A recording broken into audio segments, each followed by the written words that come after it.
It's time now for Mr. Keene, Tracer of Lost Persons.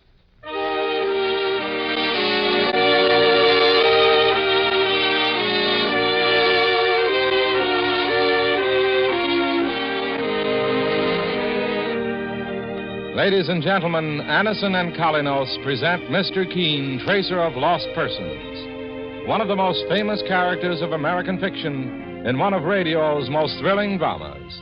Tonight and every Thursday at the same time, the famous old investigator takes from his file and brings to us one of his most celebrated missing persons cases. Tonight's case is entitled The Forgotten Cave Murder Case.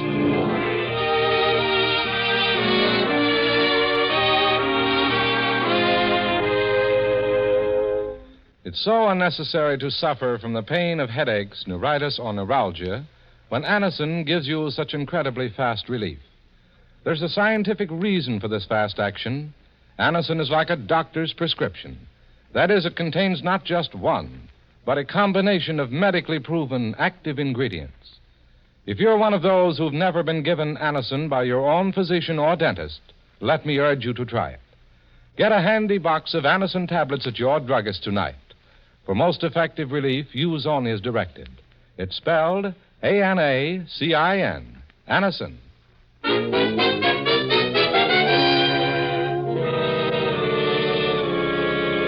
Now for Mr. Keene and the Forgotten Cave Murder Case. Our scene opens in the dark, damp recesses of a cave, located deep in an oceanside cliff on Long Island. Two men, both with small electric flashlights, are clambering over the slippery rocks, going deeper inside the tomb-like cave. Take it easy, Jim. These rocks are covered with slime. Yeah, let's have another look at that map, Ed. Well, we can't be far from what we're after. Look, Jim. The cave breaks into two passages right ahead of us. And the map doesn't say which one to take. Well, maybe they come together again, farther up. I tell you what, Ed. I'll take the left passage and you take the right. No, listen, Jim. Let's get out of here. I'm afraid. Oh, forget it. We may be 100 yards away from $1 million. And I'm seeing it through. I'm going into this part of the cave on the left. Jim. Jim. I'm going back. I'm not staying in this cave another minute. Jim! Jim, what happened? Did you fall? There's a knife in his back. He's dead.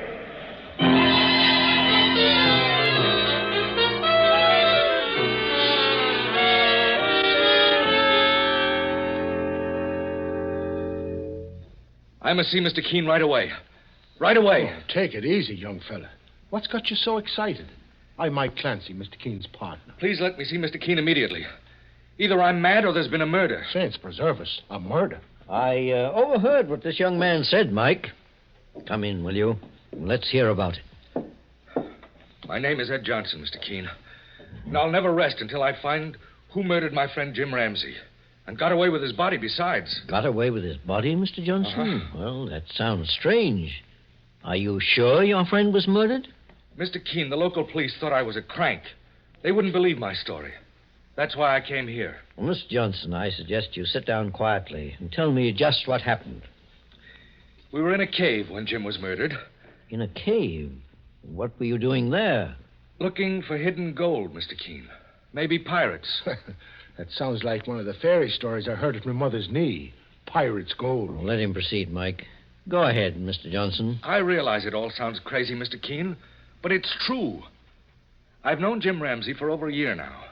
We were in the clam and oyster business on the Long Island coast. We bought a tract of land for our business. I see. On a deserted part of our land, near the coast, there was an old abandoned house. The place was falling apart, but I've always been pretty handy with tools, and Jim was too. So you decided to repair the house and live in it together near your work, That's right, Mr. Keene. And how did you get this idea of pirate's gold in a cave, Mr. Johnson?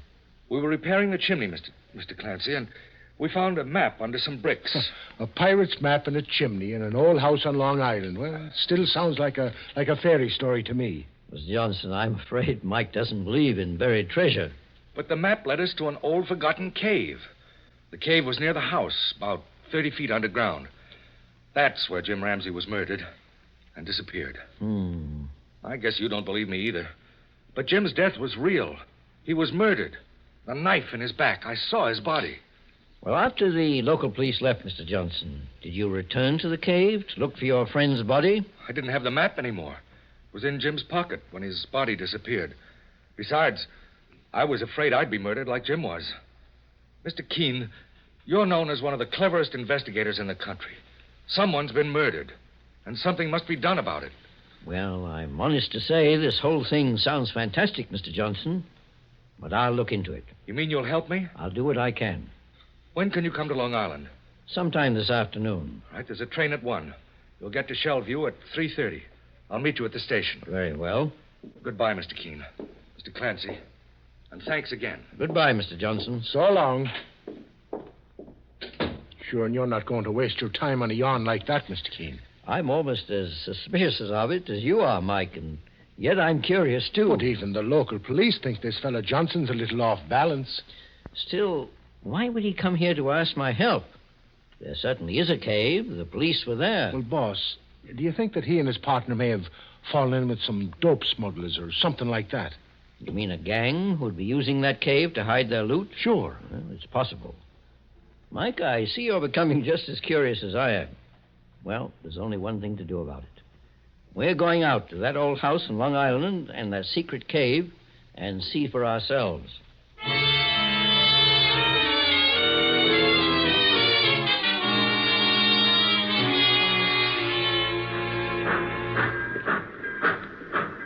Mr. Johnson said he'd meet us at the station, but I don't see him, Mike. I know it, Mr. Keene. He's got us way down here in Long Island on a wild goose chase. You gents looking for a taxi? I got one right over here. Hiram Webb, gents, at your service. Oh, do you happen to know where the Johnson house is? You mean that old busted-down hen coop those two fellas lived in? Sure. I can take you there. Come along, Mike. Okay, Mr. Keene. Mr. Keene, the great investigator. Well, I guess you're here to look into that disappearing body business. You know anything about it, Hiram? I mean, how Jim Ramsey disappeared so mysteriously? Maybe I do, maybe I don't. One thing I do know, though, this section of the country, I know it backwards and forwards. And maybe I can help you out. Oh, thanks, Hiram. Step into the taxi, gents. She ain't very fancy, but she'll get us there. Excuse me, is this a public taxi? Sure is, ma'am, but she's taken now. Oh, please, I'm sure these gentlemen won't mind. This is very urgent. I've got to get up to the Ramsey house immediately. The Ramsey house? Maybe it's known as the Johnson house. It's an old place my husband bought with Ed Johnson. Oh, you're Jim Ramsey's wife? Yes, Margaret Ramsey. Do you know my husband? No, my name is Keene. My partner and I are on our way to that house ourselves. Mr. Keene, according to Johnson, wasn't this lady's husband the one who was murdered in that cave? Murdered? Jim? No. No, I don't believe it. I'm sorry, Mrs. Ramsey, but it hasn't definitely been established. All we know so far is that your husband's body has disappeared. I guess you won't object now if I go in the taxi with you, Mr. Keene? Why, of course not. All right, Hiram, let's head directly for that old house.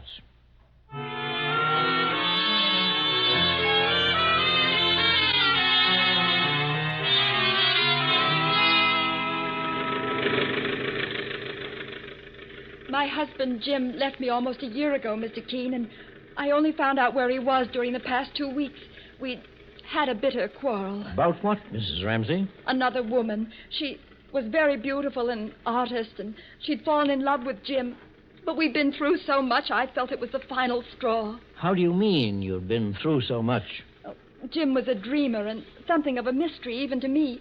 I never heard him mention a word about his family. Oh, I see. He always believed he'd be able to find the gold at the end of the rainbow. Every time he came home with a new and sillier scheme to make money, my patience wore thin. Then his relationship with Ann Wharton finished me. And Ann Wharton was the artist who was in love with him? Yes, Mr. Keene. Now you tell me that Jim may be dead, that he was murdered. We're not absolutely sure, Mrs. Ramsey. Oh, saints preserve us. Don't jam your brakes on like that, mister. This taxi will fall right apart. That feller's half blocking the road. Looks as if his car's bust down.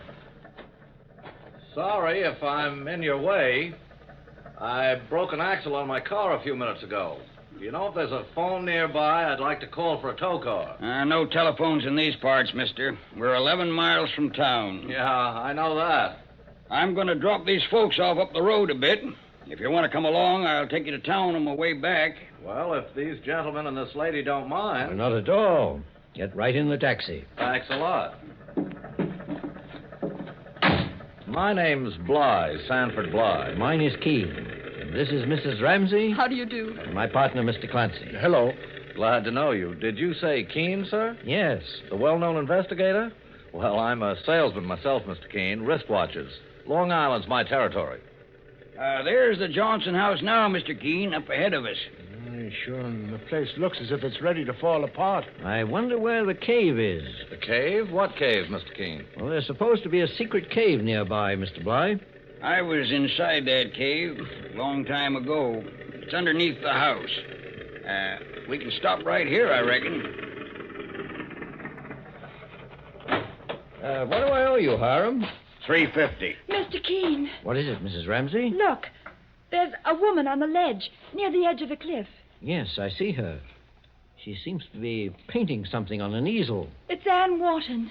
My husband Jim's been seeing her, and I was right. No, don't jump to conclusions, Mrs. Ramsey. I suggest we have a talk with Miss Wharton first. Hiram. Yes, Mr. Keene? Would you mind waiting here with your taxi for a few minutes? Sure. I'll stay. And Mr. Bly, would you mind if we delayed you? Not at all. I'll wait in the taxi. Well, come along, Mike.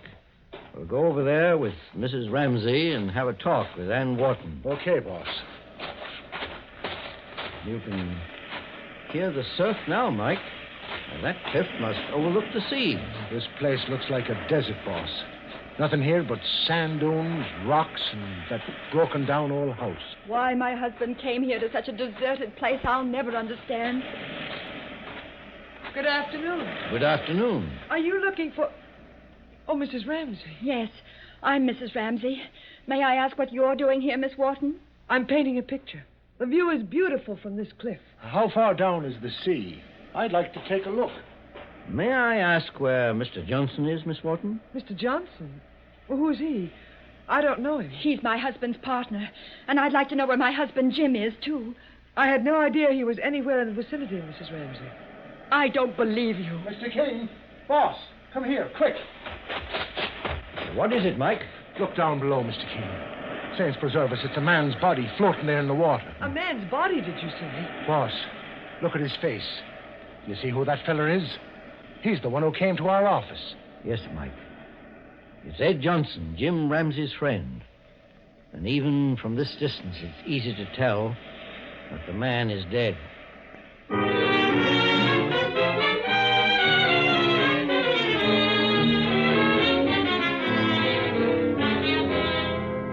In just a moment, we'll return to Mr. Keene and the Forgotten Cave murder case. Meanwhile, beware of unpleasing breath that breathes between the teeth. Use Colonos toothpaste with dental floss action. Those cracks and crevices where food particles can decay must be reached to have a really clean mouth, a welcome breath. Your dentist knows this to be true. Use Colonos toothpaste with dental floss action. Colonos gives amazing dental floss action.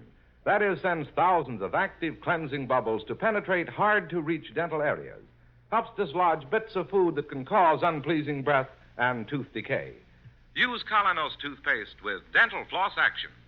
Colonos has high polishing action, too. Brightens dingy teeth by removing ordinary yellow surface stains. Colonos is gentle, safe even for children's teeth and tender gums. Enjoy its cool, clean, minty flavor. Colonos is dentist recommended. Cleans your teeth bright, keeps your breath right. Use Colonos toothpaste with dental floss action. Get Colonos with dental floss action today. Now back to Mr. Keene and the Forgotten Cave murder case. Mr. Keene, the famous investigator, and his partner, Mike Clancy, are investigating a situation that seems to grow more dangerous and mysterious with every passing hour. First, a man named Edward Johnson came to Mr. Keene and said his business associate and friend, Jim Ramsey, had been murdered in an old forgotten cave on Long Island, and the body had disappeared. Now, when Mr. Keene and Mike appear at the scene of the crime, they find that Johnson himself has suffered his partner's fate and his body pushed off a cliff into the sea. A few minutes later, Mike has succeeded in recovering the body, and as he and Mr. Keene examine it on the beach at the foot of the cliff. He was stabbed, Mr. Keene. There's a knife between his shoulder blades. Yes, Mike. Ed Johnson was stabbed and pushed into the sea. We'd better send word to the police in town. Well, we'll tell that hillbilly, Hiram Webb, to drive back in his taxi. Oh, here's Sanford Bly, the salesman we picked up on the road. What's the trouble, Mr. Keene? Holy smoke. Is he dead? Yes, Mr. Bly, he was murdered. Wait a minute. I've seen that man before. You have? Where? On the road, Mr. Keene, about a half an hour ago. Just before my car broke down, I passed a man and a woman walking along the side of the highway. And Johnson here was the man? Yes, sir. Look up there on the cliff, Mr. Bly. Mrs. Ramsey is standing near the edge with another woman, a Miss Wharton. Why, that's the woman who was walking with Johnson on the road. Are you sure? Positive. She was wearing a beret like an artist. I guess you and your partner, Mr. Clancy, here want to report this murder immediately. Yes. But right now, I intend to have a talk with Ann Wharton.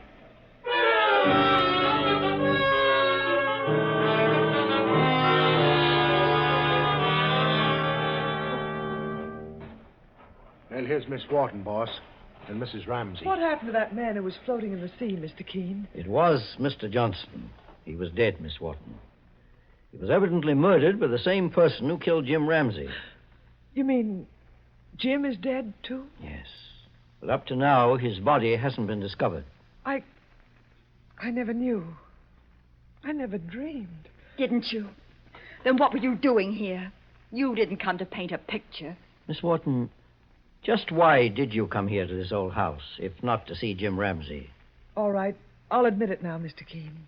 I did come to see Mrs. Ramsey's husband. I hoped I could make up with him. What do you mean, make up with him? I'm afraid I made a mistake about Jim. I thought he'd left his wife for good when I fell in love with him. Later, when he broke off our relationship, I realized I was wrong. It was his wife he loved, not me. Then why did you follow him here? I wanted to help him make up with you, Mrs. Ramsey. I don't believe her, Mr. Keene. It's true. Miss Wharton, you said before that you didn't know Jim's partner, Mr. Johnson. But Mr. Bly told me that he saw you walking along the road with him. That's right. He was the man whose body you just found. But I didn't lie to you, Mr. Keene. I only asked him the way to the ocean. I didn't know that man's name was Johnson. Oh, Miss Wharton, I suggest that you and Mrs. Ramsey wait inside the house. Mr. Keene, you mean you're holding me on suspicion of murder? I'm holding you as well as everyone else until this murder case is solved.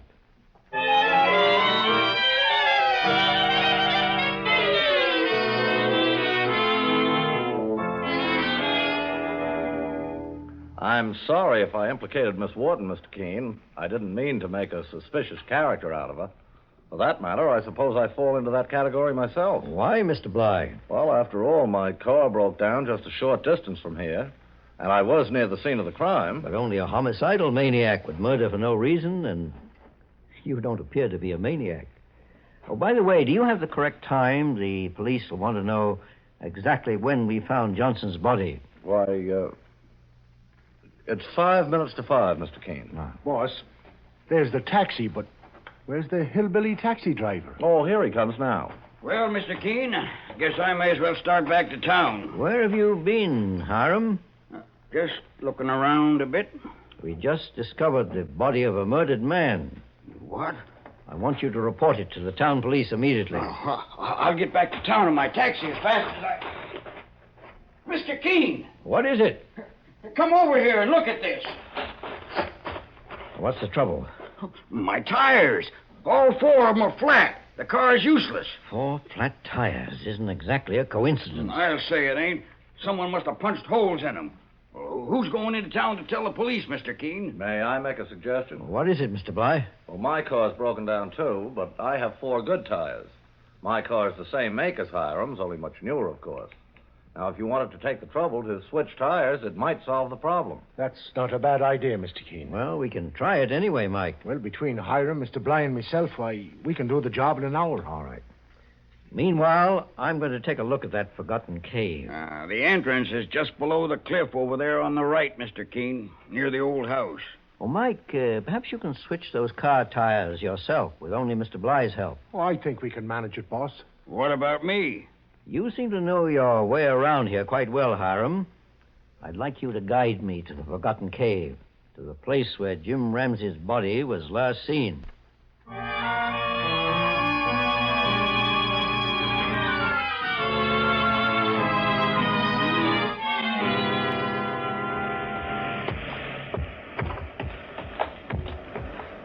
Here's the spot, Mr. Keene. At least this is as far as the police went. And how far into this cave did you go, Hiram? Well, no further than this. I don't mean on the day Ramsey's body disappeared. I mean half an hour ago. What? When you left your taxi a little while ago, you came to this cave again. How do you know that, Mr. Keene? I noticed there was slime on one of your hands, and it came from these damp walls. I wasn't trying to put something over on you, Mr. Keene. I swear I wasn't. And what were you doing in this cave? I was just snooping around. You found something, though. I can tell by your manner that you're hiding very important facts from me. Mr. Keene, I found the body. Jim Ramsey's body. Where? Come over here, Mr. Keene. See for yourself. Bend down and reach behind this flat rock. All right. You feel anything? Yes. The body of a man. It's undoubtedly Jim Ramsey. There's a small tunnel in there, but nobody would have found it except me. I don't see how you found it either, Hiram. I used to play in this cave years ago when I was a little shaver, Mr. Keene. I know every nook and cranny in the place. Just a minute. I can feel something in Jim Ramsey's pocket. There it is. Well, I'll be darned. Well, this is the so-called treasure map, Hiram. Do you know anything about it? No, Mr. Keene. I've been telling you the truth. I had nothing to do with them murders. Well, Hiram, I'm going to give you a chance to put yourself completely in the clear. Now, if you follow my directions carefully, you'll prove your innocence. I'll do anything you want me to do, Mr. Keene. Then go back to my partner, Mike Clancy, and give him this message, and make certain no one else is present when you do. And if things develop as I think they will, our killer may discover it's not so easy to get away with murder.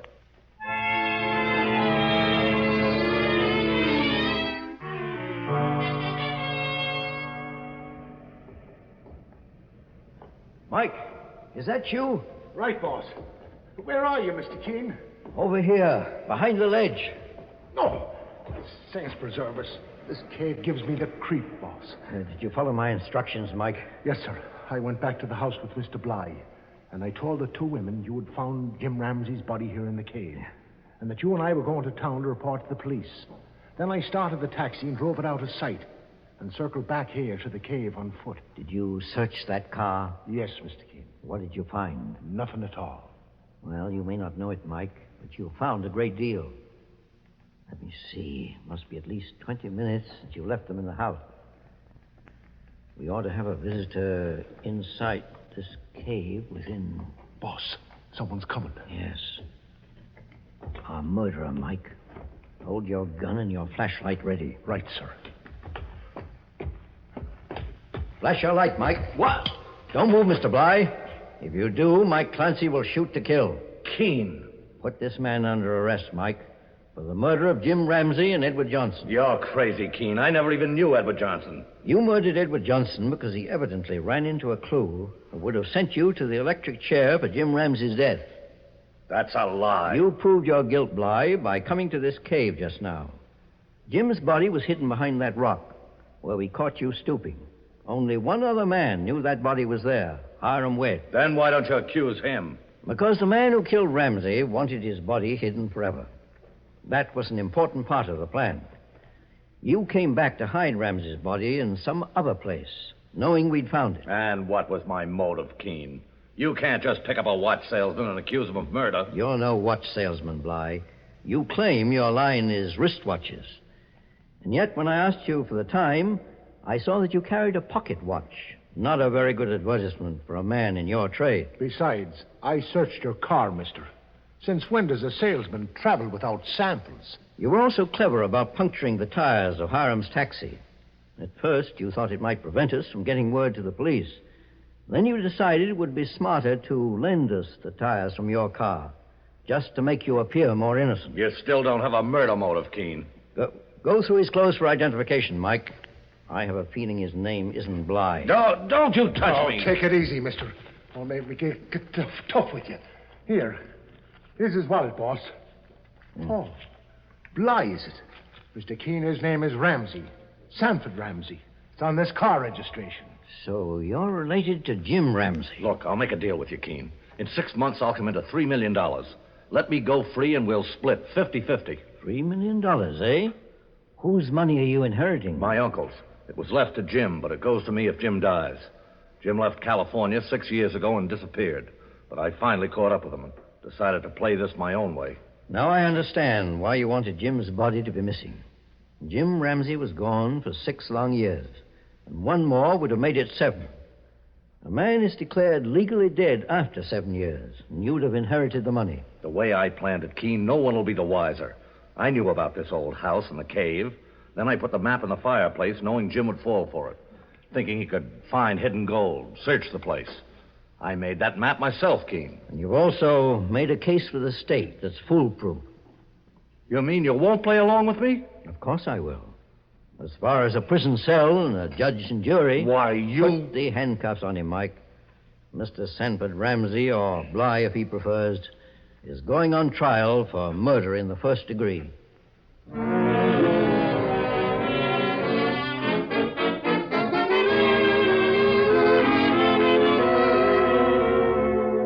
And so Mr. Keene finds a solution to the forgotten cave murder case.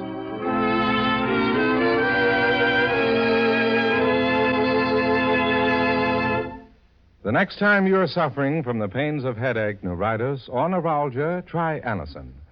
You'll bless the day you heard of this incredibly fast way to relieve these pains. Now, the reason Anacin is so wonderfully fast-acting and effective is this. Anacin is like a doctor's prescription. That is, Anacin contains not just one, but a combination of medically proven active ingredients in easy-to-take tablet form. Thousands of people have received envelopes containing Anacin tablets from their own dentist or physician, and in this way have discovered the incredibly fast relief Anacin brings from pain of headache, neuritis, or neuralgia. So next time such pains strike, take Anacin. For most effective relief, use only as directed. Your druggist has Anacin in handy boxes of 12 and 30, and economical family-size bottles of 50 and 100. The name is Anacin, A-N-A-C-I-N.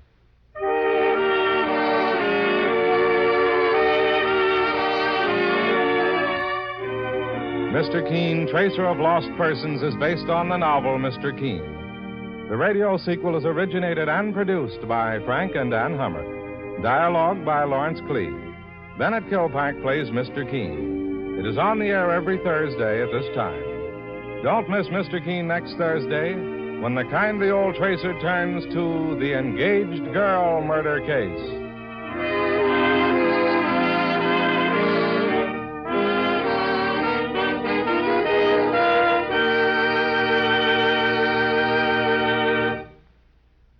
When knife-like pains are stabbing you in the back, from unusual exercise, lifting, or other muscular strain, it's a good time to try Heat Liniment. Heat is strong, yet does not burn the skin. You just brush it on the sore place with the applicator, and right away heat starts to penetrate to ease the pain and bring soothing relief. And it keeps on working for hours to bring grand comfort. Get Heat Liniment at your drugstore. It's H-E-E-T, Heat.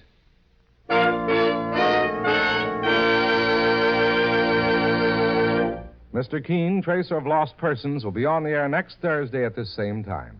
This is Larry Elliott saying goodbye for Mr. Keene and the Whitehall Pharmaceutical Company, makers of Anacin and Colinos, and many other dependable, high-quality drug products. This is CBS, the Columbia Broadcasting System.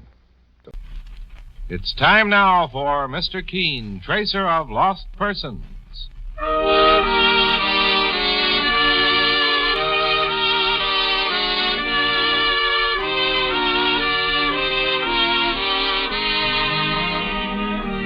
Ladies and gentlemen, Anison and Kalinos present Mr. Keene, Tracer of Lost Persons, one of the most famous characters of American fiction in one of radio's most thrilling dramas.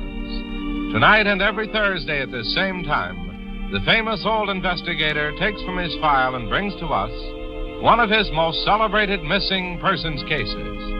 Tonight's case is entitled The Engaged Girl Murder Case.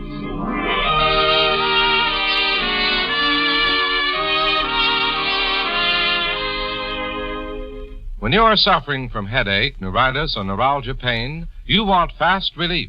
Well, just try Anison. Anison gives incredibly fast, effective relief. Anison is like a doctor's prescription. That is, it contains not just one, but a combination of medically proven active ingredients. Many people first discovered Anison tablets through their own physician or dentist.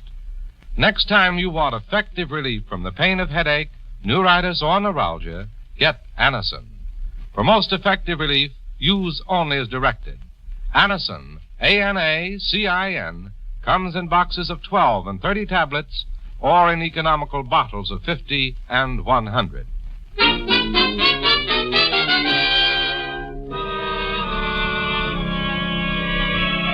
Now for Mr. Keene and the Engaged Girl Murder Case.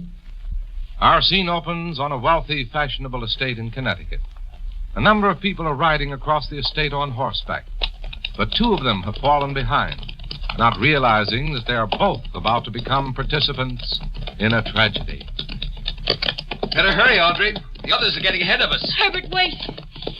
Let's walk the horses a bit. I want to talk to you, and this is the first chance I've had to see you alone all day. Oh, what's the matter, darling? You look concerned about something. I am concerned. About your sister, Martha. Martha? Herbert, I don't think she wants you to marry me. But that's sheer nonsense. Martha's very fond of you. She pretends to be in front of you. But I believe she hates me. Now, Audrey, don't you think you're being oversensitive? Herbert, I know how much you love your sister, and I didn't imagine you'd believe me, but it's true, and I just can't... What's that? It sounds like one of our dogs. Yes, it is. It's Sultan, my sister's dog. There he is, Audrey, near that clearing. Come on, let's ride over there. Sultan, what's the matter, boy? Herbert, look! It's my sister, Martha, lying in the thicket. Hold my horse while I dismount, Audrey. What's happened, Herbert? Has she been hurt? Audrey, she's been struck on the head. Martha's dead.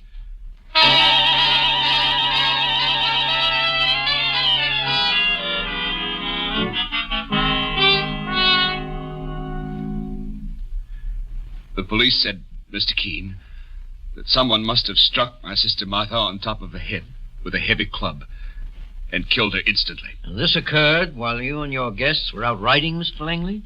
Yes. Was your sister Martha part of the group who were on horseback? Yes, I thought she'd gone on ahead with the others. Well, hitting a horseback rider on the head with a club when you're standing on the ground, well, that ain't an easy trick. Somebody on a horse must have followed the girl and struck her from the saddle. My partner, Mike Clancy, has a good point there, Mr. Langley. Tell me, were all your guests questioned by the local police? Yes, Mr. Keene, but none of them was held. They were all Martha's close friends and mine. It's unthinkable that any of them would have wanted to harm her in any way. In other words, you can't put the finger of suspicion on any of them. No, Mr. Keene. My sister Martha was a beautiful, intelligent woman. Very popular with men, though she never married. I loved her as much as I've ever loved anyone in this world, with the exception of Audrey, perhaps. Mr. Langley, tell me a little more about your fiancée, Audrey Stafford. She's a wonderful girl. We met last summer on a cruise to Bermuda. She was on vacation at the time. She worked for a banking firm. But she resigned her position at my request shortly after we announced our engagement. I see. I'm wealthy. My late father left his entire estate to my sister Martha and to me. I didn't think it was necessary for my future wife to retain her job. Well, what about that incident you mentioned when you told us the story before, Mr. Langley? What incident, Mr. Clancy? I imagine Mike is referring to your talk with your fiancée, Audrey, just before you found your sister's body, the talk concerning her unfriendly attitude toward Audrey. Oh, Oh, that was nothing. I shouldn't even have brought it up. Mr. Langley, I presume you came here to ask me to solve the mystery of your sister's murder. Yes, Mr. Keene. I came to plead with you to enter the case, for Martha's sake. And also for Audrey's? What do you mean? From what you told me, Mr. Langley, I imagine there is one suspect in this murder case. You mean my fiancée? Yes.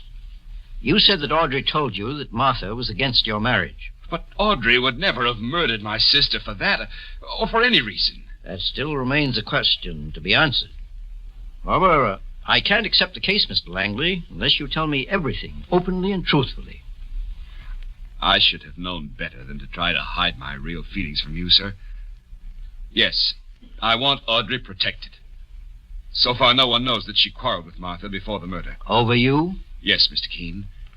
I overheard the argument. I said nothing to Audrey, thinking it would pass over after the wedding. Why did your sister want to stop the marriage, Mr. Langley? For a very silly reason. Martha thought Audrey wanted to marry me for my money. I never believed that, Mr. Keene, and I never will. At the same time, if I accept the case, you must be prepared to have me include your fiancée as a possible suspect. I understand that, Mr. Keene, and I'm willing to meet those terms. All right. Now, how far is your estate from here? That's just over the line in Connecticut. Oh, excuse me. Mr. Keene's office. Mike Clancy speaking. Is Mr. Herbert Langley there, please? This is Mrs. Wrightson, his housekeeper. Just a minute. Your housekeeper, Mr. Langley. Oh, well, yes, I told her where I'd be in case there were any messages. It must be important. Well, here you are. Thank you, Mr. Clancy. Hello? Mr. Langley, this is Mrs. Wrightson. Yes? Mr. Ernest Porter's here to see you. He says it's very urgent, and he wants to know when you'll be home. Is he near the phone, Mrs. Wrightson? No, he stepped out in the garden. Tell him I expect to be home within an hour. Mr. Porter didn't say what his business was, did he? No, sir, but he acted like it was a matter of life and death. All right, Mrs. Wrightson, I'm on my way. Goodbye. Goodbye, Mr. Langley. It's a neighbor of mine named Porter, Mr. Keene. He seems to have something terribly important to tell me. Who is he, Mr. Langley? He has an estate near mine. He and his nephew, Alan, come over quite often. I can't imagine what he's got in his mind.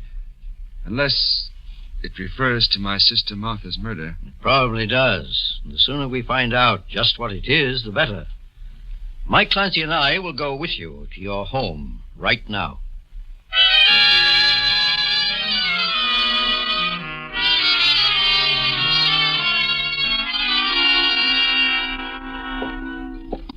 Well, just a moment, Mr. Keene. I have a key to the front door. Well, Mike, while I'm inside the house, suppose you take a look around. You know, the usual checkup. Right, sir. Come in, Mr. Keene. Oh, Mr. Langley, I didn't hear you come in. This is Mr. Keene, Mrs. Wrightson. Mrs. Wrightson, my housekeeper. I've heard of Mr. Keene, the great investigator. I'm very glad to know you, sir. How do you do, Mrs. Wrightson? Where's Mr. Porter? In the study. Oh, Mr. Keene and his partner, Mr. Clancy, will be staying overnight. Would you have one of the maids prepare a room? Of course, Mr. Langley. Oh, Miss Audrey called. She said she's coming out to see you at 5 o'clock. Well, it's almost that now. Show her in when she arrives, please. Yes, sir. This way, Mr. Keene. Well, this is quite a handsome house you have here, Mr. Langley. It's been in the family for generations. Oh, here's Mr. Porter. Herbert, I want to speak to you alone. This is Mr. Keene, the famous investigator, Ernest. Mr. Keene? You mean he's taken over the investigation of your sister's murder? Yes. Well, then I suppose I ought to say what I have to say in front of him. I think you should, Mr. Porter, if it concerns the murder of Martha Langley. It does, Mr. Keene. Then what is it you want to tell us? Well, I have a nephew, Alan, of whom I'm very fond. He's been living with me since his parents died. And I'd stand behind him under any circumstances. What are you trying to say, Mr. Porter? Mr. Keene, you can accuse me for that matter or anyone else who was along on that morning ride. My nephew's innocent and completely honest. What are you driving at, Ernest? I think I know what Mr. Porter's trying to say, Mr. Langley. Apparently his nephew, Alan, is connected with your sister's murder in some way. And Mr. Porter is attempting to clear him, even before he's been accused. Mr. Keene, knowing you for what you are, a fair man, I don't mind putting my cards on the table. My nephew, Alan, came to me today and confessed that he was the first one to find Martha's body. You mean he found her there near the woods before I did? Apparently, Herbert. How did he happen to find Martha's body, Mr. Porter? Well, he dropped behind the rest of us as we were riding through the woods. The reason he said nothing about it up to now was that he didn't want to become involved, Mr. Keene. That's not a very good excuse. The boy was excited, frightened perhaps. At any rate, he admitted the truth, didn't he? Yes, and it's in his favor. Mr. Porter, is there anything else you wanted to say to Mr. Langley? No. Except that he has my deepest sympathy. I appreciate that, Ernest, and thanks. In recent months, you and my sister Martha had become fast friends, and I know you miss her, as we all do. In recent months, did you say? Well, Mr. Keene, Martha Langley and I were better than friends. I dared to hope that she would marry me. I didn't know that, Ernest. I said nothing, Herbert, because she turned me down. It was too bad. Both our families are rich, and it would have been a most advantageous marriage, as well as a happy one for me. I'm glad you brought that out by yourself, Mr. Porter. You mean if I'd hidden it, I, too, would have become a suspect? Well, Mr. Keene, as far as I could... That sounded like a gun. It was. It came from the back of your house. Both you gentlemen remain where you are. I'm going out to investigate.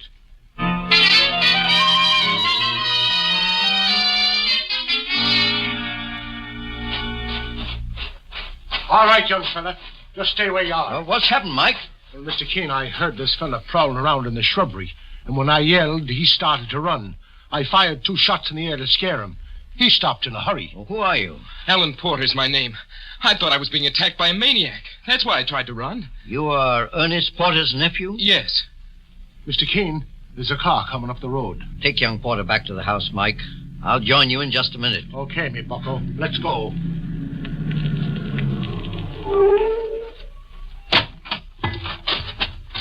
Good evening.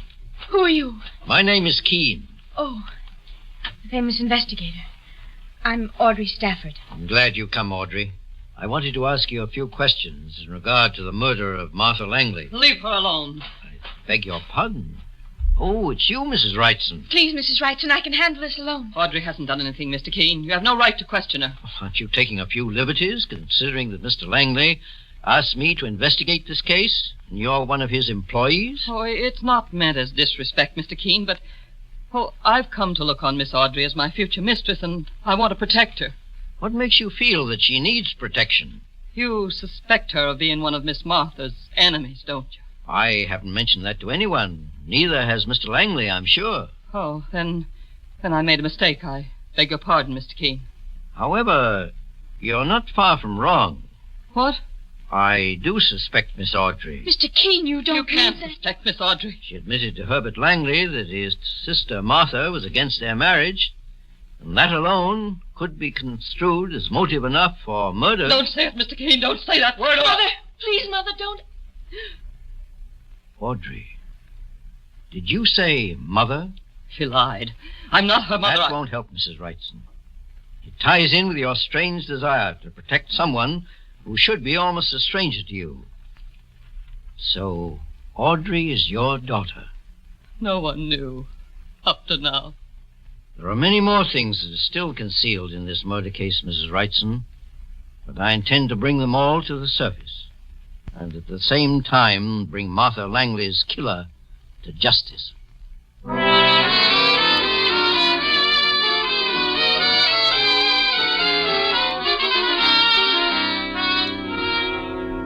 In just a moment, we'll return to Mr. Keene and the engaged girl murder case. Meanwhile, beware of unpleasing breath that breathes between the teeth. Use Colonos toothpaste with dental floss action. Those cracks and crevices where food particles can decay must be reached to have a really clean mouth, a welcome breath. Your dentist knows this to be true. Use Colonos toothpaste with dental floss action. Colonos gives amazing dental floss action.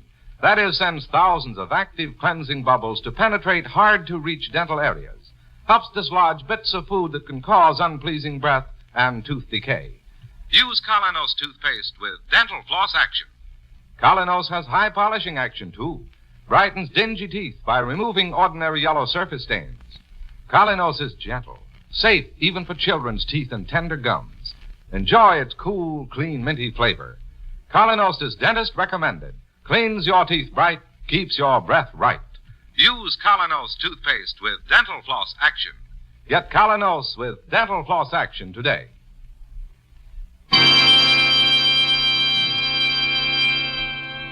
Now back to Mr. Keene and the engaged girl murder case. The murder of wealthy Martha Langley brings Mr. Keene, the great investigator, and his partner, Mike Clancy, to the fabulous Langley estate in Connecticut, where Mr. Keene begins a difficult investigation. He has just discovered that Mrs. Wrightson, the Langley housekeeper, is actually the mother of Audrey Stafford, who is about to marry the victim's brother, Herbert. After learning of this startling revelation on the driveway in front of Herbert Langley's palatial home, Mr. Keene continues to question Mrs. Wrightson and Audrey in the hope of obtaining further information. Mrs. Wrightson, I advise you to be truthful with me if you really want to protect your daughter, Audrey. As long as you know my secret, Mr. Keene, I'll tell you everything. But not in front of Audrey. You shouldn't have made me keep that secret, Mother. I wanted Herbert to know about it. Please, dear. Let me speak to Mr. Keene alone for a few minutes. Very well, Mother. Audrey, you'll find your fiancé, Herbert Langley, in the house, along with his neighbors, Mr. Porter and his nephew, Alan. I'll talk to you later, Mother. Yes, darling. Mr. Keene, there's one thing you must understand. My daughter Audrey is no snob. She pleaded desperately with me to allow her to tell Mr. Langley I was her mother. And why didn't you? I thought it would hurt her marriage, at least socially, since I'm Mr. Langley's housekeeper. I was so happy knowing she'd get those things in life I always dreamed she'd have. Wealth, social position, and happiness. Go on, Mrs. Wrightson. It was easy to keep the secret as far as our names were concerned. I married twice. Audrey's name is Stafford, but I kept the name of my second husband, John Wrightson. I did it thinking that one day I might not want Audrey to admit that her mother was poor and ordinary. I wouldn't call your love for your daughter ordinary, Mrs. Wrightson. Her meeting with Herbert Langley was just a coincidence. I came here to work as his housekeeper after Audrey left on her cruise to Bermuda, and she didn't know about my new job until she got back. Then I cautioned her to say nothing about it to Mr. Langley. I see. Is there anything else you'd like to tell me, Mrs. Wrightson? Only that Herbert Langley wasn't the only millionaire who wanted to marry Audrey. Who else was there? Alan Porter. He was mad about her. And he's very rich, Mr. Keene, a well-known polo player. He wanted to marry Audrey, too. But she loves Herbert. And Martha Langley, Alan Porter, and his uncle all together couldn't change that love. How do you mean, Mrs. Wrightson? Did they try to stop the marriage? Mr. Keene, 2 hours before Martha Langley's body was found, I happened to pass by the Chinese tea house. The Chinese tea house? It's a small cottage on the estate over there in the woods. Inside the tea house, Martha Langley, Mr. Porter, and Alan were having a conversation. What were they saying, Mrs. Wrightson? Mr. Porter was saying that Audrey and his nephew Alan would make a good match. Martha Langley seemed to be irritated. She asked young Alan why he hadn't been able to win Audrey away from her brother. And what was Alan's answer? He didn't have time to answer, Mr. Keene. At that moment, my daughter Audrey walked into the tea house, so they changed the conversation. It's very interesting, Mrs. Wrightson. It puts a new aspect on the case. What do you mean, Mr. Keene? I'll explain later. Meanwhile, would you please ask my partner, Mike Clancy, to meet me inside the Chinese tea house immediately and tell him it's very important.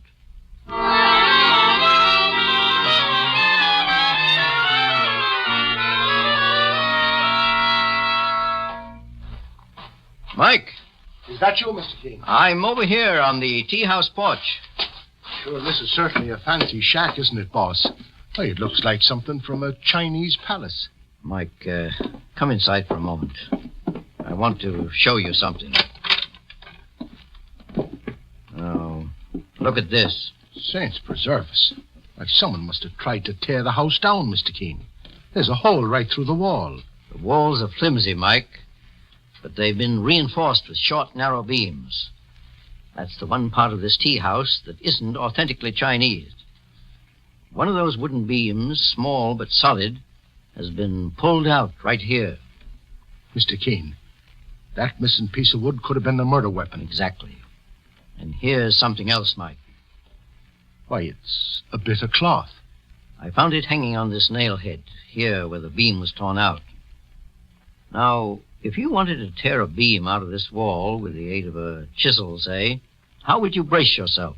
Well, I'd stick my knee up against the wall on this side for leverage. That's just what the killer did, Mike. But he unknowingly left this bit of cloth on the head of that nail. This bit of cloth comes from heavy riding breeches. So the killer probably never even scratched himself or herself. Herself? Well, nowadays, women wear heavy riding breeches too, Mike. Yeah, but Mr. Keene, that still leaves us with the job of picking out the killer. Several people were riding that day when Martha Langley was murdered. I know that. However, I think I have an idea. Tomorrow morning, Mike, we'll all go riding here on the Langley estate and turn my murder theory into a fact.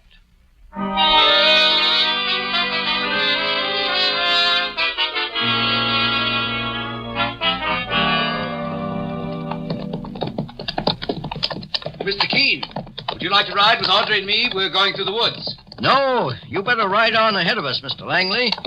My partner, Mike Clancy, and I will join you in a few minutes. All right, Mr. Keene. Come on, Audrey. Well, horses ain't exactly in my line, boss, but I'll try to keep up with you. You ride very well, Mike. Well, not half as good as you do. Hold up there, you old burner. Take it easy. Well, sure, they were all pretty curious about why you wanted to take that ride this morning. My reason paid dividends, Mike. It did, boss? I know who murdered Martha Langley. All I need now is proof of how it was done. That's what... Here comes Alan Porter. Mr. Keene. Yes, Alan? I don't know why you suggested this ride, but I feel I owe you an explanation. Of what? Last night, when Mr. Clancy fired at me, I wasn't prowling. I only... Well, it was a natural mistake in all our parts, Alan. But you seem to take it more seriously than it warrants. Well, I just wanted you to know that I'm being honest, and I have nothing to hide. I'll see you later, Mr. Keene. Sure, and he sounded like a young man with a guilty conscience, boss. You might have a very good reason for that, Mike. I found out last night, after seeing a picture of the murdered girl, Martha Langley, that she and Audrey were the same height and often wore identical riding habits. Well, what does that mean, sir? Alan realizes that I may know that Audrey refused his proposal of marriage, and so may have wanted to take revenge. You mean that he may have killed the wrong girl because they looked alike in their riding clothes? Yes, it's possible. Mike, do you see that thicket over there under the apple tree? That's where Martha Langley's body was found. Seeing it gave me an idea. Here, let's get near the tree. Oh. All right, Mike. Right here.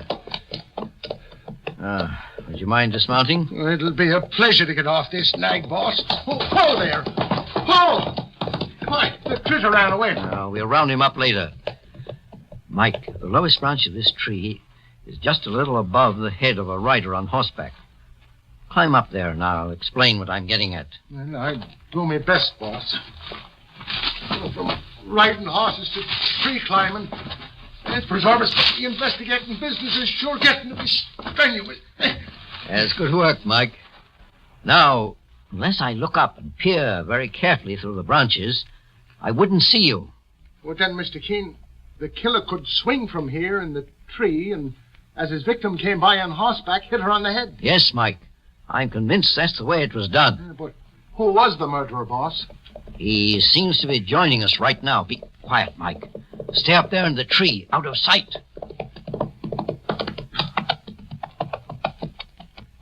Tired of riding with the others, Mr. Porter?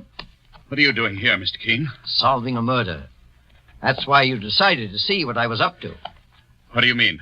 The man I intend to arrest for Martha Langley's murder is you, Porter. You think you can prove that I killed Martha? Very easily. I have a tiny piece of cloth torn from your riding breeches when you pulled your murder weapon, a wooden beam, out of the tea house wall. And there's the hole in your breeches. I saw it just before we left the house. Don't spur your horse, Keene, or I'll shoot you out of the saddle. That gun won't help, Porter. The others are riding half a mile away by now, and you seem to have lost your partner, too. I think this gun may help a great deal. Why did you kill Martha Langley? I don't mind telling you. You'll never get a chance to pass it on to anyone else. I killed Martha to protect myself, Keene. Protect yourself? How? 5 years ago, my brother left $2 million to his son, Alan, and made me his guardian until he came of age. Alan comes of age tomorrow. He's 21. Did you steal his inheritance? No, I spent it. I knew how to enjoy it. And not only spent most of that money, but I left it in some of the most fashionable gambling houses in the world. And how did you think you'd get away with it when your nephew Alan became of age? It would have been simple if it wasn't for Martha Langley. I was going to tell Alan his parents lost the money in those gambling houses, and that I kept it from him all these years just to save their reputations. But Martha Langley found out the truth? Yes. She made a deal, though. Said if I could get my nephew Alan to marry Audrey, she'd keep my secret and add $50,000 in the bargain. But you didn't succeed. No, that fool nephew of mine was crazy about Audrey, but she fell for Herbert Langley. I think I know the rest, Porter. Do you? Martha Langley became angry when you couldn't fulfill your part of the bargain. It was her only hope of separating her brother from Audrey. You thought she'd give you away, and you killed her to prevent that. The way I'm killing you, Keene, right now. Look out, boys! Good work, Mike. Wait a minute, I'll dismount. He's out cold, Mr. Keene. When I hopped on his head from that branch, I fell right on top of him, and he hit the ground first. Yes, Mike, Porter met justice on the same spot he committed his crime. He lured Martha Langley over here when she became separated from the others, probably by calling her as he crouched in the tree. And then he struck from above. Now he'll pay for his treachery in a court of law.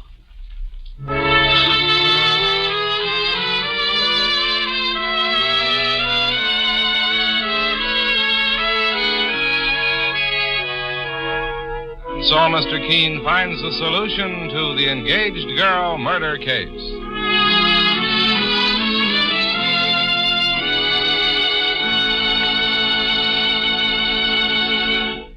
The next time you're suffering from the pains of headache, neuritis, or neuralgia, try Anacin.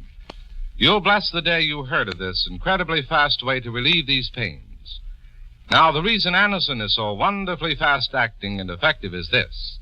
Anacin is like a doctor's prescription. That is, Anacin contains not just one, but a combination of medically proven active ingredients in easy-to-take tablet form.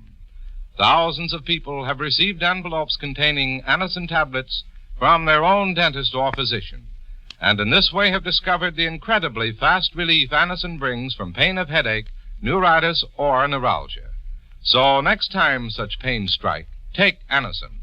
For most effective relief, use only as directed. Your druggist has Anacin in handy boxes of 12 and 30, and economical family-size bottles of 50 and 100. The name is Anacin, A-N-A-C-I-N.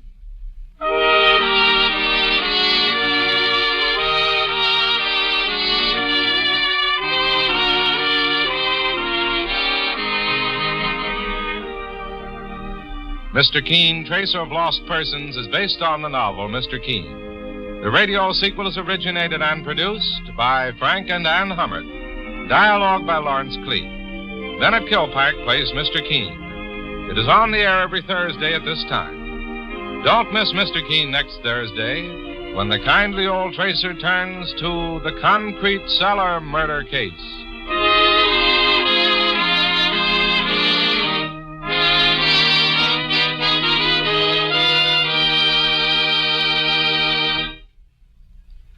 Ever suffer heartburn from acid indigestion? New Bicidol mints, medically proven, quickly rid stomach of that blown-up feeling. Anywhere, anytime. Bicidol mints give longer-lasting relief than baking soda. Help prevent immediate return of the trouble.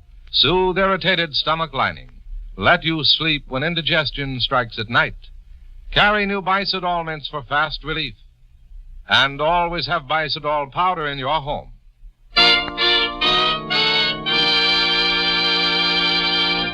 Mr. Keene, Tracer of Lost Persons, will be on the air next Thursday at the same time.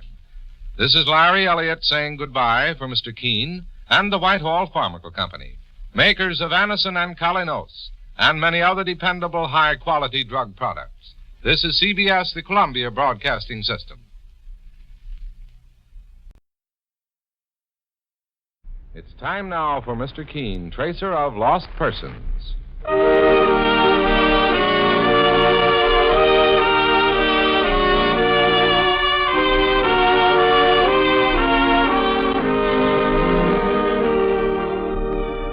Ladies and gentlemen, Anacin and Calinos present Mr. Keene, Tracer of Lost Persons. one of the most famous characters of American fiction in one of radio's most thrilling dramas. Tonight and every Thursday at this same time, the famous old investigator takes from his file and brings to us one of his most celebrated missing persons cases. Tonight's case is entitled The Case of the Rushville Murder.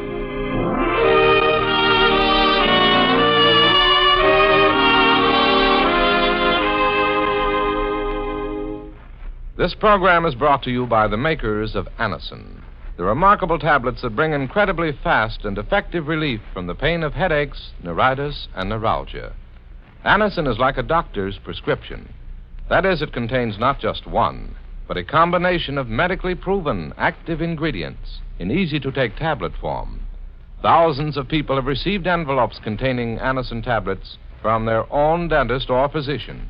Perhaps you, too, have been introduced to Anacin this way. Then you know how effective Anacin is.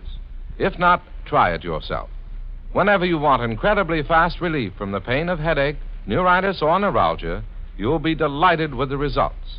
For most effective relief, use only as directed.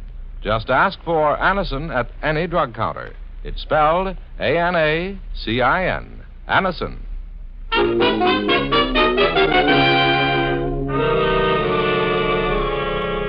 Now for Mr. Keene and the case of the Rushville murder.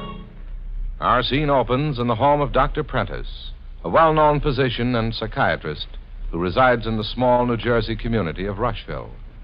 The doctor's daughter, a tall, lovely young girl, is just reaching for the telephone, which has been ringing insistently, as if aware of the urgency of this particular call. Hello? Laura, this is Dad. Oh, where are you, Father? At the hospital, but I'm coming right home, Laura.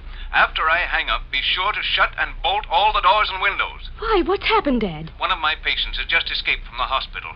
She's a homicidal maniac, Laura, and extremely dangerous. Father, there was something I wanted to tell you. Oh, later, my dear. Right now, you do as I ask.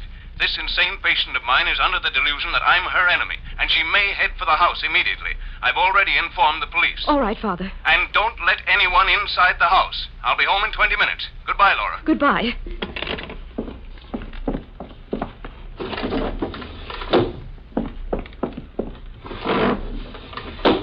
There. I've shut and locked all the windows. Who's there? Oh, no. No, you're not going to... No. No, don't touch me. Put down that knife. No!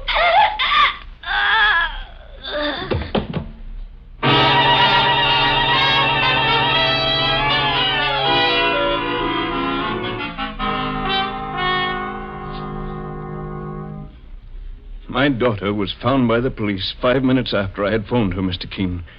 She'd been stabbed to death with a kitchen knife. Tell me, were all the windows and doors in your home locked, as you had asked, Dr. Prentice? No, Mr. Keene. The windows were shut, but apparently Laura never had time to lock the back door that leads to the kitchen before Natalie Craven, the insane patient, reached the house. Saints preserve us. Well, Dr. Prentice, your insane patient seemed to head for your home immediately after escaping from the hospital. Yes. That's a little odd in itself. But I told you how this patient felt about me, Mr. Keene. I'd treated her for a mental disorder for 2 years, but she developed a fixation about me and began to feel that I was her mortal enemy. Well, you were devoting your time to bring her back to sanity. Yes, Mr. Keene. But what I meant, Dr. Prentice, was this. You were in the hospital at the time of the insane woman's escape. Now, if she wanted to murder you, why didn't she attack you after you left the building? Why did she come to your home instead and attack your daughter? The mind of a psychotic reacts in odd ways, Mr. Keene. This woman, Nettie Craven, may have thought I'd left the hospital. Then, finding I wasn't at home, she must have attacked my daughter, Laura, to revenge herself on me. Oh, I see what you mean, Doctor. Since the death of my wife, Mr. Keene, there have been only 2 things in my life. My work and my daughter, Laura. Laura is gone now. But I still have my work. And I intend to carry on. Naturally. I don't want Nettie Craven punished for the crime. She's completely insane. But she must be caught and returned to the hospital before she claims another victim. You, for instance, Dr. Prentice? No, I wasn't thinking of myself. I'm thinking of others. That's why I've come to you, Mr. Keene. The police are on the case, of course. And if an investigator of your ability also enters it and works along with them, the woman will be captured all the sooner. I intend to do everything I can, Dr. Prentice. Oh, thank you, Mr. Keene. Needless to say, you'll be doing a great public service. Yeah, but we're also thinking about you, Dr. Prentice. Oh, please don't worry about me, Mr. Clancy. Well, if you don't mind, I'd like to do a little prescribing in this particular case, Dr. Prentice. Where is your home? In New Jersey, a town called Rushville. Well, Rushville's just across the river. That's right, Mr. Clancy. Dr. Prentice, I'd like to exchange house keys with you. I'd like you to stay in my apartment until this case is over. And Mike and I will stay in your house. But my work, Mr. Keene, my practice. Well, it'll be better for you to miss a few days' work now, Doc, than to end up with no work at all. You mean you think Nettie Craven will try to make me her next victim? If this insane woman killed your daughter, yes. I insist that you take these precautions, Doctor. Well, in that case, I'll do as you ask, Mr. Keene. Fine. And be careful yourself. I needn't remind you that a homicidal case like Nettie's is most dangerous. Oh, I'm aware of that, Dr. Prentice.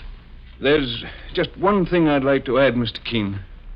If a young man named John Digby calls, try to break the news of Laura's murder as gently as possible. John is Laura's husband. Her husband, eh? Was he living in your home, too, Doctor? No. As a matter of fact, my daughter Laura had just come back to my house the day before. She and John were married only a month ago. They had a childish quarrel. I see. Oh, it was nothing at all, Mr. Keene. John's a fine boy, and I was certain I could have patched things up between them. You tried to notify him of Laura's death, didn't you, Dr. Prentice? Yes, but I couldn't reach him anywhere. Very well, Dr. Prentice. You can proceed to my home immediately. I'll notify the hospital you won't be available for a few days. Meanwhile, Mike and I will bend every effort to put our hands on this Rushville murderer before another victim is added to the list.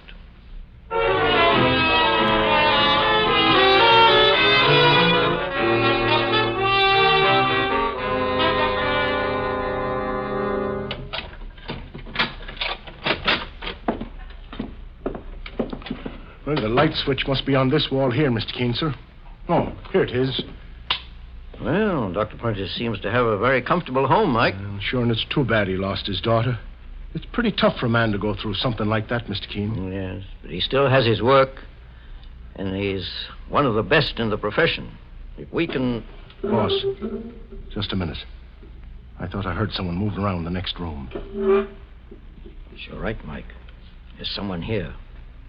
Open that door. I'd better have my gun handy, just in case. Who are you? Stand where you are, mister. Don't move. What are you, thieves? No, young man. We happen to be working with the police. The police? What are you doing here in Dr. Prentice's home? Come to talk to my wife. His wife? This must be young John Digby, boss. Laura's husband. How did you know my name? Your father-in-law, Dr. Prentice, told us about you, John. My name is Keene. This is my partner, Mike Clancy. May I ask how you got into this house? Why, there was a kitchen window open. I didn't want to ring the front doorbell because I thought that Laura wouldn't let me in. We'd quarreled like a couple of silly kids, and she'd left me. I've come back to apologize to her. Saints preserve us, but he hasn't even heard. Heard what? Sit down, John. What is it? Why are you both looking at me like that? Where have you been for the past 2 days? I was so miserable after our quarrel. I went to a little town near Philadelphia. That explains why you didn't learn of the tragedy. What tragedy? It's going to be a shock, John, so prepare yourself. Your wife, Laura, was murdered. Laura murdered? By a maniac. No. No, I don't believe it. It's true. And I'm sorry. One of your father-in-law's patients, an insane woman, escaped from the hospital. And they think she attacked your wife. I should never have let Laura leave our apartment. It's all my fault, Mr. Keene. Sometimes fate works out things in her own peculiar way, John. And you think it was that maniac who killed Laura? Well, that's the general opinion. Well, it isn't my opinion. What do you mean, John? Mr. Keene, a few days ago, Laura was troubled by something important she wanted to tell her father. She started to tell me about it when I got home. But I interrupted her, and that's when we had our quarrel. You don't know what it was that worried your wife? I can guess. We fought because I was jealous, Mr. Keene. Jealous of a man named Arthur Halliday. And who is he, John? He used to be a medical student at the university in town. Dr. Prentice is a member of the examining board in that university. The board that passes on a student's character before he's permitted to graduate as a doctor. Yes, go on. Halliday drank a lot, gambled. The examining board found out and dismissed him from the medical school. They decided he was too weak to accept the responsibility a doctor must take. You say you were jealous of this Arthur Halliday? Yes, Mr. Keene. He used to see a lot of Laura before we were married. The other day, I saw them together on the street. She never told me she was seeing him. Now it's beginning to be clear to me. Halliday was probably trying to use Laura's influence with her father to have himself reinstated at the medical school. She refused, and he made a threat. That's what she wanted to tell her father, Dr. Prentice, about. Well, you don't mind my saying so, John. You're taking a lot for granted. But it is worthwhile looking into, isn't it, Mr. Keene? If I ever find out that Arthur Halliday was responsible for Laura's death, I'll... Why, you look a little pale, young fella. News is too much of a shock for him, Mike. Would you like to lie down inside for a while, John? Yes, sir. I think I'd better. I'll be all right, Mr. Keene. I just want to be alone for a few minutes. I'll answer that, Mike. Is Dr. Prentice in, please? No, not at the moment. My name is Maud Craven. Craven? Mr. Keene, she must be related to that insane patient who escaped. She's my sister, sir. Come in, Miss Craven. My name is Keene. I happen to be looking for your sister. Mr. Keene, the famous investigator? Oh, you won't put Nettie in prison, will you, sir? She doesn't realize what she's doing. All I want is to return her to the hospital where she belongs. I know they're looking for Nettie. They think she murdered the doctor's daughter, Laura. I came here to tell Dr. Prentice how unhappy it made me when I heard about what happened. Do you know where your sister may have hidden, Miss Craven? If I did, Mr. Keene, I'd call the hospital. I know how dangerous Nettie is. I don't want to give her the chance to do to someone else what she did to poor Miss Laura. Excuse me for a moment, please. Hello? Dr. Prentice? He's not in at the moment. Who's calling, please? Arthur Halliday. When will I be able to reach him? Why, very shortly. Is it important? I'll say it's important. To me, anyway. Who is this? A friend of the doctor's. Well, you can give him this message. He's kicked me around long enough. Because of him, I can't get into a medical school in the country. And if he doesn't stop hounding me, I'll square accounts. Hello? Hello? Who was that, Mr. Keene? That was Arthur Halliday, Mike. The young medical student John Digby told us about. I wish I could have gotten his address. But if he was a student in the town university, they can tell you where to reach him, Mr. Keene. If you want me to, I'll... What is it, Miss Craven? The window. Saints preserve us. There's someone outside, boss. Yes, she's staring in the window. Look at that face. She looks like an animal. It's Nettie. It's my sister. Grab her, Mike. Mr. Keene. Isn't she there? There's no one in sight, sir. She's disappeared like a ghost, boss. It's too dark out here to see where she went. She couldn't have gotten far, Mike. Something tells me she's still close by. Come on. We're going to search every inch of these grounds.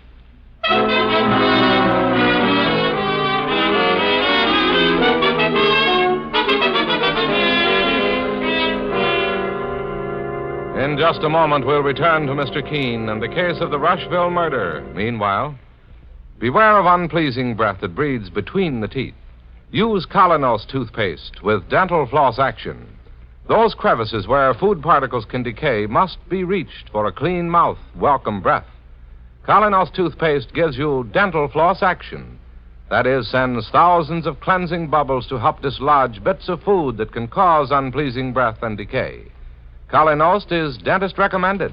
Cleans teeth bright, keeps breath right. And listen. Now save 31 cents on Colinos toothpaste in the new giant economy size. Go to your dealers today. Take advantage of this great bargain. Save 31 cents on new giant economy size Colinos. Get Colinos toothpaste today. Now back to Mr. Keene and the case of the Rushville murder.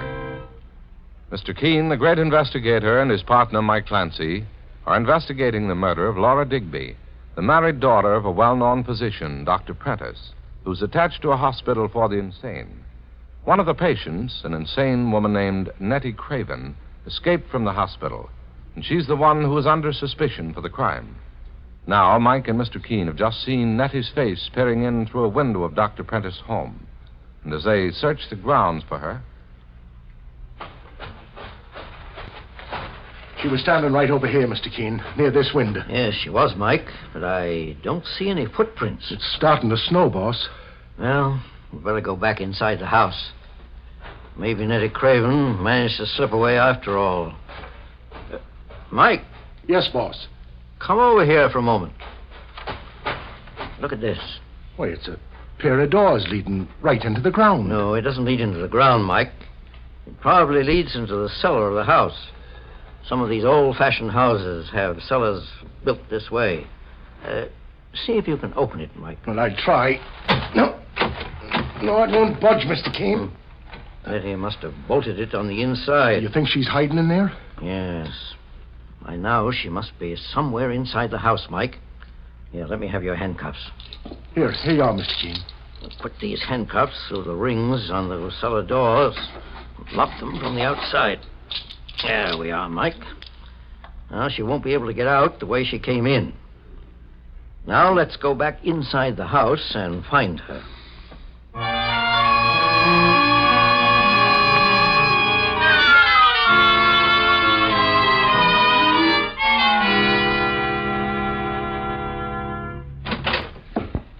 Mr. Keene, did you find my sister Nettie? Not yet, Miss Craven. We think she's got inside the house through the cellar. She's in here? Why, you're not afraid of your sister, are you? I don't know, Mr. Keene. I used to be able to reason with Nettie, but lately she's been so violent. Well, you better stay right here in the living room while we make a search, Miss Craven. First, Mike, we'll phone the police in the hospital and tell them to send help. Well, here's the telephone, boss. It's funny. What's the trouble, Mike? It sounds like the phone is dead. Just a minute. Let's see where the phone wire runs to. Goes to this wall, then runs along the woodwork to the window. Open up the window, Mike. Well, Mr. Keene, the phone wire has been pulled right out of the outside wall. Mike, this window faces the side of the house where we saw Nettie Craven. Well, then Nettie Craven must have pulled the phone wire out just before she went through the cellar doors, Mr. Keene. There's a car coming down the driveway, Mike. Yeah, but he's not coming all the way, boss. He's stopping on top of that small hill where the driveway goes up and turns out to the main road. That's peculiar. Now he's put his headlights out. Well, Mike, search this house. See if you can find Nettie Craven. But be careful. I will, Mr. Keene. Get hold of John Digby to help you. I'm going outside again and see what our latest visitor is up to.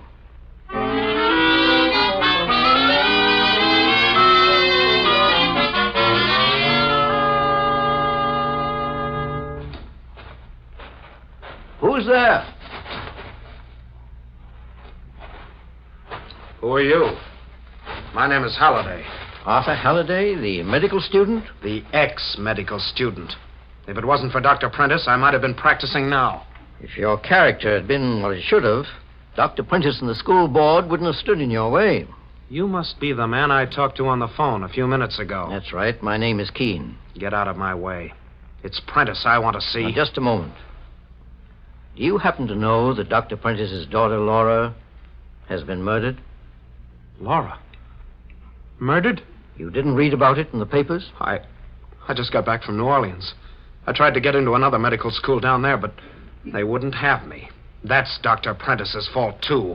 When a man has a bad reputation, it travels fast, Halliday. I'm not asking you for your opinion, Keene. I asked Laura to help me, but she wouldn't. So I decided to take matters into my own hands. Now get out of my way before I shoot. I had a feeling you were rather stealthy about your movements. Parking your car up there on the hill and sneaking down Dr. Prentice's driveway in the dark. That gun you have seems to bear me out. I'm going to get square, see? Prentice is my enemy, and if it's the last thing I do... Look out behind you, Halliday. Don't try and trick me. Your car, it's running wild. What? Jump, Halliday.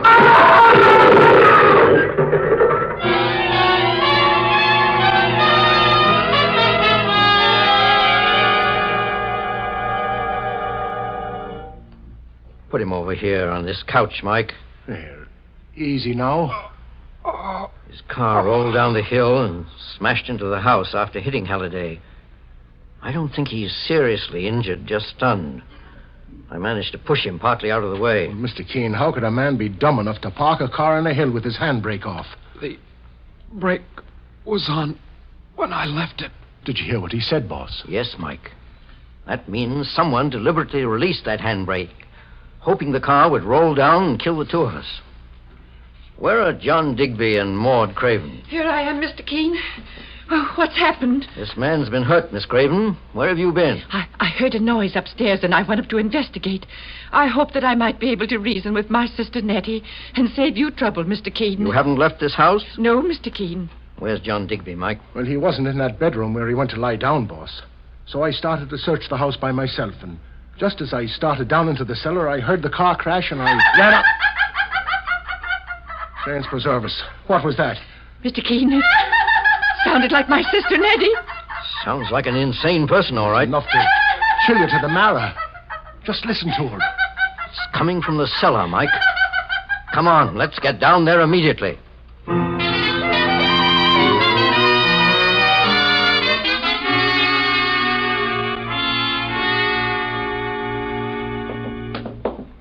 Mr. Keene, stay where you are. For heaven's sake, don't move. It's John Digby, boss. Nettie Craven standing behind him, Mike, with an axe in her hands. Yes, I'm Nettie Craven. Don't move, either of you. Do as she says, Mr. Keene, or she'll bury that axe in the back of my head. Nettie, why do you want to harm John Digby? Who are you? I'm a friend of yours, Nettie. Are you? Won't you put that axe down so we can talk? I can talk with the axe in my hand. Where's Dr. Prentice? He's not here, Nettie. That's all they ever do is lie to me. Where is he? I told you, Dr. Prentice is not here. Tell him his patient's here. Tell him the most beautiful patient he ever had is waiting for him. She's as mad as a hatter, Mr. Keene. Mad, am I? I'll show you who's mad! Nettie, wait. I think you're very clever, Nettie. There's a man with sense. How long have you been hiding here in Dr. Prentice's house? None of your business. Do you know that it's snowing very hard outside? Snowing? Wasn't snowing when I came in? Oh, you'll need rubbers when you go home, or you'll catch a cold. Yes, I will. Wouldn't you like us to take you home in a car? A big car? A very big one. Where do you want us to take you? I want to see Dr. Prentice. Why? I don't know. I had a reason. I forget it now.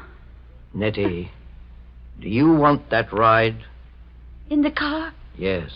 Yes, I'd love it. Then put the axe down. She's dropped the axe. Grab her, Let me handle this, John. Nettie, did you kill Dr. Prentice's daughter, Laura? I never killed anyone. But you once threatened Dr. Prentice, didn't you? Nettie? Nettie, what are you doing down there? Maud!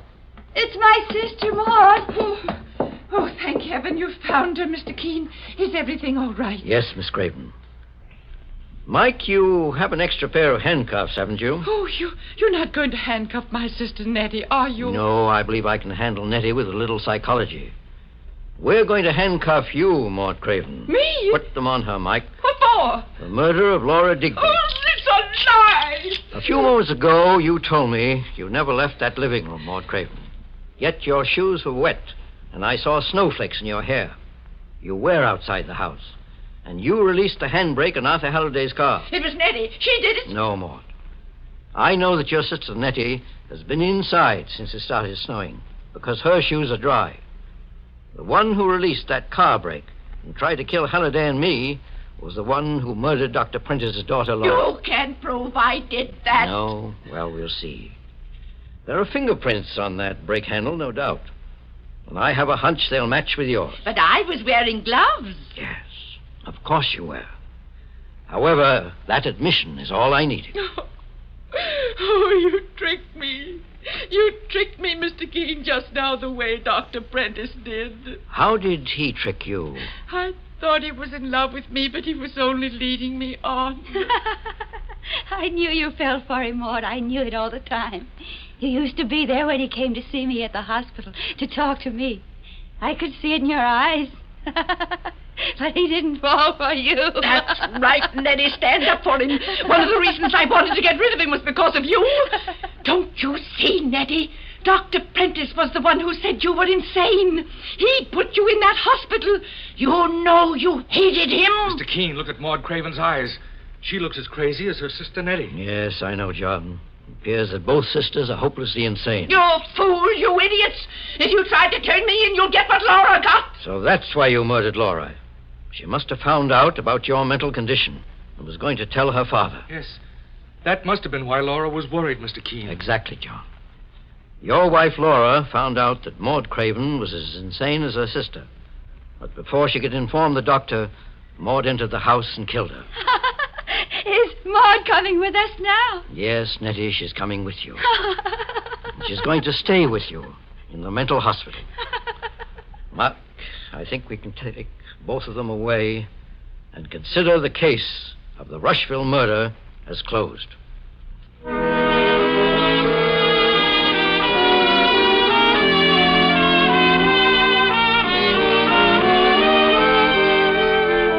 And so Mr. Keene finds the solution to the case of the Rushville murder.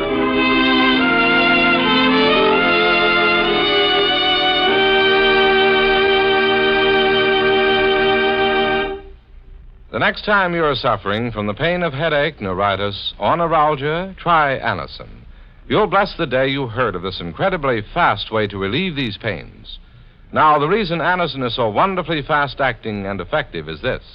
Anacin is like a doctor's prescription. That is, Anacin contains not just one, but a combination of medically proven, active ingredients in easy-to-take tablet form. Thousands of people have received envelopes containing Anacin tablets from their own dentist or physician, and in this way have discovered the incredibly fast relief Anacin brings from pain of headache, neuritis, or neuralgia. So next time such pains strike, take Anacin. For most effective relief, use only as directed. Your druggist has Anacin in handy boxes of 12 and 30, and economical family-sized bottles of 50 and 100. The name is Anacin, A-N-A-C-I-N.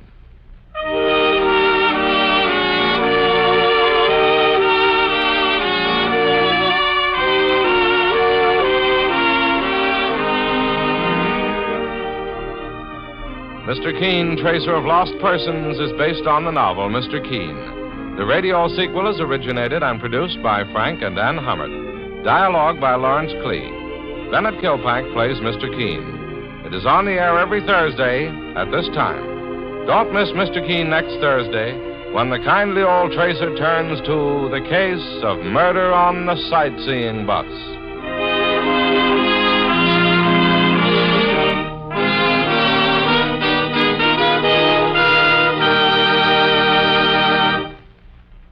Ever suffer heartburn or upset stomach from acid indigestion?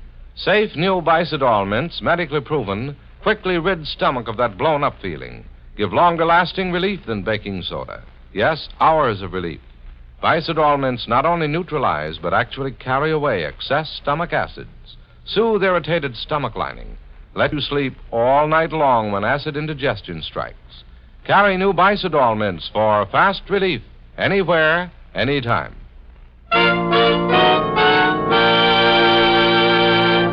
Mr. Keene, Tracer of Lost Persons, will be on the air next Thursday at this same time.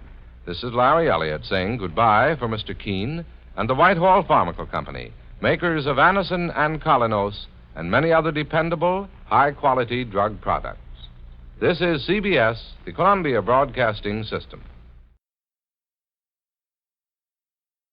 Time now for Mr. Keene, Tracer of Lost Persons.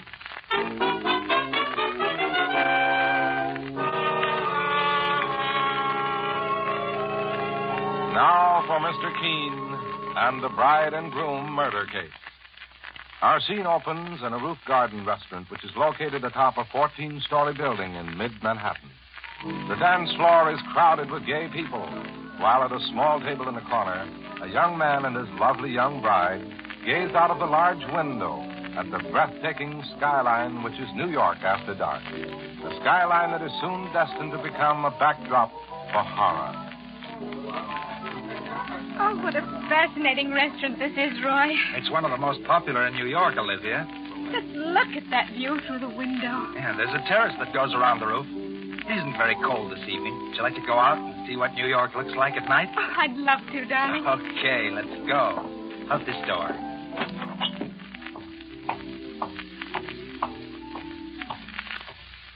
Oh, Roy, what a heavenly view. Yeah, this roof garden restaurant is on the 14th floor. You can see most of Manhattan from here. There's Central Park. And Broadway's over there. See the lights? Mm-hmm.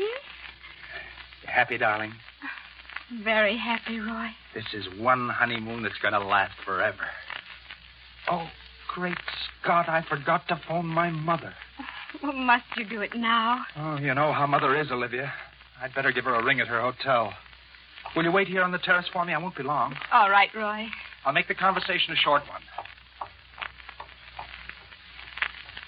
Oh, I never dreamed the city could look so romantic at night. Roy? Is that you? What are you doing? What's the matter with you? No! Let go of me! Let me go! Don't leave me!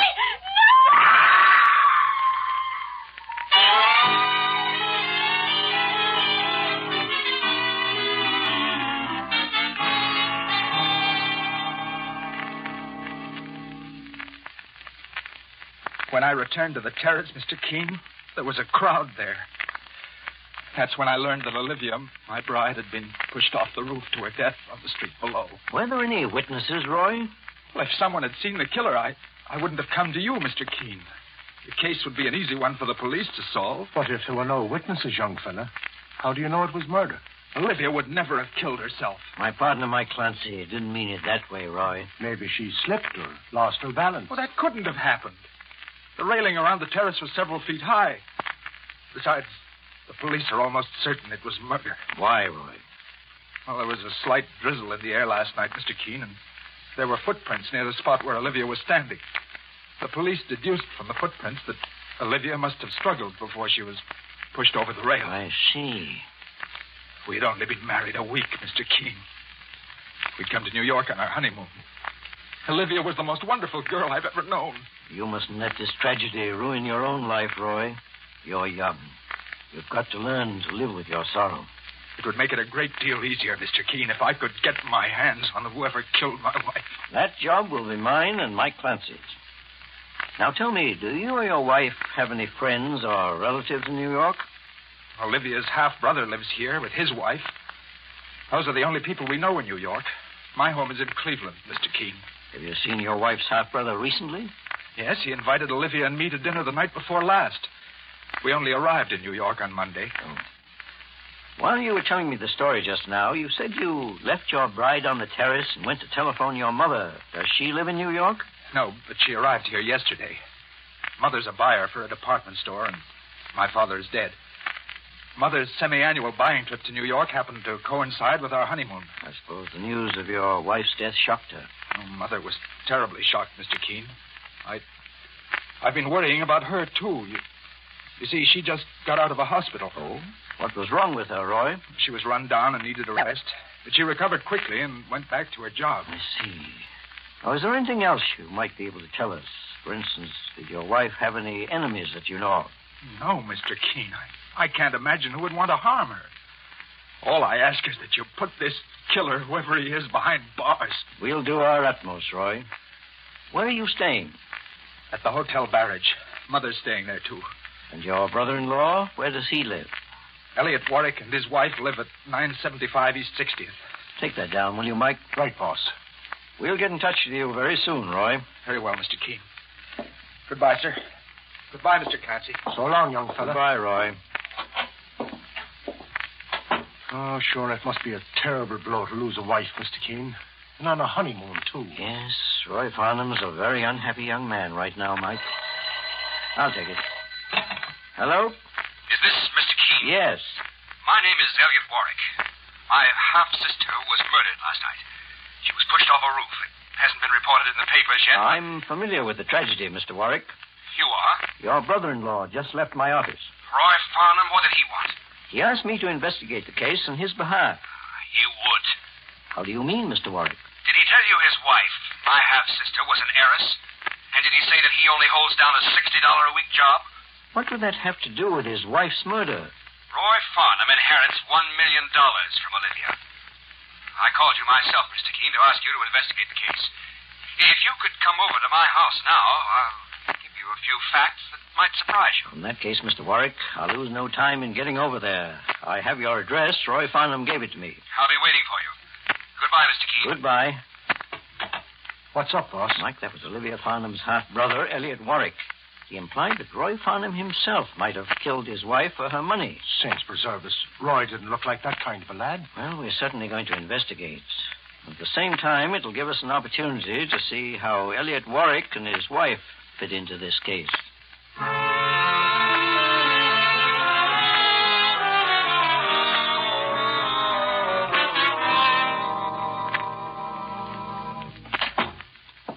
Come in, Mr. Keene. Mr. Clancy. Oh, thank you, Mr. Warwick. Jane, What is it, Elliot? Mr. Keene and his partner are here. I hope we're not disturbing your wife, Mr. Warwick. Well, she's been feeling irritable and out of sorts lately, but it's nothing serious. Jane, this is Mr. Keene and Mr. Clancy, the famous investigators. How do you do? How do you do? Pleased to meet you, ma'am. You know why they're here, Jane. Yes, Elliot. To investigate your sister Olivia's death. Well, I'm going to put my cards on the table, Mr. Keene, and you can take it any way you wish. I didn't like my husband's sister, and her death doesn't break my heart. How can you talk that way, Jane? Elliot, I'm no hypocrite. Olivia and I meant nothing to each other, and I'm willing to admit it. You're very frank, Mrs. Warwick. Mr. Keene, you'd have found that out yourself in any case. And I refuse to put myself in an embarrassing position. To say nothing of a suspicious one? If you're suggesting that I'm a murderer, Mr. Clancy, why don't you put me under arrest? Oh, just a moment, Mrs. Warwick. You're not under suspicion. My partner and I only want your cooperation, nothing more. Sure, and maybe I talked a bit out of turn, Mrs. Warwick. I'm sorry. That's quite all right, Mr. Clancy. I don't believe I can help you, Mr. Keene. Perhaps Elliot can. If you don't mind now, I'd prefer to rest for a while. I have a splitting headache. Go right ahead, Mrs. Warwick. I'll lie down inside, Elliot. All right, dear. Your wife's face looks familiar, Mr. Warwick. You may have seen her on the screen, Mr. Keene. She was a featured player in Hollywood before we married. Oh, she's given up her screen career? For my sake. Well, Mr. Warwick, if you don't mind, I'd like a more thorough explanation of what you suggested over the telephone. You said that Roy Farnham inherits a large fortune from his murdered wife, Olivia? Yes, Mr. Keene. Olivia married Roy only a few days before she was thrown off that roof and killed. Automatically, he becomes the heir to her estate, which is valued at over $1 million. $1 million estate? Yes, Mr. Clancy. To make myself clear, I'm accusing Roy of having murdered my half-sister for her money. You have any proof, Mr. Warwick? Proof? What more do you need than that, Mr. Keene? He was with Olivia on that terrace at the Roof Garden restaurant, wasn't he? That doesn't mean he pushed her to her death. Well, I'm just telling you what I know. The girl has an estate worth $1 million. Mr. Warwick, did you share in that estate as Olivia's half-brother? Why, no. It was left to Olivia by her father, who was my stepfather. We didn't get along. I moved from Cleveland to New York several years ago and lost touch with the family. Your accusation is a grave one, Mr. Warwick. And in order to be fair to Roy Farnham, I think I must tell him about it. I'm not afraid of him. All right. Do you intend to leave this house today? No. Then I'll phone you later. I may want to speak to you again in Roy's presence. Come along, Mike. Please say goodbye to your wife for us, Mr. Warwick. For just a moment, Mr. Keene. Yes? Nothing. I forgot what I was going to say. Goodbye, Mr. Warwick.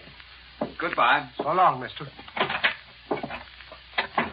Mike, we've got something to work on at any rate. Well, boss, do you think that this fellow Warwick knew what he was talking about? Accusing Roy Farnham of murdering his own wife? We'll soon find out when we speak to Roy Farnham once more. Let's go over to his hotel right now.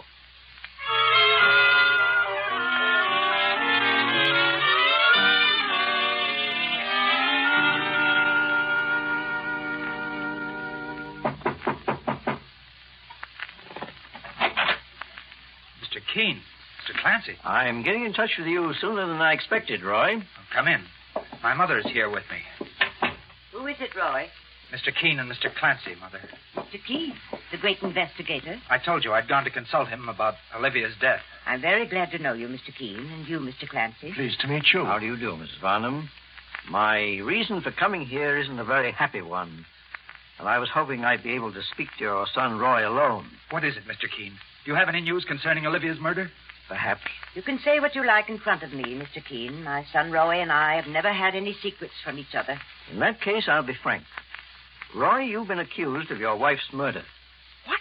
That's insane. Who accused me, Mr. Keene? Your brother-in-law, Elliot Warwick. Oh, naturally. Mr. Keene, he hates my son. Does he, Mrs. Farnham?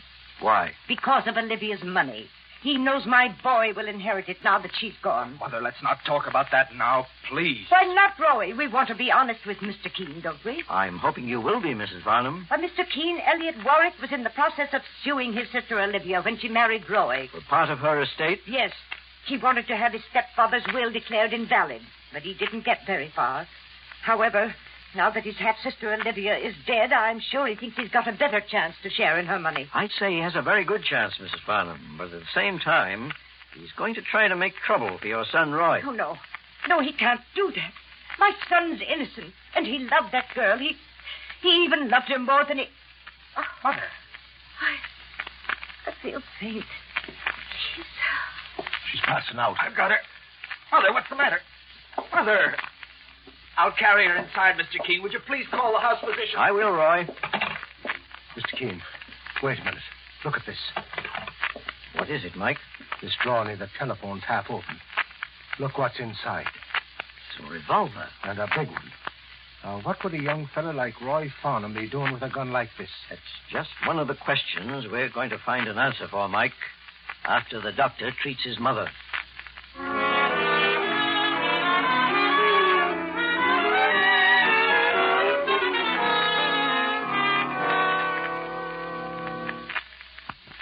Mr. Keene, the famous investigator, and his partner, Mike Clancy, are investigating the death of pretty Olivia Farnham, a bride of less than a week, who was pushed from the terrace of a restaurant located 14 stories above the ground.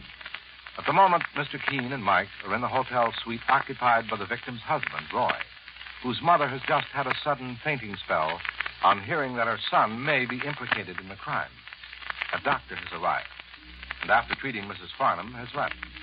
Now, in the living room of Roy Farnham's hotel suite. Has the doctor gone, Mr. Keene? Yes, Roy. I was afraid Mother had a heart attack, but I guess it was nothing serious. She seems to be much better. She should be, young fella. There's nothing like a phony faint to get a chance to take things easy. I beg your pardon? What my partner, Mike Clancy, refers to, Roy, is what the doctor just told us. Your mother didn't faint. She only pretended to. But that's fantastic. Mother was upset, Mr. Keene, because you were putting me under suspicion of having killed my wife. Suppose we question her about that now. There's no need for that, Mr. Keene. Mother. The doctor was right. But why? Why did you do it, Mother? I think I can answer that, Roy, with your mother's permission. By the way she behaves, I'd say she was very attached to you. My son means more to me than anything else in the world, Mr. Keene. I only made believe I was ill to gain time for him to answer those terrible accusations. Mrs. Farnham, was your last sojourn in the hospital another method of gaining time? What do you mean? Your son, Roy, told me you were ill and had to go to the hospital just before he was married. What hospital were you in, may I ask? The Central in Cleveland. Mike, would you get them on the long-distance phone? Right away, boss. Just a moment, Mr. Keene.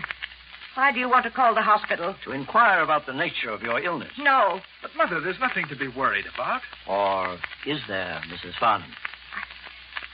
Mr. Keene, I only pretended to be ill. I was trying to stop my son Roy's marriage to Olivia. Mother, you don't mean it. I left the hospital, Roy, and followed you and Olivia to New York. Mrs. Farnham, you mean you were so angry with your son for having married that you came here to try and separate him and his bride? Yes.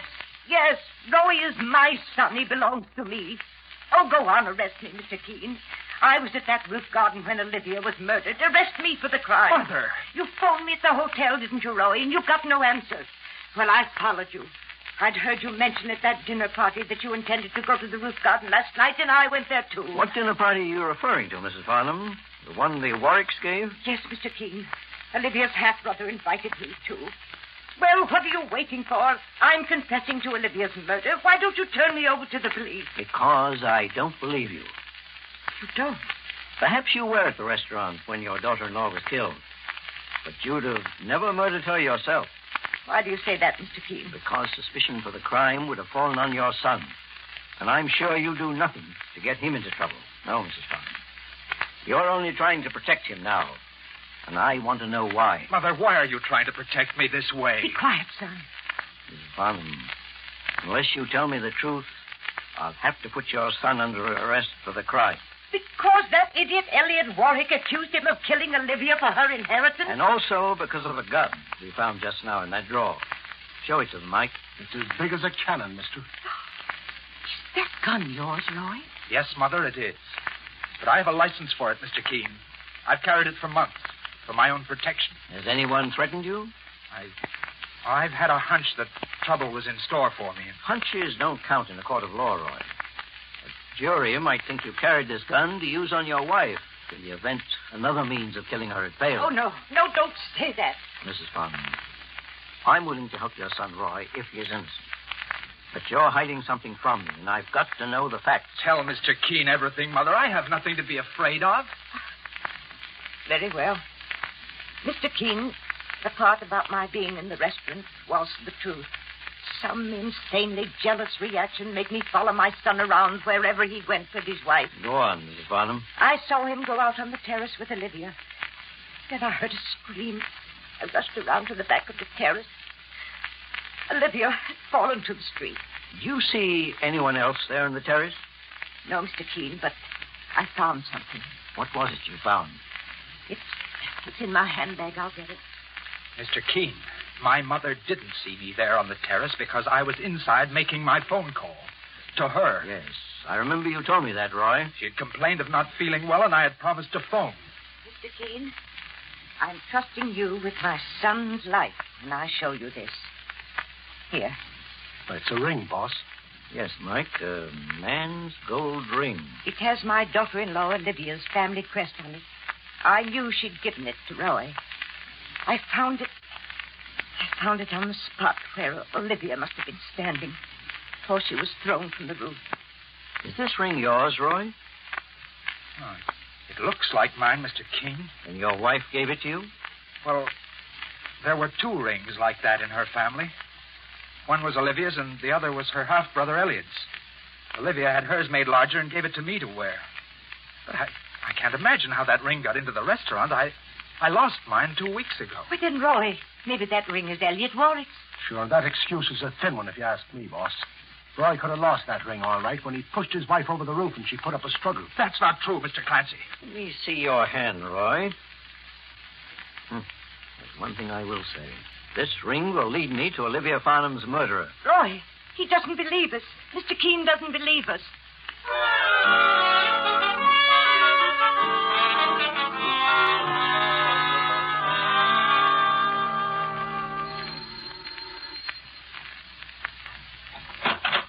Oh, it's you, Mr. Keene. Mr. Clancy. Good evening, Mr. Warwick. Well, did you accuse Roy Farnham of murdering my half-sister? Yes, I told him you had accused him, and he in turn accused you. What? He accused me? What's he trying to do, cover for himself? Mr. Warwick, I understand you were suing your sister to break your stepfather's will. Why, yes, but that's ancient history. I made up with Olivia long ago. Because you realized your lawsuit wasn't strong enough? I don't see... However, now that she's dead, I imagine you'll bring suit again. This time against her husband, Roy Farnham, claiming a share of Olivia's estate. I have more of a right to that money than he has. Tell me something, Mr. Warwick. Did Olivia leave any life insurance? Not very much. Just how much?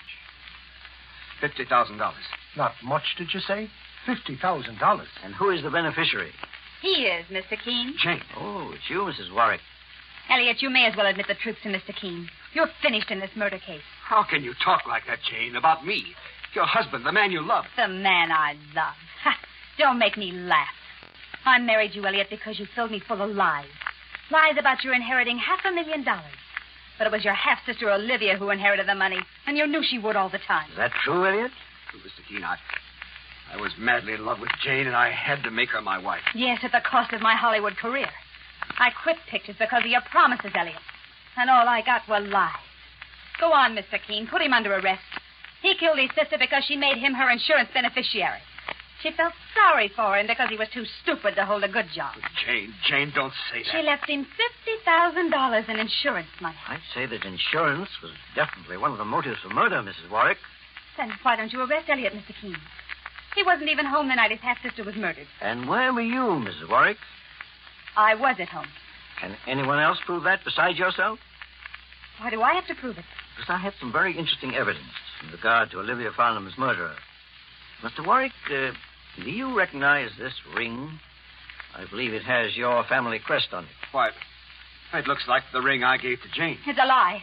Well, don't you remember, Jane? Olivia had a ring like that, and so did I. There was a family tradition about those rings. We were each supposed to give them to our future marriage partners when we were engaged. Then Roy Farnham had one too, Mr. Keene. Yes, given to him by his wife. However, this is not the ring he received. How do you know? It's much too small for a man's finger. Mr. Warwick, let me see your finger. That ring doesn't fit any of my fingers, Mr. Keene. But I'll wager it fits your wife. Don't touch me. Now, take it easy, lady. Mr. Keene, are you saying that my wife... I'm saying that your wife murdered your sister for the same reason she tried to blame the murder on you, money. She evidently married you thinking you were heir to a fortune, then tried to make you one by killing your sister. Not only would you and she have gained Olivia's insurance, but the possibility of sharing her estate as well. Don't come near me, any of you. This ring came off your wife's hand when Olivia struggled for her life to keep from being pushed off the roof garden. No. You were very clever, Mrs. Warwick. When I first met you, you used a sly psychology. You thought if you candidly admitted disliking your sister-in-law and casting a slight suspicion on yourself, you disarmed the authorities and me. Most murderers do everything they can to hide their guilt. Jane, I can't believe it of you. Your wife was worried when I returned here tonight, Mr. Warwick. And to save herself, she tried to pin the murder on you. All right, Mike. You can put the handcuffs on Jane Warwick. Right, boss. You'll never be able to take me to prison. Do you understand? Boss, look out. She's picked up a fire poker. Afraid of me, aren't you? Well, why don't you come and get me? Mr. King, she fell through the window. It's 9 stories to the ground. Well, sure, that's justice for you. Yes, Mike. Jane Warwick, that's the same fate she dealt her victim. You'd better go down there to the street. Meanwhile, I'll call police headquarters and tell them we found Olivia Farnham's murderer and the case is closed.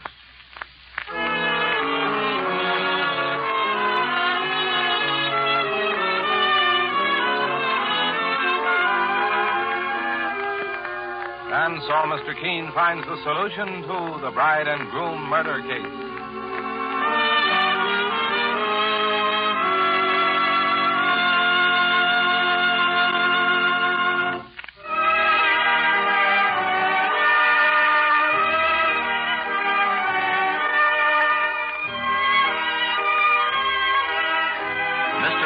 Tracer of Lost Persons has been a presentation of the United States Armed Forces Radio Service, the voice of information and education.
time now for Mr. Keene, Tracer of Lost Persons.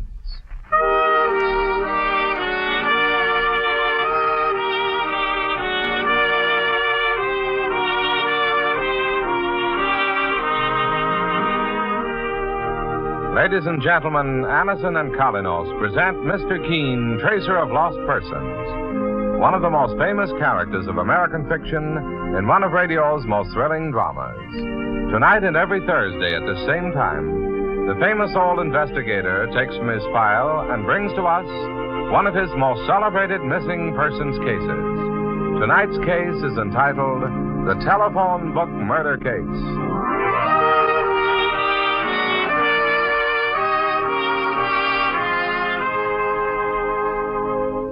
Here is something you should know if you ever suffer from the sudden pain of headaches, neuritis, or neuralgia. It's a way to ease the pain, often within a few minutes. A way that is incredibly fast and effective. It's Anison. Anison is like a doctor's prescription.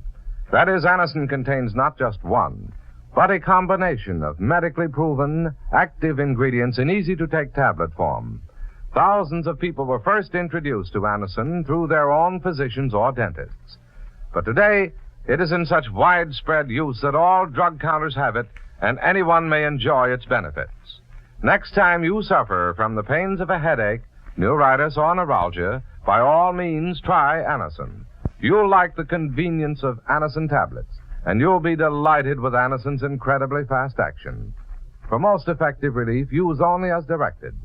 Anacin, Anison. Ask for it today at your druggist.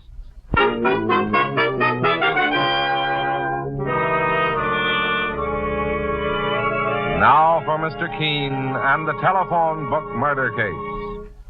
Our scene opens in a fashionable New York mansion, the home of a wealthy bachelor. At the moment, he's standing before a mirror in the drawing room, putting the finishing touches to his evening clothes as his valet stands nearby, both unaware of the impending tragedy which threatens. Well, how do I look, Edwards? Perfect, sir. Your new dinner jacket is an excellent job of tailoring, Mr. Andrews. Thank you, Edwards. Oh, you may take the evening off. These bachelor dinners usually go on for hours, and I won't be home until late. Very good, sir. Good night, Mr. Andrews. Good night. Now, where did he put that top hat? Oh, here it is. Something you want, Edwards? Oh. I thought it was my valet. What are you doing with that gun? You...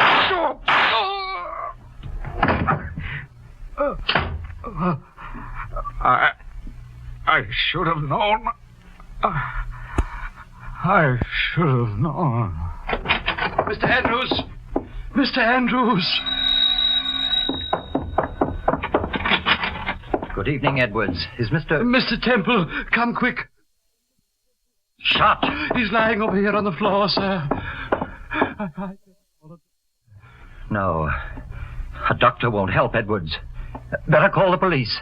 Brad Andrews is dead.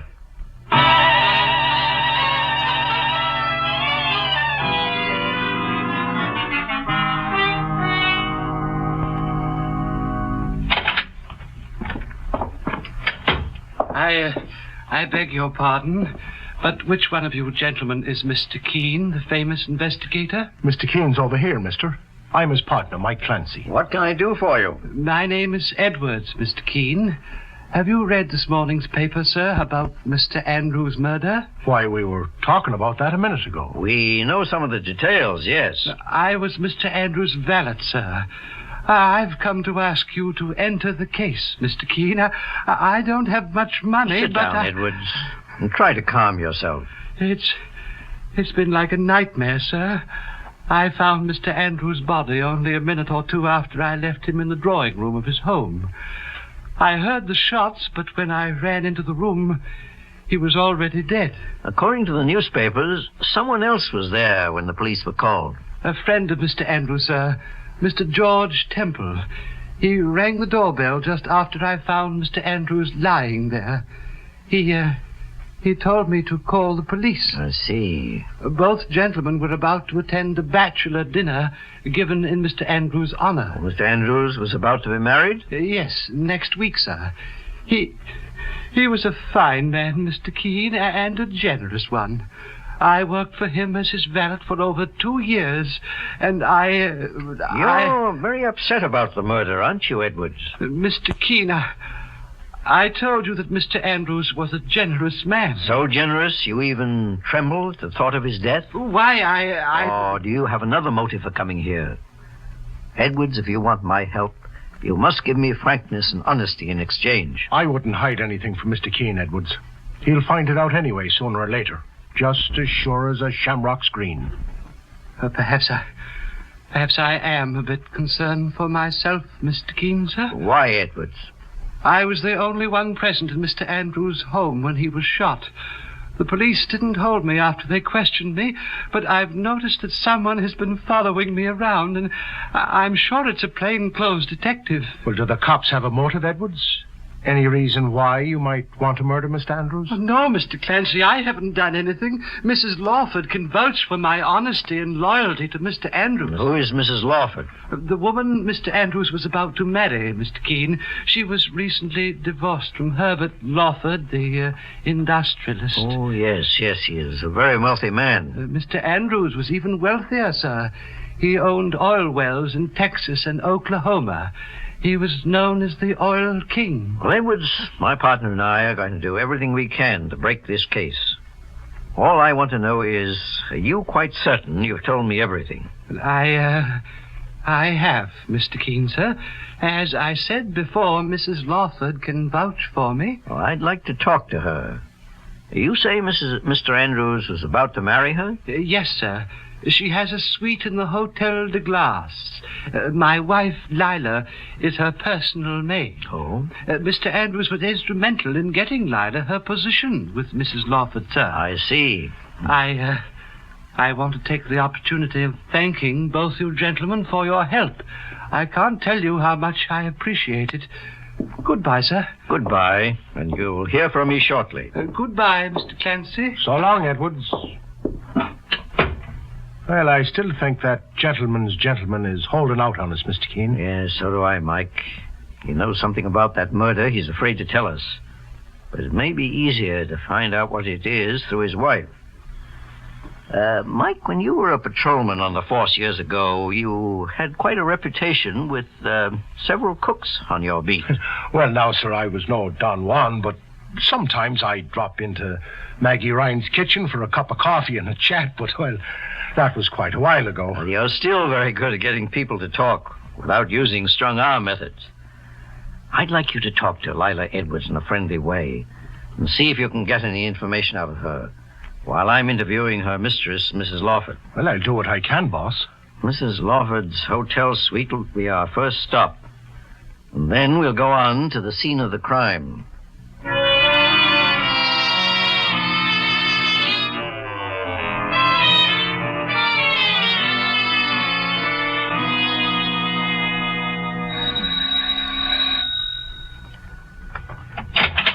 Yes, sir? Is Mrs. Lawford at home? Why, who's calling, sir? Mr. Keene and Mr. Clancy. Mr. Keene, the investigator?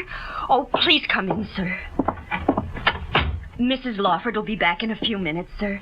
Please make yourselves comfortable. Oh, thank you. I was wondering if I could have a glass of water, miss. Oh, why, of course, Mr. Clancy. I'll get it for you. Oh, don't trouble yourself. I'll go along. I'll wait here, Mike. All right, Mr. Keene. Here's the pantry. Just a moment, please. Sure, and I see you're careful about how you run the water. Well, it's precious right now. Oh, it sure is.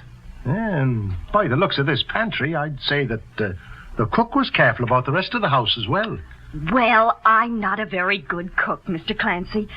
As a matter of fact, my real vocation isn't being a lady's maid either. Oh, no? I'm studying shorthand now so I can get a position as someone's secretary. Well, more power to you. Of course, my husband... Your husband what, miss? Oh, he just doesn't seem to understand that a girl likes to go up in the world. Or sometimes he's so narrow-minded and jealous, I could scream. Oh, that's so. But maybe I'm talking too much, Mr. Clancy. Oh, sure, and I'm a man with a sympathetic ear, Mrs. My name's Edwards, Lila Edwards. Oh, and you're married to a jealous man, eh?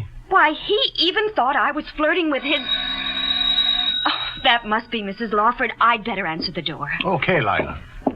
Oh, someone's at the door. Yes, Mr. Keene. Mrs. Lawford must have forgotten her key. Any luck, Mike? Did you learn anything from Lila the maid? Well, Lila's a talker, all right, boss. I found out that her husband, Edwards, that valet, is a jealous man. That's interesting. The gentlemen are in the living room, Mrs. Lawford. Thank you, Lila. Mr. Keene? Yes. I'm Mrs. Lawford. Oh, how do you do? This is my partner, Mike Clancy. How do you do, Mr. Clancy? Pleased to meet you, ma'am.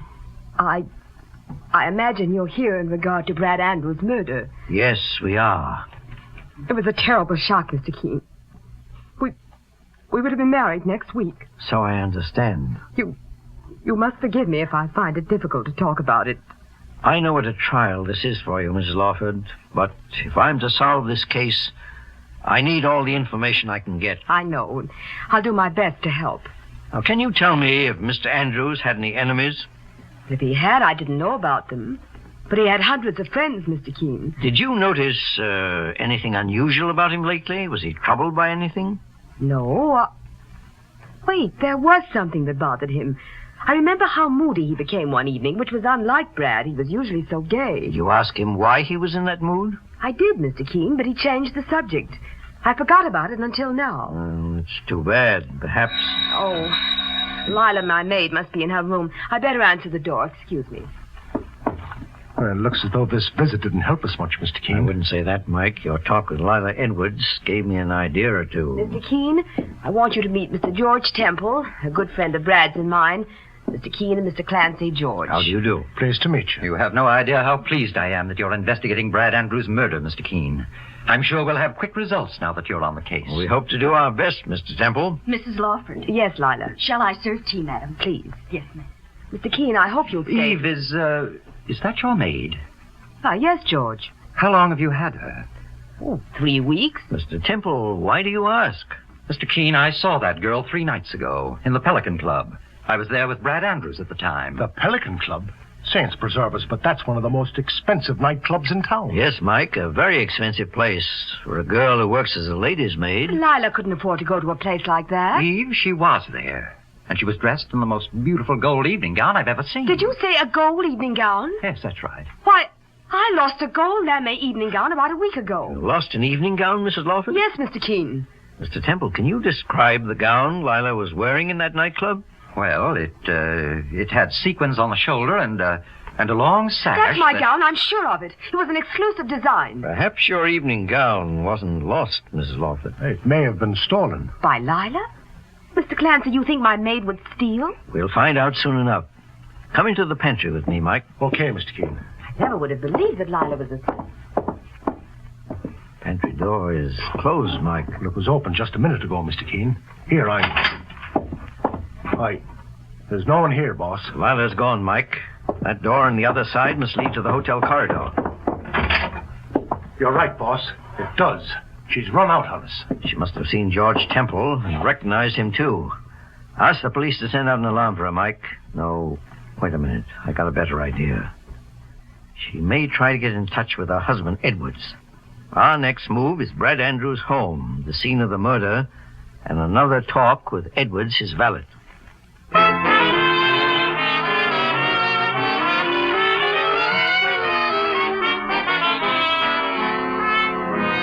In just a moment, we'll return to Mr. Keene and the telephone book murder case. Meanwhile, you've read about it, Krypton, Kriptin, the antihistamine wonder drug that, taken at the start, can kill a cold. Kill it the way no previous cold tablet, no aspirin, quinine, or chest rub could do.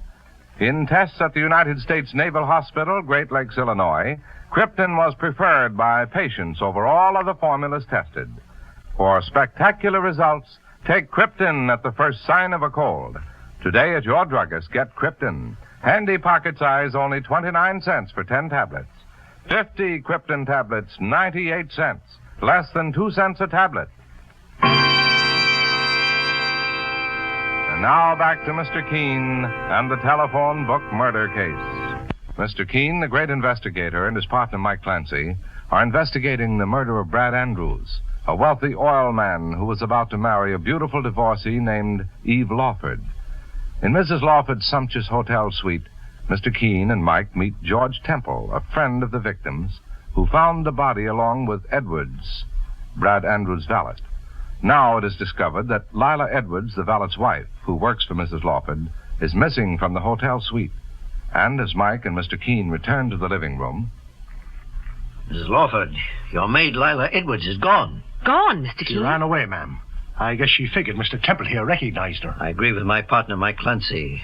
Since Mr. Temple said he saw Lila in an expensive nightclub wearing one of your dresses, Mrs. Lawford, she may be afraid of being arrested for stealing, or perhaps for murder. Murder? But, Mr. Keene, what connection would Eve's maid have with the murder of Brad Andrews? That's what I intend to find out, Mr. Temple. Well, it beats me. Cigarette, Eve? No, thank you, George. Mr. Keene? Mr. Clancy, will you have a cigarette? I'll have one of my own cigars, thank you, Mr. Temple. Well, Mike, we'd better be on our way. Oh, you're going, Mr. Keene? Yes, to Brad Andrews' home, the scene of the crime. We're going to question Edwards, Mr. Andrews' valet, a little further.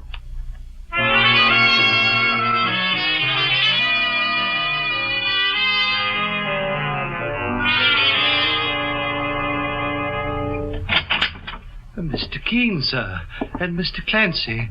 I wasn't expecting you. May we come in, Edwards? Why, yes, sir. My partner and I want to make a thorough search of Mr. Andrews' house. I'll show you around, sir. Well, that won't be necessary. Mike can find his way. I'd like to speak to you, if I may, Edwards. Is that the bedroom? Yes, Mr. Clancy. Well, I'll start in there. Mr. Keene, have you found any further clues to poor Mr. Andrews' murder? Yes, several, Edwards. Oh, that's fine, sir. One of them concerns your wife. Lila? Where is she, Edwards? Why, she's with Mrs. Lawford in her hotel suite. She's Mrs. Lawford's maid, sir. Yes, I know. But she left there almost an hour ago. She did? And she came here. Here? But why, how do you know, sir? I saw a pair of woman's gloves on the foyer table as we came in. Those belong to, Edwards, you came to me for help, and I offered to give it to you. In return, all I'm getting is evasions. But, Mr. Keene, You're not being honest with me. I may have to take you to police headquarters for further questioning about Mr. Andrews' murder. No, Mr. Keene, please. I'm not trying to interfere with your investigation. And why don't you tell me the truth? I will, sir. And I swear I'll never lie to you again. Is your wife in this house, Edwards? Yes, sir. She arrived 10 minutes before you did. Where is she hiding? In my room, downstairs, Mr. Keene. Will you get her, please? I want a full explanation from both of you. Very well, sir. Mr. Keene, sir? Yes, Mike? I've just gone through Mr. Andrews' bedroom, and I come up with something odd. This telephone book. Oh, what's odd about it, Mike? Well, do you know where I found it, sir? In one of the bureau drawers, along with these papers. Those papers look like stocks. All except this document. It's an insurance policy. The others are stock certificates issued by the Exeter Oil Company. Well, let's see that phone book.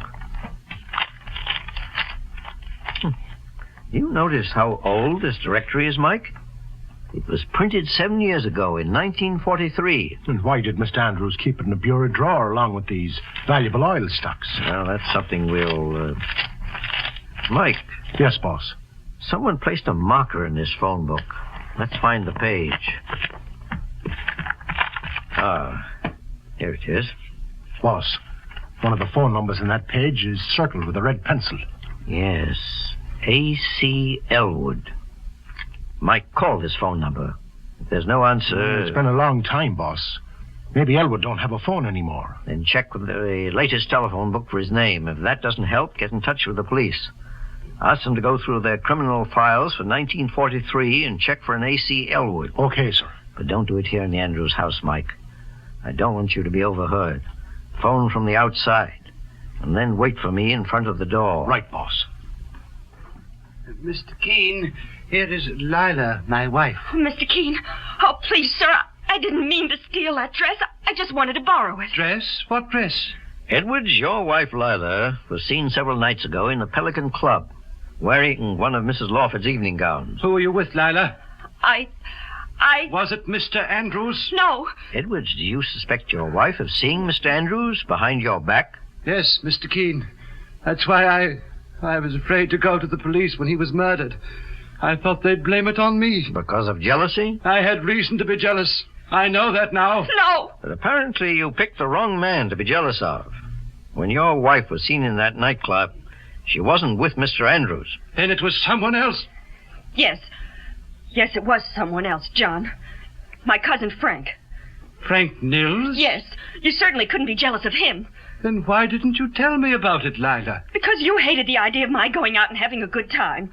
You didn't want to spend money on me, so I decided to spend it on myself. It was fun to dance and see a show every once in a while.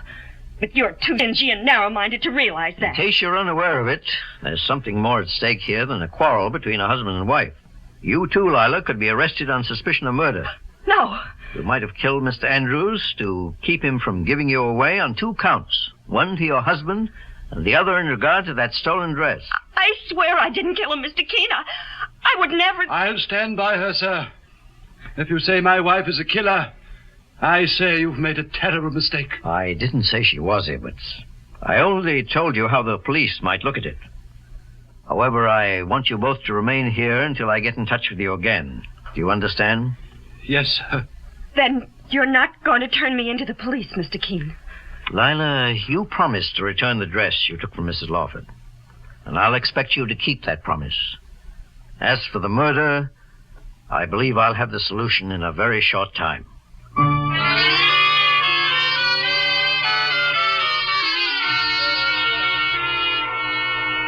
Hope I didn't keep you waiting long in front of the house here, Mr. Keene. What did you learn, Mike? Well, sir, the phone company told me that A.C. Elwood hasn't been a subscriber for 7 years.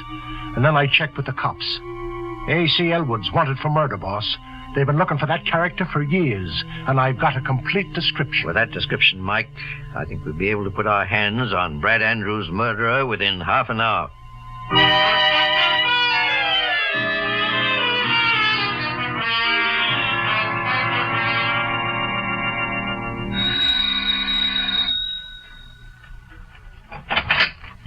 Oh, Mr. Keene. Good evening, Mrs. Lawford. Oh, back again, Mr. Keene? I'm glad you remained here, Mr. Temple. I have some news for both of you. Well, I was just about to leave, but... You can spare a few minutes, Mr. Temple, can't you? Of course. Mrs. Lawford, it occurred to me after I left that I'd heard something about you before. I believe I read an account of your recent divorce and why it occurred. My husband and I were incompatible, that's all, Mr. Keene. And in the late Brad Andrews, you found the perfect mate? Yes. Did his wealth have anything to do with it? What do you mean? If I recall correctly, your husband divorced you because of your extravagant habits. You spent over $1 million within a span of 3 years. Mr. Keene, it wasn't entirely my fault. My husband didn't love me. I tried to find some escape in living luxuriously. But I swear I fell sincerely in love with Brad Andrews after I received my divorce. But Brad Andrews was a rich man. This life insurance policy is proof of that. It carries an insurance of $1 million. What? I didn't know Brad Andrews carried $1 million policy. Yes, he did, Mr. Temple. Mrs. Lawford here is the beneficiary. Brad took that insurance policy out just before he died. I know what you're getting at, Mr. Keene. You're trying to accuse me of killing the man I love for that insurance money. But I have nothing to be afraid of. Because I'm innocent. You'd have a great deal to be afraid of, Mrs. Lawford, if I hadn't already solved this case. Mr. Keene, you found the killer? Yes. Mr. Temple, do you have a cigarette by any chance? Why, of course. Oh, thank you. May I see that cigarette case, Mr. Temple? Here you are. Why, it's very handsome. I bought it years ago. But about this murder. Oh, yes. Can either of you identify a firm named the Exeter Oil Company? Why, yes, Mr. Keene. That's the company George here is interested in. Yes, it is. It's probably a fraudulent concern. What? Temple, I'm putting you under arrest for the murder of Brad Andrews. Mr. Keene, The initials in this cigarette case are ACE. ACE stands for A.C. Elwood, a man who's already wanted by the police for a murder that took place 7 years ago. Don't move, either of you. George, good heavens, Mr. Keene, he has a gun. Yes, Miss Lawford. George Temple here is a very dangerous man. He had a date with Brett Andrews to attend that bachelor dinner. He entered Andrews' house, killed his alleged friend, and left. A few moments later, he rang the bell and pretended to have just arrived in order to provide an alibi for himself. That's a very clever deduction, Keene. And I know your motive, too, Temple. Brett Andrews found out in some way that you were A.C. Elwood, a man wanted for murder. He found your real name in an old phone book and connected it with your present alias. He was trying to investigate you more thoroughly when you put an end to his life. Andrews thought he was putting something over on me, letting me go on thinking we were still chummy, when all the time he was trying to send me to the electric chair. I should say he became suspicious of you because of that oil stock which you sold him and which is undoubtedly worthless. You'd be surprised how much of it I've sold to half a dozen other chumps. And you've made one mistake yourself, Keene. You gave me a chance to pull this gun, and now I'm going to make you pay for that. Oh, Mr. Keene! Oh, I just managed to clip him before he pulled the trigger, boss. Which was lucky for me, Mike. That was fast work. He's dead, Mr. Keene. Yes, Mrs. Lawford. He didn't know that Mike Clancy was hiding in the foyer on my orders. Call the police, Mike. It looks as though A.C. Elwood, alias George Temple, was the one who made a fatal mistake. And it was his last.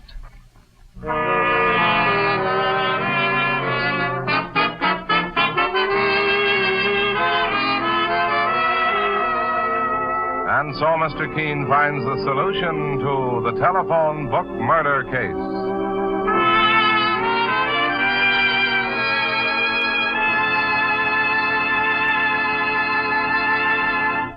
The next time you are suffering from the pains of headache, neuritis, or neuralgia, try Anacin. You'll bless the day you heard of this incredibly fast way to relieve these pains.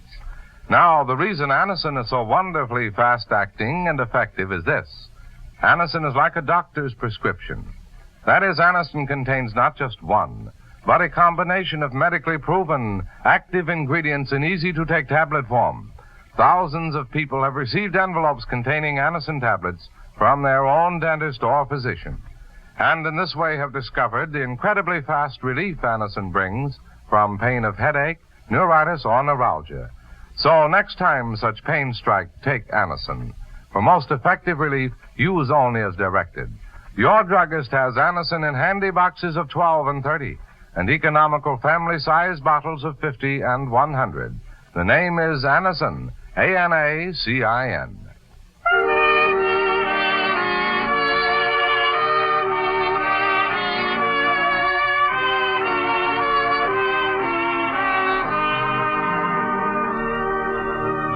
Mr. Keene, Tracer of Lost Persons, is based on the novel Mr. Keene. The radio sequel is originated and produced by Frank and Ann Hummert. Dialogue by Lawrence Clee. Bennett Kilpack plays Mr. Keene. It is on the air every Thursday at this time. Don't miss Mr. Keene next Thursday when the kindly old Tracer turns to the Weeping Willow murder case.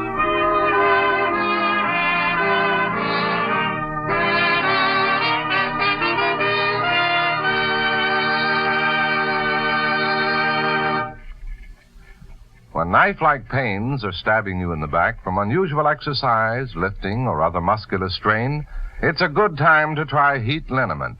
Heat is strong, yet does not burn the skin. You just brush it on the sore place with the applicator, and right away heat starts to penetrate to ease the pain and bring soothing relief. And it keeps on working for hours to bring grand comfort. Get Heat Liniment at your drugstore.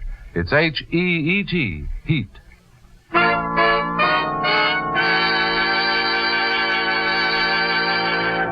Mr. Keene, Tracer of Lost Persons, will be on the air next Thursday at this same time. This is Larry Elliott saying goodbye for Mr. Keene and the Whitehall Pharmaceutical Company, makers of Anacin and Colinos, and many other dependable high-quality drug products. This is CBS, the Columbia Broadcasting System. It's time now for Mr. Keene, tracer of lost persons.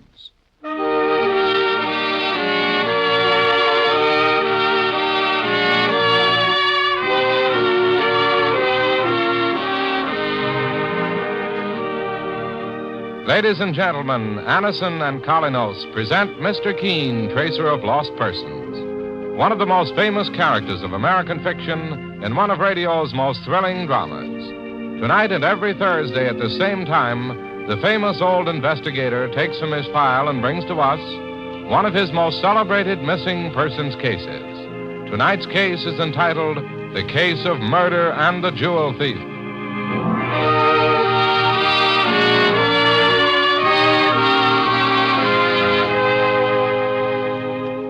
Physicians and dentists have had much to do with spreading the fame of Anison. Many have been giving their patients Anison tablets in envelopes for years. These people know how incredibly fast Anison acts to relieve the pains of headaches, neuritis, or neuralgia. Why not take this tip when you're suffering from headache, neuritis, or neuralgia pain? Take Anison, the modern way to relieve pain. Anison acts promptly. Anison is like a doctor's prescription. That is, it contains not just one, but a combination of medically proven, active ingredients in easy-to-take tablet form. Next time you suffer pain from a headache, neuritis, or neuralgia, don't wait for relief. Try Anison. You'll be delighted with its incredibly fast, effective action. For most effective relief, use only as directed. Ask for Anison, spelled A-N-A-C-I-N, at your drug counter today.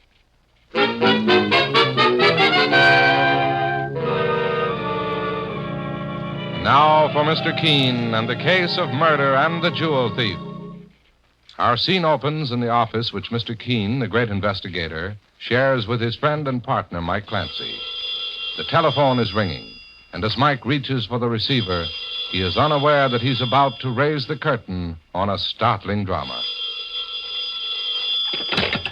Mr. Keene's office. Is this Mr. Keene? No, this is his partner, Mike Clancy, speaking. May I talk to Mr. Keene? It's very important. Well, who's calling, please? Tell him it's Mr. Carl Rollins. Well, just a second. Mr. Keene? Yes, Mike? There's a fellow named Carl Rollins who wants a word with you. He says it's important. Carl Rollins? All right, Mike, I'll take it. Hello? Mr. Keene. Yes? This is Carl Rollins. I've got to see you right away. In regard to what, Mr. Rollins? Well, I can't talk about it now over the phone, but if it means anything to you, I'm also known as Kansas Carl. Kansas Carl? Saints preserve us, Mr. Keene. But isn't Kansas Carl the jewel thief the cops have been after for months? Just a moment, Mike. Hello, Mr. Rollins. Yes, Mr. Keene. Where are you calling from? My room's on 10th Street, number 892, apartment 4D. All right. You'll wait there for me? Yes, What? Mr. Rollins. Hello. Hello. What happened, boss? I'm sure I heard revolver shots, Mike. We've got to get over to Rollins' apartment right away.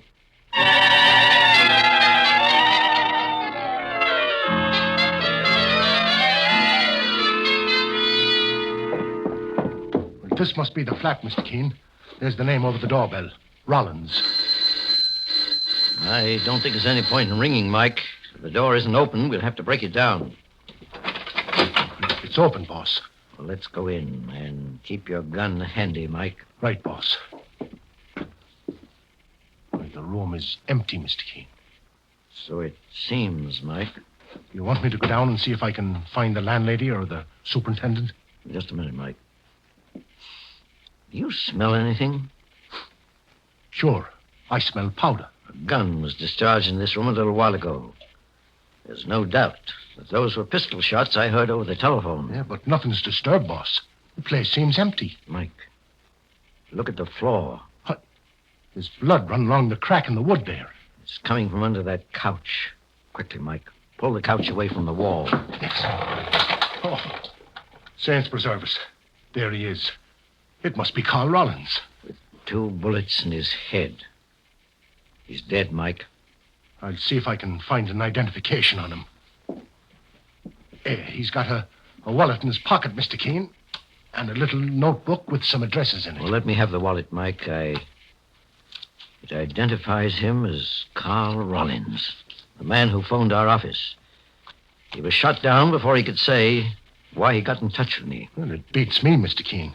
This fellow was wanted in half the states in the country for jewel robberies. Yes, Kansas Carl was known as the society jewel thief. Well educated, with impeccable manners, he'd impress rich people and then rob them. But why should he get in touch with you, Mr. Keene? Sure, and he'd have known you'd turn him into the police at the drop of a hat. Exactly. Maybe that's just why. There's someone at the door, boss. Before you answered, Mike, pull that couch back and hide the body once more. I'll put a chair over the bloodstain on the floor. Okay, sir. There.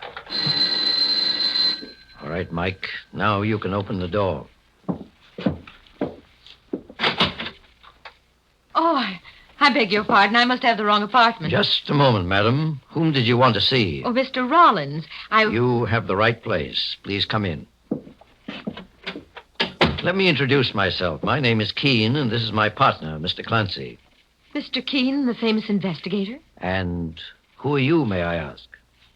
Mrs. Andrea Mitchell. I'm a good friend of Mr. Rollins. But why are you here? Has something happened to Carl? I'll explain in just a moment. First, I'd like you to tell me, how long have you known Carl Rollins? We met 6 months ago. As a matter of fact, we're engaged to be married. I'm a widow, Mr. Keene. And what business was Mr. Rollins in, Mrs. Mitchell? He's a jewel importer. I'll say he was. I beg your pardon? All right, Mike, we shouldn't wait any longer. You better notify the police. The police? Mr. Keene, what's happened to Carl? Please tell me. Carl Rollins has been murdered, Mrs. Mitchell. Murdered? Oh, no. No, he could... Oh. Well, she's fainted, Mr. Keene. I'll take care of her, Mike. You call the police and report the murder of Carl Rollins, alias Kansas Carl.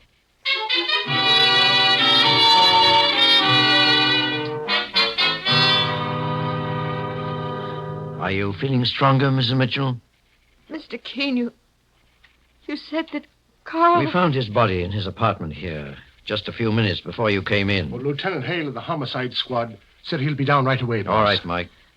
Where is Carl's body, Mr. Keene? Perhaps you better not see him, Mrs. Mitchell. Remain where you are in that chair until you feel better. Who killed him? Carl had no enemies. His life was above reproach. Mr. Keene, either the lady never knew what was going on, or she's a pretty good actress. Never knew what? Mr. Keene, what does Mr. Clancy mean? Carl Rollins was a well-known jewel thief, Mrs. Mitchell. The police have been after him for months. Oh, no. No, I don't believe it. It happens to be true. But Carl loved me. He was a respectable man, Mr. Keene. He couldn't... His respectability was just a pose, Mrs. Mitchell. However, I have a feeling perhaps his life had changed some time before he died. But I'm afraid you'll have to answer a great many questions for the authorities. You don't think they'd connect me with... With Carl Rollins' past? Perhaps they might. However, if you confide in me, Mrs. Mitchell, I may be able to help you. Well, there's so little I can tell you, Mr. Keene. I met Carl at a dinner dance 6 months ago, given by Mrs. Arthur Van Burton. The wife of the banker? Yes. I'm fairly well known in the city, Mr. Keene. My late husband was Elliot Mitchell, the art dealer. When I met Carl Rollins, he was introduced as a jewel importer. I had no idea... He was actually a world-famous jewel thief. He was very clever about hiding his real identity. We saw a great deal of each other for several months. And then Carl proposed to me. I accepted. And I told my daughter we were getting married in a month. I see. Jean, my daughter is only 17, Mr. Keene. She's at a finishing school in Vermont. I don't know what will happen when all this notoriety comes out. I'm not worried about myself. I'm only thinking of Jean. I understand, Mrs. Mitchell. Mr. Keene, if you could help me, I'd be very grateful. I swear I knew nothing about Carl's past. Well, tell me, Mrs. Mitchell, did your husband leave you a great deal of money when he passed away? Oh, no, he didn't. He left debts. Debts I had to pay off with most of his insurance. Did Carl Rollins know about that? Yes, I told him. And he still wanted to go through with the wedding? Oh, yes, Mr. Keene. To tell you the truth, I had to borrow money from him in order to send my daughter back to school. Kansas Carl giving money away? Sure, that takes the cake, Mr. Keene. Mike, I have a hunch that something happened to Carl Rollins' character recently.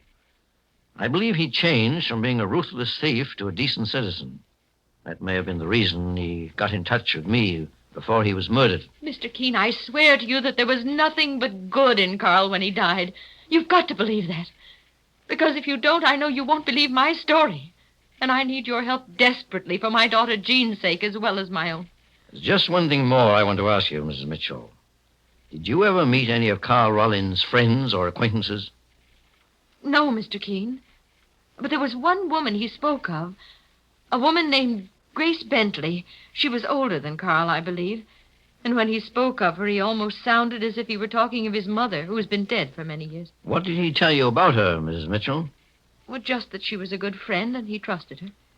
Do you know where Grace Bentley can be found? I believe she's a seamstress, Mr. Keene, and lives alone. Oh, I think Carl had her address in a small notebook he always carried with him. Well, that must be the book we found in his pocket, boss. Well, let me see it, Mike. Yes, Grace Bentley's name is in this book, along with her address.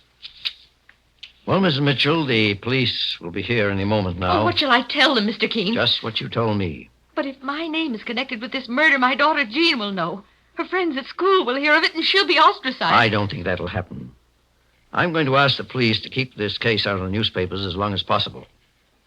It may make it easier for us to solve. What about the addresses in that notebook, boss? The police will want to check every one of them, I'm sure, Mike.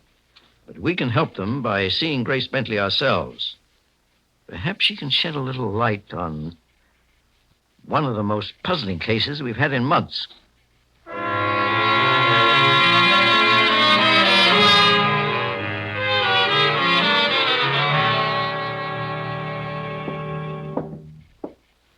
The number on Miss Bentley's letterbox outside was 12, Mr. Keene. This apartment is number 12, Mike. Remember, one peep out of you, you'll get a bullet through your head. Boss, did you hear that? Yes, Mike. Listen. Now just sit there until I'm through. Try the door, Mike. Softly. It's locked, Mr. Keene. Get your gun out. Can you smash the lock with one shot, Mike? I think so, boss. Right after you shoot, I'll push the door in. Someone's being held up at the point of a gun inside that room. We've got to take him by surprise. You ready, Mike? Ready, boss. Mr. Keene, there's a woman tied up in that chair there. In the bedroom. He's in the bedroom. Well, after him, Mike. Are you Grace Bentley, madam? Oh, yes, please. This wire is cutting my wrist. Well, I'll have it off in a moment. Oh, thank heaven you've come. Who are you, sir? My name is Keene, Miss Bentley. Why, the famous investigator. Oh, you don't know how glad I am to see you. And he got away, Mr. Keene. The bedroom window was open, and there's a fire escape leading down to the street. Do you know him, Miss Bentley? Yes. His name is George Darcy. He came to my apartment a few minutes ago with a gun in his hand and tied me to this chair. Do you know why? I think it had something to do with a man I know. Carl Rollins. Miss Bentley, Carl Rollins is dead. Dead? Oh, no. Oh, then it's happened. All his hopes, his attempts to lead a new life came to nothing. I knew Carl very well, Mr. Keene. Did you know that he was really Kansas Carl, a famous jewel thief wanted by the police? Yes. And I might say that I was the cause of his turning over a new leaf and going straight. Suppose you tell me the entire story, Miss Bentley. But before you start, I want to send out a police alarm for this man, George Darcy. Have you any idea where he lives? No, Mr. Keene, I haven't. What does he look like? He's tall and dark, about 30 years of age. He doesn't look like a gunman at all. Telephone that description into the police, Mike. Right, boss. Meanwhile, Miss Bentley can tell me what she knows about Carl Rollins. You know, the more this murder case progresses, the more convinced I am that the final picture may be an amazing one.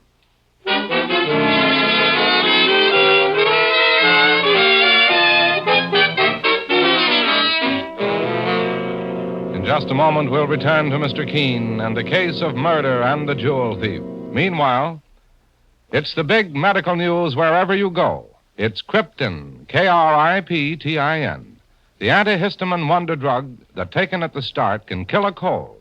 Kill it not in days, but in hours. In tests at the United States Naval Hospital, Great Lakes, Illinois, Krypton proved remarkably effective, was preferred by patients over all other formulas tested. For spectacular results, take Krypton at the first sign of a cold. Today at your druggist, get Krypton. Handy pocket size, only 29 cents for 10 tablets. Bottle of 50 tablets, only 98 cents. Less than 2 cents a tablet. Now back to Mr. Keene and the case of murder and the jewel thief. Mr. Keene, the famous investigator, and his partner Mike Clancy are investigating the murder of Carl Rollins, alias Kansas Carl, a famous jewel thief who preyed mostly on those in the social register. During the investigation, Mr. Keene and Mike rescued a woman named Grace Bentley, a friend of Carl Rollins, who was being held up by a gunman in her modest apartment. The gunman, George Darcy, escaped. But the story Grace Bentley has to tell appears to Mr. Keene to be very important in regard to solving the murder. And as Mr. Keene listens closely... I first met Carl Rollins about a year ago, Mr. Keene. I was taking in washing then and did sewing on the side. That's the way I've been supporting myself. Did you do some work for Rollins, Miss Bentley? Yes. And he was a charming man. Oh, much younger than I, of course. And I felt more like a mother to him than anything else. You didn't know then that he was actually Kansas Carl, the notorious society jewel thief? No, sir. I found that out a few months later. But after I'd gotten to know him well, I realized that there was something fine and decent in Carl that may have been twisted when he was young. So I decided to try to do something about it. What did you do, Miss Bentley? I reformed him. I gave him something more important to live for than money and jewels. In the last few months, Mr. Keene, Carl Rollins had changed completely. He was a different man, even a religious man. Oh, I was very proud of him. What about George Darcy? What did he have to do with Rollins? Darcy was one of Carl's old cronies. They'd often worked together in jewel robberies. When Darcy came here and held me up, maybe he wanted to get even. You see, I was the one who made Carl break off his partnership in crime with Darcy. I just called the police, Mr. Keene, and gave them a description of Darcy. Tall, dark, and around 30. That was the description you gave my partner, Mike Clancy, wasn't it, Miss Bentley? Yes, Mr. Keene. Tell me, Miss Bentley, do you think George Darcy may have been involved in Carl Rollins' murder? I don't know. Have you ever met Carl's fiancée, Andrea Mitchell? No, but Carl told me about her. I understand that she's a wonderful woman. And I was glad when he said he was going to marry her. I was glad that there'd be someone else who'd keep him on the right path. You must have been very fond of Carl Rollins to worry about him that way. He reminded me of my brother, John. He took up a life of crime and died while trying to resist the police. I thought I'd be doing John's memory a service by helping Carl. I see. Is there anything else you can add that might help us in any way, Miss Bentley? No, Mr. Keene. In spite of his past, Carl had turned out to be a very fine man. When he called you, I think he was giving himself up. That's what I imagined myself. Maybe he thought you'd be able to help him by acting as a go-between with the police. Well, Mike, I guess Miss Bentley has told us everything. I'm going down to police headquarters now to see if I can identify George Darcy in the Rogues Gallery. You want me to go with you, boss? No, Mike. Darcy's still on the loose, and he's dangerous. I was thinking of Andrea Mitchell, Carl Rollins' fiancée. Darcy might try to strike at her in some way. Suppose you go over to her home, Mike, and I'll join you there in an hour or two. Okay, Mr. Keene. George Darcy undoubtedly holds the key to Carl Rollins' murder. When we finally get our hands on him, he'll have a great deal to answer for.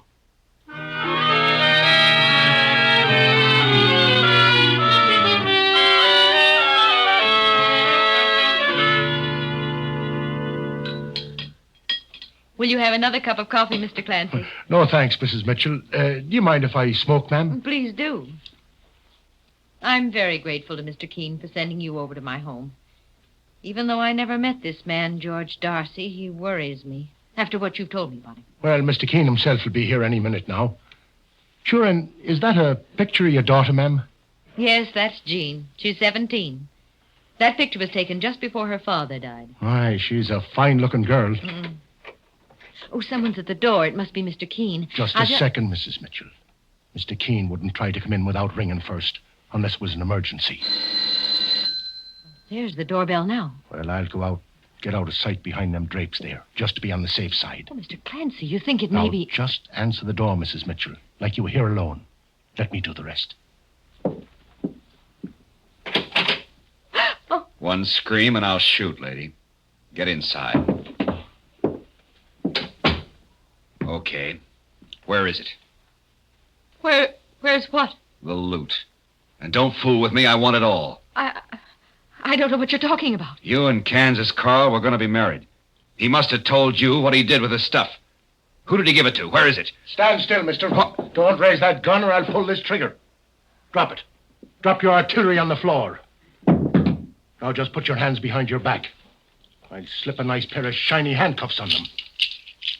There, I guess that'll hold you for a while, mister. That's probably the boss right now, Mrs. Mitchell. Will you let him in, ma'am? Oh, yes, Mr. Clancy. Mr. Keene. Mrs. Mitchell, I see you have a visitor. Mr. Keene, this man just came in and held me up. If your partner, Mr. Clancy, hadn't been here... I had to put the handcuffs on him, boss. I saw this man going to the house ahead of me, Mike, with his gun drawn. I thought I'd cover him from behind, knowing you were here to protect Mrs. Mitchell. What's your name? Darcy. Sure, and this is George Darcy, the fellow we've been looking for, Mr. Keene. So it appears, Mike. What are you doing here, Darcy? Ask her. Why, I don't know what he means. No? Take a look at that pin she's wearing, Keene. What about it? It was stolen 8 months ago, along with $100,000 worth of jewels. Why, I never knew this pin was stolen. It isn't very valuable. Maybe not, but the rest of that stuff was worth a fortune. And you know where it is. This pin was given to me by Carl Rollins. I never dreamed it was stolen. I'm afraid it could make you an accessory, Mrs. Mitchell. However, by accusing you, George Darcy has opened himself to suspicion of murder. What? Darcy, you thought Mrs. Mitchell was hoarding some of your ex-partner Carl Rollins' stolen loot. But you wouldn't have dared to come here to get it if you weren't sure Rollins was dead. Well, I want the truth, Darcy. Remember, your own life hangs in the balance, too. I didn't kill Carl. I knew he was dead because I found his body in his room. You were in his apartment today. Carl was going to turn himself into the police. He was giving up $500,000 worth of jewelry. A part of that haul was mine, and I wanted to get hold of it. And you came here thinking Mrs. Mitchell knew where those stolen jewels were. She was going to marry Carl, wasn't she? Were you the man who also held up Grace Bentley a few hours ago and tied her to a chair? She told you it was me? Yes, she said you were angry at her because she broke up your criminal partnership with Carl Rollins. I'm not sore at anyone, Keene. It was strictly a business proposition. I wanted my split of those jewels before Carl turned them into the police. All right, Mike. We'll take this man, Darcy, down to headquarters. You're arresting me for murder? No, Darcy. I'm turning you in for attempted robbery. But I'm fairly certain I'll also turn in Carl Rollins' murderer within an hour.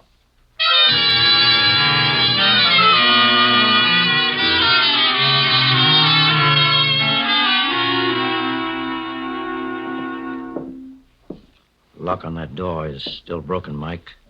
Open it without knocking. Okay, Mr. Keene, sir. Right, the place is pitch dark, boss. There's a light under that door over there. Open the door. It's probably the bedroom. Oh, Mr. Keene, why, what are you doing here? Are you going somewhere, Miss Bentley? I see you're packing a bag. I was going to Philadelphia to see my sister. Your sister? Is she as much a figment of your clever imagination as your brother was? What do you mean? Mike, take a look in that suitcase. Okay, boss. Keep away from my things. One side, lady. So you reformed Carl Rollins, Miss Bentley. You also murdered him. Why, you can't prove that. Oh, no? Just take a look at this, Mr. Keene. There's a false bottom in this suitcase. Why, you... Saints preserve us. There must be a fortune in jewelry here. Yes, Mike. Bracelets, rings, and necklaces that Carl Rollins had stolen over the years, which he was going to return to the police when Grace Bentley shot him down. Her reforming Rollins was only a device, an excuse to gain his confidence so she could get hold of those stolen gems herself. I've got to hand it to you, Keene. I never thought you suspected me. Would you like to know how you gave yourself away, Grace Bentley? Yes. How? You described George Darcy as being tall, dark, and about 30 years of age. He happens to be short, bald, and at least 40. You gave a false description because you didn't want me to catch him. You were afraid he confessed that he suspected you of having Carl Rollins stolen jewels. All right, it's your deal, Keene. But I'll make you a proposition. I can get rid of that jewelry and collect $500,000 in cash for it. I'll split with you 50-50 if you let me go free. That's quite a proposition. You must have some very good connections in the underworld. I ought to. I spent plenty of time up the river. Then you're actually a professional jewel thief with a record, as I suspect. Look, Keene, are you making a deal or aren't you? I'm not, but you are with the district attorney. I'll kill you. You're not so fast. Go. Let me go before Faith, and she's as strong as a man, boss. If she wants to do a little wrestling, she can wrestle with these handcuffs. The handcuffs will hold her, Mike, until we replace them with iron bars. Miss Bentley did a good job of reforming Carl Rollins. But I think his love for Andrea Mitchell had more to do with his decision to turn over a new leaf. But as far as I can see, there's only one reform for you, Grace Bentley, and that's the death sentence.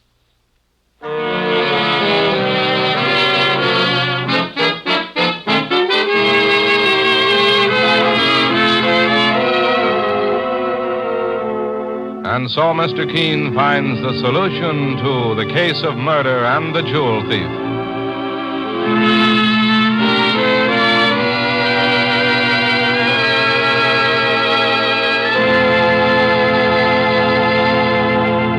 The next time you're suffering from the pains of headache, neuritis, or neuralgia, try Anacin. You'll bless the day you heard of this incredibly fast way to relieve these pains. Now, the reason Anacin is so wonderfully fast-acting and effective is this. Anacin is like a doctor's prescription. That is, Anacin contains not just one, but a combination of medically proven, active ingredients in easy-to-take tablet form. Thousands of people have received envelopes containing Anacin tablets from their own dentist or physician, and in this way have discovered the incredibly fast relief Anacin brings from pain of headache, neuritis, or neuralgia. So next time such pains strike, take Anacin. For most effective relief, use only as directed. Your druggist has Anacin in handy boxes of 12 and 30, and economical family-size bottles of 50 and 100. The name is Anacin, Anacin.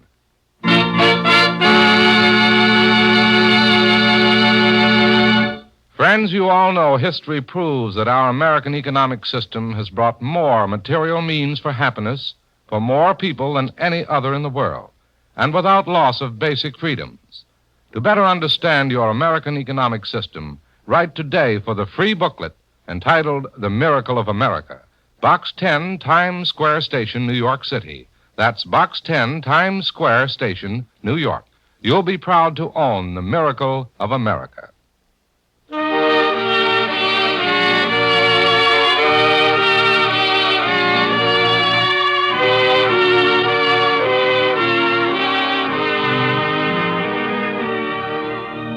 Mr. Keene, Tracer of Lost Persons, is based on the novel Mr. Keene. The radio sequel is originated and produced by Frank and Ann Hummert. Dialogue by Lawrence Klee.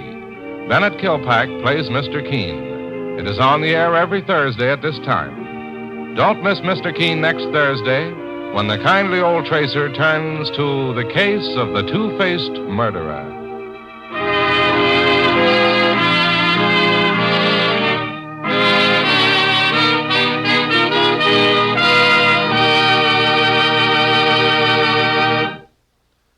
Now you can forget about piercing, shooting pains of neuritis, neuralgia, and muscular rheumatism. The quick, long-lasting action of heat liniment brings welcome relief to the painful areas, makes you feel like yourself again. Heat warms and soothes, yet does not burn. Heat starts to penetrate as soon as it is applied, keeps on working for hours to bring grand relief from pains of neuritis, muscle soreness, neuralgia, and muscular rheumatism. Get heat liniment.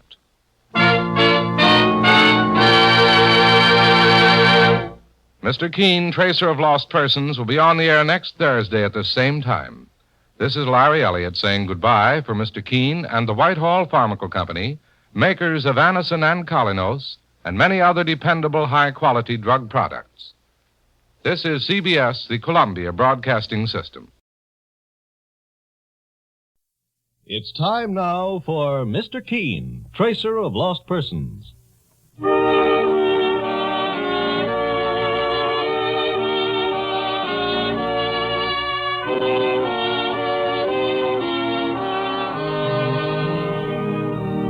Ladies and gentlemen, Anison and Colonos present Mr. Keene, Tracer of Lost Persons, one of the most famous characters of American fiction in one of radio's most thrilling dramas. Tonight and every Thursday at this same time, the famous old investigator takes from his file and brings to us one of his most celebrated missing persons cases. Tonight's case is entitled The Case of the Two-Faced Murderer.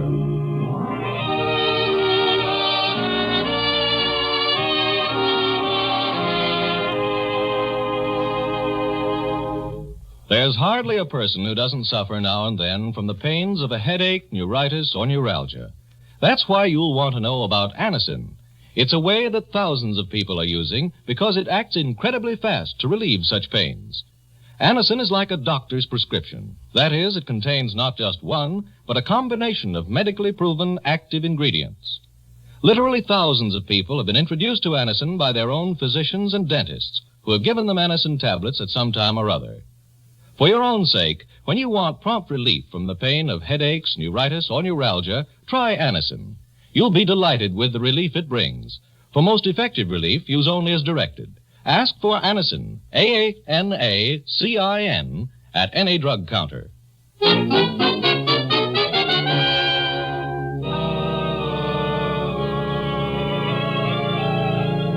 Now for Mr. Keene and the Case of the Two-Faced Murderer. Our scene opens in a modest suburban cottage. A young man is just crossing towards the door, a stubborn, unhappy expression on his face. Suddenly, a very beautiful young woman emerges from another room and pauses in surprise. Russell, where are you going? I'm going out, Jean. But it's nearly midnight. Never mind. I'll spend the night in a hotel. You're angry about something. Why shouldn't I be? It's bad enough to be out of a job. But when someone tells me my wife's been meeting another man behind my back... That isn't true, Russell. Isn't it? No. All right, deny it. But I've got proof. Aren't you going to give me a chance to explain? There's nothing to explain, Jean. What are you looking at? There was someone outside the window. What? A face was peering in the window just now. It looked like Jeffrey Tate. Well, I don't see anyone. You've got Jeffrey Tate on your mind so much you even believe you're seeing his face wherever you go. Russell, please. I'll call you in the morning, Jean. Russell! Tate. That's all I've been hearing. Jeffrey Tate. Well, she can have him. If Jean thinks that... Who's there? Who's hiding behind... Oh. Are you crazy? Put that gun down. No. No. Don't shoot. Don't!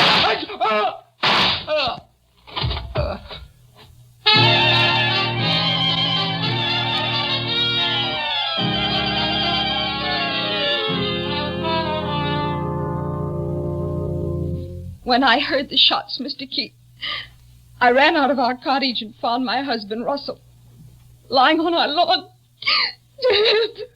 You say you'd seen a man named Jeffrey Tate peering into your window, Mrs. Owens, just before the murder?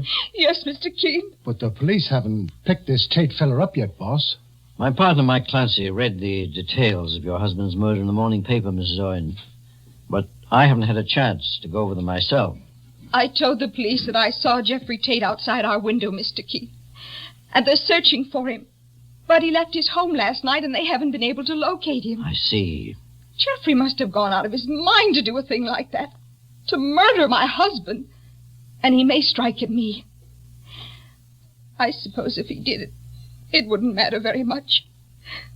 Now that Russell's dead, life doesn't seem worthwhile anymore. The living must carry on for the dead, Mrs. Owens, in spite of their unhappiness. Well, at least I'll see that Jeffrey Tate gets what he deserves. That's my one ambition now, Mr. Keene. Putting Russell's killer behind prison bars. And I know that you're the man who can do it. Jeffrey Tate is missing, and you're known as one of the greatest authorities on missing people in the country. And that's why I'm here, sir. To ask for your help. Is that the only reason, Mrs. Owens? What do you mean, Mr. Keene? When you described the events preceding the murder, you said you had a quarrel with your husband. It was evidently over this man, Jeffrey Tate. That's true. Russell, my husband, thought I was seeing Jeffrey behind his back. Were you? I saw him, yes. I have nothing to hide, Mr. Keenan. I've told this to the police. I was seeing Jeffrey Tate because my husband was out of a job. And Jeffrey's engineering firm has a wonderful opening for him. Go on, Mrs. Owens. I knew Jeffrey years ago, but I believe he was in love with me once. Russell knew that. That's why he was so jealous. Then you believe Jeffrey Tate might have killed your husband because of unrequited love? I don't know, but I saw him there at the window, Mr. Keene. Isn't that enough evidence? Not quite. A murderer would hardly let himself be spotted so easily just before he commits a crime. No, there's something odd in the circumstances. Tell me, is Jeffrey Tate still a bachelor? No, he's been married for years. Well, Mrs. Owens, suppose I investigated this case and found out that Tate wasn't actually guilty of murdering your husband. But who else could have done it, Mr. Keene? Everyone is a suspect in a murder case. That is, everyone who may have had a motive. Even you could be considered a suspect by the police. What? If I take this case, Mrs. Owens, I promise you I'll find the actual killer, no matter who he or she may be. Mr. Keene, just find my husband's murderer and give me a chance to say in my heart that I did everything I could to see that justice was done. Very well, Mrs. Owens. I have your address. And you'll hear from me after I have a chance to go over the details with the police. Thank you, Mr. Keene. Goodbye, sir. Goodbye, Mr. Clancy. So long, ma'am. Goodbye, Mrs. Owens. She's a very beautiful young woman, isn't she, Mike? Well, sure, and a girl with looks like that can start trouble pretty easily, Mr. Keene. Well, how do you mean? Oh, this business has seen another man outside of her window. Just before her husband was shot. Why, it's just her word against the other man's, that's all. Maybe she didn't see anyone at all. Just followed her husband out the door with a gun in her hand. And the motive for killing her husband? Well, maybe we'll find that out when we find out if her husband left any money. Well, Mike, in my opinion... Oh, I'll get it, boss. Mr. Keene's office. Is this Mr. Keene speaking? Oh, this is his partner, Mike Clancy. May I talk to Mr. Keene, please? Well, who's calling, mister? Tell him it's Jeffrey Tate. Hold on a second. Mr. Keene, it's Jeffrey Tate. Oh? It's the fellow the police are looking for the Russell Owens murder. Well, let me have the phone, Mike. Hello? Mr. Keene? Yes. This is Jeffrey Tate speaking. I've just returned to my home, and my wife has informed me that I'm wanted for murder. I'm sure the police want to question you, Mr. Tate. Mr. Keene, I didn't kill Russell Owens, and I'm not afraid to give myself up. Before I do, however, I'd like to talk to you and ask your help. Are you at home now? Yes, I'm here with my wife. My address is 11 North Adams Street. Well, my partner and I will drive up immediately. Please don't inform the police until I've had a chance to talk to you, Mr. Keene. That's all I ask. Very well, Mr. Tate. Since you're doing this voluntarily, I'll keep it confidential for a little while longer. I'll be waiting for you. Goodbye. Goodbye. Get the car, Mike. We're driving to Jeffrey Tate's home immediately. That phone call may put an entirely different aspect on the Owens murder case.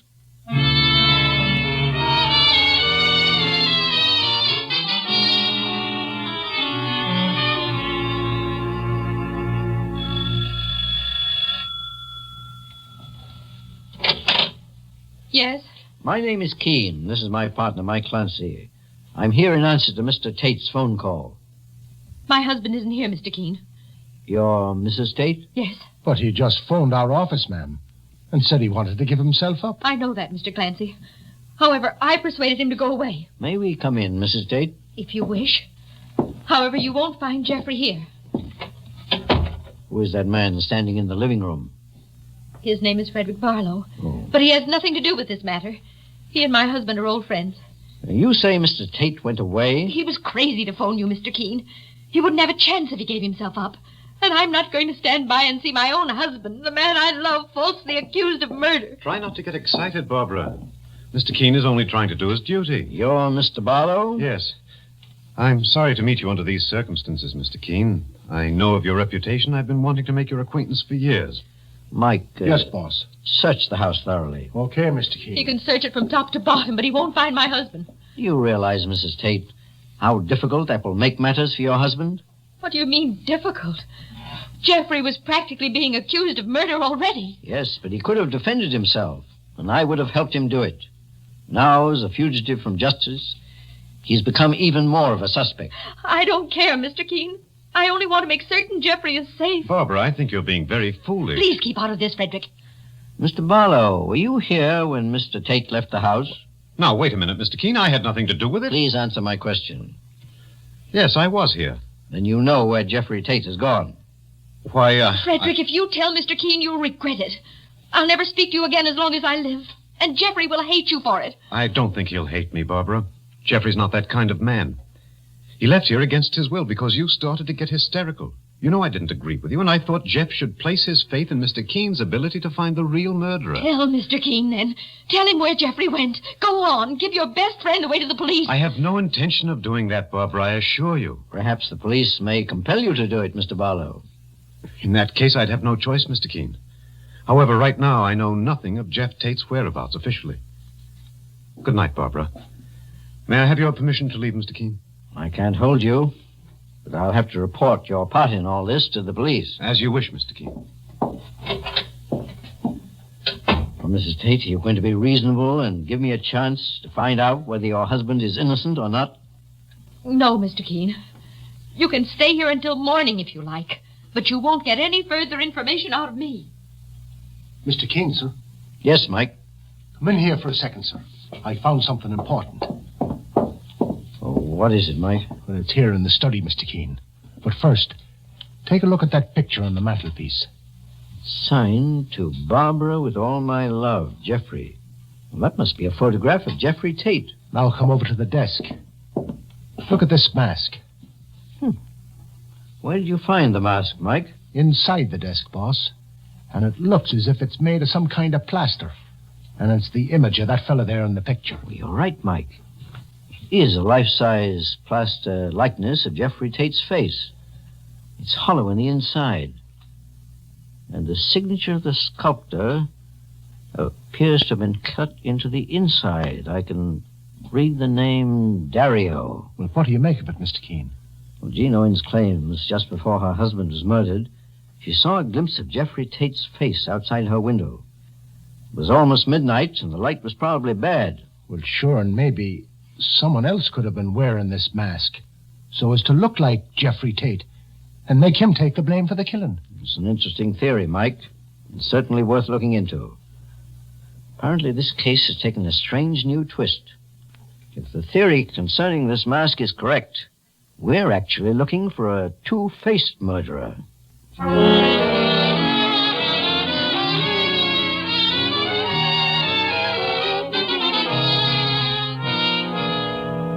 In just a moment, we'll return to Mr. Keene and the case of the two-faced murderer. Meanwhile, stop tooth decay and unpleasing breath. Yes, stop tooth decay and unpleasing breath that breeds between the teeth. Use Colonos toothpaste with dental floss action. Your dentist will tell you, brush your teeth after meals to stop decay. Clean those cracks and crevices deep between your teeth to guard against unpleasing breath. Now, Colonos gives you dental floss action. That is, sends thousands of active, cleansing bubbles to help dislodge bits of food that can cause unpleasing breath. What's more, foamy, refreshing Colonos brightens teeth by removing ordinary yellow surface stains. Helps stop tooth decay. Get Colonos toothpaste with dental floss action today. Now, back to Mr. Keene and the case of the two-faced murderer. Mr. Keene, the eminent investigator, and his partner, Mike Clancy, are investigating the strange murder of Russell Owens, who was shot to death just outside his suburban cottage. Among the suspects is a man named Jeffrey Tate, who has disappeared, hiding somewhere at his wife Barbara's insistence. But now, Mr. Keene and Mike have found another clue to the murder in the Tate house. And as Mr. Keene confronts Barbara Tate with the evidence... Mrs. Tate, have you ever seen this plaster mask before? Oh, Mr. Keene, where did you get that? My partner, Mike Clancy, found it in your husband's desk in the study. According to the photograph of your husband, this mask is a perfect likeness of him. Why, I haven't seen that mask in years. I thought it was lost. If you really want to help your husband prove his innocence, Mrs. Tate, better you tell us the truth. Mike is right. This mask may be an important clue that might absolve Jeffrey Tate from a charge of murder. How do you mean, Mr. Keene? Well, someone may have used this mask to impersonate your husband. What? Russell Owens was shot late at night. And just before the murder, his wife thought she saw your husband's face peering in through the window. You mean some other man could have worn that mask, trying to place the blame for the murder on my husband? Perhaps, Mrs. Tate. But I'm not fully convinced that's the entire truth. But it's something to work on. Oh, Mr. Keene, I'd do anything to prove that Jeffrey is innocent. But I don't know much about that mask. Jeffrey had it when we were married. Do you know where he got it? Yes, I do. Jean Owens gave it to him. Jean Owens, the murdered man's wife? Yes, Mr. Keene. She and my husband knew each other before I met Jeffrey. So she told me. She also said that she quarreled with her husband, Russell, because of Jeffrey. Russell Owens thought she was seeing your husband on the sly. My husband's always been faithful to me, Mr. Keene. Jean Owens may have chased According him, to Jean Owens, she only saw your husband so as to get a job for Russell in your husband's engineering firm. Mrs. Tate, the signature of the sculptor who called himself Dario is inscribed on this mask. Have you ever heard the name before? No, Mr. Keene. Now, for the last time, Mrs. Tate, will you tell me where your husband has gone? I don't know. Oh, she's hedging again, boss. No, that's the truth, Mr. Clancy. Oh, I admit I begged Jeffrey to leave the house before you came and persuaded him not to give himself up. But I honestly don't know where he went. And I may never see him again either. Well, will you promise to get in touch with me if you do hear from him? You really meant it, Mr. Keene, when you said you'd help him? Yes. If I'm convinced he's innocent of murdering Russell Owens. Very well. I'll do as you ask. All right, Mike, let's get started. Where to, boss? We're going over to the Owens cottage, the scene of the murder, and ask Jean Owens where she obtained this mask before she gave it to Jeffrey Tate.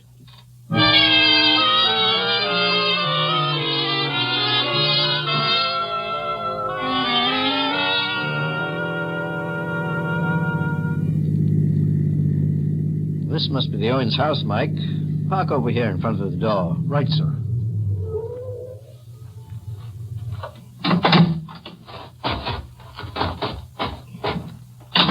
Mr. Keene, there's another car parked in the driveway. Yeah, so I noticed, Mike. The house door's open, boss. Look. Well, come along, Mike. I've got a feeling we're running into more trouble. Inside, Mike. This way. Saints preserve us, Mr. Keene. There's a woman's body on the floor. Mike, it's Jean Owens. Oh, she's dead, boss. She's been strangled. Yes. And look at her throat. It's all discolored. But not from the effects of the strangulation. This looks like some kind of clay or putty on her neck. Mr. Keene? Stand where you are, mister. You don't need that gun. I'm not armed. Boss, this fella looks like that picture of Jeffrey Tate we saw in his house. I believe it is Mr. Tate. Yes, I'm Jeffrey Tate. I was just about to phone for the police when I heard you come in. Sure, that's a good story, all right. You've got 2 victims to your list now, mister, and I'm not letting you add a third. Just a moment with those handcuffs, Mike. Mr. Tate, have you any explanation for being found here with Jean Owens' body? Oh, I came into the house just before you did, Mr. Keene, and found her on the floor. Why did you come here? I wanted to ask Jean why she was so certain that I was the man she saw outside her window, just before her husband was murdered. And why did you leave your home after phoning me? Barbara, my wife, insisted that I go. But I was going to give myself up after I talked to Jean Owens and tried to find out why she implicated me in her husband's murder. Oh, where were you on the night of the murder, Mr. Tate? Why couldn't you be located by the police? I was in my office, Mr. Keene, working. I worked so late that I slept there on the couch all night. Can you prove that with a witness? No, I was all alone. Well, tell me something, Mr. Tate. Were you in love with Jean Owens at any time? Years ago, I might have been, but not anymore. However, your wife could be jealous of Mrs. Owens, even now. You can't implicate Barbara, Mr. Keene. She's completely innocent. That remains to be seen. Mike? Yes, boss. Show Mr. Tate the mask we found in his study. Well, it's wrapped in this paper here. Here. Here it is. Do you recognize that mask, Mr. Tate? Why, yes. Jean Owens gave that to me before I was married. Where did she get it? Why, I don't know. She gave it to me when I admired it in her home. Someone had made it from a picture Jean had of me. It seems to me this fella can't explain very much, Mr. Keene. I'm for taking him down to police headquarters. Well, Mike, 1 hour more or less won't make any difference. You'd better call the police and tell them we just found Jean Owens' body. Then ask them to send a detail of men to Mr. Tate's home in an hour. I may have important evidence for them.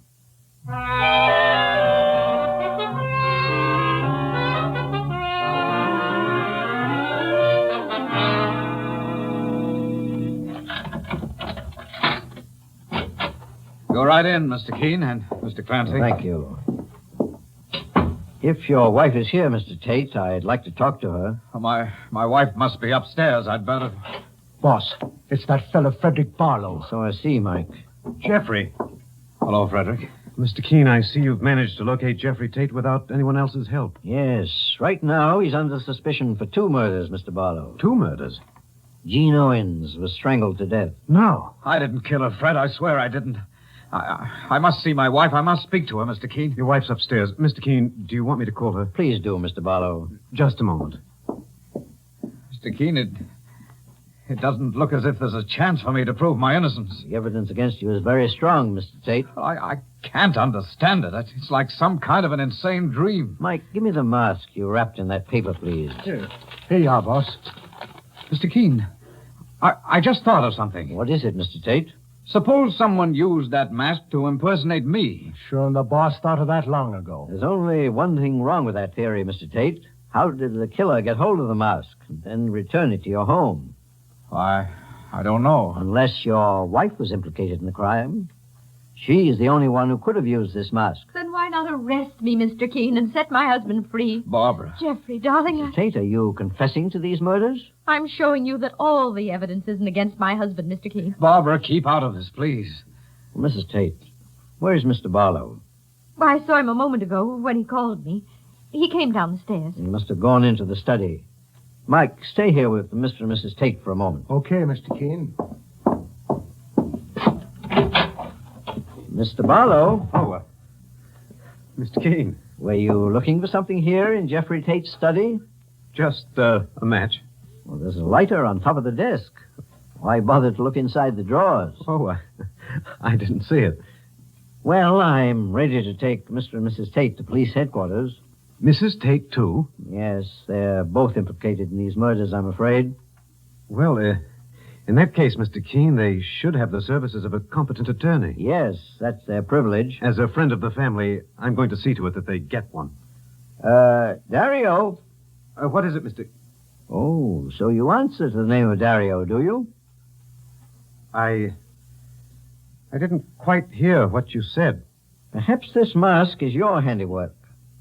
By any chance, were you looking for it in that desk when you said you were looking for a match?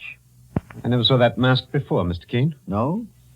May I look at your hands for a moment, Mr. Barlow? What for? Just curiosity. My hands aren't... They're very artistic hands, like a sculptor or a painter might have. And I'd say you were a sculptor, Mr. Barlow. Would you? Particularly since there seems to be clay underneath your fingernails and clay-colored powder on your fingers. What are you driving at, Keene? You murdered Jean Owens, Barlow. You're crazy. You can't deny it. The evidence is there on your fingers. The police will match the clay under your fingernails with the clay marks you left on Mrs. Owens' throat.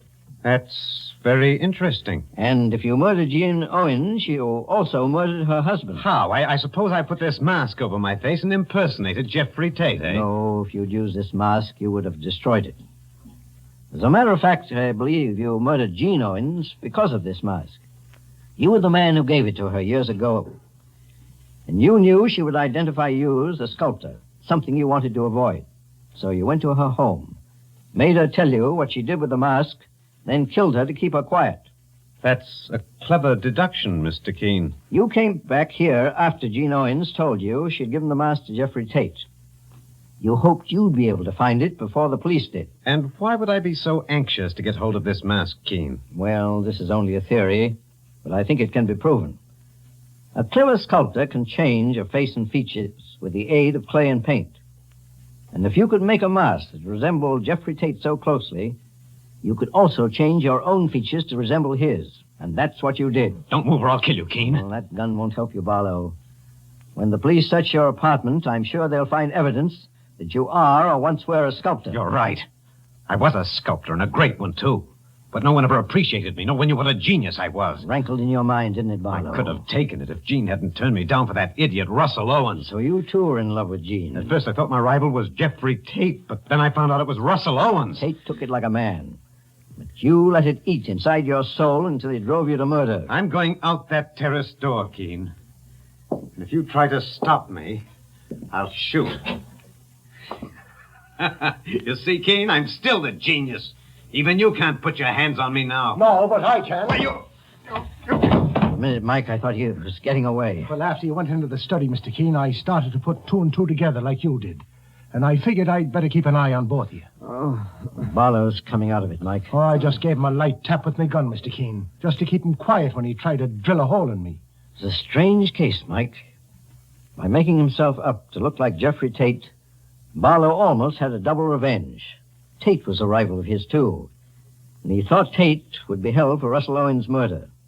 Appearing at the window so Gene Owens could see him was deliberate and part of his plan. Well, boss, his makeup days are over. Yes, Mike. I think we can now turn the killer with two faces over to the police.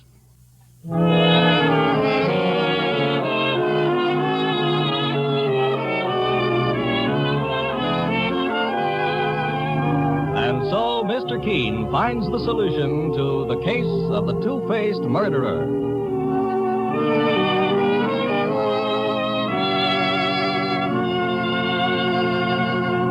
The next time you're suffering from the pains of headache, neuritis, or neuralgia, try Anacin. You'll bless the day you heard of this incredibly fast way to relieve these pains. Now, the reason Anacin is so wonderfully fast-acting and effective is this. Anacin is like a doctor's prescription. That is, Anacin contains not just one, but a combination of medically proven active ingredients in easy-to-take tablet form. Thousands of people have received envelopes containing Anacin tablets from their own dentist or physician, and in this way have discovered the incredibly fast relief Anacin brings from pain of headache, neuritis, or neuralgia. So next time such pains strike, take Anacin. For most effective relief, use only as directed. Your druggist has Anacin in handy boxes of 12 and 30 and economical family-size bottles of 50 and 100. The name is Anacin, A-N-A-C-I-N.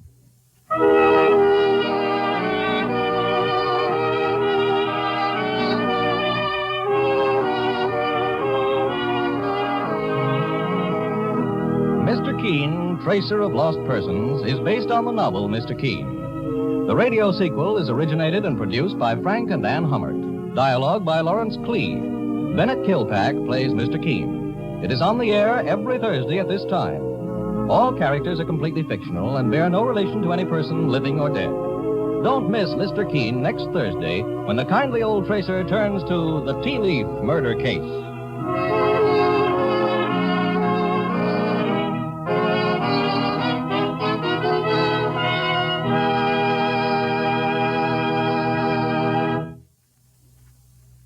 Ever suffer heartburn or upset stomach from acid indigestion? Safe new Bisodol mints, medically proven, quickly rid stomach of that blown-up feeling. Give longer-lasting relief than baking soda. Yes, hours of relief. Bisodol mints not only neutralize, but actually carry away excess stomach acids, soothe irritated stomach lining, let you sleep all night long when acid indigestion strikes. Carry new Bisodol mints for fast relief anywhere, anytime.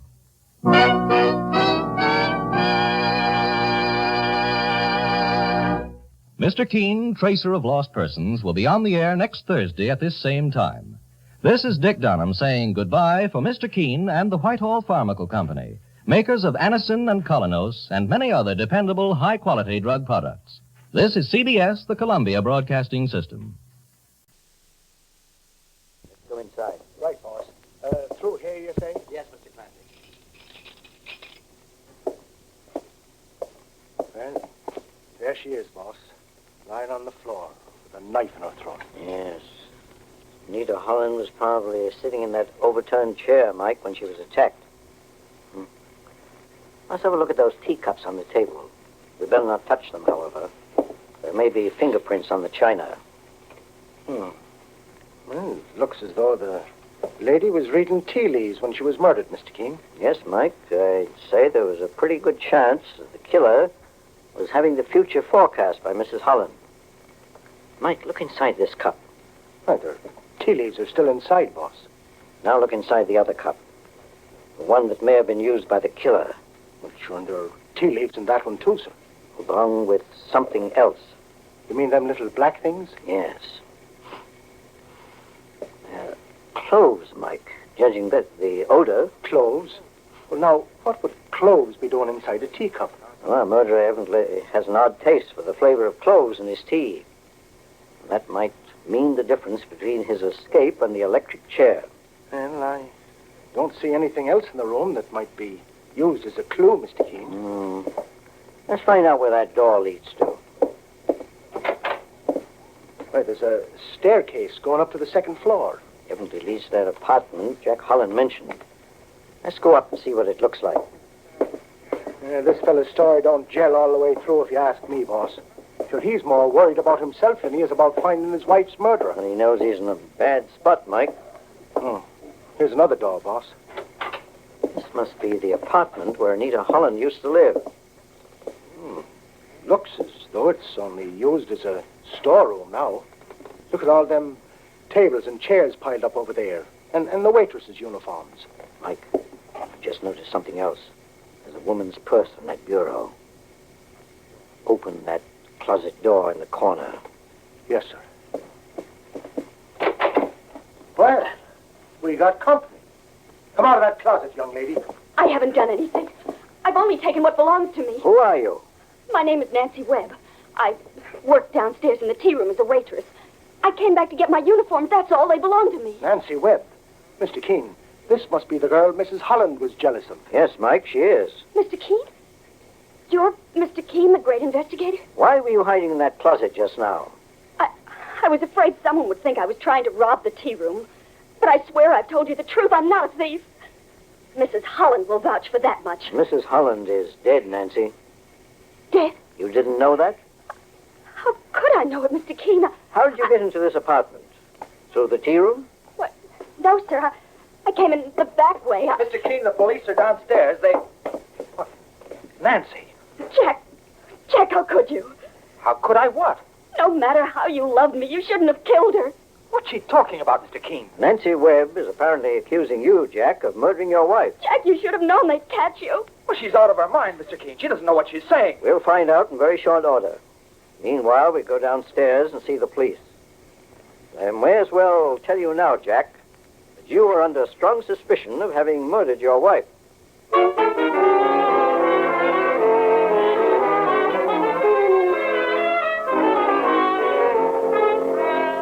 In just a moment, we'll return to Mr. Keene and the tea leaf murder case. Meanwhile, it's a sensational medical achievement. It's Krypton, Kriptin, the antihistamine wonder drug that, taken at the start, can kill a cold. Kill it the way no previous cold tablet, no aspirin, quinine, or chest rub could ever do. In tests at the United States Naval Hospital, Great Lakes, Illinois, Krypton was preferred by patients over all other formulas tested. For spectacular results, take Krypton at the first sign of a cold. Today at your druggist, get Krypton. Handy pocket size, only 29 cents for 10 tablets. 50 tablets, 98 cents. Less than 2 cents a tablet. Now, back to Mr. Keene and the tea leaf murder case. Mr. Keene, the famous investigator, and his partner, Mike Clancy, are investigating the murder of Anita Holland, who was stabbed to death in her tea room. Mr. Keene believes that the victim was forecasting the future by means of tea leaves when the killer struck. One of the clues of several discovered consists of several clothes the murderer had evidently added to his teacup.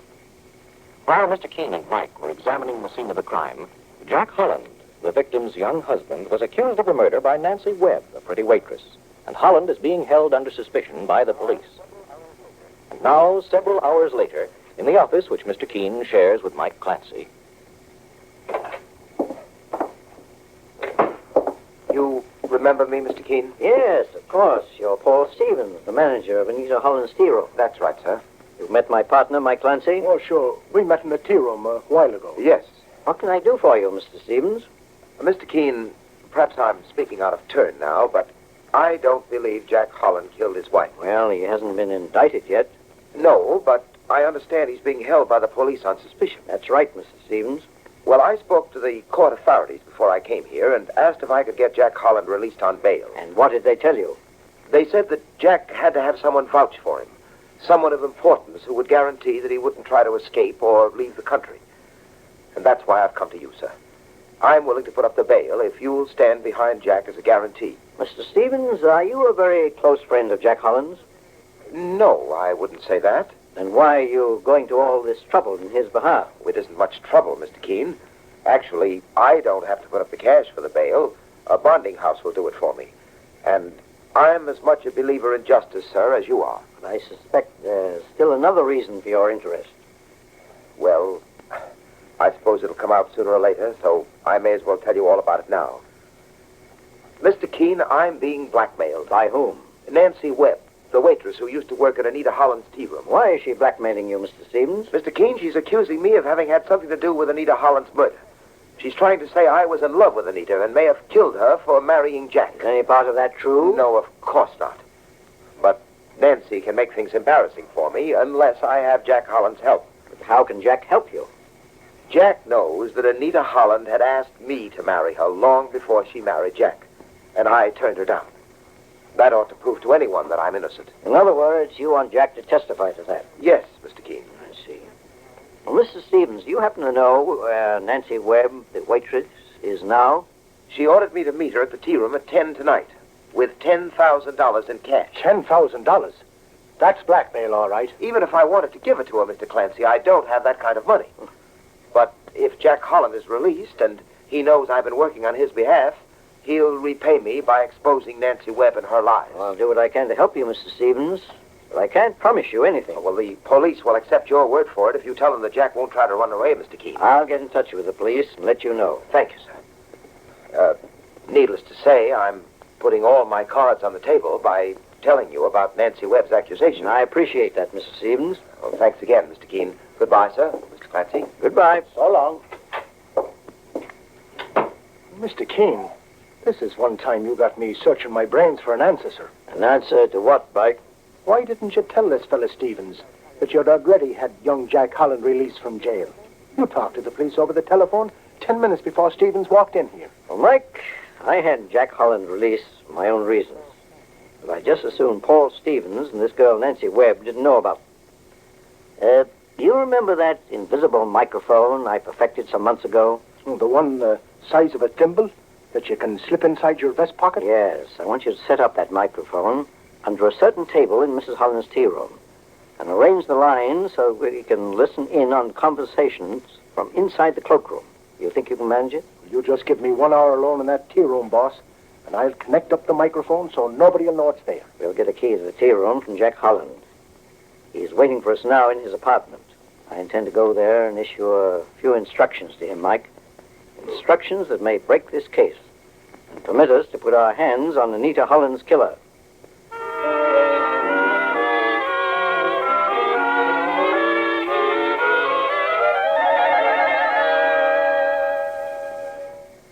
Here's the tea room key, Mr. Clancy. Okay, Jack, young fella. It's 7 o'clock, Mike. You have time to get inside the tea room and follow my instructions. I'm on my way, sir. Meet me in front of the tea room at 10:15, Mike. Okay, boss. 10:15 sharp. Mr. Keene, I can't tell you how grateful I am that you've had me released from jail. You still have to prove yourself innocent, Jack. I'll do anything you say, sir. First of all, is it true that your wife was in love with her tea room manager, Paul Stevens, before your marriage? Yes. She told me that herself, Mr. Keene.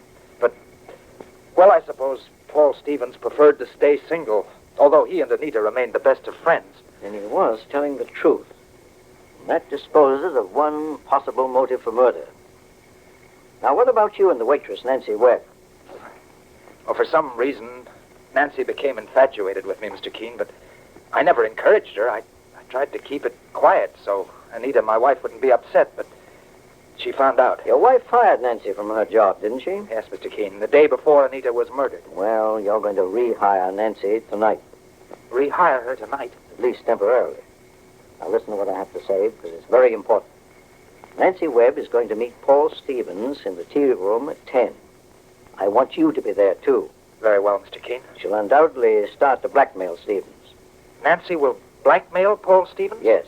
And if he gets excited, you must be there to quiet things down.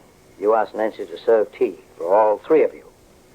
You'll all sit at the second table from the rear on the left side. Is that clear?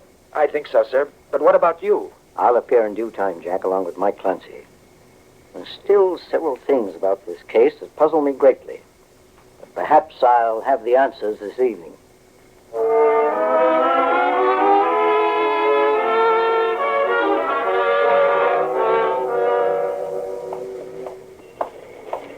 Have I kept you waiting long, Mike? Oh, no, sir. I've been across the street. Well, Mr. Keene, I attached that invisible microphone. From the cloakroom, we can listen in on everything that goes on at that second table from the rear. That's fine, Mike. All three of them should be inside the tea room by now. So we let ourselves in very quietly.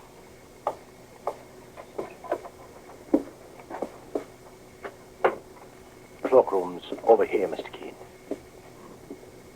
Here's the speaker on this chair, boss. It's attached by wire to the small microphone inside of the table. Turn it on, Mike. Let's see if we can hear what they're saying. You'll either get hold of that money for me, Paul Stevens, or I'll turn you into the police. If you think I'm going to stand for this blackmail, you're crazy, Nancy. I've got Jack Holland here to prove I was never in love with his wife. Am I right, Jack? You're making a big mistake, Nancy. Oh, am I, Jack? Well, we'll see. Paul Stevens, you murdered Jack's wife because she turned you down and married him. Shut it off, Mike. Right, boss. Come on. It's time we made our first move. We'll join them at that table. I'm giving you one more chance, Paul, until tomorrow morning. If you don't come across with the money by then, I'm heading for the police. We'll escort you there now, Miss Webb. Mr. Keene. I told you, Mr. Keene, she's a blackmailer. She's more than that, Mr. Stevens. She may be a murderess, too. What? You know too much about Anita Holland and her affairs to suit me, Nancy Webb. And I'm turning you in on suspicions. You've got no proof, Mr. Keene. Of murder? No, not yet. But I do have proof of blackmail.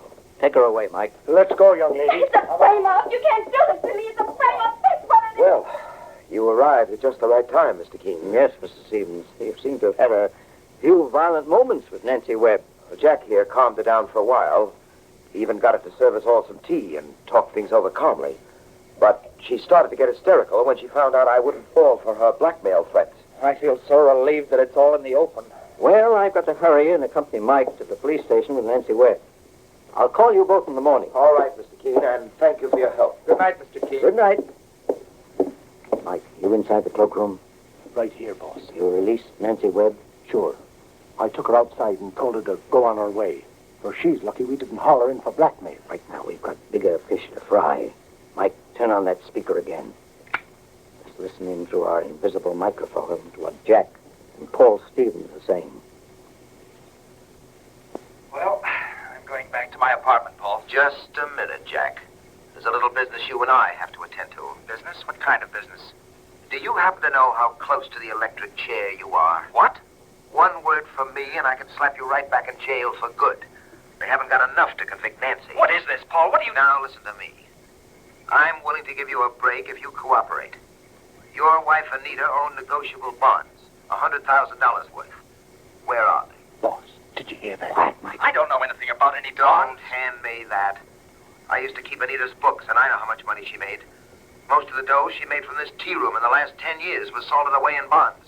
And if I did know where they are, Paul Stevens, I'd hand them over to you. Paul Stevens, I'd hand them over to you. Paul Stevens, I'd hand them over to you. Paul. It's time now for Mr. Keene, tracer of lost persons.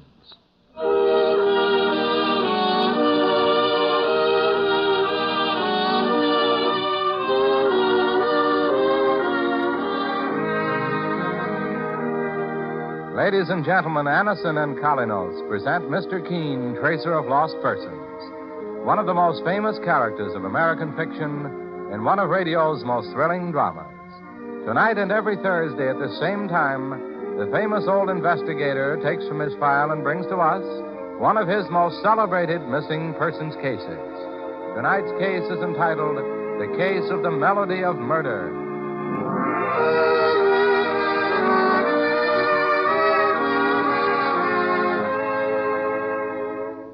If you suffer from the pains of a headache, neuritis, or neuralgia, try Anison. You'll be amazed at what it does. Many people who have taken it will tell you, I'm quite sure, that its effectiveness and incredibly fast action are simply astounding. Anison is like a doctor's prescription. That is, it contains not just one, but a combination of medically proven active ingredients. Many people listening to me now have at some time or other had an envelope containing Anison tablets given them, either by their dentist or physician. These people know it gives incredibly fast relief. So if you want really fast relief from headache, neuritis, or neuralgia pain, try Anison. For most effective relief, use only as directed. It is spelled Anacin, and you can get it at any drug counter.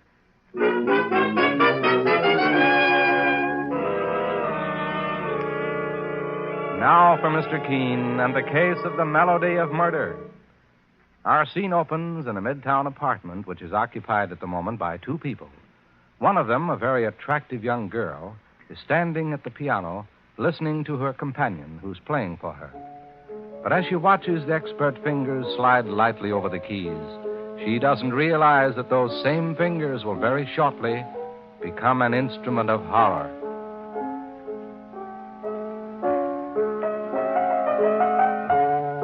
That's a lovely piece you're playing. One of my favorites. I was thinking of including it in my debut recital next week.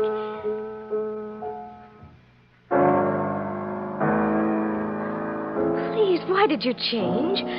I wanted to hear you play the rest of it. Why, what's the matter? Oh, no. No, don't look at me that way, please. Take your hands off my throat. You're strangling me. Help!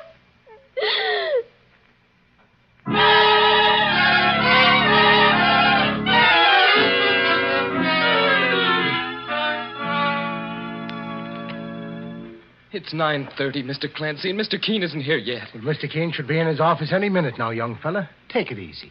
You say you're his partner, Mr. Clancy? That's right. Well, then maybe you can help me. I can't wait any longer. Oh. Here's Mr. Keene now. Oh, good morning, Mike. Sorry I'm late. Good morning, boss. Good thing you weren't any later. This young fella's been jumping out of his skin waiting for you. You want to see me, young man? Yes, Mr. Keene. My name is Harper, Alan Harper. I've come here to ask you to help me find a murderer. Well, sit down, Alan, and try to relax. Relax? How can I relax when my own sister was killed? Strangled to death by a maniac. When did this happen? 3 days ago. Well, it must have been when we were on that case in Chicago, Mr. Keene. Oh, yes, Mike. That's why we didn't read about it. Yes, it happened in my sister's apartment, Mr. Keene, here in New York. Imogene had just returned from Europe.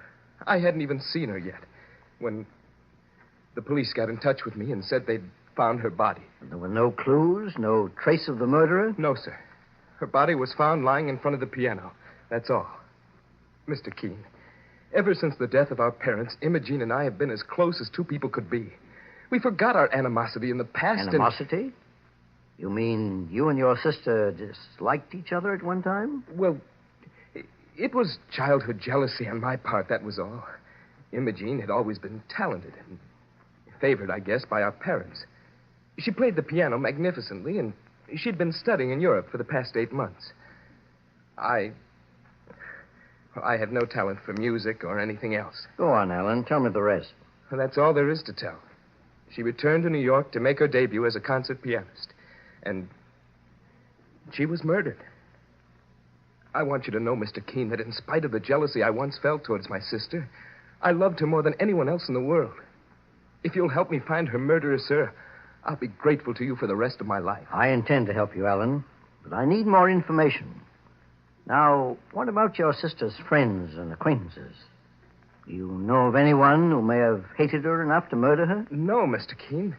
Imogene had very few friends. She devoted her life to her music. I have no idea whom she met in Europe, except Lawrence Driscoll. And who is Lawrence Driscoll? He's a concert manager, discoverer of talent. He met Imogene in Paris and returned to New York with her to arrange for her debut. I see. Do you want me to give you Lawrence Driscoll's address, Mr. Keene? He has an office and studio on 57th Street. Yes, put it down on this piece of paper, Alan. Very well, sir.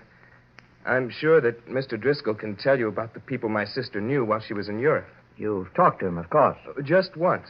At police headquarters when we were both questioned about the murder. Oh, put down your own address under Mr. Driscoll's, Alan. All right, sir. I don't live anywhere near Imogene's apartment. My job doesn't pay very much, and I can't afford it. But your sister could? Well, Imogene and I were both left some money by our folks. I'm afraid I spent mine a little foolishly while she invested hers wisely. I see. That's just about all I have to tell you, Mr. Keene. Except this. If you ever find the man who murdered Imogene, you'd better turn him into the police before I lay my hands on him. We'll let the law take care of the punishment, Alan. And you'll hear from me when I have some word. I'll be waiting, sir. Goodbye, Mr. Keene. Mr. Clancy. Goodbye, Alan. So long, young fella. Well, Alan Harper's a very emotional young man, Mike. I'll say he is. And as he was talking, boss, I began to think of how many times jealousy was the cause of murder. Yes, I was thinking the same thing, Mike. And how jealous he had been of his sister's musical talents. However, we better get started. I have a feeling we have a lot of ground to cover. Well, what's our first move, sir? We'll pay a visit to Mr. Lawrence Driscoll and see what he knows about the murdered girl and her recent contacts.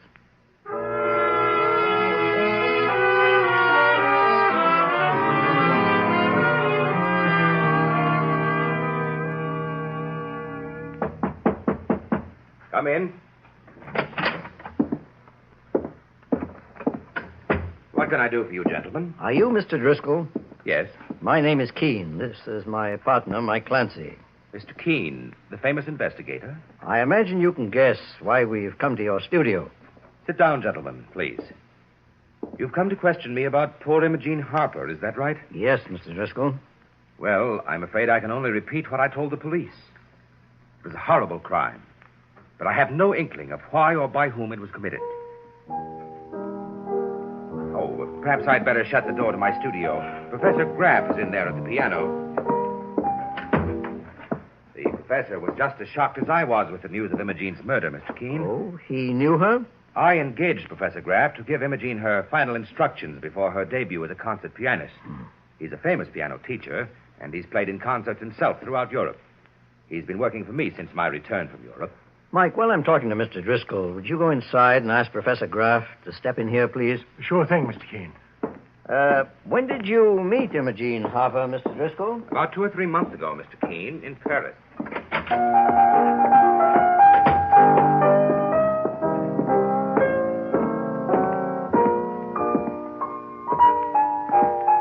Excuse me, Professor. Yes? Mr. Keene would like to see you in Mr. Driscoll's office. Mr. Keene? Well, I'm his partner, Mike Clancy. We're investigating the murder of Imogene Harper. No, I know nothing about it. Please, I've already seen the police. Well, there's nothing to get excited about, Professor. Mr. Keene just... Take your hand from my arm. I'm tired of being hounded. What do you think I am, a suspect in this murder? Nobody's accused you of being a suspect, Professor. I have an appointment with a pupil, if you'll excuse me. Well, the appointment can wait, mister. This is a murder case. I told you I know nothing. Now leave me alone. Hey there. Wait. What's going on, Mike? Well, Professor Graff walked out that other door there, Mr. Keene. He wouldn't come in and talk to you. The professor's a very temperamental man, Mr. Clancy. Are you sure you didn't anger him? If you ask me, Mr. Driscoll, that fellow's trying to hide something from us. If he is, you can find out very easily. I can give you his home address. I'd appreciate that, Mr. Driscoll. I'll jot it down in my office. Saints preserve us, Mr. Keene, but that professor acted like I was about to push him into the electric chair. Maybe that's exactly what he's afraid of, Mike. At any rate, we'll see very shortly.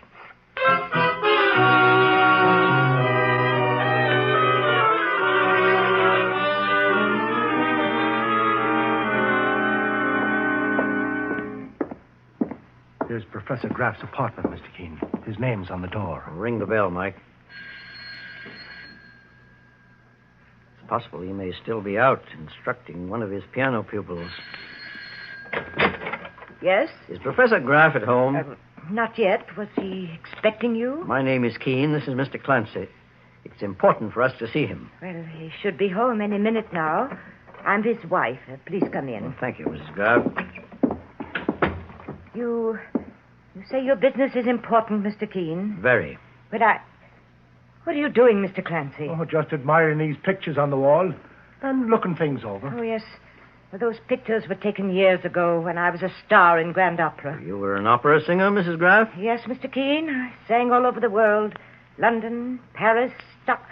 Oh, I do wish Mr. Clancy wouldn't go through those things on the table. My husband doesn't like his music to be disturbed. Oh, I'm sorry, ma'am. I'm just a curious feller, I guess. Yes, well, I think I'd better get back to the kitchen. Make yourselves at home. My husband will be here very shortly. We'll wait for him. Sure, and this studio of Professor Graff's is a queer place, Mr. Keene. Look at all them peculiar-looking masks on the walls. Evidently, the Graffs collect them as a hobby. Well, I'd like to have a look at the rest of the flat, just to see what it... Luella. What are you doing here? Professor Graff? Well? I'm Mr. Keene. I believe you've met my partner, Mike Clancy. Since you seemed averse to talking to me in Mr. Driscoll's office, I thought we'd come to your home instead. I know nothing about Imogene Harper. She was my pupil for only a few days. There's nothing I can do to help you find her murderer. John! Luella... You mean Imogene Harper is dead? You didn't read about it in the newspapers, Mrs. Graff? Oh, well, I seldom read the papers, shut up inside this studio all day long, but my husband John never told me that... Be quiet, Luella. What are you holding in your hand? Oh, just this jar of preserves. I couldn't open it. Well, here, let me have it, Mrs. Graff. I'll open the jar for you. Oh, thank you, Mr. Clancy. It's stuck all right. I can't seem to budge it. Let Professor Graff try, Mike. What nonsense is this with a jar of preserves? Please, I want all of you to leave now. I have to practice the piano, and I demand absolute quiet. But, John... Oh, give me that jar, Luella. There. Now, if you'll excuse me, I'll get to my studio. I've already told the police everything I know about Imogene Harper's murder. Well, we'll be on our way, Mrs. Graff. Mr. Keene, I'm sorry my husband was so short with you. He's a very nervous man. You've got to make allowances. I assure you, Mrs. Graff, that I do. Good day. Good day, Mr. Keene. Mr. Clancy. So long. Mike, that preserve jar was hard to open, wasn't it? Well, faith, and I couldn't budge it, Mr. Keene. Yet you're a very strong man. A great deal stronger than Professor Graff, I should judge, except in the fingers. The fingers? A pianist often develops very strong fingers, Mike. And if you remember, Imogene Harper was strangled to death. Oh, you're right, boss. Do you think that... Boss, that must be Professor Graff playing the piano. Yes, Mike. I think in searching for Imogene Harper's murderer, we're up against a dangerous maniac who would stop at nothing to protect himself. But who that maniac is still remains to be seen.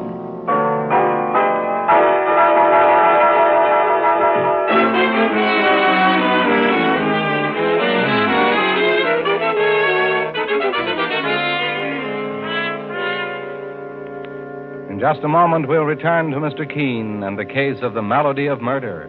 Meanwhile, before you buy any cold remedy, know the facts about the preferred antihistamine wonder drug. Listen to this.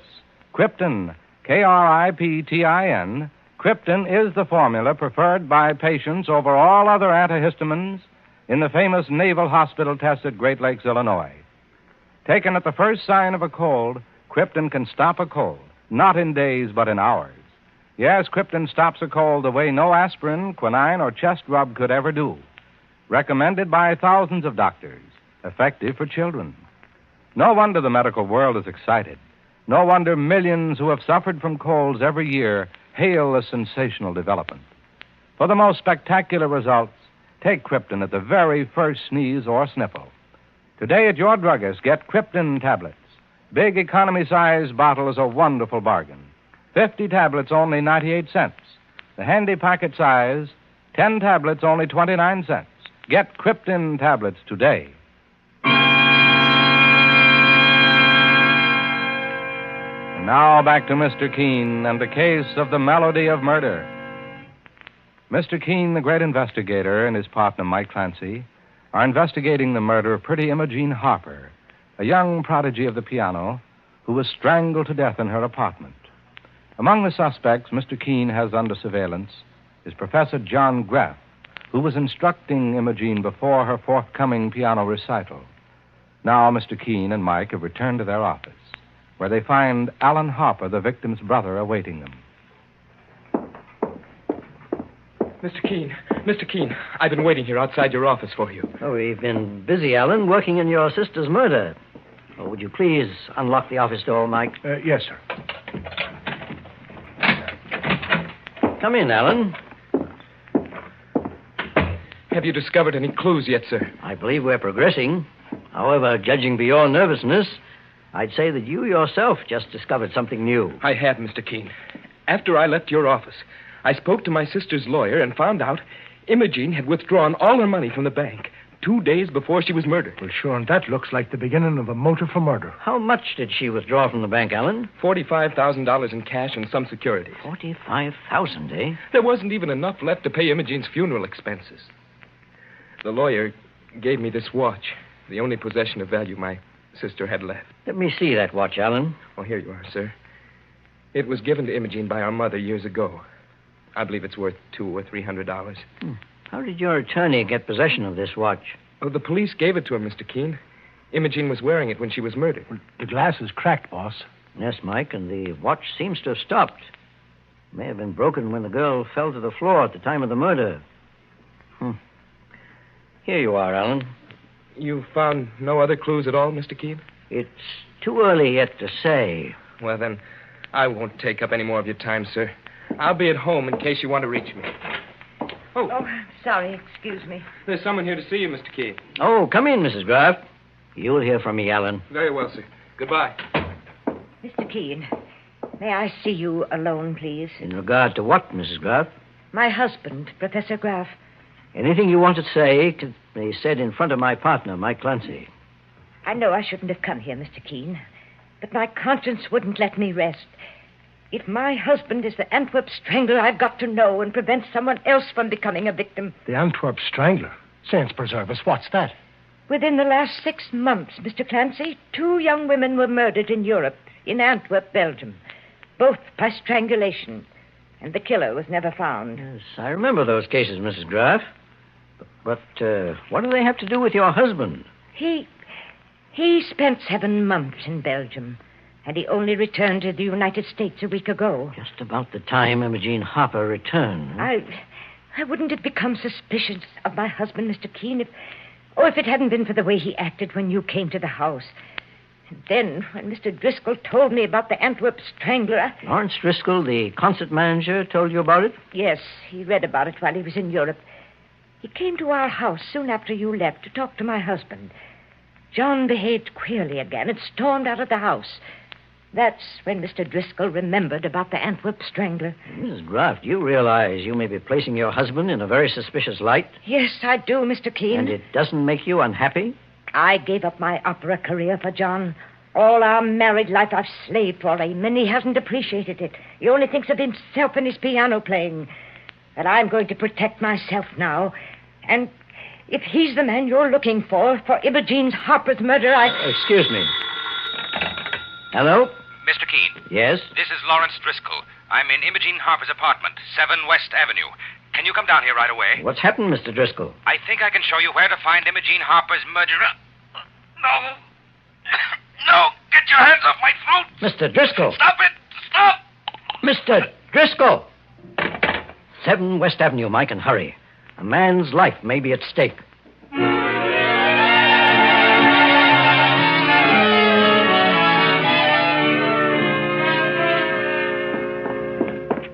This is it, boss. Well, the door is locked.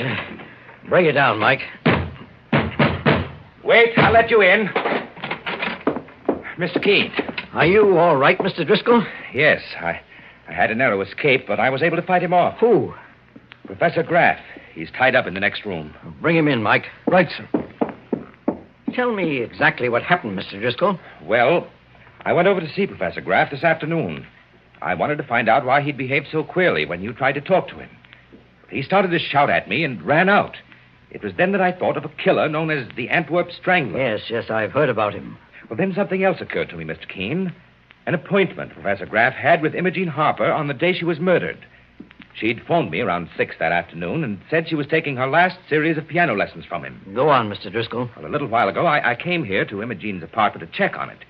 I found the proof I was looking for. Oh?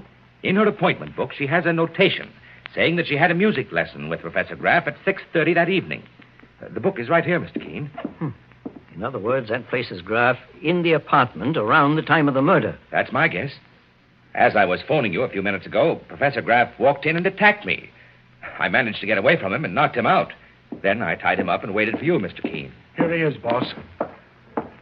Professor Graff, did you attempt to attack Mr. Driscoll a little while ago? He drove me to it. He called me a murderer. When was this? When he came to my house before. Then you followed me here to Imogene Harper's apartment and tried to add me to your list of victims. I didn't kill her. Why can't people leave me alone? Why do they have to hound me all the time? According to this appointment book, Professor Graff, you were with Imogene Harper at the time of her death. I didn't keep that appointment. I swear I didn't. All right, Mike. Take Professor Graff away. He can tell his story to the police. No, please believe me. I didn't kill her. I'm innocent. You'll have your chance to prove that to a judge and jury. Well, I'm glad that's over, Mr. Keene. Are you, Mr. Driscoll? You have no idea what a blow it was to me when Imogene was murdered. She was not only my friend, she had great talent. Yes. Do you play the piano, Mr. Driscoll? Why, yes. I was pretty good at one time, too, Mr. Keene. I noticed your fingers were long and your hands looked strong. Please play something, won't you? Oh, well, I'm not as good as Professor Graff or Imogene, but, listen, Mr. Keene.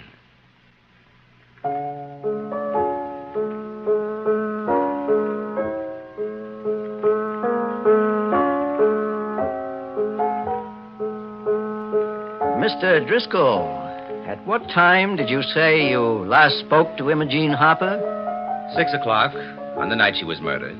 You're sure of that? Oh, positive. Odd. Odd? How do you mean, Mr. Keene? Her wristwatch was broken when she struggled with her attacker, and it stopped at 5 o'clock. Imogene Harper wasn't alive at 6 that night. I could have made a mistake. You made several of them, Mr. Driscoll, even though your plan was well executed. Plan? Your plan... What plan, Mr. Keene? To murder Imogene Harper and place the blame on Professor Graff. Because that's exactly what you did.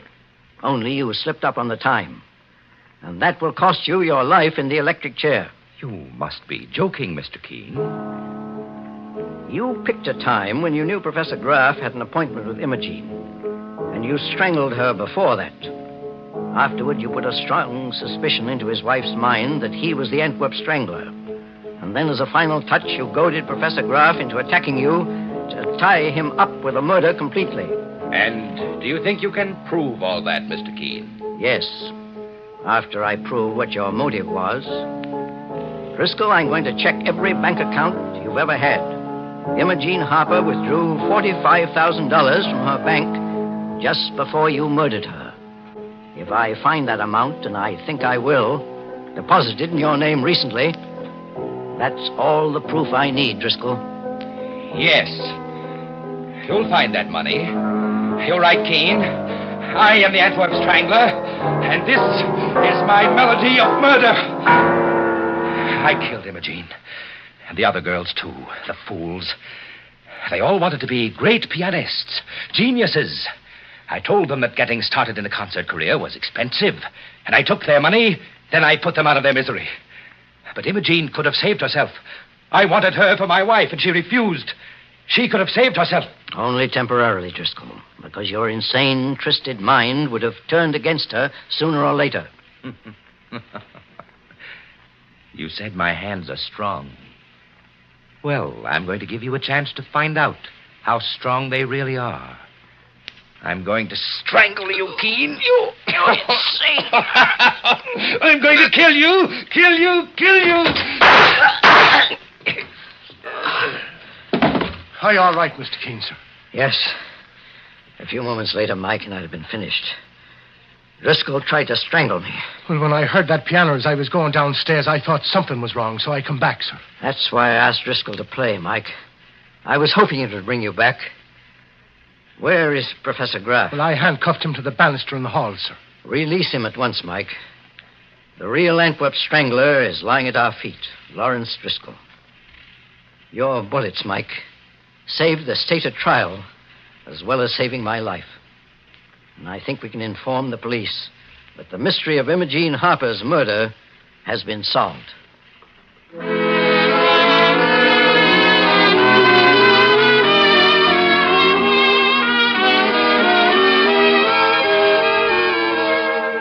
And so Mr. Keene finds the solution to the case of the melody of murder.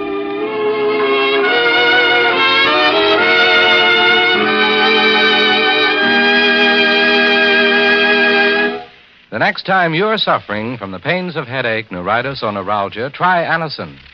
You'll bless the day you heard of this incredibly fast way to relieve these pains. Now, the reason Anacin is so wonderfully fast-acting and effective is this.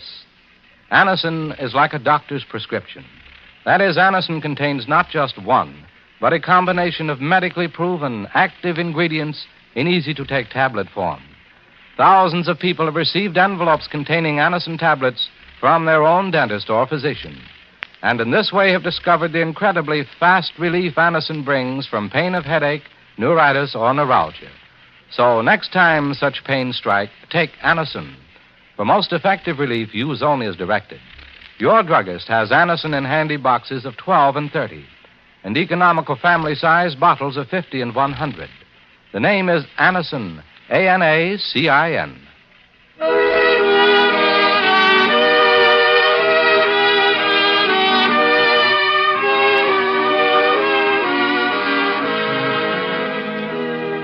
Mr. Keene, Tracer of Lost Persons, is based on the novel Mr. Keene. The radio sequel is originated and produced by Frank and Ann Hummert. Dialogue by Lawrence Cleave. Bennett Kilpack plays Mr. Keene. It is on the air every Thursday at this time. Don't miss Mr. Keene next Thursday, when the kindly old Tracer turns to the innocent Flirtation murder case.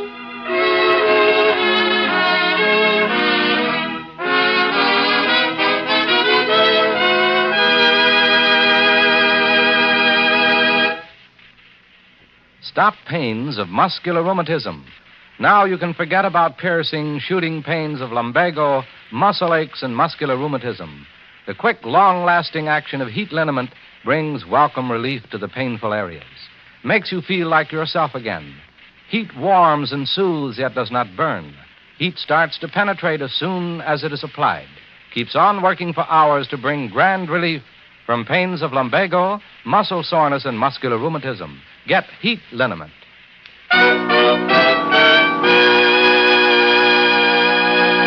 Mr. Keene, Tracer of Lost Persons, will be on the air next Thursday at this same time. This is Larry Elliott saying goodbye for Mr. Keene and the Whitehall Pharmaceutical Company, makers of Anacin and Colinos, and many other dependable high-quality drug products. This is CBS, the Columbia Broadcasting System. It's time now for Mr. Keene, Tracer of Lost Persons.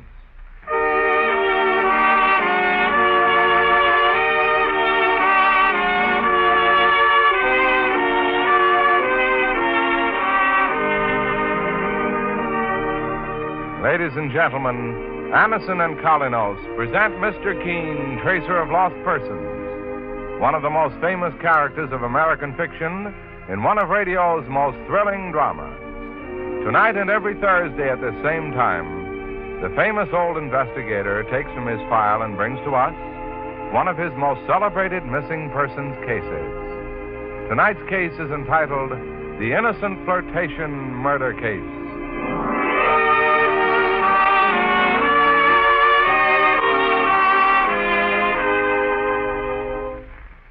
Many of you, I'm sure, have had Anacin recommended to you for the quick relief of pain from headaches, neuritis, or neuralgia.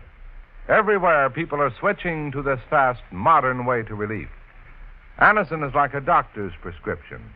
That is, it contains not just one, but a combination of medically proven, active ingredients in easy-to-take tablet form. Thousands of people have been given an envelope containing Anacin tablets at some time or other by their dentists or physicians. These people know how incredibly fast its action is. If you have not yet tried Anacin, go to your drug counter now and pick up a box. Try Anacin the next time you are in pain from neuralgia, neuritis, or a headache. You'll be delighted with the results. For most effective relief, use only as directed. Ask for Anacin, spelled A-N-A-C-I-N.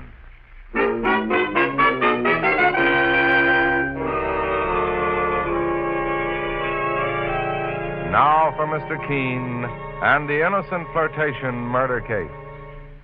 Our scene opens in a large suburban home.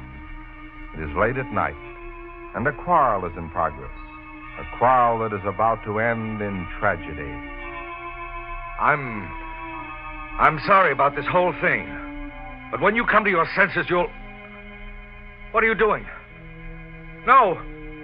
No! Put that gun down! Don't kill me! Don't!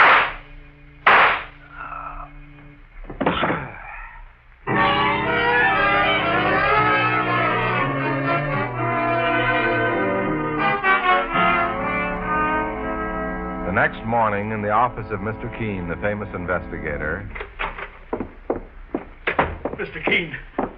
Which of you gentlemen is Mr. Keene? I'm Mr. Keene. This is my partner, Mike Clancy. Sure, and what's all the excitement, mister? I didn't do it. I didn't kill him, I tell you. Saints preserve us. What's he talking about, boss? Pull that chair over here, Mike, so he can sit down. Now, try to relax. What's your name? Wills. Arthur Wills. I'm a building contractor. Last night I did the most awful thing I've ever done in my life. Put myself under suspicion of murder. Exactly what happened, Mr. Wills? You may have heard of Kenneth Leighton. The architect? Yes, Mr. Keene. One of the most successful young architects in the country. I went to his home in the suburbs with a pair of dueling pistols and challenged him to a duel. A duel? In this day and age? Oh, I don't blame you for looking at me as if I was crazy, Mr. Clancy, and maybe I was for a little while. Crazy with jealousy. It happened just after midnight, Mr. Keene. I'd gone to Kenneth Leighton's home where I found him alone.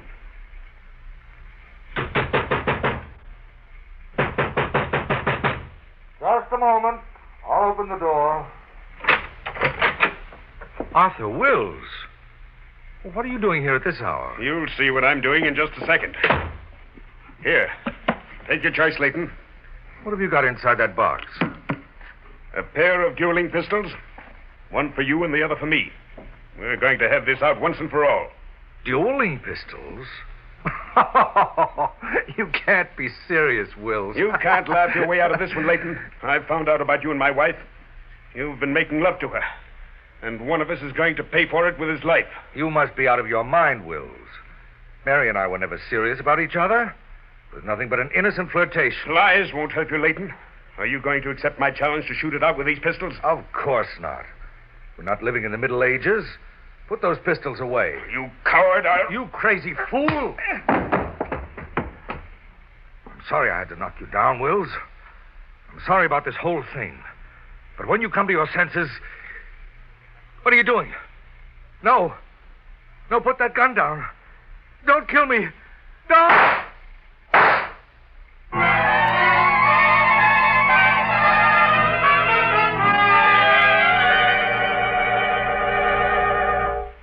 I swear to you, Mr. Keene, that's what happened. You would first challenge Kenneth Leighton to a duel. Is that it, Mr. Wills? Yes. He laughed at me and wouldn't accept. Then he must have mistaken a move I made for an attack because he struck me and knocked me down. He's a young man and strong. The blow dazed me for a few seconds, and while I was trying to come to my senses, I thought I heard 2 shots. A few moments later, when I came around, I saw Kenneth Leighton lying dead on the floor. Have the police been notified of the murder? Not yet, Mr. Keene. I was too frightened to do anything but run. I wandered through the streets all night and then thought of you. You have a reputation for helping a man when he's desperately in need of it, Mr. Keene. Please, help me now before I'm arrested for a murder I didn't commit. Sit where you are, Mr. Wills. Hello? Is Mr. Keene there, please? This is Mr. Keene speaking. My name is Don Judson, sir. I'm an assistant to Kenneth Layton, the architect. He was murdered last night, Mr. Keene. I found his body. And I'm requesting that you investigate the case on his behalf. When did you find the body, Mr. Judson?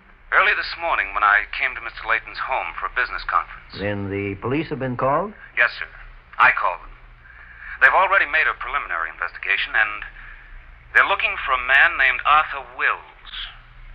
2 dueling pistols belonging to Wills were found on the floor, and both of them had been fired. I see. All right, Mr. Judson. I'll do everything I can. Where are you calling from? Mr. Layton's home, sir. I'll be there inside of an hour. Thank you, Mr. Keene. Goodbye. Goodbye. Mr. Wills, do you know who Don Judson is? Yes, Mr. Keene. He's a young architect, a protege of Kenneth Layton's. Well, he's found Layton's body, and the police are looking for you. Then they know. Your dueling pistols were found on the floor beside the body. Yes. In my fright, I left them there. They were family heirlooms. The family name is inscribed on them. Mr. Wills, are you willing to give yourself up to the police while my partner, Mike Clancy, and I investigate your claim of innocence? My claim of innocence? You mean you don't believe me? So far, the circumstances are against you. And your word is all I have for your innocence. If you can't help me, Mr. Keene, I'm lost. The police will find out that I was insanely jealous of my wife and hated Layton for seeing her. I won't have a chance. Well, Mr. Wills, if I find you're guilty of murdering Kenneth Layton, I assure you I'll make certain you won't have a chance. Mr. Keene, would I have come here to your office begging for help if I were guilty? Sure, and many a man's come to Mr. Keene saying that he was innocent, when all he was trying to do was to pull the wool over the boss's eyes. But none of them ever got away with it. Mr. Keene, I'm willing to put all my trust in you and pay the penalty if you find out that I haven't been honest with you. Very well, Mr. Wills. We'll drive you to police headquarters, where you'll surrender yourself for questioning. After that, Mike and I will begin investigating this remarkable case at the scene of the crime.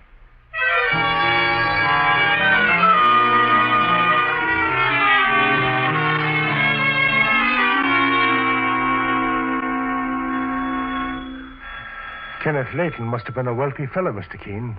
This house of his is fit for a king. He was one of the youngest and most successful architects in his profession, Mike.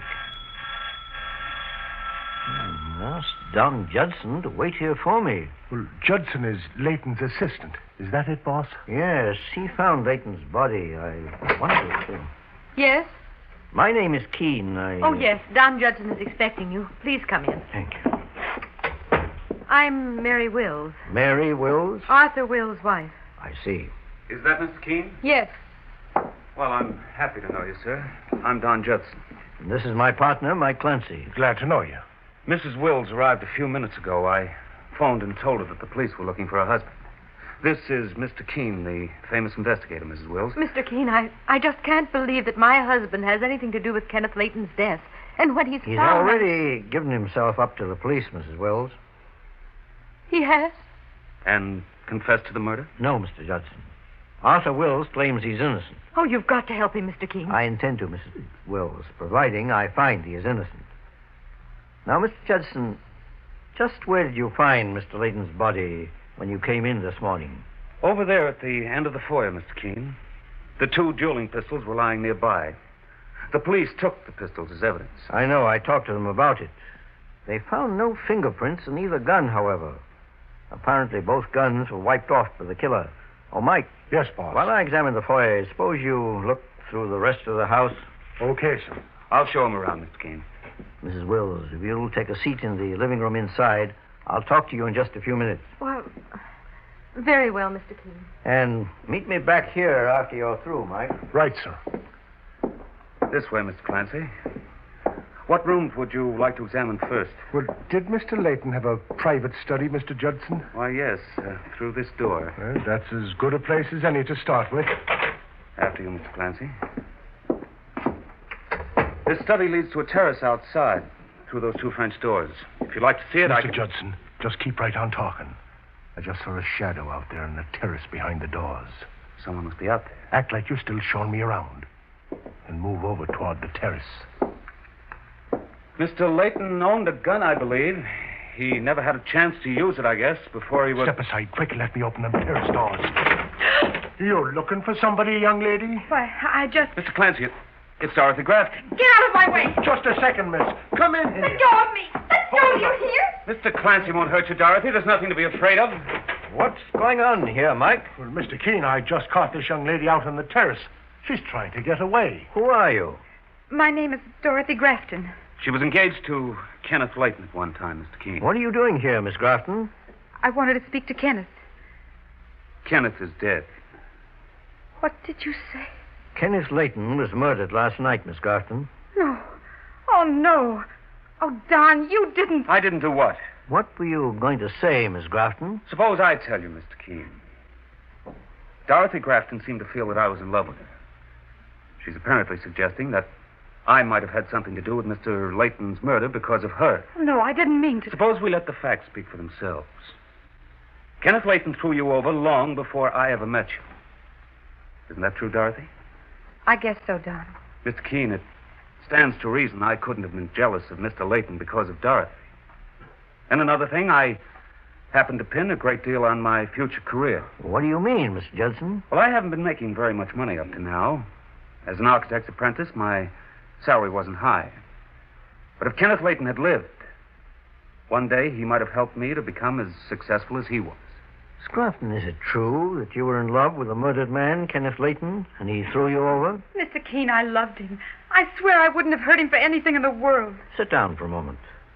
I want you to remain here for questioning. Mike. Yes, boss. Did you find anything in this room worth examining? Well, I didn't have a chance to look, sir. But Mr. Judson here said that Mr. Layton had a gun. Mr. Judson, where did you usually keep his gun? Well, right here in the lower desk drawer. He had a license for it, of course. Well, the gun is gone. Boss, look. Dorothy Grafton's running for the terrace. Go after her, Mike. No, you'll never take me. Come back here. Come Miss back. Grafton dropped her bag. I'll get it for you, Mr. Keene. Hey, this handbag feels rather heavy. Yes. Let's see what's inside. What? Well, it's a gun. Evidently, Miss Grafton came prepared for trouble. Do you recognize this weapon by any chance, Mr. Judson? It looks like the one Mr. Layton owned. Oh, yes, Mr. Keene. This is the gun he kept in his desk. Well, it doesn't seem to have been fired. Inside, young lady, and no more tricks. Here comes Mike with Dorothy Grafton. Now we'll see if she has anything further to say about a murder that was started by merely an innocent flirtation.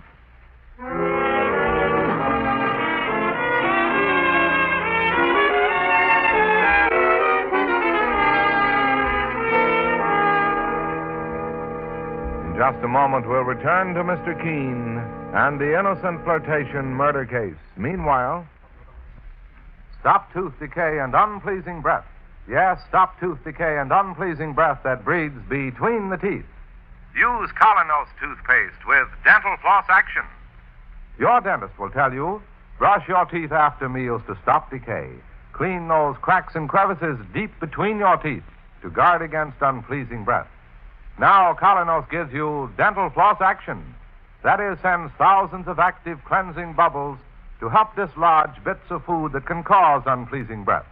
What's more, foamy, refreshing Colinos brightens teeth by removing ordinary yellow surface stains, helps stop tooth decay. Get Colinos toothpaste with dental floss action today.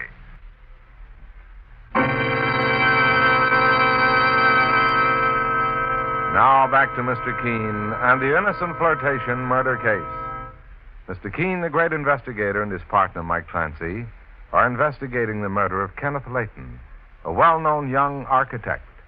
Arthur Wills, a building contractor, is under suspicion for the murder. Wills was violently jealous of his wife, Mary, who was supposed to have had a flirtation with the murdered man. Now a new suspect has entered the case, attractive Dorothy Grafton, who had been jilted by the victim. She has just been brought into the study of Kenneth Layton's house after trying to escape. And as she faces Mr. Keene and young Don Judson, a protege of the murdered architect... Why did you try to run away, Miss Grafton? Because I'm innocent, Mr. Keene. And I know you'll try to pin Kenneth's murder on me. Mr. Keene just found a gun in your handbag, Dorothy. A gun, did you say, Don? And Don tells me it belonged to the murdered man, Kenneth Layton. Running away like that puts you in line for a murder charge, young lady. Oh, no. My partner, Mike Clancy, is right, Miss Grafton. You'll either tell the entire truth, or I'll have to turn you over to the police immediately. Mr. Keene, will anyone believe the truth? I will, if you play fair with me. I stole that gun 2 days ago from Kenneth's death. Why?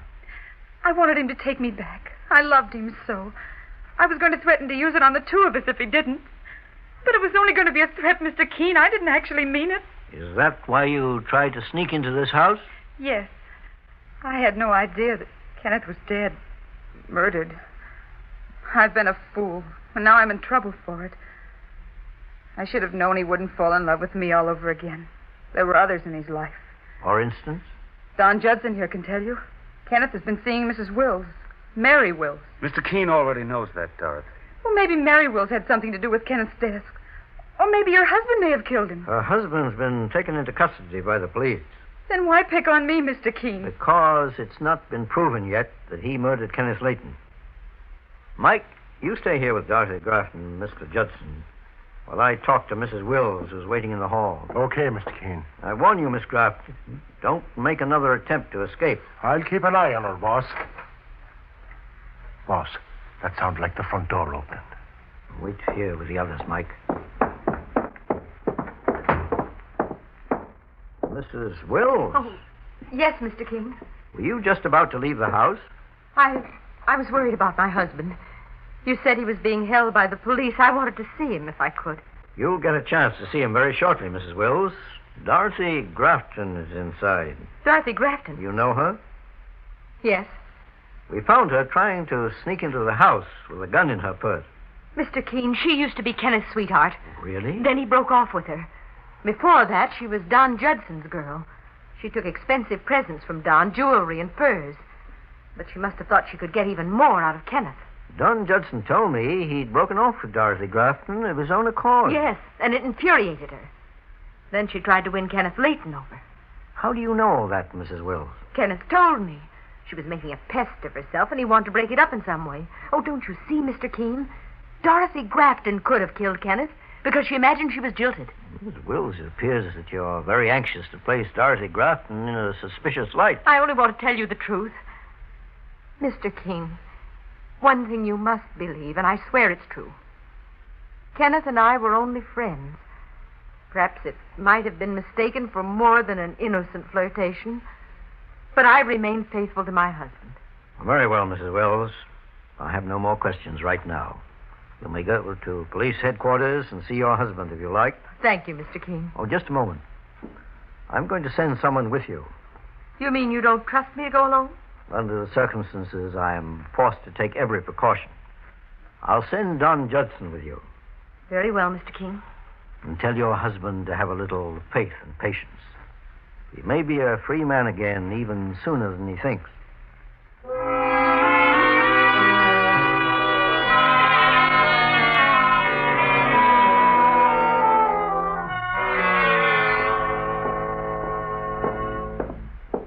Well, Mr. Keene, I just got a cab outside from Mrs. Wills and Don Judson.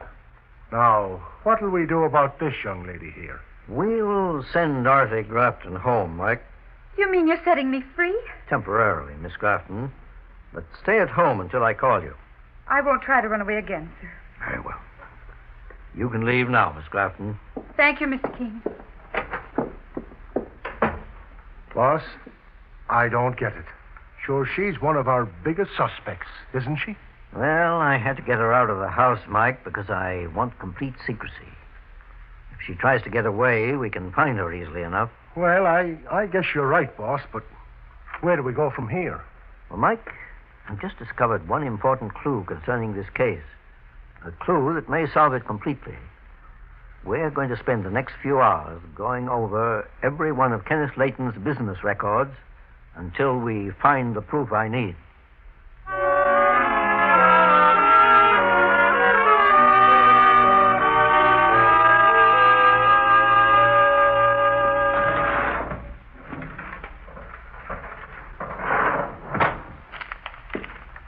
Well, here's another set of bills, Mr. Keene. Let's see them, Mike. Only about half of them are marked paid in full. The other half are unpaid. Well, let's keep looking, Mike. Huh. Here's a checkbook, boss. Good. Let's look it over. Yes, it's Kenneth Layton's all right.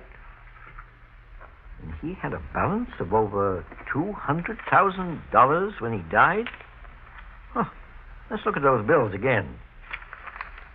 Well, sure. And here's one that was sent to Layton 4 months ago for $1,000. Isn't it odd, Mike, that a man as wealthy as Kenneth Layton seemed to be couldn't pay his bills on time? Boss, here's another set of papers.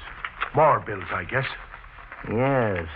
These were sent out by Kenneth Layton for his services as an architect, not sent to him. And they're all paid up. Well, they're stamped paid, boss. The stamp marks are initialed. Mike, where's your small magnifying glass? Right here in my pocket, sir. I'm never without it. Well, let me have it. I want to see if I can make out these initials. Here you are, sir. Can you read the initials, sir?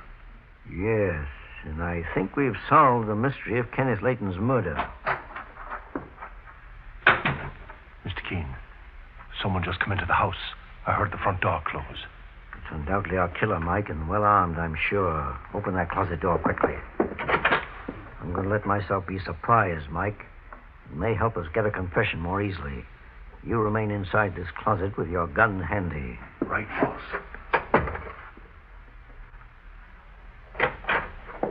Mr. Judson. I returned because I'd forgotten something, Mr. Keene. I didn't expect to find that you'd remained here. There were some facts I wanted to uncover, Mr. Judson, concerning Kenneth Layton's murderer. Oh? Have you uncovered them? Very thoroughly. And you know who killed him? Yes. I suppose you sent your partner, Mr. Clancy, after the murderer? I sent my partner out in regard to something else. There's no need to send anyone for the murderer, Mr. Judson. He's already walked in here. Really? Mr. Keene, you sound as if I'm your man. You are, Judson. You killed Kenneth Layton, and I have proof. If you make a move, Keene, I'll kill you. That gun in your hand certainly bears out my theory, although it can be easily proved in any case. As Kenneth Layton's assistant, you seem to have handled all his bookkeeping. Yes. I'm an architect, too, but he wouldn't let me design one of his precious buildings. We evidently found out you didn't have the necessary talent. That made you bitter and murderous as well. But that wasn't the main reason you took Kenneth Layton's life. No? You took care of all his accounts. I know that because I found your initials on certain bills. Did you? You doctored his account books and kept half the money he gave you to pay his bills.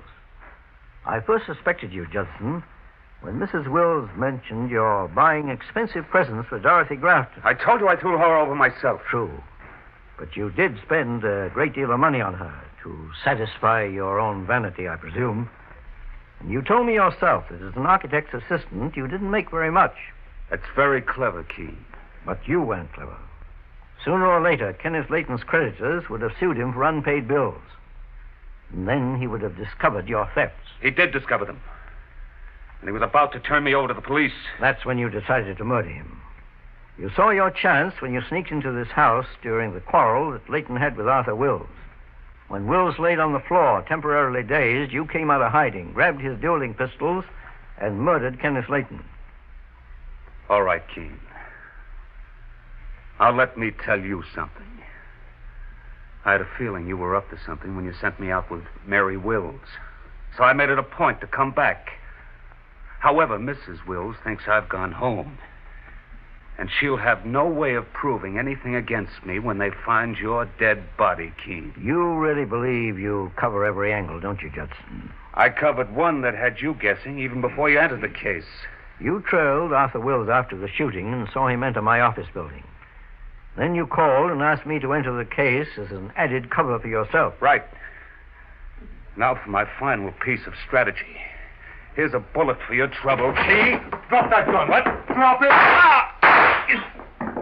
Mr. Keene, if I hadn't beaten him to the drawer, he'd have put a bullet in your heart. You shot the gun out of my hand. Sure. And it looks like your murdering days are over, Judson. Yes, Mike, you're right. Judson started with deception, then theft, and finished with murder. A logical sequence of events that a criminal follows. And now he'll end that series of events as it always ends, by being fully punished for his crimes.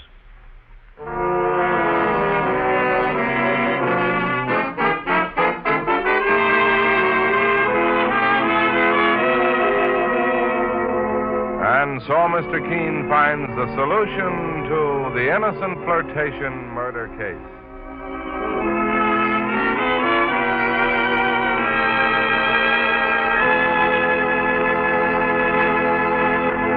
The next time you're suffering from the pains of headache, neuritis, or neuralgia, try Anacin. You'll bless the day you heard of this incredibly fast way to relieve these pains. Now, the reason Anacin is so wonderfully fast-acting and effective is this. Anacin is like a doctor's prescription. That is, Anacin contains not just one, but a combination of medically proven, active ingredients in easy-to-take tablet form. Thousands of people have received envelopes containing Anacin tablets from their own dentist or physician, and in this way have discovered the incredibly fast relief Anacin brings from pain of headache, neuritis, or neuralgia. So next time such pain strike, take Anacin. For most effective relief, use only as directed. Your druggist has Anacin in handy boxes of 12 and 30, and economical family-sized bottles of 50 and 100. The name is Anacin, A-N-A-C-I-N.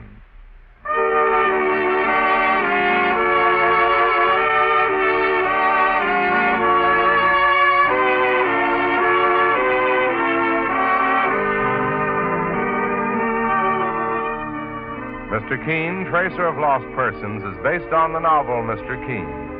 The radio sequel is originated and produced by Frank and Ann Hummert. Dialogue by Lawrence Clee. Bennett Kilpack plays Mr. Keene. It is on the air every Thursday at this time. Don't miss Mr. Keene next Thursday when the kindly old Tracer turns to the Yellow Parrot murder case.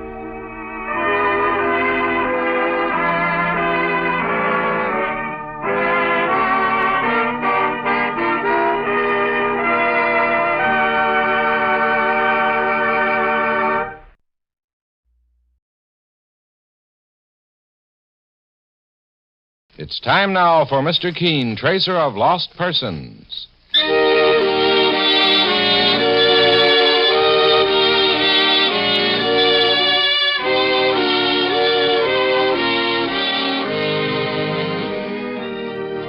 Ladies and gentlemen, Anacin and Kalinos present Mr. Keene, Tracer of Lost Persons, one of the most famous characters of American fiction in one of radio's most thrilling dramas. Tonight and every Thursday at the same time, the famous old investigator takes from his file and brings to us one of his most celebrated missing persons cases. Tonight's case is entitled The Case of the Murdered Detective.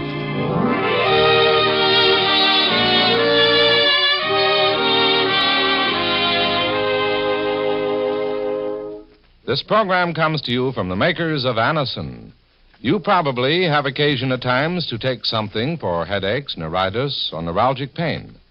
But if you've never taken Anacin, let me suggest that you do so, especially if you want incredibly fast and effective relief. Anacin is like a doctor's prescription. That is, it contains not just one, but a combination of medically proven, active ingredients in easy-to-take tablet form. Your own dentist or physician may have given you an envelope containing Anacin tablets at one time or another. Thousands of people have come to know and prefer Anacin this way. So the next time you want prompt relief from the pains of headaches, neuritis, or neuralgia, try Anacin. See for yourself how incredibly fast and effective it is. Ask for Anacin at your neighborhood drug counter today. For most effective relief, use only as directed. Anacin is spelled A-N-A-C-I-N.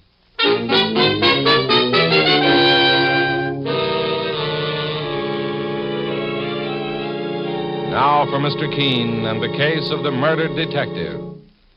Our scene opens in the office which Mr. Keene, the famous investigator, shares with his friend and partner, Mike Clancy.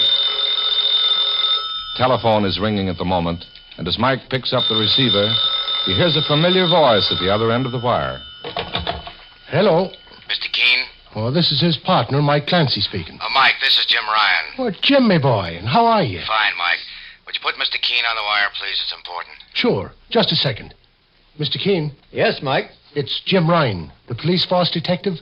He says it's important. Oh, all right. I'll take it.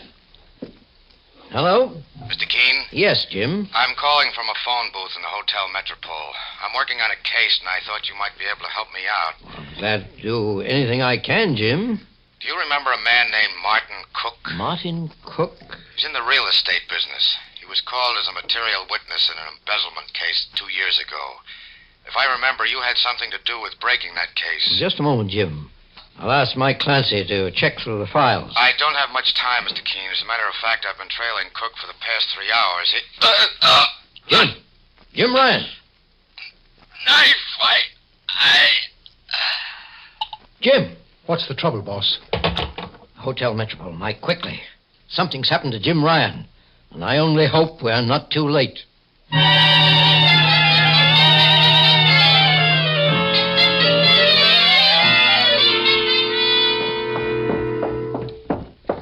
Here are the public telephone booths, Mike. The first one's empty, Mr. Keene. Let's see if the other one... Mike, help me open this door. Wait, there's someone inside, crumpled up against the wall. Here, let's see if we can open this phone booth door. Mike. Saints preserve us. It's Jim Ryan. He's dead. He's got a knife in his back. Sure, he was one of my old friends on the police force. A better man never lived. I'd like to get my hands on the man. Easy, Mike. Let's keep our heads. We've got work to do. These phone booths are isolated from the rest of the hotel lobby. That's why it wasn't hard for Jim Ryan's killer to strike and get away. Step into the next phone booth, Mike, and put a call through to the police. I will, sir. I'll notify the hotel manager. Then I want to pay a visit to a man named Martin Cook. Martin Cook? Is he the man Jim Ryan was trailing, boss? Yes, Mike. Jim said he was in the real estate business, and I want to find him before he has a chance to plan a getaway.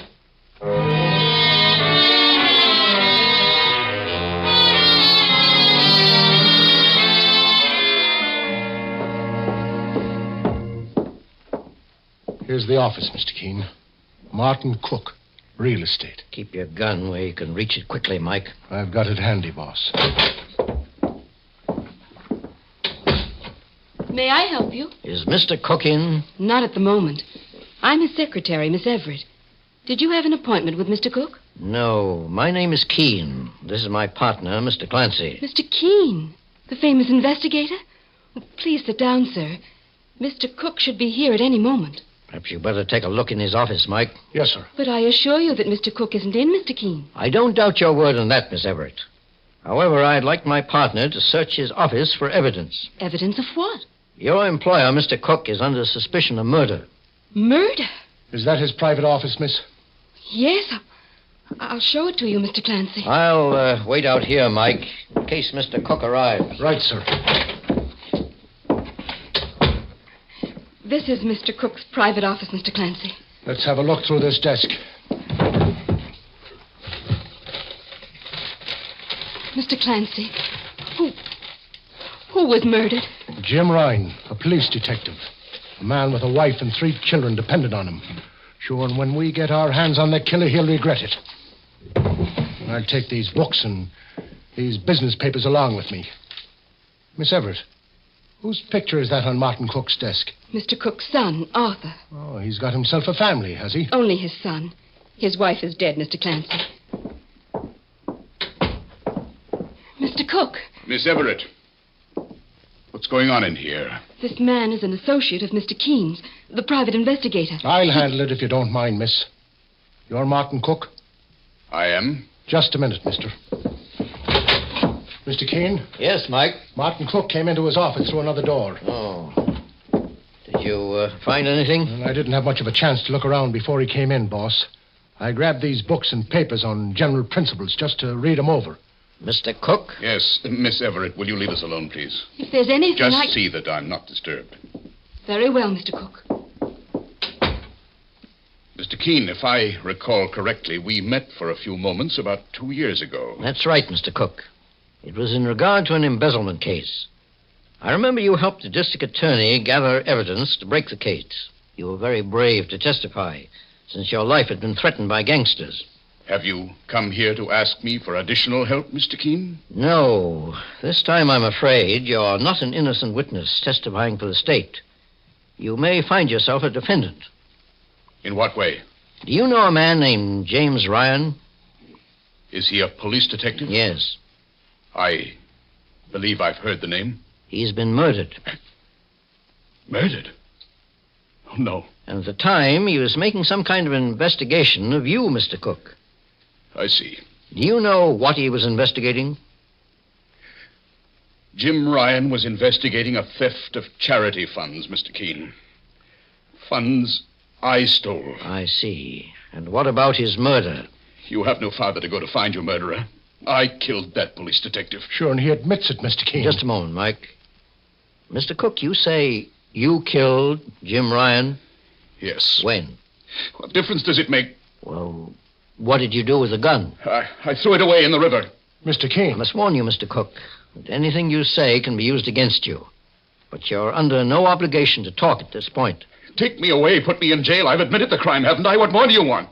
All right, Mike, we'll drive down to headquarters of Mr. Cook and turn him over to the police.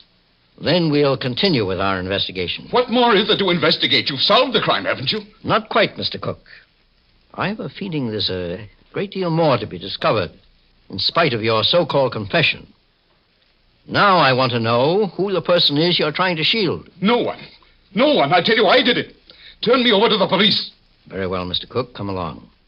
But I mean to find out who you're trying to shield.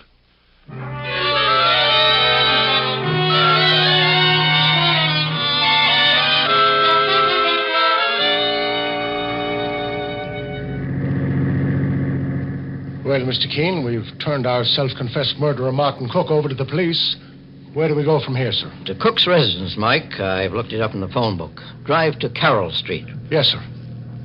Sure, and when he said he threw his gun away, I got the shock of my life. I tricked him into that, Mike. As you know, Jim Ryan was stabbed to death with a knife. I suggested a gun, and Cook took the bait. But why do you think he did that, Mr. Keene? Confessed to a murder he didn't commit. As I told him, in my opinion, he's shielding someone. Well, I heard you tell that to Lieutenant Hale at police headquarters, too, boss, but the lieutenant mentioned another angle to it. Yes, I know, and he may be right. Martin Cook may be a clever psychologist. He might be trying to get us to think he's protecting someone, just to make himself appear an innocent martyr. Cook could have actually committed the murder himself. But according to his account books, the money he collected from them charities is missing, boss. That's why Jim Ryan, the police detective, was trailing him. Yes, Mike, I know. Martin Cook may have stolen the money himself, or it may have been stolen by the person he's trying to shield. We're on our way to Martin Cook's house right now to check on that all-important fact.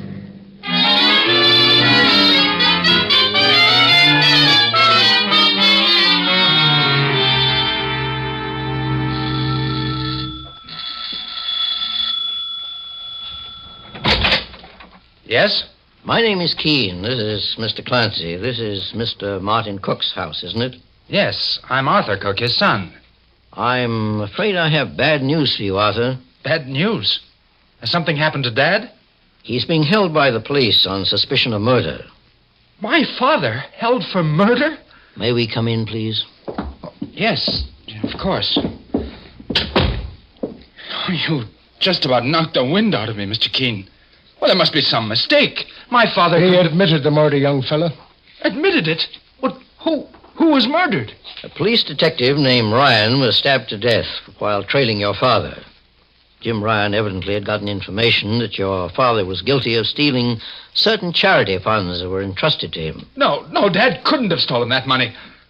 I don't believe it. But he's admitted that, too. I must get hold of a lawyer. Just a moment, Mr. Keene. Hello? Arthur, darling? I can't talk to you now, Lola. But, Arthur, what's the matter? I'll call you back. You think I'm going to sit around in my apartment all day just waiting for your call? Mr. Keene, where is my father being held? At police headquarters. I must go down to see him at once. Since we're working with the police, you don't mind if we remain here and look the house over, do you? There's nothing in this house that'll interest you, Mr. Keene. Well, suppose you let me be the judge of that, Arthur. Oh, very well. Stay here if you like. I'm going to get in touch with our attorney and get my father out of this crazy mess. Sure, and he turned pale when you told him about his father being a murder suspect, Mr. Keene. Yes, Mike, and his reaction to the theft of the charity funds was just as startling. And I wonder why. A murder charge is a lot more serious than the theft of money, and yet, Mike, there's a small book for telephone numbers on that side table. Would you hand it to me, please? Yes. Here you are, sir. That girl Arthur Cook just spoke to on the phone, he called her Lola. Yes, there's a phone number and address in here for someone named Lola Slade. I think I'll call her.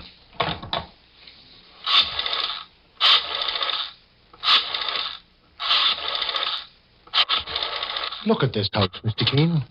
Sure, and it seems that a man who can afford an expensive place like this shouldn't be tempted into stealing money from charity cases. That's exactly what I was thinking, Mike. There's something strange about it. Hello? Is this Miss Lola Slade? Well? My name is Keene.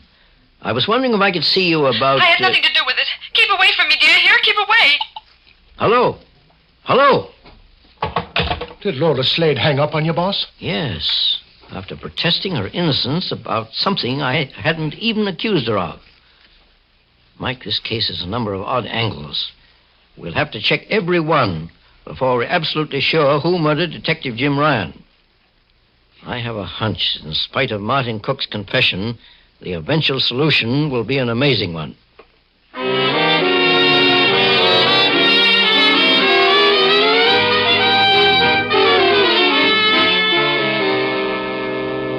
In just a moment, we'll return to Mr. Keene and the case of the murdered detective. Meanwhile, stop tooth decay and unpleasing breath.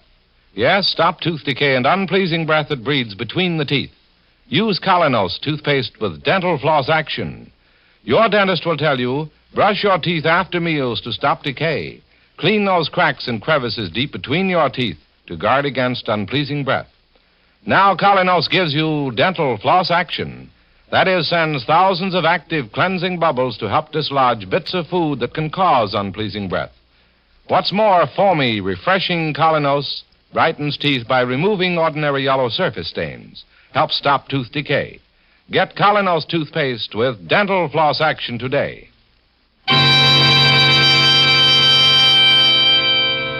Now back to Mr. Keene and the case of the murdered detective. Mr. Keene, the great investigator, and his partner, Mike Clancy, are investigating the murder of Detective Jim Ryan of the police department, a friend of both Mr. Keene's and Mike's. Under suspicion for the killing is Martin Cook, who's confessed to the crime, although Mr. Keene believes he is trying to shield the real culprit.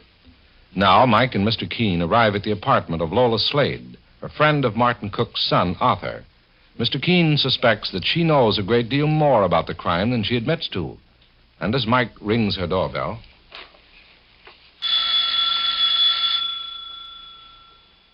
No answer, Mr. Keene. Maybe Lola Slade doesn't want to answer, Mike. Open this door or I'll force the lock. What do you want?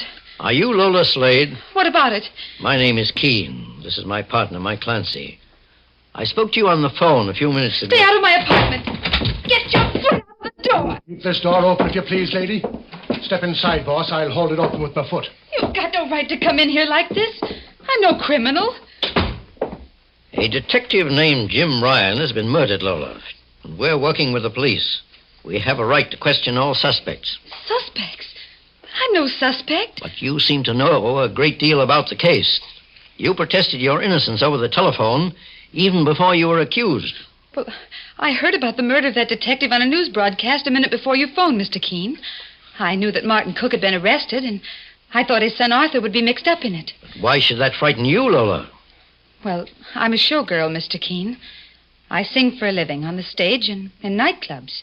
I have a reputation to consider. Mr. Keene. What is it, Mike? Take a look on that couch. Yes, I noticed that open suitcase. Evidently, Lola Slade was packing to leave the city.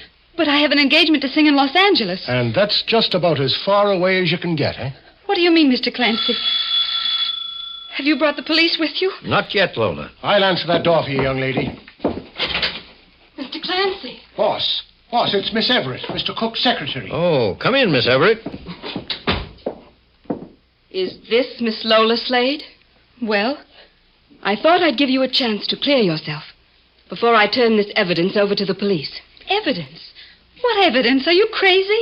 Just what is it you found, Miss Everett? Mr. Keene, this letter came from Mr. Cook this afternoon. As his secretary, I opened all his business mail, and I read it. What does it say? It's from a credit company.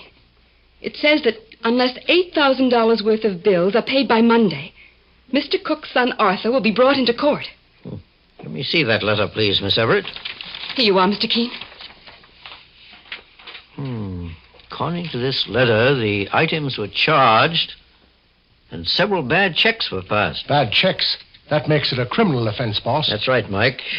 The items include a fur coat and a woman's bracelet, both of which were sent to Miss Lola Slade. But I didn't know Arthur Cook stole the money when he bought me those things. Stole what money, Lola? Why, the money that... You mean the stolen charity funds?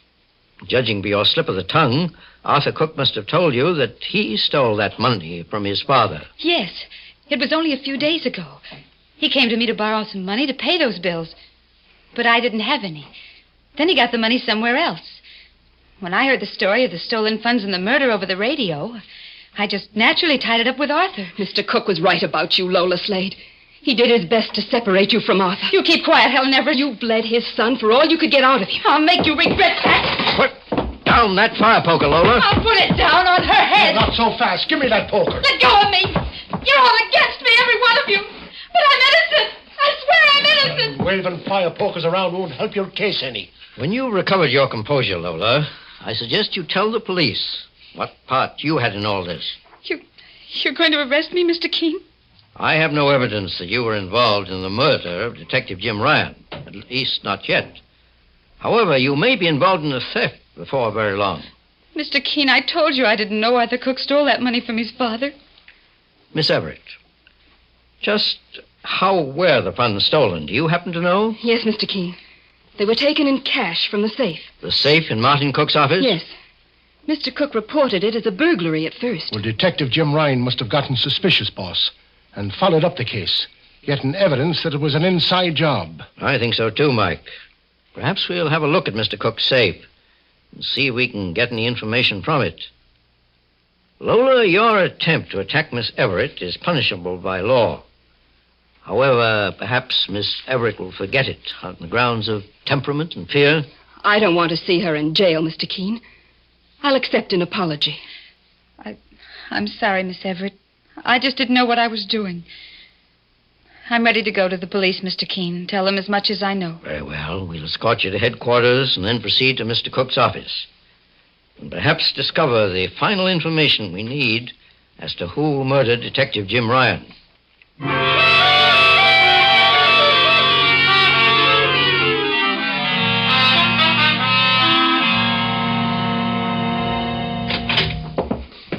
Come into the office, Mr. Keene and Mr. Clancy. Thank you, Miss Everett. First, I'd like to examine Mr. Cook's safe. The safe is in Mr. Cook's private office. I locked the door when I left before. The key is in my desk here. Here it is. Oh, just a moment, Miss Everett. Sir? You don't mind if I smoke a cigar, do you? Why, of course not. I smoke myself. But not cigars. You have a match, Mike? Sure, boss. I have one. Wait a minute. Here's a packet of matches in the desk. May I have them, Miss Everett? Help yourself, Mr. Keene. Thank you. Now, let's proceed to Mr. Cook's private office. That's odd. I know I locked this door when I left, but now it's open. Miss Everett, Mr. Keene. Arthur, what are you doing in your father's office? I managed to get a key from Dad. I came here for evidence. What kind of evidence, Arthur? Evidence that will put me in jail for theft, Mr. Keene, and free my father of a murder charge. You mean you're confessing to the theft of that money your father collected for charity? Yes, Mr. Keene. They wouldn't believe me at police headquarters. They thought I was just trying to shield my father, the way he's been shielding me. But I'm going to prove it to them. Is your father also shielding you for murder, Arthur? No, Mr. Keene. I didn't kill that detective, Jim Ryan. But I'm afraid Dad thinks I did, and he's trying to take the blame for me. He found out I stole that money to make up for some bad checks I handed out. Then he tried to lead Detective Ryan to believe he stole the money. Then when Dad found out that Ryan had been murdered, he took the blame for that, too. I see. I've been a fool, Mr. Keene, a spineless idiot. Dad gave me a generous allowance, but I wanted more. I felt I had to impress someone to win her love. You mean Lola Slade? Yes. Maybe if I'd stuck with a girl like Helen Everett here, things would have worked out differently. You and Miss Everett were keeping company at one time, Arthur? Yes. But when I met Lola... You and I were never serious about each other, and you know it, Arthur. But Helen, Let's get back to the stolen charity funds, Arthur. What kind of evidence did you expect to find in your father's private office? Well, a letter, maybe, from the credit company, Mr. Keene. They called me a few days ago and said that they were going to contact my father if I didn't make good on those bad checks. Helen Everett's already shown us the letter. However, there may be further evidence in that safe to support your father's innocence. Open the safe for us, Arthur. But I can't open it, Mr. Keene. I don't know the combination. Well, then how did you manage to steal the money, young fella? Well, the safe was wide open when I came into the office that day, Mr. Clancy. Was anyone else here at the time? No, Mr. Keene. I thought it was odd, too. It was only 3 p.m. Well, Dad was evidently out on business, but Helen Everett... I was out to lunch. At 3 p.m? Miss Everett, would you mind opening the safe for us? I don't know the combination either, Mr. Keene. One lie is enough to give the lie to many other things, Miss Everett. And we'll find out if you're telling the truth about the safe. But I am. Mike, call Martin Cook at police headquarters and ask him if anyone else outside of himself knows the combination to his safe. I'll wager that he trusted Miss Everett with it, since he seemed to trust her with everything else. Mr. Keene, are you trying to say that I stole that money? No, of course not, Miss Everett. Arthur Cook here admits to the theft. But what I do say is this. You left that safe open so Arthur would be tempted to take those charity funds, knowing he needed the money badly. That's a lie. Miss Everett, have you ever been to the Hotel Metropole where Detective Ryan was murdered? No. Then what are you doing with these matches with the hotel's name on the cover? They're the weapons I took from your desk. Mr. Keene, now I see it all. Helen Everett tried to get even with me. She gave me the chance to take the money before she knew about Lola Slade. I'll jam this letter knife into the first one who moves. Stay where you are, all of you. That's all I was waiting for, Helen Everett. I wanted to see you give yourself away and prove my theory correct. You murdered Detective Ryan. While he was following Martin Cook, you were following him. He got as far as you've just gotten, Keene. He was just about to arrest Mr. Cook, and he would have included me as an accessory. But he got no further, and neither will you. Look out, Mr. Keene. Get your hands off me. Let me go. Quiet now. That's the last knife you'll be throwing, lady. Good thing you caught her arm, Mike. That knife missed me by only an inch. Helen Everett had it all planned. She thought that if she murdered Detective Ryan, Arthur Cook would be held for the crime. And at the same time, she'd get rid of any evidence that she induced Arthur to steal that money. I loved him. I loved Arthur, and he turned me down for that painted fool of a showgirl. I was willing to steal for him, lie for him, cheat for him. When your love turned to hate, you were also ready to murder. I wondered why you forgave Lola Slade so quickly. As much as you hated Lola, it was Arthur you wanted to strike back at. Yes. And I'd do it again if I had the chance. You won't get that chance, Miss Everett, I assure you. All you can look forward to now is payment for your crimes in full.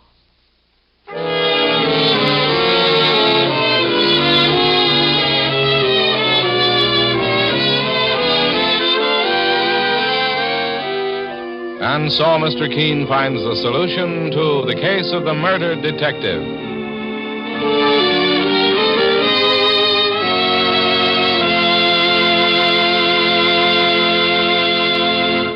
The next time you're suffering from the pains of headache, neuritis, or neuralgia, try Anacin.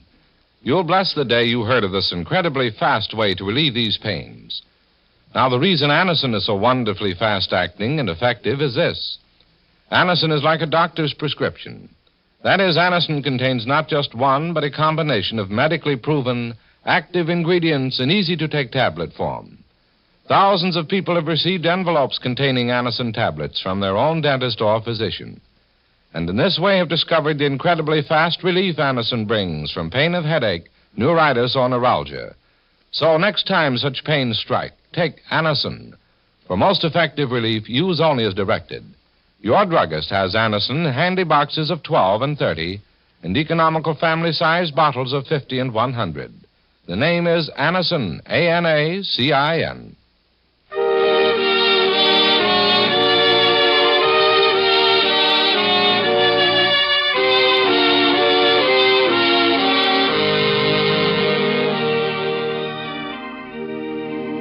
Mr. Keene, Tracer of Lost Persons, is based on the novel Mr. Keene. The radio sequel is originated and produced by Frank and Ann Hummert.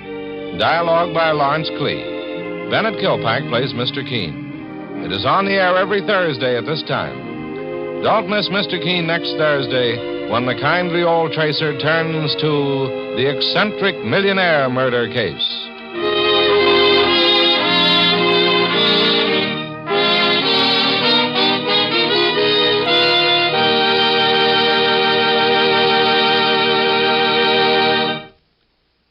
Ever suffer heartburn or upset stomach from acid indigestion? Safe new Bicidol mints, medically proven, quickly rid stomach of that blown-up feeling. Give longer-lasting relief than baking soda. Yes, hours of relief.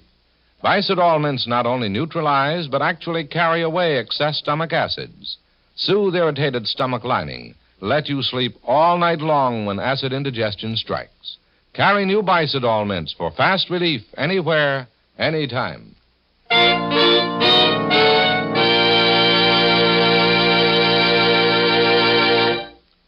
Mr. Keene, Tracer of Lost Persons, will be on the air next Thursday at this same time.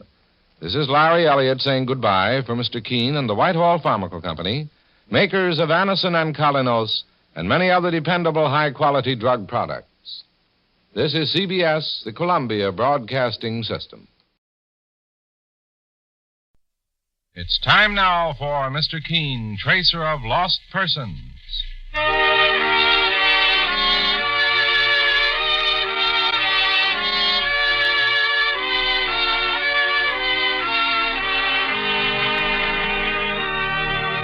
Ladies and gentlemen, Anacin and Colinos present Mr. Keene, Tracer of Lost Persons, one of the most famous characters of American fiction in one of radio's most thrilling dramas. Tonight and every Thursday at the same time, the famous old investigator takes from his file and brings to us one of his most celebrated missing persons cases. Tonight's case is entitled The Eccentric Millionaire Murder Case.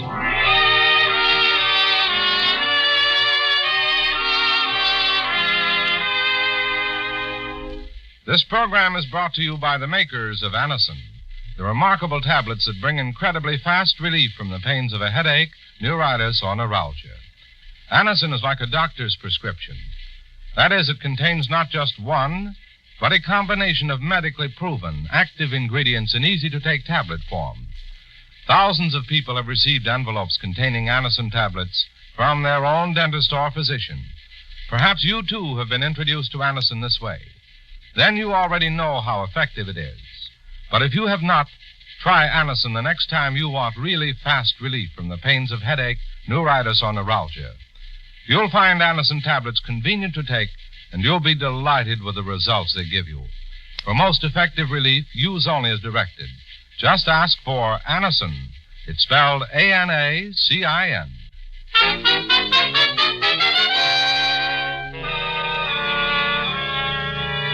Now for Mr. Keene and the eccentric millionaire murder case. Our scene opens in a large, rambling house situated in a woody section of Pennsylvania. In one of the littered, unkempt rooms, an old man is seated at the telephone, trying to get an urgent message through to Mr. Keene, the celebrated investigator. A message which is destined to lead to a fantastic murder. Hello, operator. I want to put a call through to New York. No, I don't know the number. I want to call Mr. Keene, the famous investigator. Yes, operator. I'll hold the wire. But hurry, please. It's very urgent.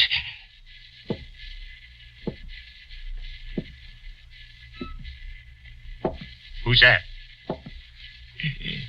No! Let me go! Help! You're joking me.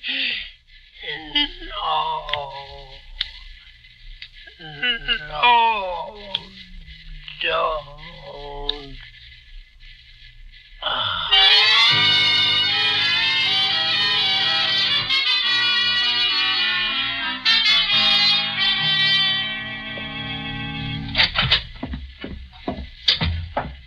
Are you Mr. Keene, sir? No, I'm his partner, Mike Clancy. You wish to see me? Mr. Keene? Yes. My name is John Prague. I've come to you for help, sir, in regard to the murder of my brother. Murder? Saints preserve us. I didn't read anything about a murder in this morning's papers. Otis was strangled to death in his home in Pennsylvania. Mr. Keene, I haven't slept for 2 nights, but I knew how urgent it was to see you, especially since Otis was trying to reach you just before he died. Your brother tried to contact me? Yes. Your name was found on a small slip of paper near the telephone. Oh. They found Otis's body on the floor nearby. I told the local police I'd come to New York and contact you. Mr. Keene, I'm frightened. Not only was my brother's loss a terrible shock, but it was all so mysterious, so weird. Sit down, Mr. Prague. Oh, yes, thank you. Just how was your brother murdered? The police believe he was strangled with some kind of a wire, Mr. Keene. When did it happen? 2 days ago. Around 11 o'clock in the morning. In the morning? Well, then maybe there was someone else in the house when your brother was attacked. No, Mr. Clancy, there wasn't. Outside of the murder... Your brother lived alone, Mr. Prague? Perhaps I ought to tell you a little about Otis. He was almost 70 years old, 20 years my senior. As a matter of fact, he was only my half-brother. Yes, go on. Otis was a multimillionaire, Mr. Keene. His father left him some securities that later turned out to be a gold mine. They made him a very wealthy man. I see. And somehow all that money did something to Otis. He bought a 30-room house in the Pennsylvania Dutch area around Bucks County. He lived in it all by himself. One man living alone in a 30-room house? My brother Otis had become eccentric, Mr. Clancy. For a while, our niece, Elsie Horner, took care of him, and then she left. Well, that was several years ago. Since then, he's hardly ever been seen outside the old mansion. What was the reason for his eccentricity, Mr. Prague? Do you know? No one knew, Mr. Keene. Otis had stopped seeing me long ago. I entered his house for the first time in years after I was notified of his murder. Tell me, Mr. Prague, who inherits your brother's money? I don't know exactly. His will hasn't been read yet. Are you his closest relative? Yes, I think so. Mike, how soon do you think we can leave for Pennsylvania? Oh, just as soon as we clean up them details on the Jordan case, boss. I'd say sometime this afternoon. Well, Mr. Keene, do you want me to wait and drive you and Mr. Clancy out there? No, that won't be necessary, Mr. Prague. Would it be possible for Mike and me to stay overnight at your brother's house? Why, of course. Here, I'll give you the keys to the house. And here are directions on how to get there by car. Fine, Mr. Prague. Would you like me to meet you at my brother's house? Sometime tomorrow, perhaps. I'd prefer to investigate this alone with my partner. Well, you may not be too comfortable staying at Otis's place. How do you mean? The house is in disrepair and cluttered with junk. It's the queerest place you'll ever see, Mr. Keene. Just being inside the old mansion gives me the creeps. Well, Mike and I have spent the night in some very odd places. I'm sure we'll manage. Oh, just one thing more, Mr. Prague. You said you were very frightened since your brother's murder. You feel in need of protection? Not here in New York. For some reason, being inside that house gave me the impression that my life, too, is in danger. I just can't describe it. I think I understand. Then we'll see you tomorrow. Yes, Mr. Keene. Thanks again. Good day, gentlemen. Good day, Mr. Prague. So long. Sure, and I think I know why you told him not to come out to his brother's place with us, Mr. Keene. Do you, Mike? Seems to me you don't want to investigate a case with a suspect hanging on your arm. Yes, you're right, Mike. John Prague probably inherits his murdered brother's money. And that's something which must be taken into consideration. Sure, and I was thinking that myself, sir. We'll leave by car for Pennsylvania. We ought to make Bucks County by early evening. Then we'll find out at first hand a little more about the murder of Otis Prague in his strange old house.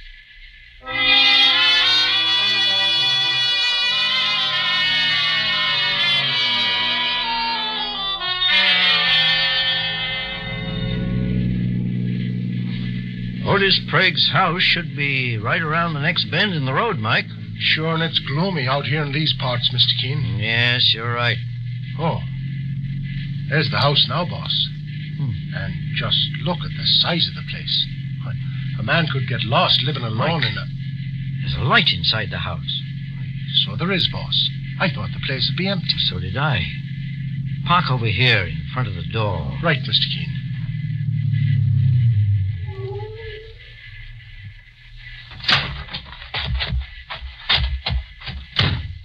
Do you think John Prague may have come here ahead of us after all, boss? But how could he have gotten in? He gave us the keys. Maybe I'd better keep my gun handy. Oh, Mike, don't use the keys. Ring the front doorbell instead and see what happens.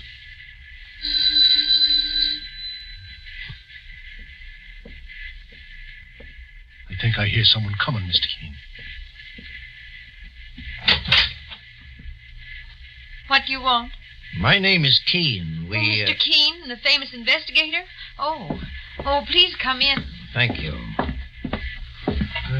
Look at this old place. It's like a haunted house. This is my partner, Mike Clancy. I'm Elsie Horner. Otis Prague was my uncle. Wasn't it awful, Mr. Keene? A poor old man like that, strangled to death. I guess you're working on the case with the police. We haven't contacted the local police yet, Miss Horner. John Prague, your other uncle, asked us to investigate the tragedy. I haven't seen Uncle John in months. Is he all right? He seems to be, although he's naturally very broken up over his brother Otis's murder. Is he? Well, I didn't know they were so fond of each other. May I ask what you're doing here in Otis's house, Miss Horner? Oh, I came to straighten it up. The house is going to be sold, you know, and I want to get a good price for it. You want to? The house was left to me in Uncle Otis's will, Mr. Keene. I spoke to his lawyer this morning. I took care of Uncle Otis for years, and he was kind enough to remember me. Miss Horner, do you know anything else concerning the terms of the will? Well, I get some cash. Not nearly as much as Uncle John gets. My goodness, he comes into almost all of it. Well, that's interesting. I think we'll look around. What was that? Sounded like the horn on our car, boss. Go out and investigate, Mike. Yes, sir.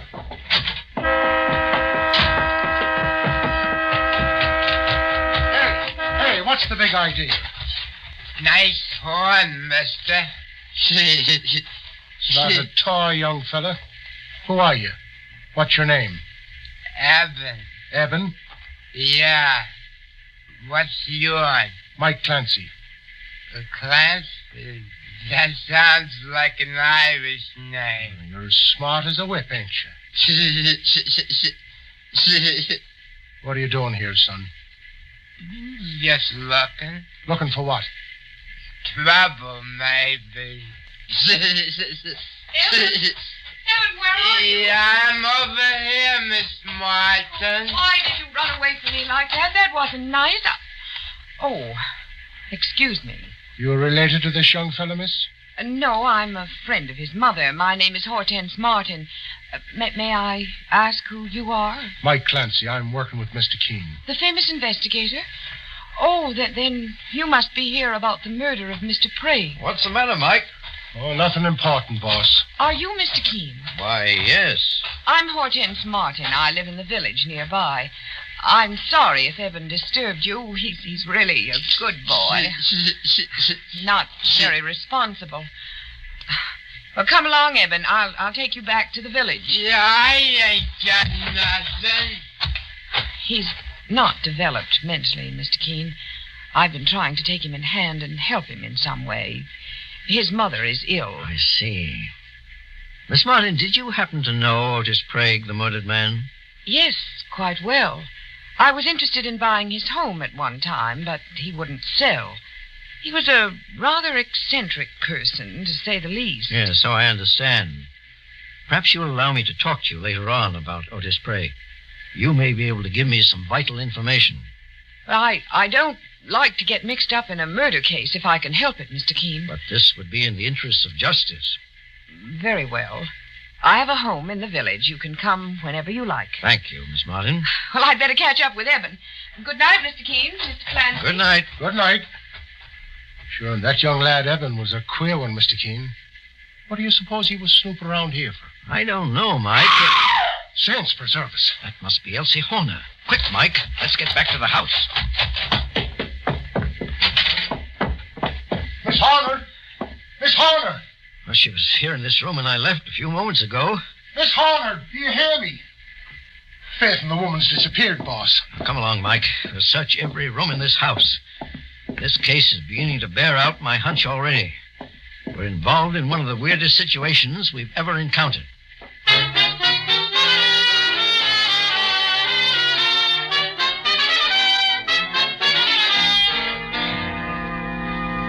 In just a moment, we'll return to Mr. Keene and the eccentric millionaire murder case. Meanwhile, stop tooth decay and unpleasing breath.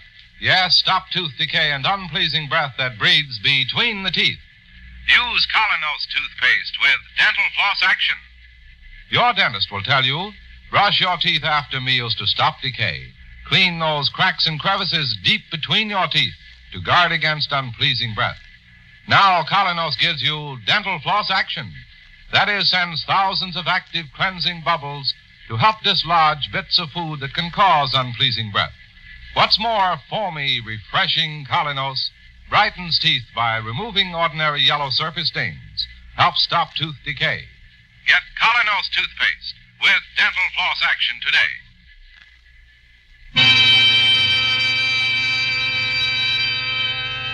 Now back to Mr. Keene and the eccentric millionaire murder case.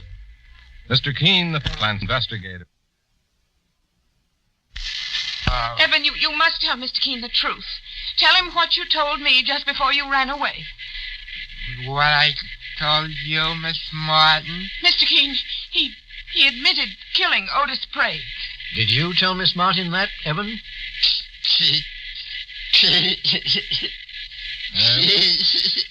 Looks like our murder mystery's solved, boss. We better be taking this lad Eben to the local police. Perhaps you're right, Mike. Miss Martin, knowing Eben as you do, would you have any idea as to why he killed the old man? Eben isn't responsible for his actions, I guess, Mr. Keene. Otis Sprague was his friend. He took pity on Eben. Eben was the only one he ever permitted in this house. I imagine Otis Sprague didn't know that Eben could be dangerous.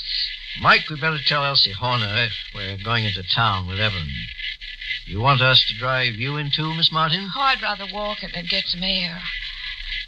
Eben, go with Mr. Keene and his partner. They won't hurt you. And I'll come down to the police station tomorrow and talk to you. We're going to the police station? Yes, come along, Eben. We'll have a friendly talk on our way to town. And perhaps you'll decide to tell me everything you know.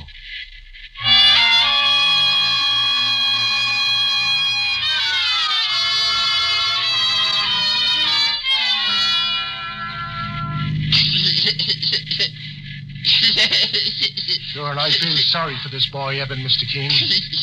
Look at him, sitting there grinning like a monkey, with a noose hanging over his head. He'd only talk, Mike. We might learn something about Otis Sprague's murder. Well, it don't look as if he'll open his mouth for love or money. Money. There's lots of money. I bet there's a buried treasure in that house. What's that he's saying? Stop the car, Mike. Well, Evan, so you know where there's a treasure hidden? Yeah, if you didn't bust in on me, I'd have found it. I got a map. A map? Look. He's taking a piece of paper from his pocket, Mr. Keene. May I see that paper, Evan? Sure. Maybe now you'll believe me. Did you make this map yourself? Yeah. I copied it down out of my own head. Mike, turn the car around, get back to Otis Sprague's house as fast as possible. We haven't a second to lose.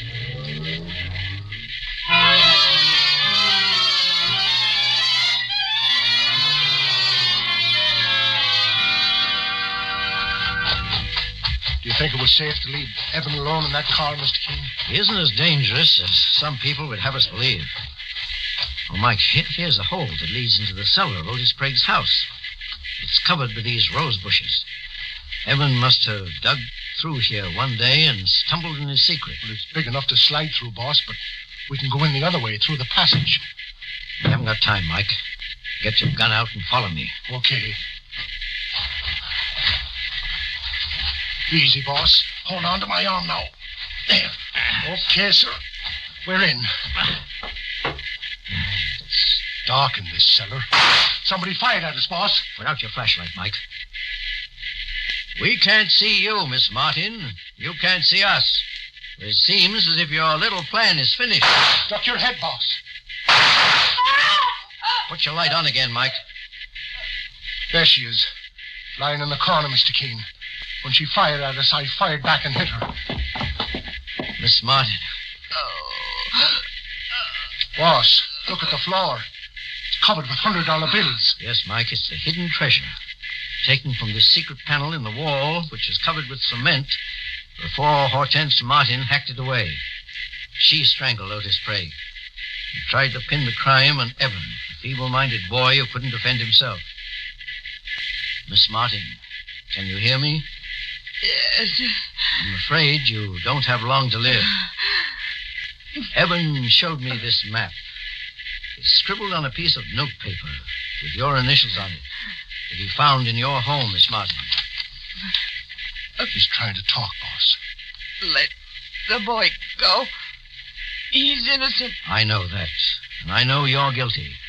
You followed Evan, hoping he'd lead you to Otis Sprague's hidden money, and he did. Am I right? Yes. Evan found out by accident where Otis Sprague's money was hidden. Then he lied to me. He said the money was in the safe. When I opened the safe, it wasn't there.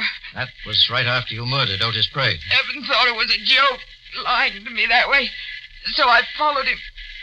Tonight, he led me to the money. And your story about trying to buy the house from Sprague was a lie.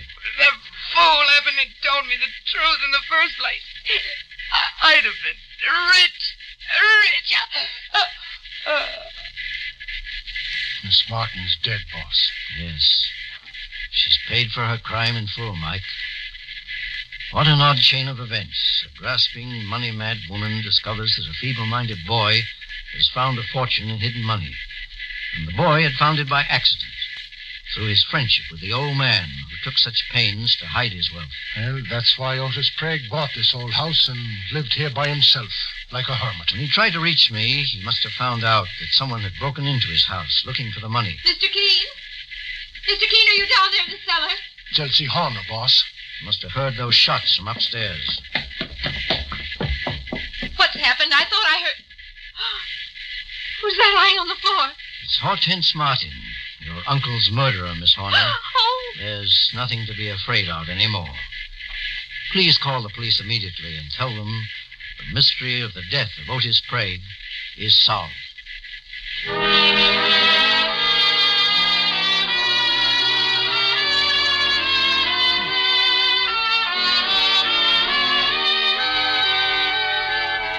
And so Mr. Keene finds the solution to the eccentric millionaire murder case.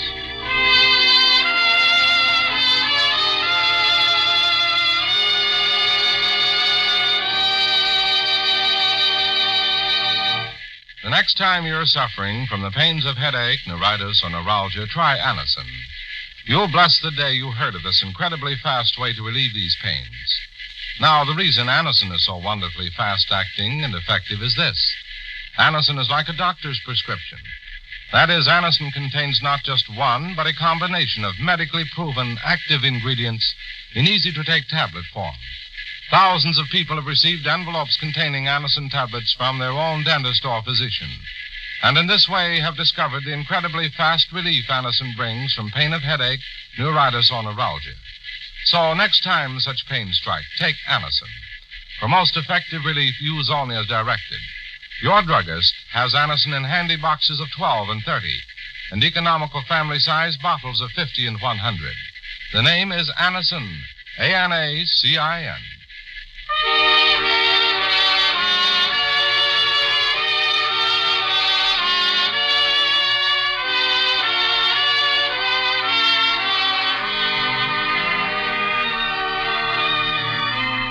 Mr. Keene, Tracer of Lost Persons, is based on the novel Mr. Keene. The radio sequel is originated and produced by Frank and Ann Hummert.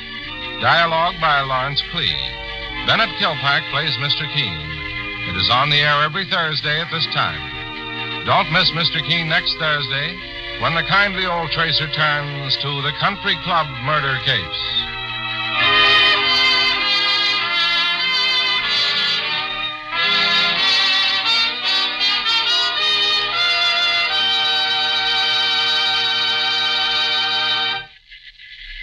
Ever suffer heartburn or upset stomach from acid indigestion? Safe new Bicidol mints, medically proven, quickly rid stomach of that blown-up feeling. Give longer-lasting relief than baking soda. Yes, hours of relief. Bicidol mints not only neutralize, but actually carry away excess stomach acids. Soothe irritated stomach lining. Let you sleep all night long when acid indigestion strikes. Carry new Bicidol mints for fast relief. Anywhere, anytime.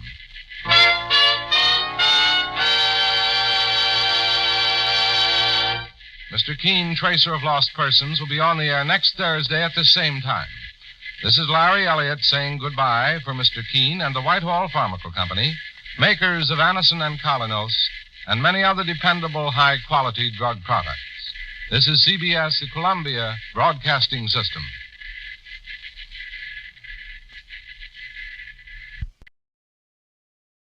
It's time now for Mr. Keene, Tracer of Lost Persons.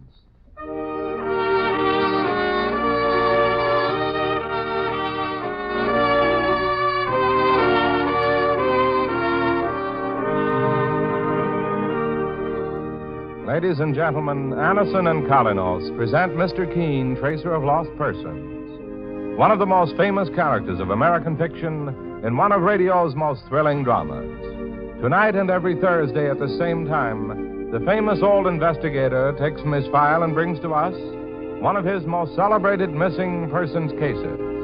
Tonight's case is entitled The Country Club Murder Case.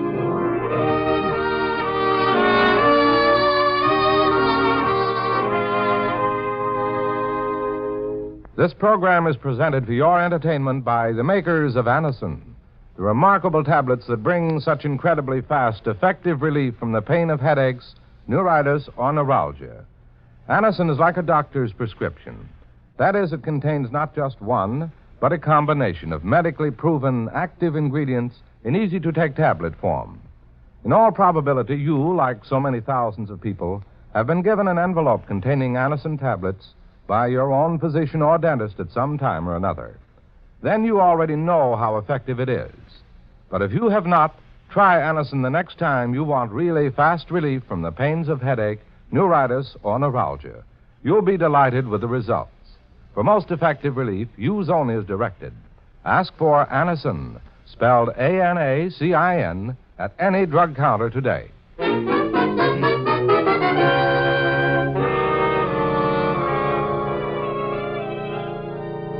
Now for Mr. Keene and the Country Club murder case.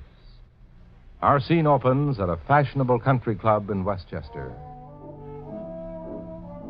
A spring dance is in progress, and as the couples in evening clothes enjoy themselves in the main ballroom of the club, two young people emerge from the dance floor and pause momentarily on the terrace overlooking the grounds.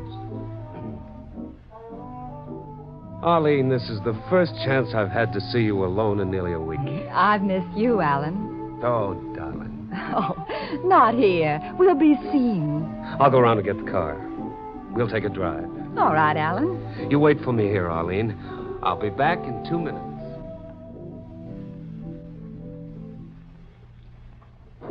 beautiful spring evening. Oh, I didn't know you... What are you doing? Take your hands from my throat. No! Don't kill me! No! No! Oh, no!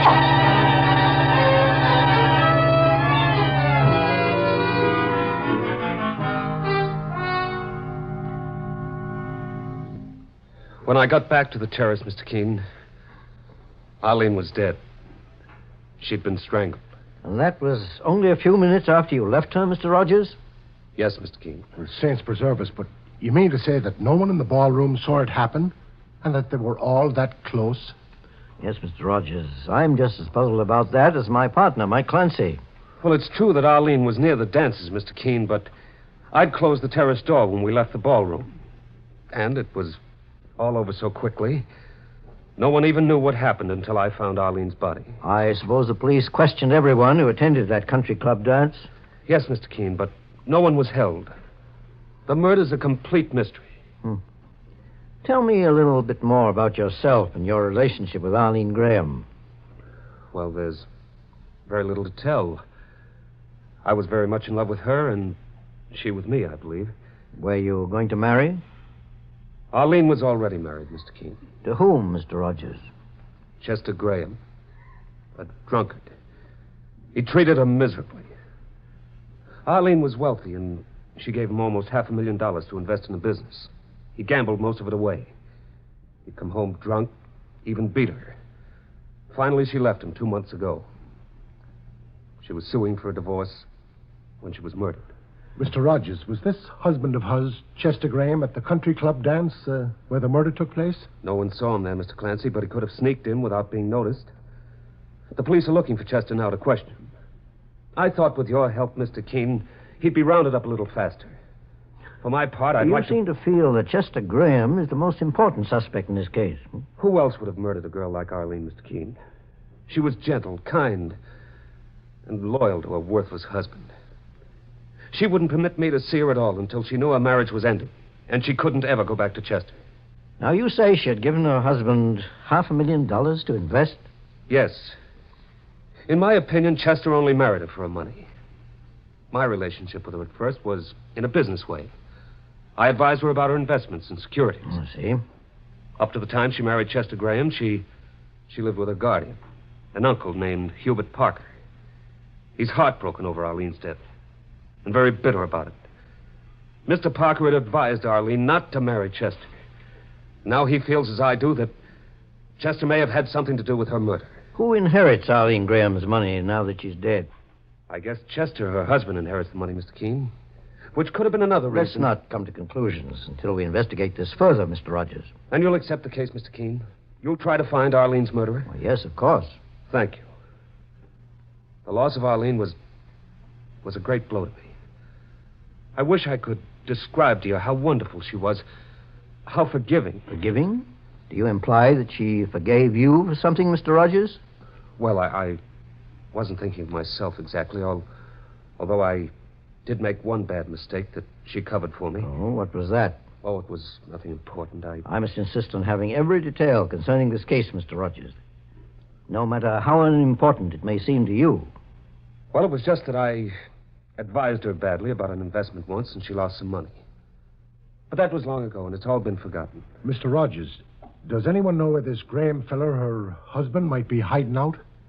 No, Mr. Clancy, but I suddenly remembered something a moment ago that may be of some help. What was it? On top of Chester Graham's other bad habits, he was deceitful. He was seeing another woman. When Arlene found out about that, it was the last straw. Who is this other woman? Eve Worthing. She's a well-known artist with a studio down in Greenwich Village.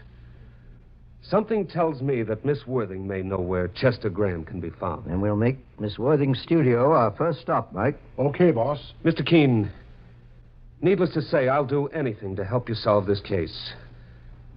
I'm going to see that Arlene's murderer pays the full penalty for the crime if it's the last thing I do. You can rest assured that justice will be done eventually, Mr. Rogers. No matter who that murderer turns out to be. You have my address, Mr. Keene. I'll be waiting for news. You'll hear from me shortly. Goodbye, sir. Goodbye. Goodbye, Mr. Clancy. So long. Bye.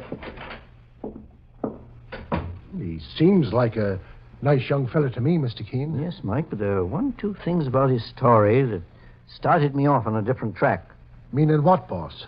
Well, that bad investment he had advised Arlene Graham to make.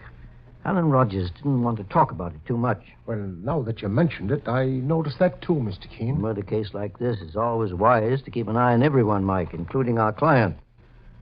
Well, suppose we proceed to Eve Worthing's art studio and see if we can get any information on Chester Graham, who at the moment seems to be suspect number one.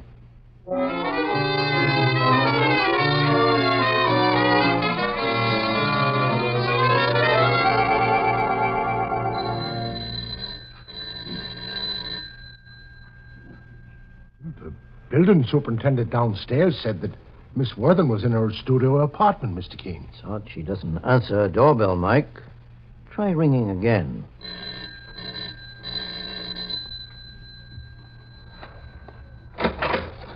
Yes? Are you Miss Eve Worthing?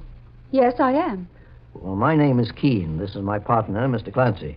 Mr. Keene, the great investigator? I was wondering if I could talk to you for a few minutes. May we come in? Well, I can answer your questions out here in the hall. Do you happen to know where I can locate Chester Graham? Chester? What makes you think I know where he is? Well, we understand that you're a friend of his. I haven't seen him in 2 months. Did you know that his wife, Arlene Graham, was murdered last night? His wife? Murdered? Well, I haven't had a chance to read the papers yet, Mr. Keene. The story hasn't appeared yet. I don't know where Chester is. And what's more, I don't care. I see. Well, thank you for your information, Miss Worthing. Good day. Good day. Sure, and she had guilt written all over her face, Mr. Keene. Yes, Eve Worthing knows where Chester Graham is, Mike. In my opinion, he's here in her apartment right now. She seemed to be very anxious to keep us out. And what'll we do, sir? Come over here to the end of the hall, Mike. This seems to be the service entrance to the apartment. It may be open. Try the door very quietly. It's open, boss. I'll go back to the front door and ring the bell again. When Miss Worthing comes to the door, I'll keep her busy while you get inside and look the place over and see if Chester Graham is there. All right, sir. Be careful now. Graham may be dangerous. I'll be ready for him, Mr. Keene.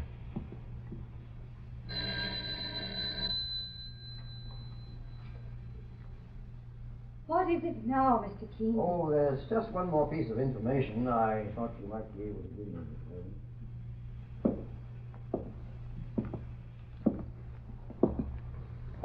Who's there? Who's in the kitchen? What are you... Just stay where you are, mister. Don't pull anything. Who are you? The name is Clancy. What's yours? None of your business. Let's see an identification, mister. Get out. Get out before I call the police. Why, sure, and I'll call him for you. What? Go on into the studio, Mr. Chester Graham. How did you know? Oh, just call it intuition. I tell you, Mr. Keene, that I don't know where Chester is. Maybe I do, boss. He's right here. Good work, Mike. Miss Worthing, I'm afraid I'll have to insist on coming in, whether you like it or not. Who are you? Name is Keene. And you? Looks as though this fella just doesn't want to talk, boss. It's no use, Chester. They know who you are. You could have kept them out, Eve. You never even tried. Chester. Mr. Graham, I presume you know your wife has been murdered. I won't answer your questions, Mr. Keene.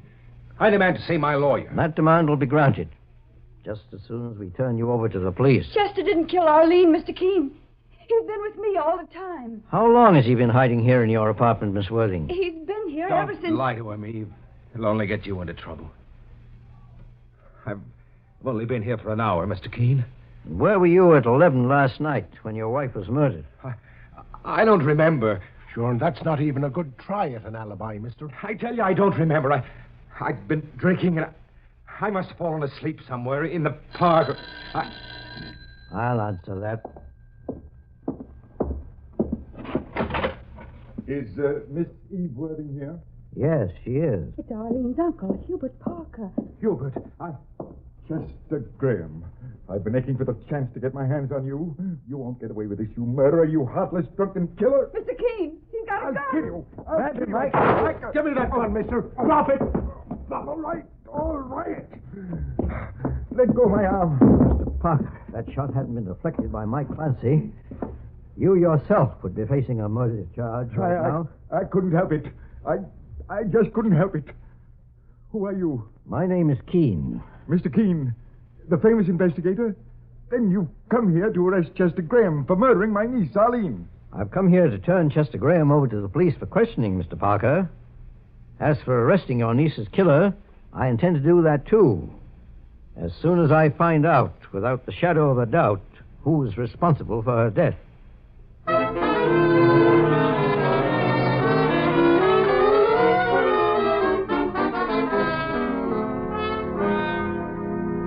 In just a moment, we'll return to Mr. Keene and the country club murder case. Meanwhile, stop tooth decay and unpleasing breath. Yes, stop tooth decay and unpleasing breath that breeds between the teeth. Use Colinos toothpaste with dental floss action.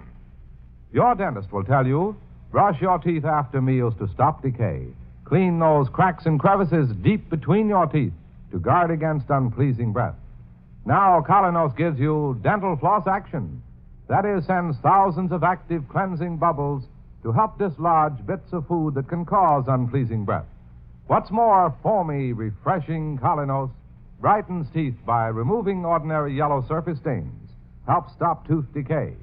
Get Colinos toothpaste with dental floss action today.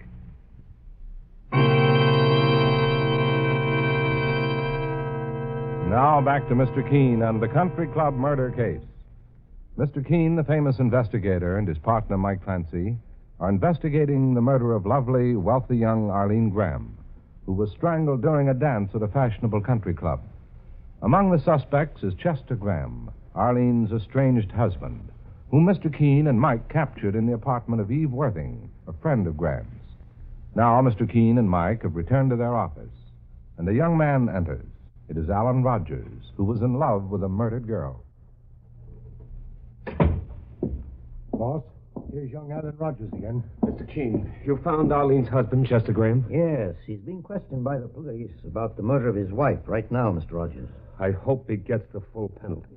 It hasn't been proven yet that he's the murderer. However, the police may want to question you again. Why, I've already talked to them. I told them the truth as I told it to you. I was in love with Arlene, and I handled her business affairs. It's those business affairs we're most interested in, Mr. Rogers. That's why I asked you to come back here to my office.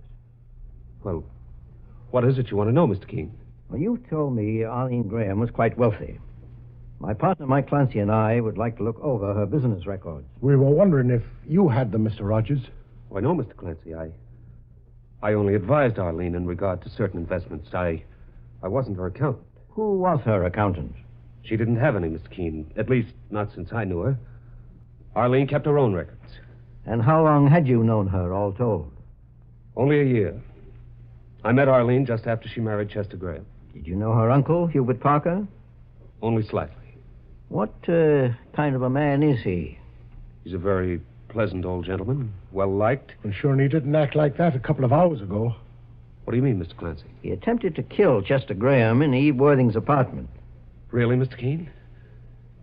Well, I don't blame him. Mr. Parker loved his niece, Arlene. I might have lost my head, too, if I'd come face to face with Graham. Fortunately, Mr. Parker realized what he had done. Chester Graham refused to press charges against him. He'd be a fine one to press charges against anybody, Mr. Keene. Mr. Rogers, you still feel pretty certain that Chester Graham killed his wife? Yes, I do. Well, he wasn't seen at the country club where she was strangled. But he was a member of the club. He could have walked in. Was that dance restricted to members only, Mr. Rogers? Yes. We have a closed membership now, Mr. Keene. Only 70 people. It's a young people's club. I'd say that no member was over 40 years of age. Well, it's a good point to remember, Mike.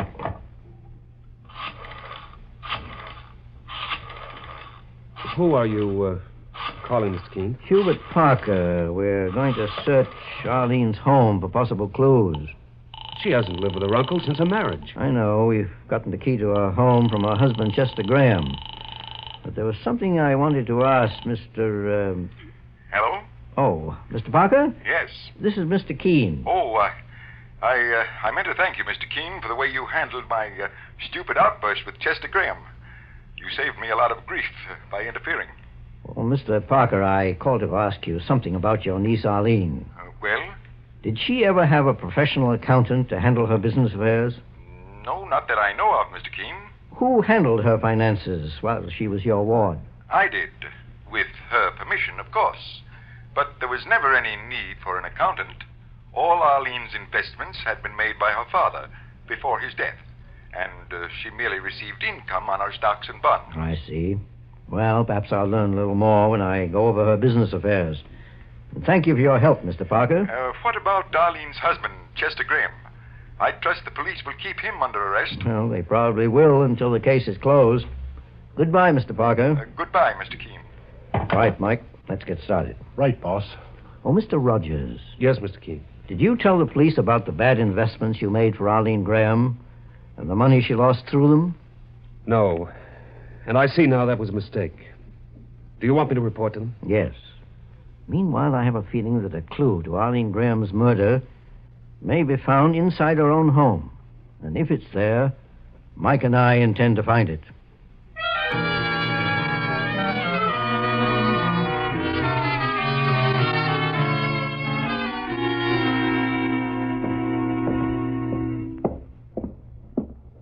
This is a beautiful house, Mr. Keene. Arlene Graham was sure wealthy. Yes, she was, Mike. This room here must be the study. Let's go in. There must be a light switch in this room, Mr. Keene. Just a moment, Mike. Don't put the lights on yet. Boss, someone's in the next room. Yes, this house is supposed to be empty. Let's find out who else is interested in Arlene Graham's private affairs. Mr. Keene. What are you doing here, Miss Worthing? Nothing. I mean... Eve Worthing came in through that open window, boss. Yes, Mike, a rather unusual way to make a casual visit. I refuse to discuss it, Mr. Keene. Not so fast, lady. How dare you stand in my way? I suggest we dispense with the act, Miss Worthing. I can turn you into the police for housebreaking, if for no other reason. Very well, do it. Perhaps I will. After I find out why you've come here to Arlene Graham's home, I'll take that knitting bag you're holding, if you please. No. Turn it over, lady, or I'll have to take it away from you. Oh, I've ruined everything. I should never have started this. The knitting bag, please. Here. Mr. Keene, it's stuffed with checks. Cancelled checks, Mike. Let's look them over. Several of these checks appear to be forgeries. The signatures don't match Arlene Graham's signatures on the others. Chester didn't kill Arlene, Mr. Keene. He may have forged her name on those checks, but he needed money desperately. Is that why you came for these checks, Miss Worthing? To protect Arlene's husband, Chester Graham? Yes. How did you know about these forgeries? Arlene told me. She did? Yes. Just before she was murdered, she phoned me and asked me where Chester was. She hadn't seen him since their separation.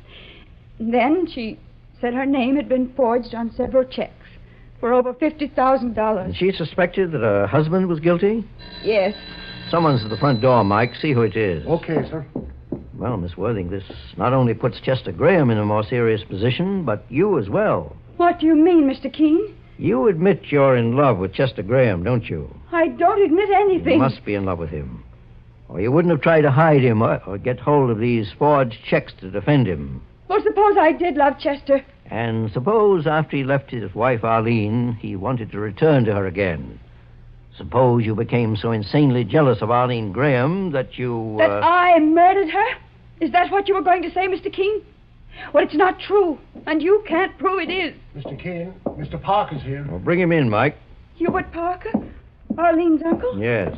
Why, I believe I've met Miss Worthing before, Mr. Keene. When, Mr. Parker? You mean before you came to her studio a few hours ago? Yes, before my niece Arlene was married. This woman was Arlene's social secretary. Oh, that's very interesting. You're all against me.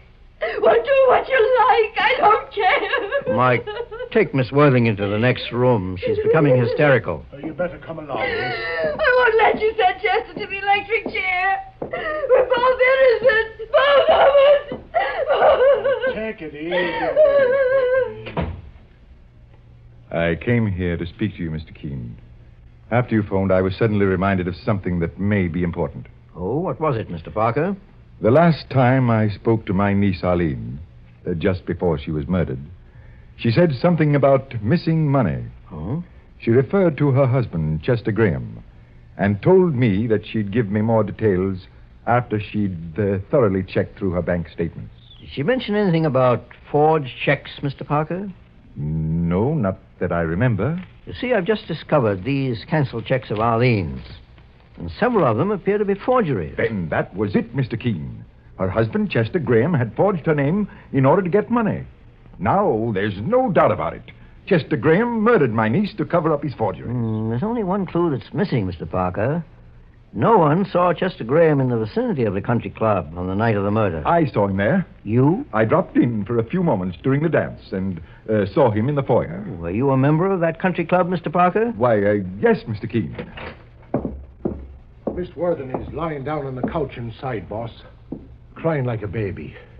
In spite of everything, I'm beginning to feel kind of sorry for her. Well, she has nothing to worry about, Mike. I know now who murdered Arlene Graham. You know who murdered my niece? Who, Mr. Keene? First, let me ask you one more question, Mr. Parker. Is Chester Graham left-handed? Why, I don't think so. Neither is Eve Worthing. But you are. Huh? I noticed that when you fired a gun at Chester Graham. Well, what's that got to do with anything? Because it was a left-handed person who forged those checks. The handwriting of a left-handed person often slants in a different way from a right-handed person. Mr. Keene, are you accusing me of murdering my niece? I am, Mr. Parker. What rot. You must be crazy. I have several other pieces of evidence. One thing, you said you were a member of that country club. As they have no members over 40, and you're obviously older than that, I knew you were lying. Which makes me believe that you lied about several other things as well. For instance? You were at the country club, all right, but you didn't see Chester Graham there. You sneaked in unnoticed in some way and strangled your niece. Then, to base a case against Chester, you tried to testify you saw him at the club. That still isn't final proof against me, Keene. You knew your niece had discovered the forgers of her checks, and that she'd tried to turn you into the police. That's why you decided to murder her. No, that's a lie. And her recent disagreement with her husband gave you a perfect chance. Chester Graham's bad habits are well known. And you thought he'd be blamed for the murder and forgeries, too. You're crazy, Keene. You don't know what you're talking about. In my opinion, Mr. Parker, you made a mistake and didn't know it. A mistake? Actually, Arlene believed her husband did forge those checks. But you thought she suspected you.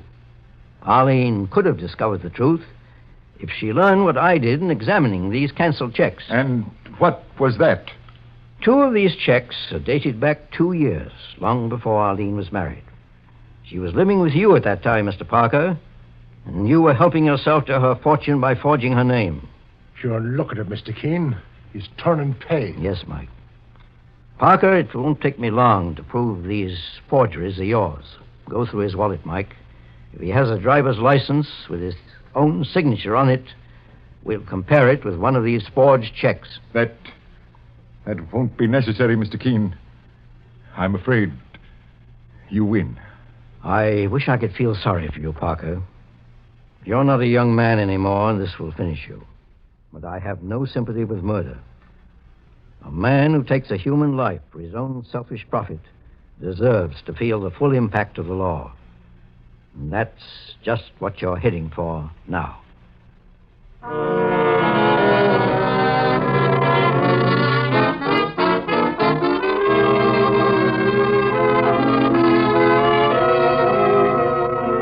And so Mr. Keene finds the solution to the country club murder case.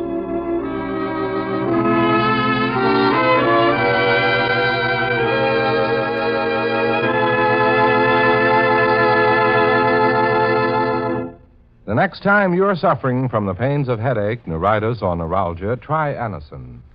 You'll bless the day you heard of this incredibly fast way to relieve these pains. Now, the reason Anacin is so wonderfully fast-acting and effective is this. Anacin is like a doctor's prescription. That is, Anacin contains not just one, but a combination of medically proven active ingredients in easy-to-take tablet form. Thousands of people have received envelopes containing Anacin tablets from their own dentist or physician, and in this way have discovered the incredibly fast relief Anacin brings from pain of headache, neuritis, or neuralgia. So next time such pain strike, take Anacin. For most effective relief, use only as directed. Your druggist has Anacin in handy boxes of 12 and 30, and economical family-size bottles of 50 and 100. The name is Anacin, Anacin.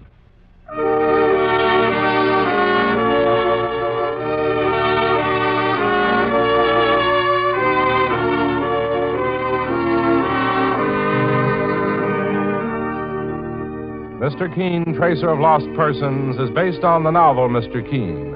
The radio sequel is originated and produced by Frank and Ann Hummert. Dialogue by Lawrence Cleave. Bennett Kilpack plays Mr. Keene. It is on the air every Thursday at this time. Don't miss Mr. Keene next Thursday when the kindly old tracer turns to the case of the woman who married a murderer.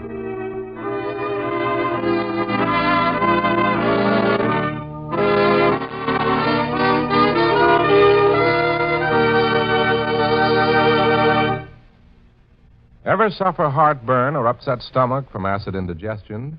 Safe new Bicidol mints, medically proven, quickly rid stomach of that blown-up feeling. Give longer-lasting relief than baking soda. Yes, hours of relief. Bicidol mints not only neutralize but actually carry away excess stomach acids. Soothe irritated stomach lining. Let you sleep all night long when acid indigestion strikes. Carry new Bicidol mints for fast relief anywhere, anytime.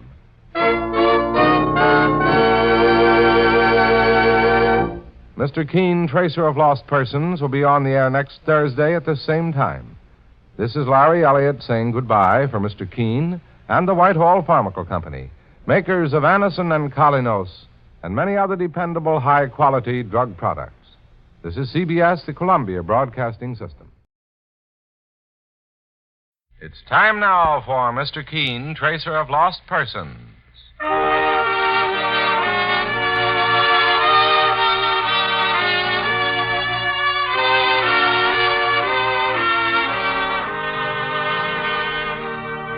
Ladies and gentlemen, Anacin and Colinos present Mr. Keene, Tracer of Lost Persons, one of the most famous characters of American fiction in one of radio's most thrilling dramas. Tonight and every Thursday at the same time, the famous old investigator takes from his file and brings to us one of his most celebrated missing persons cases. Tonight's case is entitled The Case of the Woman Who Married a Murderer.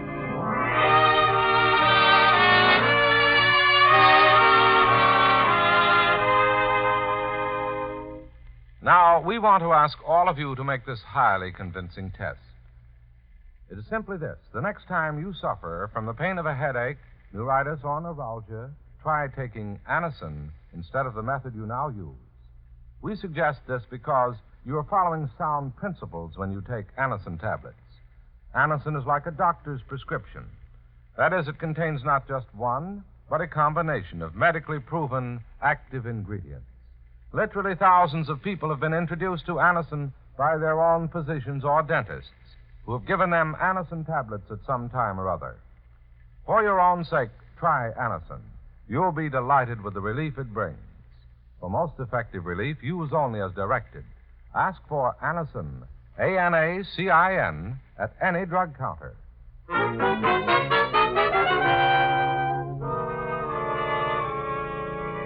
Now for Mr. Keene and the case of the woman who married a murderer. Our scene opens in a small midtown apartment. It is 11 o'clock at night, and a young man is just letting himself in the door, unaware that in his room, waiting for him, is an unexpected visitor in the form of a murderer.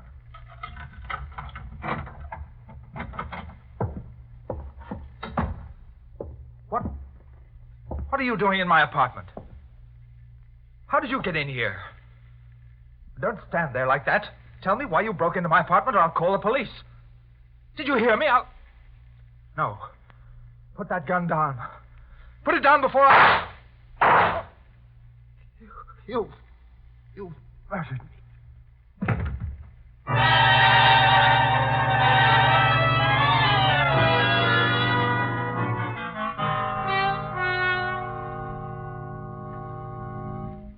you file these reports, Mike? Sure thing, Mr. Keene. That winds up the Dawson case, I think. That's odd. Sir? Someone's standing outside our office. You can see the shadow through the glass in the door. I think it's a woman, Mike. Well, it looks as though she can't make up her mind whether to come in or not, Mr. Keene. I'll see what she wants. Oh, excuse me. Looking for someone, lady? Are you Mr. Keene? Oh, I'm Mike Clancy, Mr. Keene's partner. He's right here. Is there something I can do for you? Yes. Please, may I come in? Why, of course. Mr. Keene, I'm Mrs. Linda Roberts. I still don't know whether it was right for me to come here like this. Sit down, Mrs. Roberts. Thank you. Mr. Keene, a friend of mine was murdered several days ago. His name was Kenneth Ward. Oh, yes, I read about that in the newspapers. Wasn't he the fellow who was shot to death in his own apartment? Yes, Mr. Clancy, the case is still a mystery to the police. Have you come here to ask my help in solving it, Mrs. Roberts? Well, partly, but I have another reason, Mr. Keene. What other reason? So hard to say this. I still love my husband, no matter what he's done. But he must be going out of his mind. Something's happened to John. I'm terrified, Mr. Keene, for him and for myself. Are you implying that your husband may have had something to do with the death of your friend, Kenneth Ward? I don't know, Mr. Keene. I only know that my husband's behavior has made me feel that he wants to get rid of me. Well, Mrs. Roberts, exactly what was the relationship between your husband and Kenneth Ward, the murdered man? John and Kenneth were once very close friends. Then they had 2 violent disagreements that made them enemies. One of them was over money. John, my husband, had lent Kenneth $1,500, and it was never repaid. I see. And the second reason they had quarreled, Mrs. Roberts? That was over me, Mr. Keene. At one time, Kenneth Ward wanted to marry me, but I turned him down. I'm afraid that John, my husband, believes I was still in love with Kenneth. How long ago were you married? Just a month ago. I'd only met John about 2 months before that. Just after I broke off with Kenneth, he swept me off my feet, and we were married very soon after we first met. Now, Mrs. Roberts, you said before that your husband's actions were peculiar. How did you mean that? Let me tell you what happened, Mr. Keene, the day I found out about Kenneth's murder. It was late in the afternoon, and my husband, John, had not returned home from his office yet. My brother, Arnold, came over to our house unexpectedly. Just a moment. Arnold! Hello, Linda. Well, I didn't know you were coming over today. Did you tell John? No, I didn't. Arnold, what's wrong with you? You look pale. I've just had a shock, Linda. And I'm afraid you're in for one yourself. What kind of a shock? Kenneth Ward was murdered last night. Kenneth? Murdered? Now take it easy. But it can't be possible. I saw him on the street only 2 days ago. He's dead, Linda. It's horrible. He was shot in his own apartment last night at 11 o'clock. Last night? At 11? Yes. What's the matter? Oh, nothing. Oh, nothing, Arnold. I'm just so shocked I can hardly think. It's John. Hello, Linda. Arnold. How are you, John? All right. And you, Arnold? I have some disturbing news for you. I just told Linda. What is it? Kenneth Ward was murdered last night. Isn't it horrible, John? Not to me. John! Well, what do you mean? Arnold, would you mind leaving us alone, please? No, of course not. I'll give you a ring in the morning. The police will probably want to question all his friends, including us. Goodbye, Linda. John. Goodbye, Arnold. John, did you hear what my brother said about the police? What about it, Linda? They'll question you about Kenneth's murder. Well, let them question me. But last night you weren't home at 11 o'clock, the time of the murder. What are you trying to do?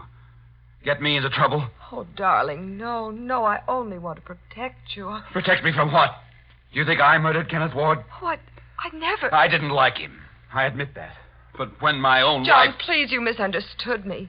I only wanted to make sure that you wouldn't accidentally get yourself into trouble with the police about last night.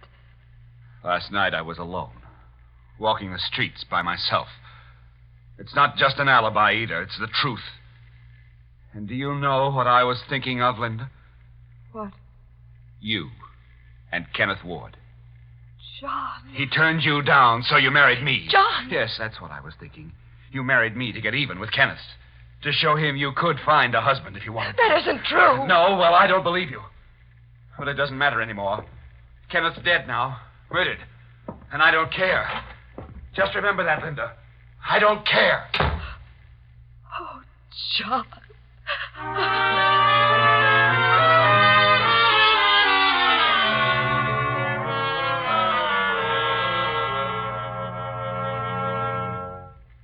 John, my husband, locked himself in his room, Mr. Keene, and didn't speak to me for the rest of the day. Well, Mrs. Roberts, were all of you questioned by the police about Kenneth Ward's murder?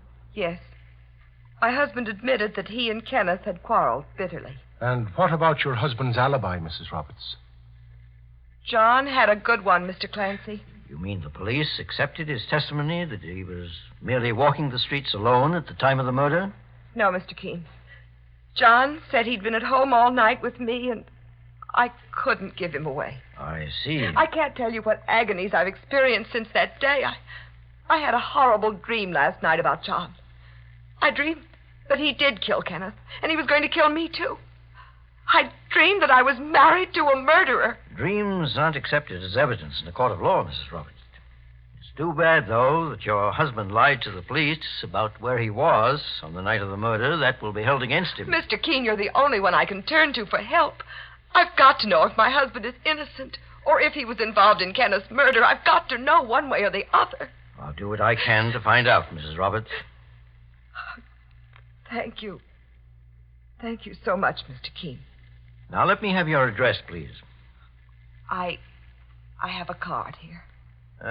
What time do you have, Mike? It's 5:30, boss. Is this the time your husband usually returns from work, Mrs. Roberts? Yes, Mr. Keene. Well, Mike and I will go to your house now to speak to him. I suggest you arrange to have dinner out by yourself. I'd rather talk to your husband alone. Whatever you say. Now, may I have the key to your apartment, Mrs. Roberts? Yes, of course. Here you are. Suppose you return there after your dinner. Mike and I will wait for you. And we'll have had our talk with your husband. Very well. And thank you again for your help.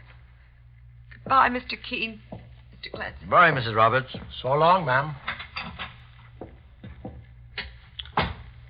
Well, you look troubled, Mike. And sure and I caught a wide-open floor in Mrs. Roberts' story, boss.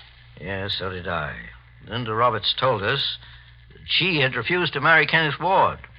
Later, she evidently forgot and admitted that her husband said she'd been jilted by Ward. Well, boss, that makes her just as suspicious of the murder as her husband. Perhaps. At any rate, we'll know that soon enough after we have our talk with her husband, John Roberts.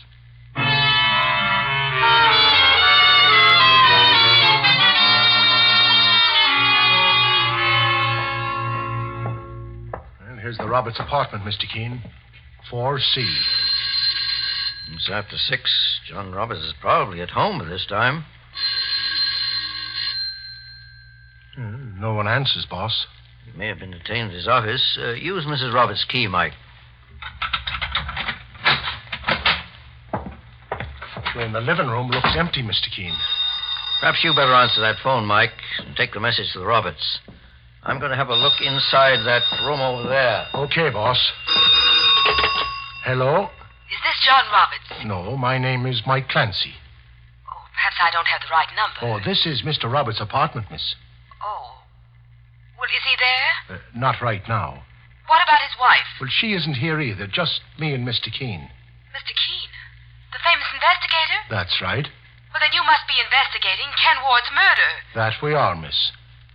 My name is Doris Crawford. I was a close friend of Ken's. Oh, you were? I think I can give you a little useful information about his murder.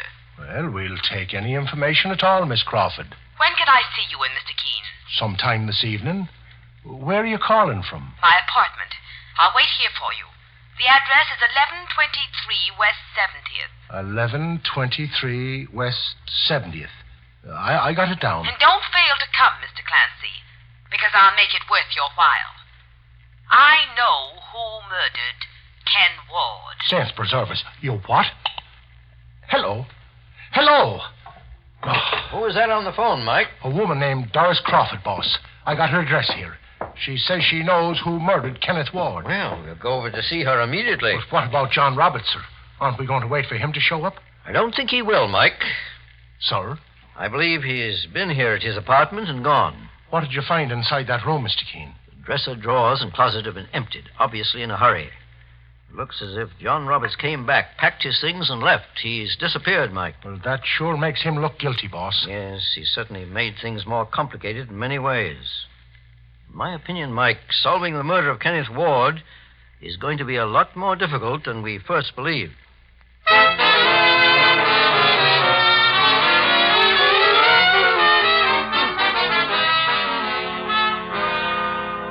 In just a moment, we'll return to Mr. Keene and the case of the woman who married a murderer. Meanwhile, stop tooth decay and unpleasing breath.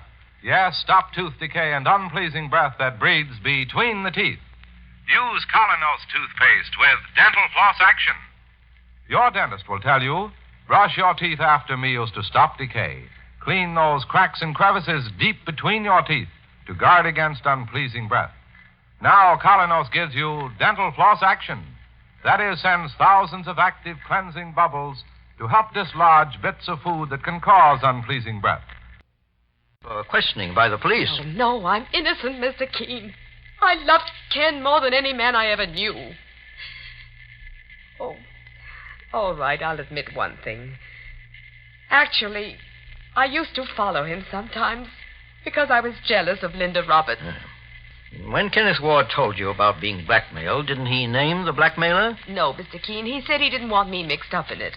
Well, do you remember Linda Roberts' address before her marriage? Yes. 1412 East 28th. Her name was Weston before she married John Roberts. All right, Miss Crawford. My partner, Mike Clancy, and I will check your story. I'll take this savings bank book that belonged to Kenneth Ward, if I may, and I advise you to remain here in your apartment until you hear from me. In other words, Mr. Keene, I'm still under suspicion. Everyone is under suspicion, Miss Crawford, until this murder case is solved.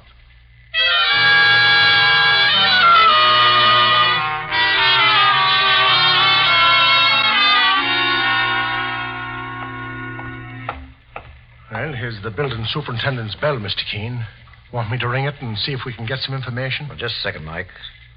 Let's have a look at the names on these mailboxes in the vestibule.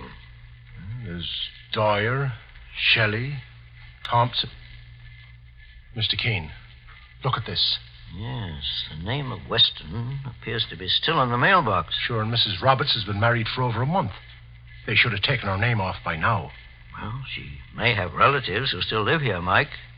She spoke of her brother Arnold, remember? Let's see, the apartment's on the ground floor, 1B. Let's go in.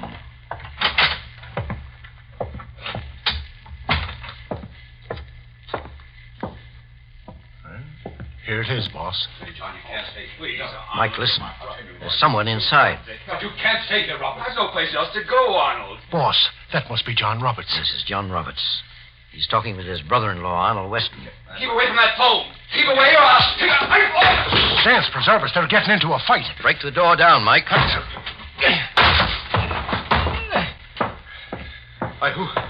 Who are you? My name is Keene. Keene? The famous investigator? Well, you're just in time. This man on the floor is wanted by the police for murder. He's John Roberts. Sure, and he's out cold, Mr. Keene. He came here and expected me to hide him because I'm his brother-in-law. Boss, you want me to put the handcuffs on John Roberts? Wait a moment, Mike. He's coming around. Who are you two?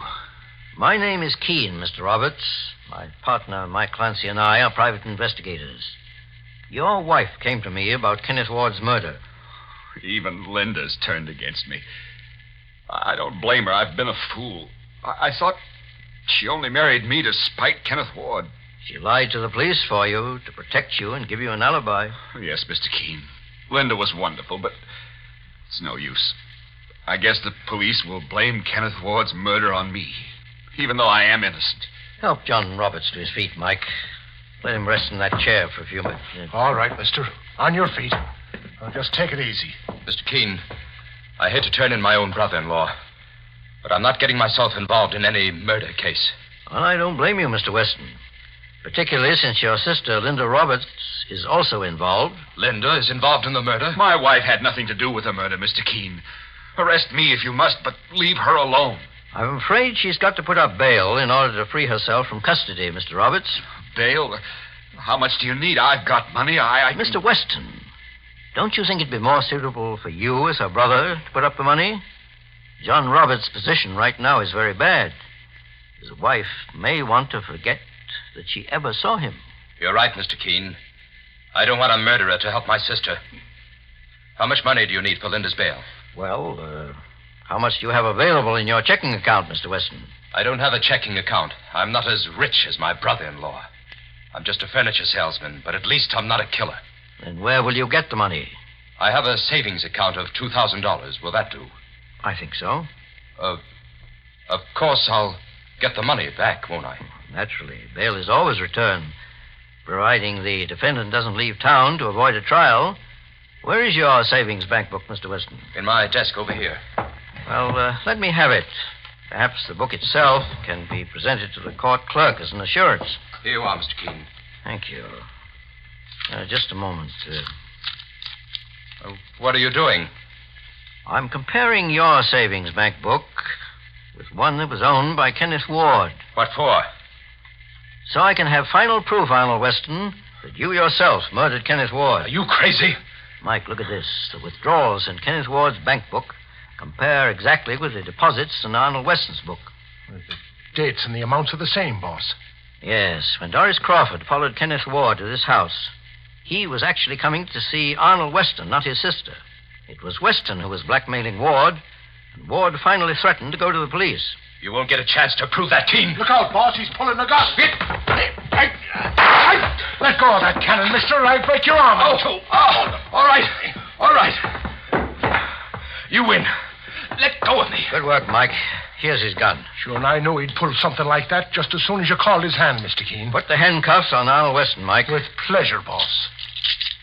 Mr. Roberts, Weston just mentioned that he was a furniture salesman. Does he work for the same company that Kenneth Ward worked for? Yes, he does, Mr. Keene. Well, that's how he was able to find out that Kenneth Ward took money from the firm. But Ward replaced that $1,500 soon after. Well, then, that's why Kenneth borrowed money from me. It was one of the reasons Kenneth and I'd quarreled. He didn't repay me. I know that, Mr. Roberts. But that didn't bother you as much as his old relationship with your wife. You're right, Mr. Keene. It was your unreasonable jealousy that started her thinking that she may have married a murderer. I hope this case has at least taught you that your wife is faithful to you. Well, things will be different from now on, Mr. Keene. Thanks to you. And things will be different, too, for Arnold Weston. Very different. He's learned something, too. And the lesson will be driven home when he faces a judge and jury. He's learned, like so many others, that you can't get away with murder.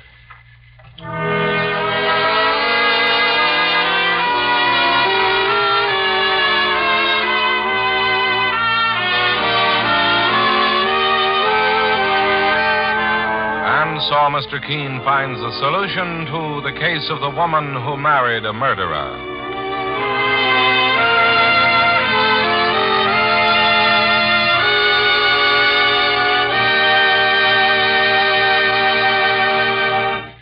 The next time you're suffering from the pains of headache, neuritis, or neuralgia, try Anacin.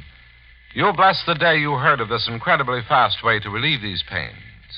Now, the reason Anacin is so wonderfully fast-acting and effective is this. Anacin is like a doctor's prescription. That is, Anacin contains not just one, but a combination of medically proven active ingredients in easy-to-take tablet form. Thousands of people have received envelopes containing Anacin tablets from their own dentist or physician, and in this way have discovered the incredibly fast relief Anacin brings from pain of headache, neuritis, or neuralgia. So next time such pains strike, take Anacin.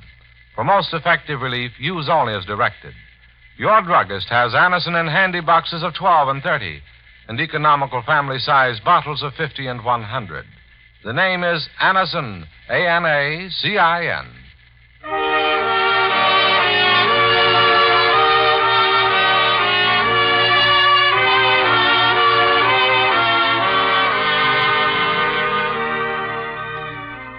Mr. Keene, Tracer of Lost Persons, is based on the novel Mr. Keene.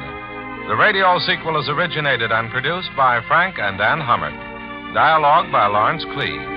Bennett Kilpack plays Mr. Keene. It is on the air every Thursday at the same time. Don't miss Mr. Keene next Thursday when the kindly old tracer turns to the King Cobra murder case.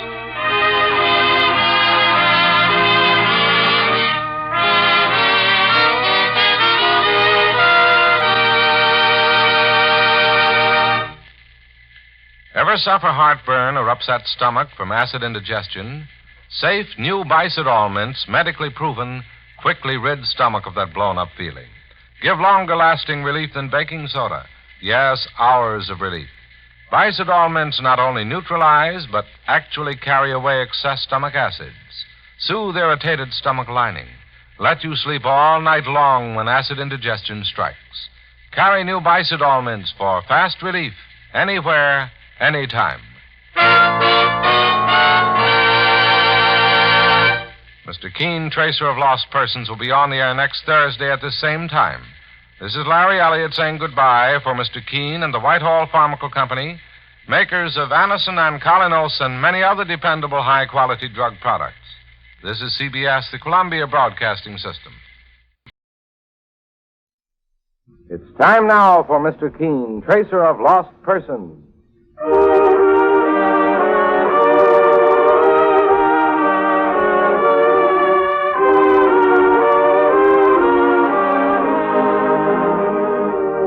Ladies and gentlemen, Anacin and Colinos present Mr. Keene, Tracer of Lost Persons, one of the most famous characters of American fiction in one of radio's most thrilling dramas.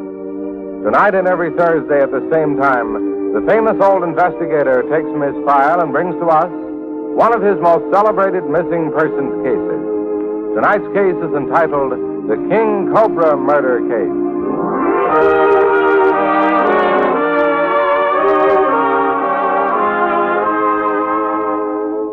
Many sufferers from the pain of headache, neuritis, and neuralgia are amazed when they try Anacin for the first time. Anacin is the fast, modern, effective way to relieve such pain. Anacin is like a doctor's prescription. That is, it contains not just one, but a combination of medically proven active ingredients in easy-to-take tablet form. Anacin brings incredibly fast relief.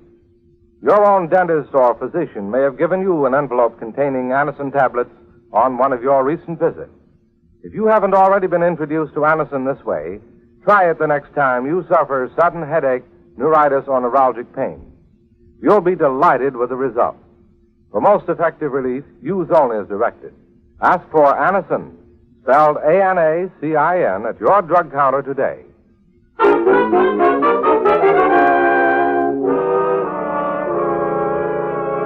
Now for Mr. Keene and the King Cobra murder case. Our scene opens aboard an ocean liner which is just entering New York Harbor. In one of the cabins, a beautiful young girl has just completed her packing in preparation for going ashore.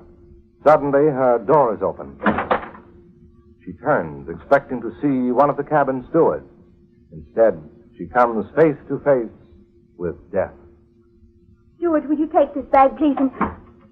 Oh, I thought you were the steward. What are you holding under that towel? A snake! Oh, for heaven's sakes, take it away! That's a cobra. It's a deadly snake. Are you crazy? No! No, don't! Oh, it's bitten me. Let me out of here. Let go of me. I'll die. I've been poisoned. If you have any pity at all, you'll get a doctor. Why do you want to kill me?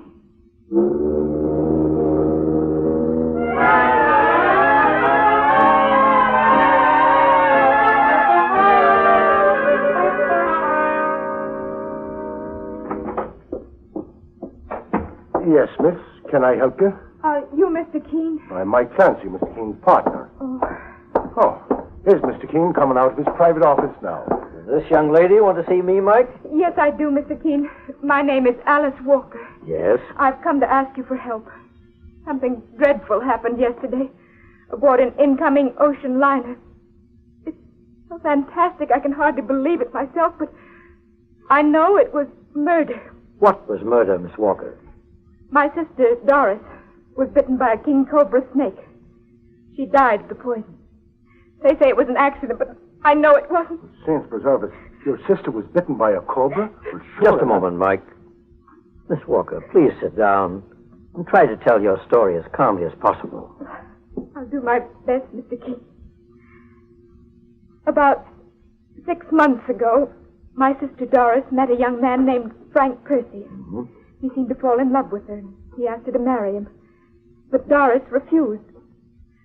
Frank gradually became difficult about it and tried to make my sister change her mind, but he didn't get very far. Yes, go on. After a while, Frank became almost abusive. He followed Doris around and tried to make trouble for her. That was when she decided to go to Europe for a few months, hoping Frank would forget about it. And did he, Miss Walker? On the contrary, Mr. Keene. He followed Doris to Europe. But in England, she met another young man, Bill Darrow. And they became engaged. And Doris was very happy. This was about 6 weeks ago. I decided to take a trip to England myself because I imagined my sister would be getting married there. Is Mr. Darrow British? No, Bill's an American. But a few weeks after I arrived in England, Bill's firm decided to transfer him back here to the United States, and Bill and Doris thought they'd get married here at home. I see. So all three of us sailed on the steamship Warwick. And when we were 2 days at sea, I discovered that Frank Percy had also taken passage on the same boat. Well, he's the fellow that was in love with your sister and made a pest of himself? Yes, Mr. Clancy. But as a matter of fact, he didn't bother Doris at all. Until the last few hours that we were at sea. And what happened then? I was out of the cabin I shared with Doris. When I came back, I found her on the floor, dead. And coiled in a corner was a king cobra snake. Saints preserve us. How did a deadly poisonous snake like that get aboard ship? The ship we boarded at Southampton, Mr. Clancy, has come from India. They were bringing a shipment of poisonous snakes to a zoo in the United States. And one of the snakes got loose? That's the way it seemed, Mr. Keene. The ship's doctor said my sister Doris had died of its bite. Well, the king cobra is one of the deadliest of snakes, Miss Walker. The venom can kill in a matter of minutes, or even seconds. The snake was lying near a ventilator, and the ship's engineer said it could have crawled up through there into the cabin. By accident, Miss Walker? That's what they thought. But no one was able to explain the bucket of ice in the cabin. Ice? Yes, Mr. Keene. There was a champagne bucket full of ice in our cabin room when I found the snake in Doris's body. And neither Doris nor I ever drank any wine. I see what you mean, Miss Walker. What do you make of that, boss? Mike, it's well known that a snake becomes numb and powerless when it's exposed to ice or cold. Yes, Mr. Keene. And Frank Percy could have stolen the snake, using heavy leather gloves to protect himself, then placed it in the ice bucket. And then? He could have carried it to our cabin, and when it became warm again and dangerous, he could have let it bite my sister Doris. But what makes you so sure it was Frank Percy who did that? Because Frank used to be a laboratory technician. He knows how to handle snakes, Mr. Keene. We did research work on antidotes for poison. Did you say we, miss? Yes, Mr. Clancy. I was in that type of work myself. That's where I met Frank and later introduced him to my sister Doris. Well, Miss Walker, did you find any other evidence that your sister's death was murder, not just a fantastic accident? Not on board the boat, Mr. Keene. The ship's authorities said my theory of murder just didn't make any sense. Yes, you need more evidence to make a murder case. Well, I have more, Mr. Keene. Here's a note I found in Doris's suitcase after I went ashore and went through her things at home. That note is signed by Frank Percy. So I see. Doris, I won't let you go. Either you forget that man Darrow and marry me, Or I'll kill both of us. Isn't that proof enough, Mr. Keene, that Frank Percy murdered my sister? He didn't. He wrote this to her on board ship. It's on the ship's stationery. Well, there's certainly evidence that your sister's life was in danger. Will you take the case, Mr. Keene? Doris was all I had in the world. Our two sisters were ever closer. I'll do what I can to find out the truth, Miss Walker. Thank you, Mr. Keene. Here, put your address on this sheet of paper. I also want to know where to get in touch with Frank Percy and Bill Darrow. Oh, well, Bill is stopping at the Hotel Meadows, Mr. Keene. He's heartbroken. He's been ill ever since he left the ship. Frank Percy has disappeared, as far as I know. But I've brought a picture of him, Mr. Keene. Here it is. Very well. We'll send out an alarm for him. Meanwhile, we'll talk to Bill Darrow. This case is an extraordinary one, Miss Walker. It won't be easy to solve. But you'll hear from me shortly, I hope. Very well, Mr. Keene. Goodbye. Goodbye, Miss Walker. Goodbye, Mr. Clancy. So long.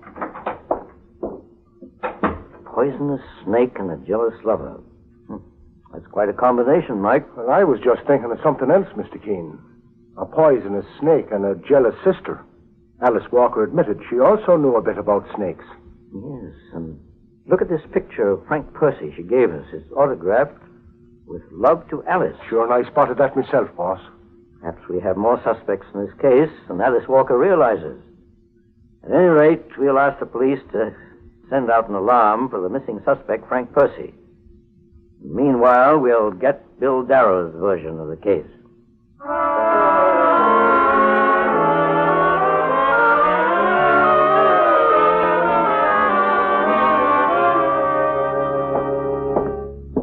Darrow's hotel suite, Mr. Keene. 811. According to the desk clerk, Bill Darrow's been confined to his bed since he checked in, Mike. I wonder if he's able to answer his door.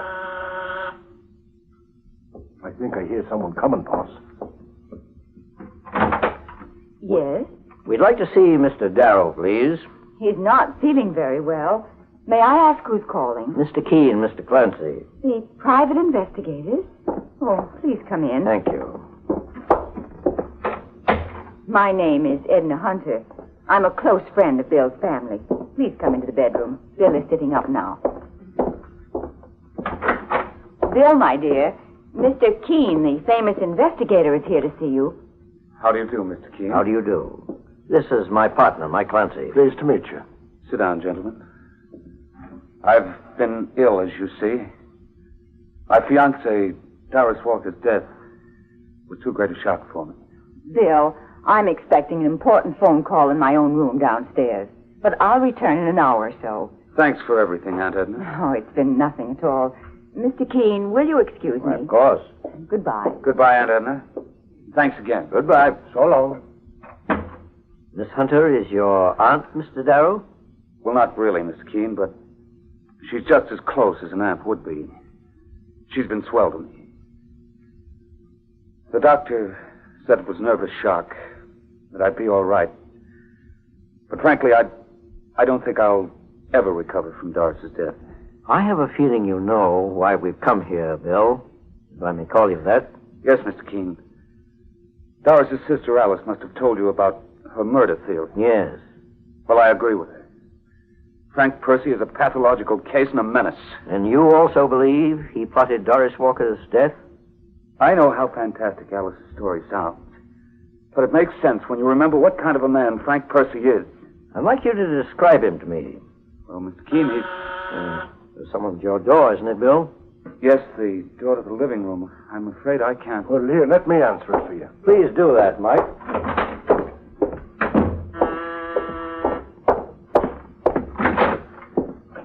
Is this Bill Darrow's suite? Yes. Where is he? Just a second, young fella. You look familiar to me. Do I? I think I've seen your picture. Faith, and you must be Frank Percy, the man we're looking for. Stand back or I'll put a bullet through your head. Oh, armed to the teeth, are you? Stand back, do you hear? I'll kill Bill Darrow if it's the last thing I do. Mike, what's happened? Look out, Mr. Keene. Take that gun, young fella. Oh. Is it Frank Percy, Mike? Yes, boss. Coming in here with a gun, threatening to murder Bill Darrow. If it wasn't for Darrow, Doris Walker would be alive now. We were thinking she'd be alive if it wasn't for you, Frank Percy. Me? You've got quite a bit of explaining to do. And I suggest you better start now, because I promised to put Doris Walker's killer behind bars. And you will have to prove to my satisfaction that the killer isn't you.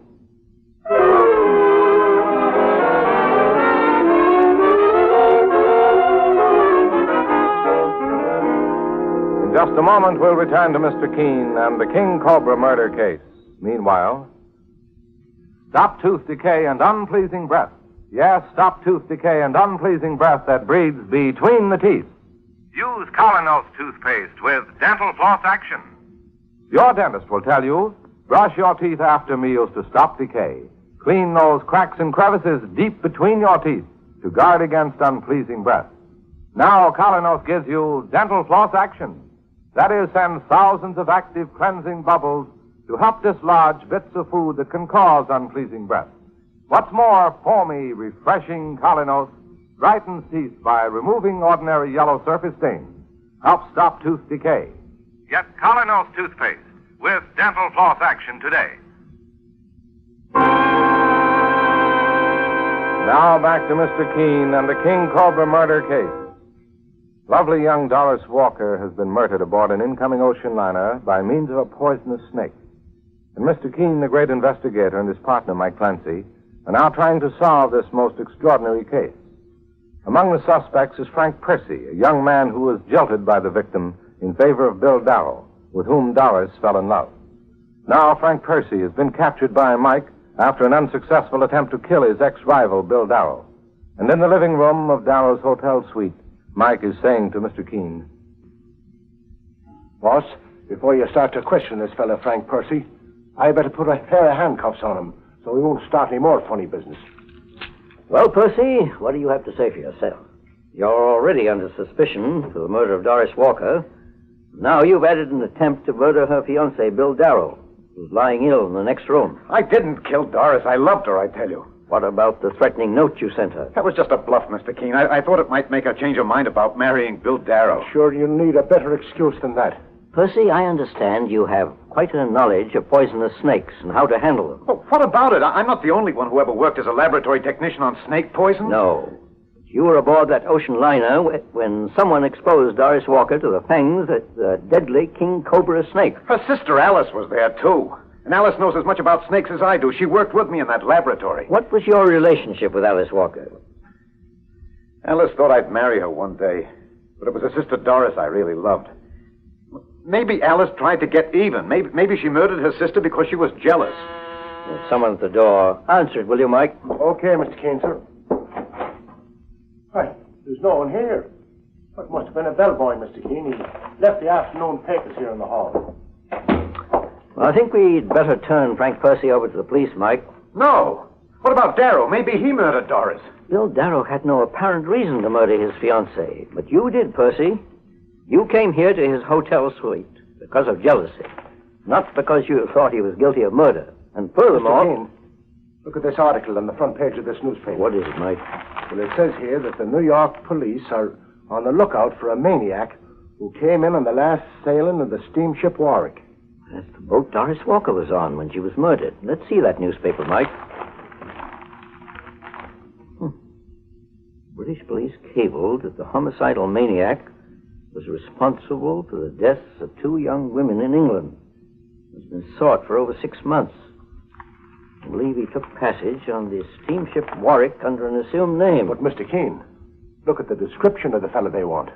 About 30, blonde hair, blue eyes, 160 pounds, 5 feet 10 inches tall. And a small scar over his left eye. Mr. Keene, that could be a complete description of Bill Darrow. Yes, it could be, Mr. Percy. Boss, maybe we better question Darrow. Not yet, Mike. I want to make sure before we accuse him. You stay here with Frank Percy until I return. Well, where are you going, Mr. Keene?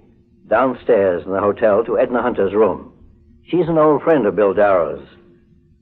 And I have a feeling that she can tell us more about him than anyone else.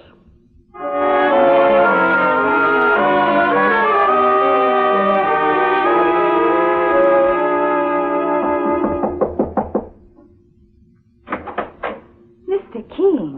I took the liberty of coming to your room, Miss Hunter, because Something unforeseen has come up. Oh, please come in. Oh, before I begin, I found these letters outside your door. The bellboy just delivered the mail, I imagine. Thank you, Mr. Keene. Now, what is it you wanted to talk to me about? Miss Hunter, look at the headline in this newspaper. You mean the story about the escaped maniac? Yes.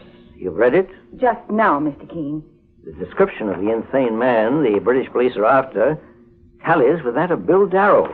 I was wondering if you'd think of that, so I just put through a transatlantic phone call to England. The operator told me the call would come through in about half an hour. Oh? Bill is not the maniac they're after in England, Mr. Keene. I'll stake my life on it. And when the phone call comes through from the British police, I think I can prove it to you. You're absolutely sure he's innocent, Miss Hunter? Oh, yes. I've known him for several years, and I knew his late mother as well. Why, Bill couldn't possibly be the insane murderer they're after. Miss Hunter, would you know if he had any knowledge of snakes? Snakes? Of course not. Why, he doesn't know any more about the horrid creatures than I do. I've been Bill's closest friend ever since his mother's death, Mr. Keene. I know what I'm talking about. Were you in England with Bill Darrow during the past few months? No. I've never been in England in my life. My home is in California. When I found out about Bill's engagement to Doris Walker, I came here to New York to attend the wedding. Well, when the overseas phone call comes through, Miss Hunter, let me know the results. I'll be upstairs in Bill Darrow's suite. I'll come right up just as soon as I hear from them, Mr. Keene. And please, you don't know Bill the way I do. How can I convince you that he couldn't possibly have murdered his fiancée, Doris Walker? Perhaps you already have convinced me, Miss Hunter.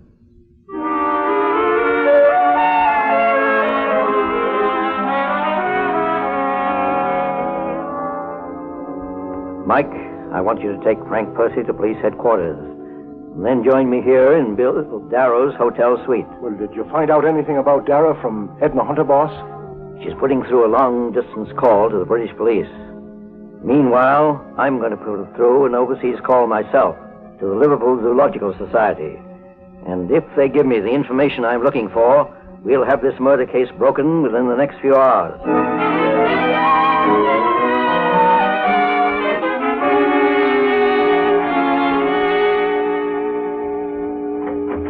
Mr. Keene. I see you've left your bed and dressed yourself, Bill. Are you feeling better?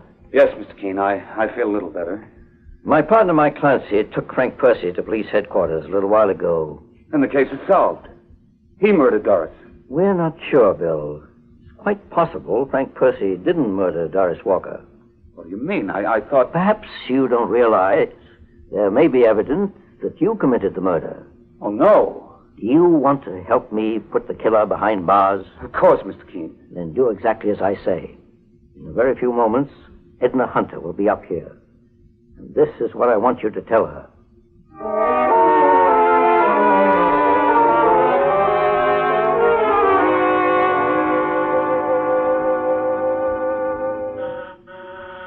Come in. Bill, is Mr. Keene here? He just left, Aunt. You're in the clear. I just talked by transatlantic phone to the British police. They've made a mistake. The homicidal maniac they were searching for never took passage on the steamship Warwick. He was captured about an hour ago in Southampton. Maniac? What maniac? Oh, it doesn't matter. I guess Mr. Keene hasn't told you. At any rate, you're in the clear, Bill. They can't suspect you of Doris's murder. Aunt Edna, I have some news for you. Bill, don't call me Aunt Edna. It makes me feel rather old. After all, I'm only 40 and, well, not too much older than you are. Besides, I'm not your aunt. But what is this news you have? I'm going to marry Doris's sister, Alice Walker. Your what? If you want to know the truth, I was never really in love with Doris. Actually, I was mad about Alice, but I'd already told Doris I'd marry her, and I didn't have the nerve to back down. How can you be such a fool? What? Alice is just as much of a nitwit as her sister Doris was. What's wrong with you, Bill? Are you stupid enough to fall for every woman in the world? But the one who really adores you. I don't understand. Bill, I'm still an attractive woman. There are only 10 years between us, 10 small years. And I know how to make you happy. But this is ridiculous, Aunt Edna. If you call me Aunt Edna again, I'll kill you. You what? I'll never let you go, do you hear? You belong to me. I've gotten rid of one rival, and I can... What did you say? Well, Edna Hunter. Mr. King. You just admitted, as I expected you would, that you murdered Doris Walker. You are hiding in that closet. Don't come near me, either of you. She's got a gun, Mr. King. It won't help you, Edna Hunter. It's too late. You gave yourself away on 2 counts. Even before I planned with Bill how to trick you into confessing. Do you remember those letters I found outside your door a while ago? Yes, I remember, Keen. I noticed that the return address on one of them was the Liverpool Zoological Society. When I phoned them overseas, they said you had often acted as an agent for them for reptiles. Your business was supplying snakes for zoological gardens. But you denied that you'd ever been to England. You wouldn't have lied like that if you hadn't wanted to cover for yourself. And what else did you discover, Keen? You were so anxious to protect Bill Darrow. I suspected that you might be madly in love with him. So much in love that you'd murder your rival, Doris Walker. And you did. Mr. Keen, I never even knew that Edna was on that boat. Bill, that was because she was quartered near the hold with some of her snakes. Edna Hunter had boarded the boat in India with a shipment of snakes for New York. Later, by coincidence, you boarded that same boat with your fiancée, Doris. And Edna kept well out of sight. I would have killed Doris sooner if I'd had the chance. I would have pushed her overboard. But your snakes gave you a better opportunity. You took a king cobra, numbed it with ice, then exposed Doris Walker to its deadly bite, thinking her death would look like an accident. Mr. Keen, I never even knew that Edna's profession was dealing with snakes. You never knew anything about me, Bill Darrow, because you never took the trouble to find out. I fell madly in love with you the first time I saw you. And I took a position with your mother just to be near you. And, Edna, you never got over your love for him. It warped and twisted your mind, so that when you saw him again, engaged to another younger girl, you went to pieces completely. No, Keen. I didn't go to pieces. And I'm still in command of the situation now. She's moving for the door, Mr. Keen. And before I go, I'm gonna square accounts with both of you. Put that gun down. Let go of me. Hold on, Mike. Let go. She may be pretty good with snakes, boss, but so am I, especially the two-legged kind. Call the police, Bill, and tell them to get up here immediately. All right, Mr. King. As for you, Edna Hunter, your crime is one of the most horrible I've ever encountered. When you're brought to justice, you'll pay for it with your life.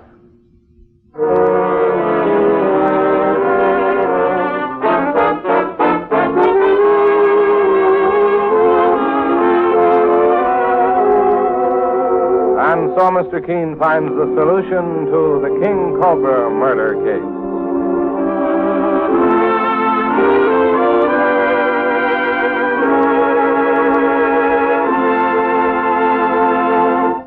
The next time you're suffering from the pains of headache, neuritis, or neuralgia, try Anacin.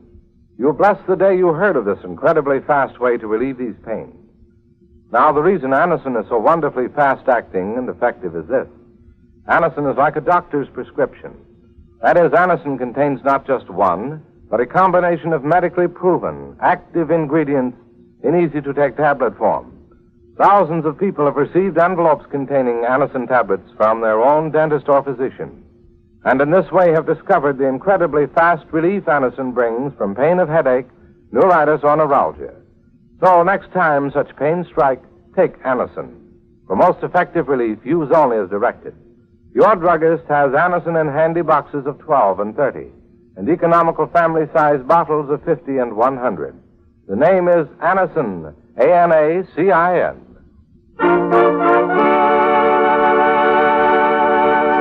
This is National Care Week. There's urgent need for care packages in the free section of Berlin. $10 or even $5.50 care packages are needed for the hungry in West or Free Berlin. These free Berliners must have American help if they are to survive. Remember, food wins friends for freedom. Contact CARE today.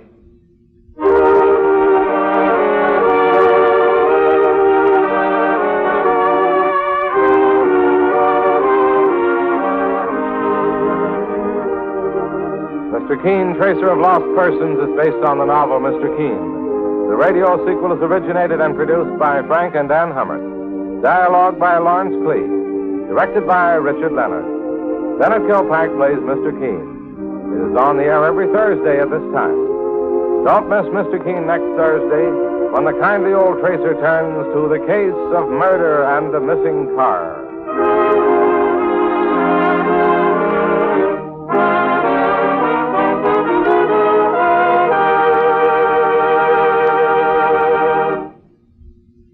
Ever suffer heartburn or upset stomach from acid indigestion? Safe new Bicidol mints, medically proven, quickly rid stomach of that blown-up feeling. Give longer-lasting relief than baking soda. Yes, hours of relief. Bicidol mints not only neutralize, but actually carry away excess stomach acid. Soothe irritated stomach lining. Let you sleep all night long when acid indigestion strikes. Carry new Bicidol mints for fast relief, anywhere, anytime.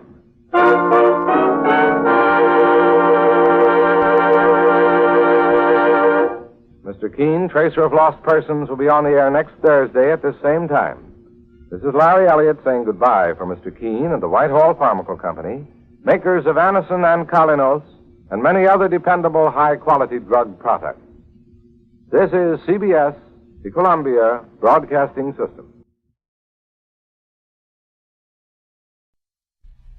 It's time now for Mr. Keene, Tracer of Lost Persons.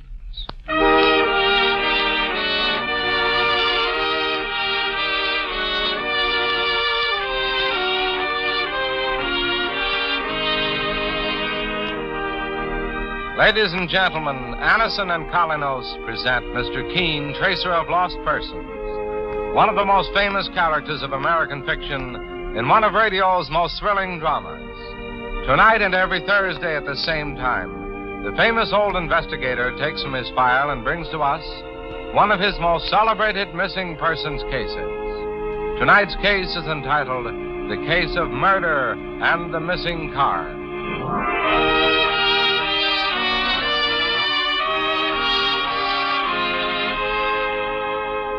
This program comes to you from the makers of Anacin, the remarkable method for getting incredibly fast, effective relief from pains due to a headache, neuritis, or neuralgia. All of you know Anacin, I'm sure. For chances are there are many people listening to me now who have been given Anacin tablets either by a dentist or a physician at some time or other. Anacin is like a doctor's prescription. That is, it contains not just one, but a combination of medically proven active ingredients in easy-to-take tablet form. Next time you suffer the sudden pain of headache, neuritis, or neuralgia, don't wait for relief. Try Anacin. You'll be delighted with its incredibly fast, effective action. Use only as directed. If pain persists or is unusually severe, see your doctor. Ask for Anacin, spelled A-N-A-C-I-N, at your drug counter today.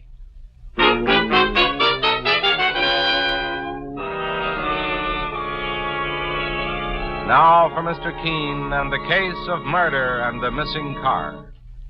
Our scene opens on a lonely road just outside the city limits. A young man is at the wheel of a large blue sedan, while right behind him another passenger in the car holds a loaded revolver against the back of the driver's head. The terrified young man is saying, "You'll never get away with this. If you kill me, the police will catch up with you. Put that gun down, I warn you. Put it... The car. It's stopping. It must have run out of gas. Look, I'll make a bargain with you. Spare my life and I'll... No. No, don't shoot. No!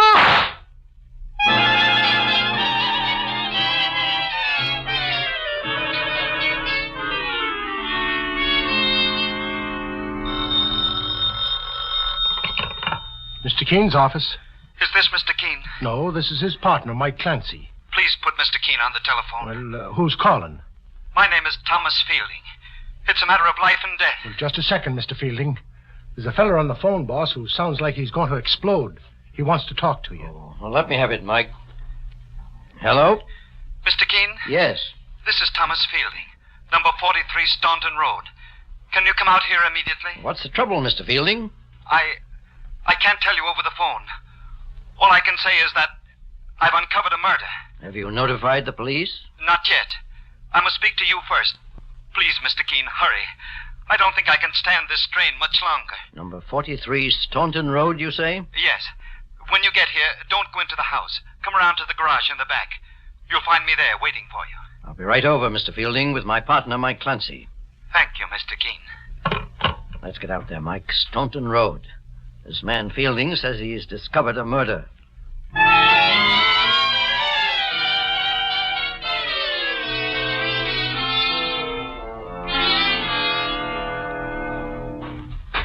Well, here's the house, Mr. Keene.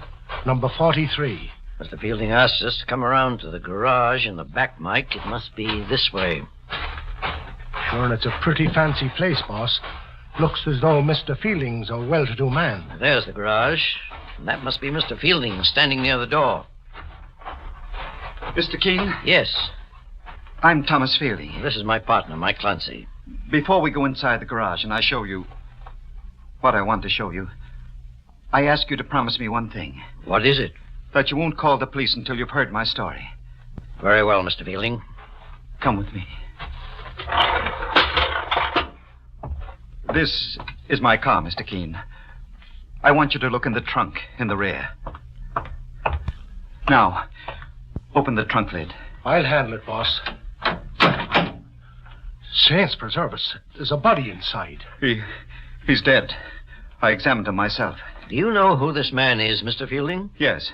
His name is Bob Richards. He was engaged to my daughter, Anne. He's got a bullet wound in the back of his head, Mr. Keene. Yes, so I noticed, Mike. Mr. Fielding, what do you know about the murder? Let's step over here, Mr. Keene, away from the body. I can't bear to look at him anymore. I'll tell you everything. Well, Mr. Fielding? Yesterday afternoon, my car disappeared from the garage. It's a new car, as you can see. And I thought it had been stolen. Did you report it to the police? Yes. Several hours later, my daughter Anne came home and told me she had taken the car without permission. But she came home without it. What had happened to the car? I don't know, Mr. Keene. My daughter Anne refused to tell me. She just said the car would be returned in the morning. We had a quarrel about it, and she went up to her room. I haven't spoken to her since. And how was the car returned here to your garage, Mr. Fielding? The police called back right after I spoke to Anne and told me they had located my car on a lonely road just outside the city limits. They brought it back here about midnight and then left. They didn't have any idea of what was in the trunk? No, Mr. Clancy. There was no reason to search the trunk, as the car appeared to be all right. Police theory must have been the car thief lost courage and abandoned the car. Exactly, Mr. Keene. Well, this morning I came into the garage and noticed there was a slow leak in one of the tires. When I looked for the spare tire inside the trunk, I found the dead body of Bob Richards. Did you question your daughter, Mr. Fielding? Not yet, Mr. Keene. I phoned you immediately. Well, Mr. Fielding, I suppose you realize that your daughter is in a difficult position. That's why I called you, Mr. Keene, before notifying the police. Anne could never have committed a crime like that. Besides, she loved Bob Richards. She intended to marry him, even though... Even though what, Mr. Fielding? I objected to him, strenuously. I didn't like him, Mr. Keene. I felt he wasn't worthy of my daughter. Why? He was a nobody. A bond salesman who was probably trying to marry into money. I'm rather wealthy. And when I die, my daughter Anne will inherit my entire estate. I see. I wanted Anne to marry someone who could make her prominent socially. I suppose that makes me a snob, Mr. Keene, but... Mr. Fielding, it also makes you one of the suspects in this case. What do you mean? You said yourself that you disliked Bob Richards. But I never... Father? Anne. What are you doing in the garage with these people? Oh, there's a man who wants to see you. He's in the house. He says it's very urgent. He can wait, whoever he is. Anne, this is Mr. Keene, the famous investigator, and his partner, Mr. Clancy. Mr. Keene? Perhaps you better tell your daughter what's happened, Mr. Fielding. Tell me what? Anne, Bob Richards has been murdered. Murdered? Oh, no. Oh, it isn't possible. His body is in the trunk of our car. Oh, no. Oh, take it easy, young lady. How did it happen? Your father found Bob Richards' body a little while ago, Anne. In spite of your feelings, I'm afraid I'll have to ask you a few questions. What is it you want to know, Mr. Keene? When you borrowed your father's car yesterday, what happened to it? I gave it to Bob. He asked to borrow it and said it was important. Why didn't you tell your father or ask his permission? Because I knew he would refuse. He didn't approve of Bob. You're quite sure Bob Richards didn't say why he wanted the car, Anne? No, Mr. Keene. He just told me he'd return it in the morning. Please, I want to go back to the house and be by myself for a while. Mike, go back with Anne and make a phone call to the police. Ask them to come here as fast as possible. Okay, Mr. Keene. Father, What is it, Anne? Nothing. I'd better go now.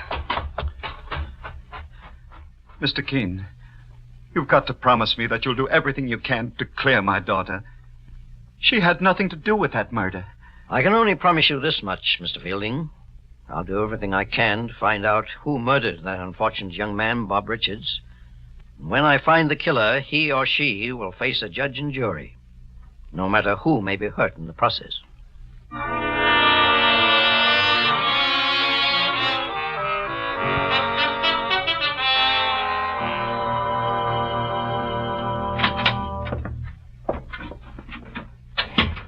Can you show me where the phone is, young lady? The telephone is in the drawing room to your left, Mr. Clancy. Please excuse me. Oh, pardon me. You're not Mr. Fielding, are you? No, my name is Clancy. Oh, you must be the fellow his daughter Anne said was waiting here for him. Yes, I'm George Armstrong. Did you say your name was Clancy? Mike Clancy. Are you the man who's associated with Mr. Keene, the famous investigator? That's right. I'm just about to make a phone call to the police. The police? What's happened? A young fella's been murdered. Murdered? What's his name? Bob Richards. Great Scott. Do you know him, Mr. Armstrong? No, but my wife did. That's why I came here this morning. Oh. Here's Mr. Keene and Mr. Fielding now. I'll go in and speak to them. Tell Mr. Keene about your wife knowing Richards. I'd better put in that police call. Mr. Keene. Yes, I'm Mr. Keene. And you must be Mr. Fielding. Who are you, sir? My name's George Armstrong. I came here to inquire about my wife, Elizabeth. I don't know your wife. And I don't know you. I realize that. It's just that my wife didn't return home last night. She had a business appointment with a young man named Bob Richards.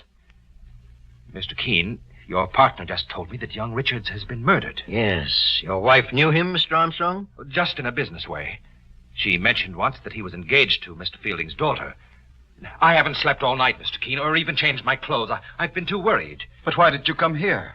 Because, Mr. Fielding, I hoped your daughter Anne might be able to tell me where to locate Richards before I asked the police to look for my wife. Now, I don't know what to think. How was he murdered? Bob Richards' body was found in an automobile, Mr. Armstrong. He was shot. But your story introduces a new aspect into this case. Now, if we could locate your wife, she might be able to give us some information. Perhaps Elizabeth's come home by this time, Mr. Keene. I'm going back. I've got to do something. I'll go with you. I'd like to find out more about her disappearance. Mr. Keene? Yes, Mike? Lieutenant Hale of the homicide squad will be over here in 10 minutes. All right, Mike. You stay here and wait for him. Meanwhile, I'll accompany Mr. Armstrong to his house. I have a feeling that his wife will be an important link in this puzzling chain of events.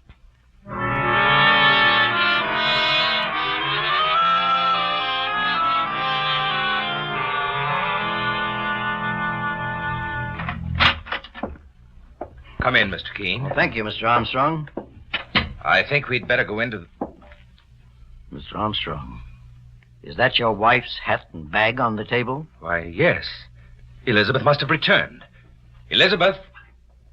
It's George. Where are you? Oh, Elizabeth. I've been terribly worried about you. Where have you been? Mr. Armstrong, just a moment. What do you want? What's wrong with you, Elizabeth? Wrong? Why, nothing. Do I look as if something's wrong? Elizabeth, for heaven's sake. Let me question your wife, Mr. Armstrong. Who are you? My name is Keene. Your husband told me you disappeared last night. Where were you, Mrs. Armstrong? Why, I was here, Elizabeth, you know you weren't home. wasn't I? Try to remember, Mrs. Armstrong. Where were you last night? I don't know, Mr. Keene. I really don't know. Elizabeth, Bob Richards has been murdered. Bob. Murdered. Bob. What? She's fainting, Mr. Keene. I have her. Elizabeth. Elizabeth, are you all right? I think she'll be all right, Mr. Armstrong. And when she's able to talk, she's going to tell me everything she knows about Bob Richards' murder.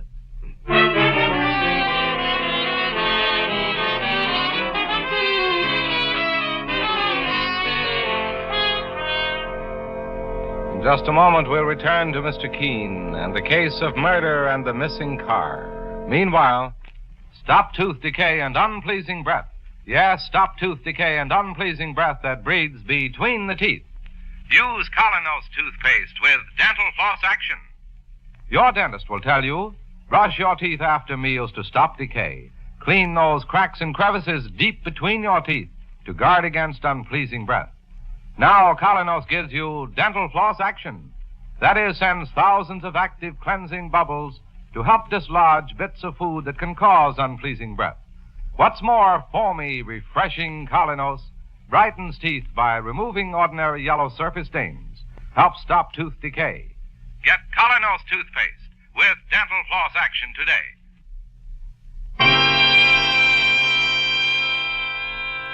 Now back to Mr. Keene and the case of murder and the missing car. Mr. Keene, the great investigator, and his partner, Mike Clancy, are investigating the murder of Bob Richards, a young bond salesman whose body was found in the trunk of an automobile belonging to wealthy Thomas Fielding. Among the suspects are Fielding's daughter, Anne, and a woman named Elizabeth Armstrong, who may have been with the victim just before the killing. Now, in the Armstrong home, George Armstrong, Elizabeth's husband, discusses the many strange aspects of the case with Mr. Keene. My wife has fallen asleep, Mr. Keene. I'd rather you wouldn't awaken her for a while. She appears to me to be ill. Mr. Armstrong, it's imperative that she explain where she was last night when Bob Richards was murdered. Now, you say she had a business appointment with him? Mr. Keene, perhaps you're being a bit unfair to my wife. Am I? Why? Thomas Fielding's daughter, Anne, was engaged to Richards. She ought to know a lot more about this thing than my wife, Elizabeth, does. You said his body was found in Anne's car, didn't you? In her father's car. She claims she borrowed the car to lend to Richards. Well, frankly, I don't know very much about... Oh, excuse me, Mr. Keene. Hello? Is Mr. Keene there? This is his partner, Mike Clancy. Well, just a second, Mr. Clancy. Mr. Keene, it's your partner. Oh, thank you. Mike? Sure, and I'm glad I was able to reach you, boss. You don't know what's been going on here at the Fielding house since you left with Mr. Armstrong. What happened? Well, right after you left, I went into the garage to make a careful search of the car before the police arrived. 5 minutes later, I looked out through the garage window and saw Fielding and his daughter Anne sneaking out of the house. Did you follow them, Mike? I'd say I did. I caught up with them at the airport, just as they were about to take a plane for Mexico City. I've got them outside in the waiting room now, guarded by an airport cop. Good work, Mike. Let's see. The police must be at Fielding's house by now. Sure, and I guess they are. But there's one thing more, Mr. Keene. In spite of Fielding and his daughter trying to get away, there's another suspect who's due for some questioning. What do you mean, Mike? I found a letter in the glove compartment in Fielding's car, and it's mighty interesting. All right, Mike. Take Mr. Fielding and his daughter Anne to our office. We'll call the police from there after I've seen that letter. Right, boss. We'll be at the office inside 20 minutes. Well, Mr. Armstrong, I'm going to make you responsible for your wife, Elizabeth. She must not be permitted to leave this house. Mr. Keene, I'll still swear to her innocence. She didn't murder Bob Richards. Innocence or guilt depends on evidence, Mr. Armstrong, and nothing else. And perhaps I'll have that evidence very shortly.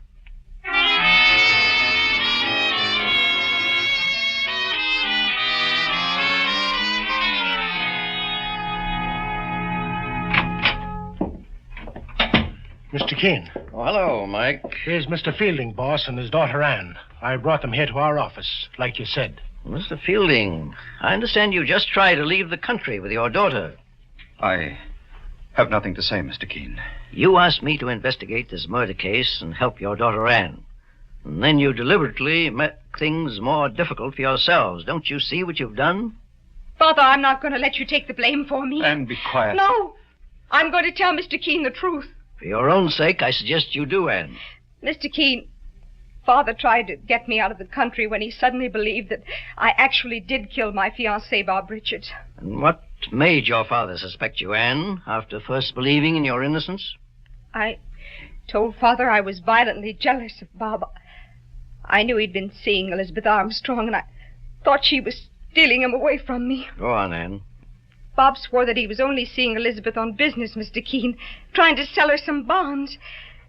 But I was never sure. In other words, Anne, your father thinks you could have murdered your fiancé because you were jealous of him? No, Mr. Keene. She couldn't have. I didn't, Father. I loved Bob. But I want Mr. Keene to know the truth no matter what happens. Now, Anne, you said Bob was trying to sell Elizabeth Armstrong some bonds? Yes, Mr. Keene. She has a great deal of money left to her by her family. If Bob had managed to sell her a lot of securities, his commission would have given us a chance to get married. I see. Is there anything else you want to tell me, Anne? Why, I think I've told you everything now, Mr. Keene. The entire truth. All right. Mike, now let's see that letter you mentioned over the phone. Well, here it is, boss. You say you found this in the glove compartment of Mr. Fielding's car? Yes, sir. It's a note sent to Mrs. Elizabeth Armstrong by Bob Richards, arranging a meeting last night. The night he was murdered, eh? He says here in the note that he'll pick her up in a blue sedan on a certain street near the city limits. And that's very important. Mr. Keene, my car is a blue sedan. Yes, I remember, Mr. Fielding. Then my daughter Anne is in the clear. She took the car to lend it to Bob Richards. And he must have been murdered after he picked up Mrs. Armstrong. Mike. Yes, sir. When you found this note in the glove compartment of the car, was it covered with this oil? The whole glove compartment was covered with oil, boss. Just look at my coat sleeve. I got myself smeared when I reached inside. And I noticed that there was a small oil can tipped over. Yes, Mr. Keene.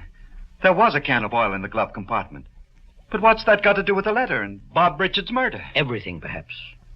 Mr. Fielding, will you give me your word of honor that you and your daughter Anne won't try to leave this office until I've contacted you again?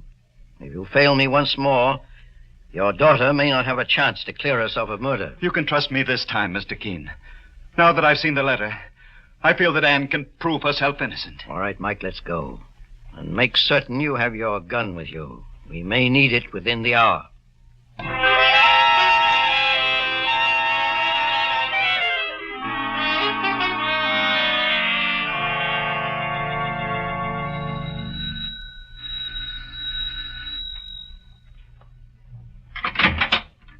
Mr. Keene. Hello, Mr. Armstrong. Come in. You remember my partner, Mike Lancy? Of course. Glad to see you. Mr. Armstrong, I have a letter here that was sent to your wife, indicating that she was with Bob Richards at the time he was murdered. A letter? Yes. Then it's true. What is true, Mr. Armstrong? I couldn't believe it at first, Mr. Keene. But now I'm convinced. Half an hour ago, my wife, Elizabeth, became delirious. As I started to call for a doctor, she said something, and I realized she thought she was talking to Bob Richards. What did she say? She said, "I love you, Bob, and I won't let Anne Fielding have you. I'd rather kill you first." And that practically amounts to a confession that your wife murdered Bob Richards. Mr. Keene, I never dreamed that Elizabeth and Richards were in love. May I see your wife, Mr. Armstrong? She's lying on the couch inside. Come with me.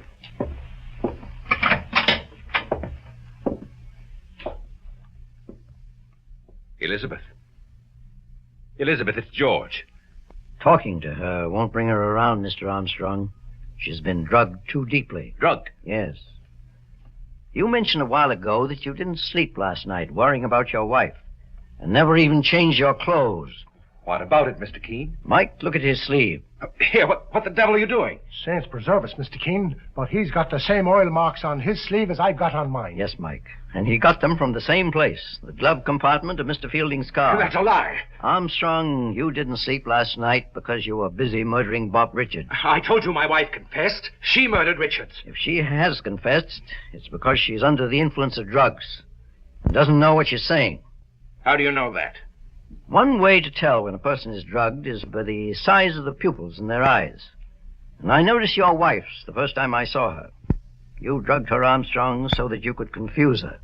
Make her forget what she did last night, when probably she was here all the time in this house. Do you think you can prove that, Keene? I intend to. The way I see it, you intercepted that note sent to your wife and kept the appointment with Bob Richards yourself. Then you made him drive to a secluded spot and you shot him. After that, you put the note in the car's glove compartment as further evidence against your wife. But your sleeve was smeared with oil in the process. You're very smart, Keene. But not smart enough. Get your hands up, both of you. That gun won't help you, Armstrong. It only proves conclusively that I'm right. Sure you're right. But you and your partner here won't live to tell the story. Would you like to know why I killed Bob Richards? It wasn't jealousy. I'm convinced that your wife's relationship with Richards was innocent. Even if it hadn't been, do you think I'd have cared? I only married Elizabeth for her money. She has $500,000, Keene, and I'd have had my hands on it already if Richards hadn't tried to interfere. So that was it.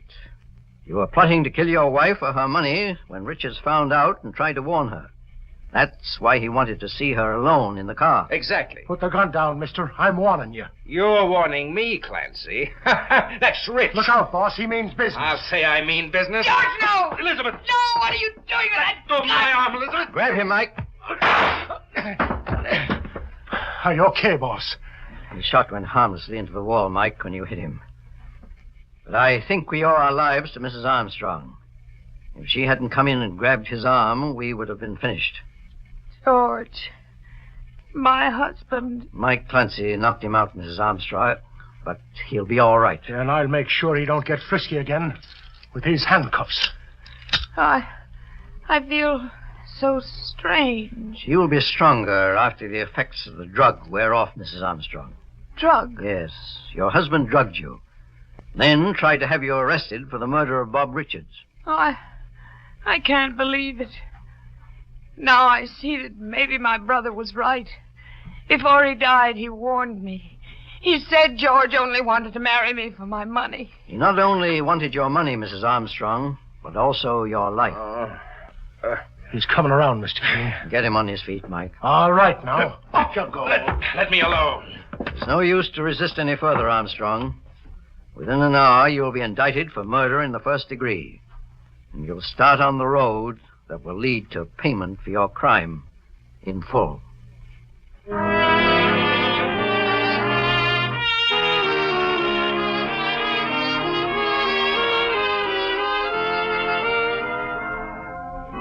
And so Mr. Keene finds the solution to the case of murder and the missing car.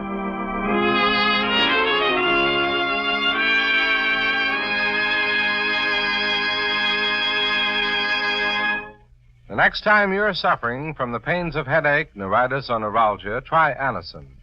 You'll bless the day you heard of this incredibly fast way to relieve these pains. Now, the reason Anacin is so wonderfully fast-acting and effective is this. Anacin is like a doctor's prescription. That is, Anacin contains not just one, but a combination of medically proven, active ingredients in easy-to-take tablet form. Thousands of people have received envelopes containing Anacin tablets from their own dentist or physician, and in this way have discovered the incredibly fast relief Anacin brings from pain of headache, neuritis, or neuralgia. So next time such pains strike, take Anacin. For most effective relief, use only as directed. Your druggist has Anacin in handy boxes of 12 and 30, and economical family-size bottles of 50 and 100. The name is Anacin, A-N-A-C-I-N.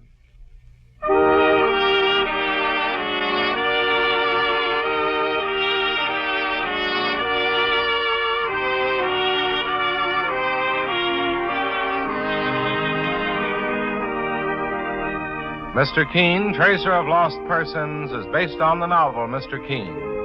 The radio sequel is originated and produced by Frank and Ann Hummert. Dialogue by Lawrence Clee. Directed by Richard Leonard. Bennett Kilpack plays Mr. Keene. It is on the air every Thursday at this time. Don't miss Mr. Keene next Thursday when the kindly old tracer turns to the case of the missing Countess.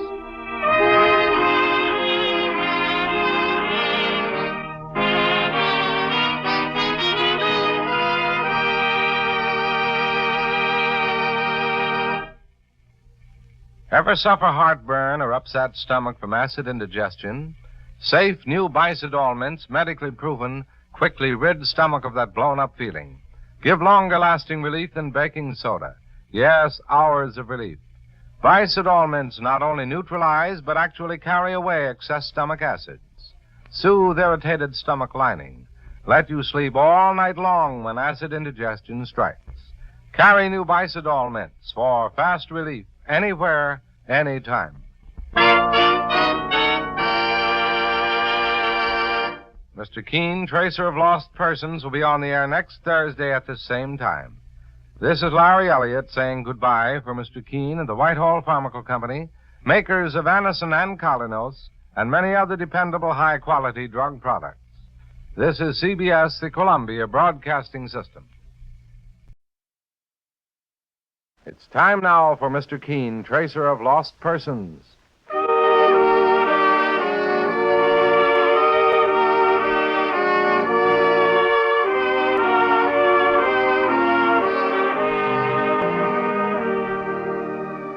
Ladies and gentlemen, Anacin and Colinos present Mr. Keene, Tracer of Lost Persons, one of the most famous characters of American fiction in one of radio's most thrilling dramas.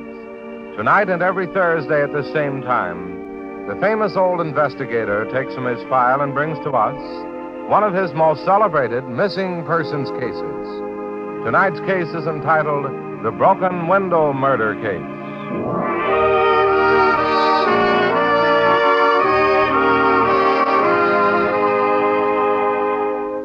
This program is brought to you by the makers of Anacin, the remarkable tablets that bring incredibly fast and effective relief from the pain of headaches, neuritis, and neuralgia. Anacin is like a doctor's prescription. That is, it contains not just one, but a combination of medically proven active ingredients in easy-to-take tablet form. Thousands of people have received envelopes containing Anacin tablets from their own dentist or physician. Perhaps you, too, have been introduced to Anacin this way. Then you know how effective Anacin is. If not, try it yourself. Whenever you want incredibly fast relief from the pains of headache, neuritis, or neuralgia, you'll be delighted with the results. For most effective relief, use only as directed. Just ask for Anacin at any drug counter. It's spelled A-N-A-C-I-N. Anacin.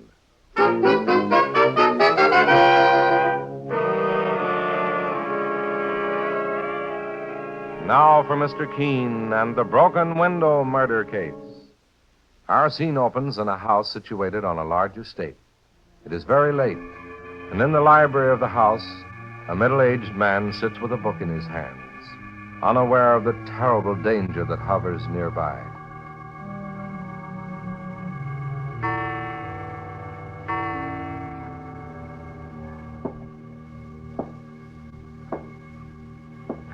Who's there? Who?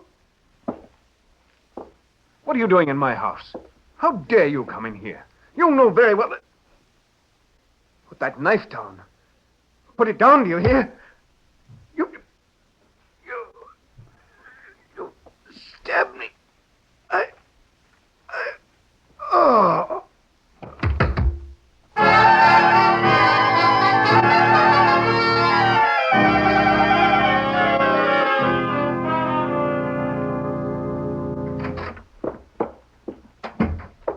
Are you Mr. Keene, sir? Yes. My name is Laura Franklin. My father... It's so awful, so horrible. I find it difficult to even talk about it, Mr. Keene. What seems to be the trouble, Laura? It's my father. He was stabbed to death last night in our home. Saints preserve us, Mr. Keene. No wonder the girl's ready to collapse. Here, miss, sit down and take it easy. Yes. Try to compose yourself, Laura. I made up my mind I wouldn't break down again before I told you the story and asked for your help, Mr. Keene. Well, this is my partner, Mike Clancy. You can say what you want to him as well. When did it happen, Miss Laura? Last night, Mr. Clancy. I suppose it'll be in all the newspapers this afternoon. Dad was a well-known member of the community. Mr. Keene, you may have heard of his student endowment fund. Oh, was he the John Franklin who donated a large sum of money a few weeks ago to help educate promising young students? Yes, Mr. Keene. Your father was a generous man. He was very generous and well-liked. Father didn't have an enemy in the world. Why should someone have wanted to kill him? Well, tell me, do the police have any suspects? No, Mr. Keene. They only know that the killer entered our house by breaking a pane of glass in the window of Father's study. There were blood stains on the broken pane, and the police think the killer must have cut his hand. I see. Father was in the library at the time. It was 2:00 in the morning, and I was asleep upstairs. I found his body myself, Mr. Keene, early this morning. Laura, what was your father doing up at 2:00 in the morning? He was troubled with insomnia. He'd usually read in the library until 1 or 2. And you heard no noise, no sound of a scuffle? No, sir. My room is on the 2nd floor in the back of the house. The killer used a knife, not a gun. And I heard nothing. Well, what about the servants, Laura? They're all down at police headquarters now being questioned. I'm certain they had nothing to do with it, though. They were all in the servants' cottage at the time, a few hundred yards from the main house. And I suppose they heard nothing, huh? That's right, Mr. Keene. There isn't anyone I know of who might even be remotely connected with Father's murder. Not even... Not even who, Laura? Mr. Keene, I don't know why I thought of him. I mean, he'd never... To whom are you referring? Please, I must know all the facts. I'll tell you everything I know, Mr. Keene. No matter who may be hurt by it. The man I referred to just now is named George Haycraft. He was a suitor of mine before I met Charles. Charles? And who is he? Charles Meade. We fell in love several months ago, and we'd planned to get married. With Dad's consent, of course. And what about the other man, George Haycraft?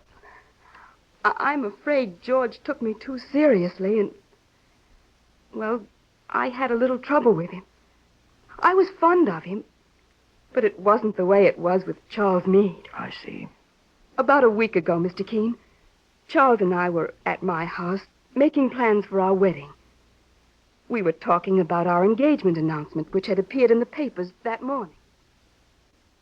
And the happy couple is expected to set a wedding date in the near future. Say, that's quite a write-up, Laura. First time I've ever seen my name in print. It's Dad's name that gets the publicity, Charles, darling. Not yours or mine. Well, they can keep the publicity. All I want is you. Oh, expecting someone, Laura? No. Wait here, Charles. I'll see who it is. Why, George, how are you? Is it true, Laura? This announcement in the papers. Are you really engaged to Charles Meade? Why, yes, But you can't do this. I thought you'd wait. I thought that Wait you... for what? I don't understand, George. Wait until I got a better job. Didn't you know that I was in love with you too, Laura? George, you're joking. Do I sound like I'm joking? No, you don't, and you better keep your voice down while you're in this house. Keep out of this, Meade. Laura, do you want me to throw George Haycraft out? No, please, Charles. Let's not have any unpleasantness. George, I'm sorry that you seemed to feel I loved you. I certainly didn't mean to give you that impression. I always believed we were friends and nothing more. It must have been your father. He's poisoned your mind against me. He knows I'm broke, and he wants you to marry into money. Be your age, Haycraft. You've lost out with Laura. Don't look for excuses. Yes, Meade. I've lost out. But, Laura, I'm going to settle with your father. I'm going to tell him what I think of his conniving to keep us apart. But that isn't true, George. My father had nothing to do with it. Don't tell me it isn't true. I know it is. I'm going to have it out with him. Charles, do you think he means it? I don't know, Laura. But I'm going to keep an eye on George Haycraft in any case.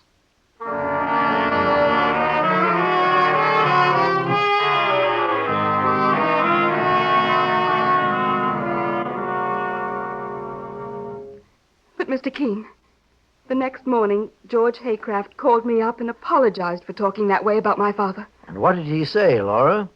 He said the news of my engagement to Charles upset him so he didn't know what he was saying at the time. And he promised never to see me or Father again. And because he apologized, you didn't connect him at first with your father's murder? That's right, Mr. Keene. Although now I can see how important it could actually be. Well, sure, and this fellow, George Haycraft, practically threatened your father, miss. Mike is right, Laura. Where can he be reached? George lives on 29th Street, number 823. Put that down, Mike. Okay, sir. He doesn't have a telephone. You'll have to go there and see him yourself, Mr. Keene. I will. But first, I want to look at the scene of the crime. Now, where is your home, Laura? Near Forest Hills. And we'll drive out there immediately. Mr. Keene, I can't tell you how grateful I am for your help. Now that Father's gone, I have no one close to me anymore, except my fiancé, Charles. He's been wonderful. And knowing that someone like you... I understand, Laura. I intend to do everything I can to solve the mystery of your father's murder. But I must warn you, it won't be easy. You may be in some danger yourself. Mr. Keene, you think that I have an enemy, too? It's very possible. In a murder case, Laura, everyone involved has an enemy. Because a killer will often stop at nothing to protect himself. Not even to adding another victim to his list.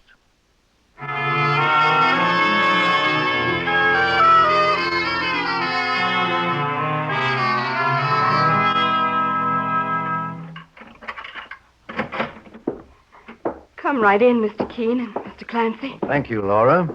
The servants are still downtown being questioned by the police, I imagine. Where's the library, Laura, where you found your father's body?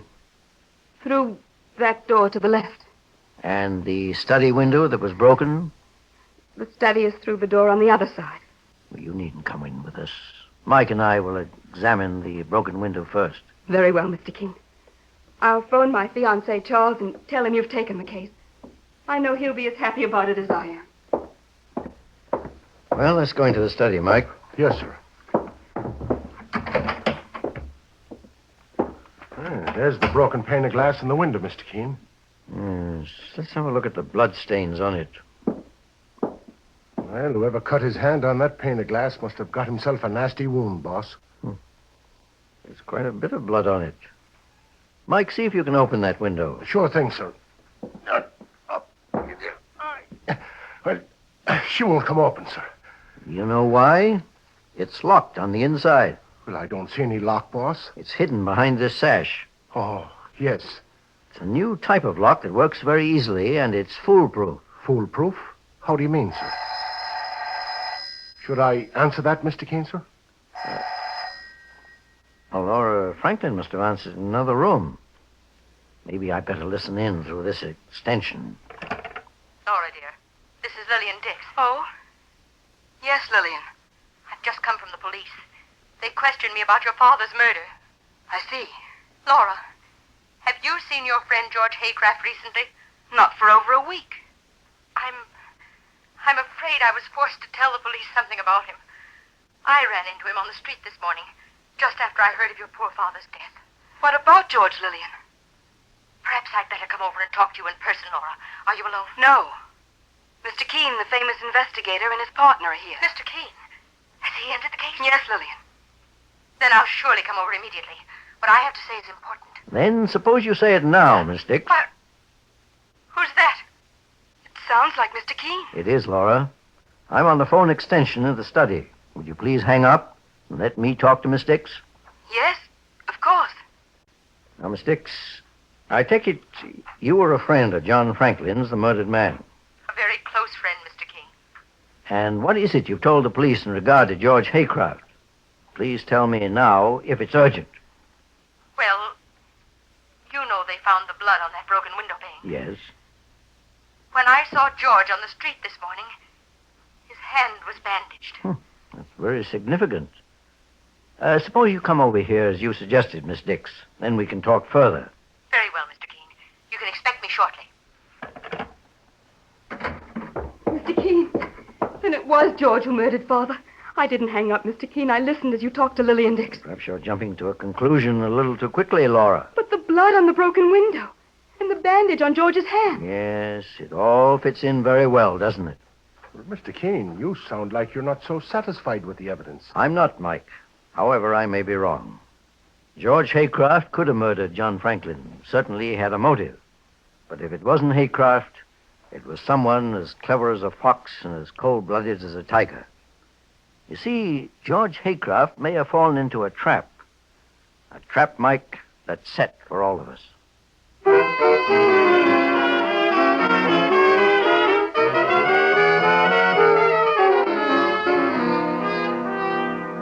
In just a moment, we'll return to Mr. Keene and the broken window murder case. Meanwhile, stop tooth decay and unpleasing breath. Yes, stop tooth decay and unpleasing breath that breeds between the teeth. Use Colonos toothpaste with dental floss action. Your dentist will tell you, brush your teeth after meals to stop decay. Clean those cracks and crevices deep between your teeth to guard against unpleasing breath. Now, Colonos gives you dental floss action. That is, sends thousands of active cleansing bubbles to help dislodge bits of food that can cause unpleasing breath. What's more, foamy, refreshing Colonos brightens teeth by removing ordinary yellow surface stains, helps stop tooth decay. Get Colonos toothpaste with dental floss action today. Now back to Mr. Keene and the broken window murder case. Mr. Keene, the great investigator, and his partner, Mike Clancy, are investigating the murder of John Franklin, a wealthy philanthropist who was stabbed to death in his home. One of the important clues in the case is a broken window pane which is stained with blood, a clue which places a young man named George Haycraft high on the list of suspects. Now, Mr. Keene and Mike continue their investigation in Franklin's house. And Mr. Keene is saying to Laura, the victim's daughter, Tell me, Laura, how close a friend of your father was Lillian Dix, the woman who just phoned? In my opinion, Mr. Keene, Lillian hoped to marry Father. Although she denied it to me when I accused her... Accused her? Of what? Of fortune hunting. Oh, you think she wanted to marry your father for his money? Yes, Mr. Keene. Frankly, Lillian Dix and I never got along. I was against her seeing my father, and she knew it. She's only 32, and Dad was 50. Why would a woman want to marry a widower so much older than herself? Especially a woman as beautiful and popular with men as Lillian Dix is. Perhaps we'll have an answer to that question when she gets here. Meanwhile, Laura, I'd like you to show my partner, Mike Clancy, around the grounds. You want me to search outside, Mr. Keene, for clues? Yes, Mike. I'm going to look through Mr. Franklin's correspondence and personal papers. If you'll come with me, I'll show you around, Mr. Clancy. Okay, miss. And Mike, keep your eyes open for footprints. The ground is soft, and the killer may have left some mark. Sooner or later, they all make a mistake. And a murderer's mistake is a private investigator's windfall.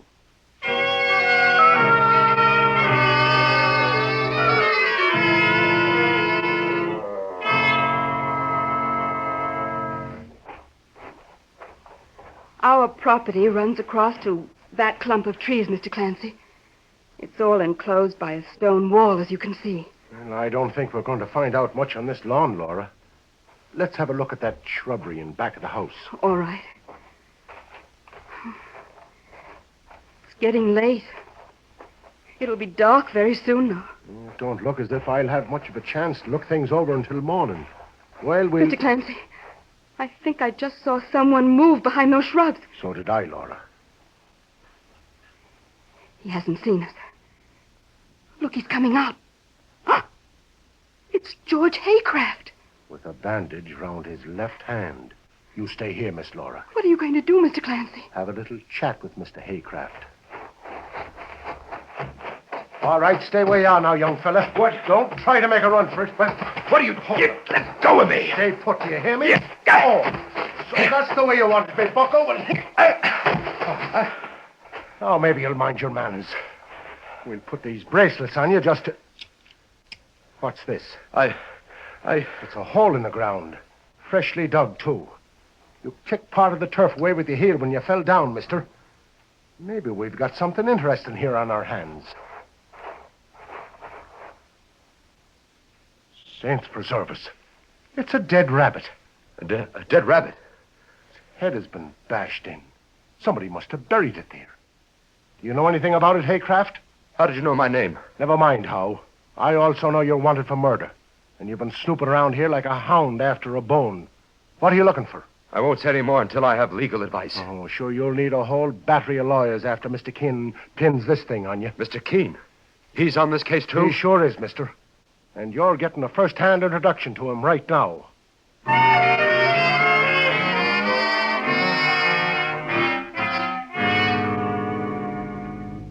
And I caught this fella, George Haycraft, snooping around outside the house, Mr. Keene. He put up a fight, and I had to knock him down. That's how I came across the dead rabbit buried there. Buried rabbit? Looks as though we have a very important clue, Mike. Well, Haycraft, you have anything to say? I had nothing to do with John Franklin's murder. What were you doing outside his house just now? I was hoping to talk to Laura, his daughter. And why didn't you come into the house by the front door? Because I knew I was under suspicion of murder, Mr. Keene. I have a radio at home that can tune in on police wavelengths, and I heard them send out an alarm for me. I didn't cut my hand on that broken window, Mr. Keene. I cut it accidentally when I fell on some broken glass. Why did you want to see Laura Franklin? I had to tell her I wasn't responsible for her father's death. Where is Laura, Mr. Keene? I want to see her. She told me she didn't want to face you, Haycraft. She's up in her room. Mike, would you see who's at the door? Right, boss. Oh, who are you? Well, that's just what I was going to ask you, mister. Step inside. Wait, I know who this gentleman is. You're Mr. Keene, aren't you, sir? Yes, and this is Mike Clancy, my partner. I'm Charles Meade, Laura Franklin's fiancé. Laura called me and told me that you... Oh, I see you've gotten your hands on George Haycraft. I didn't kill John Franklin, and you know it, Meade. I don't know anything of the kind, Haycraft. All I know is that you've been driving Laura crazy with your jealous antics. It's about time someone put a stop to them. Mike, I want to go out and look at that rabbit you found buried. Where is it? Well, I'd better show you, boss.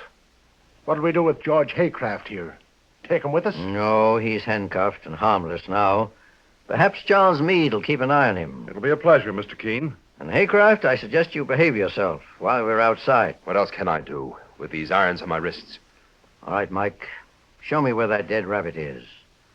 Perhaps it'll turn out to be the clue we've been looking for. The clue that'll place John Franklin's murderer in the electric chair.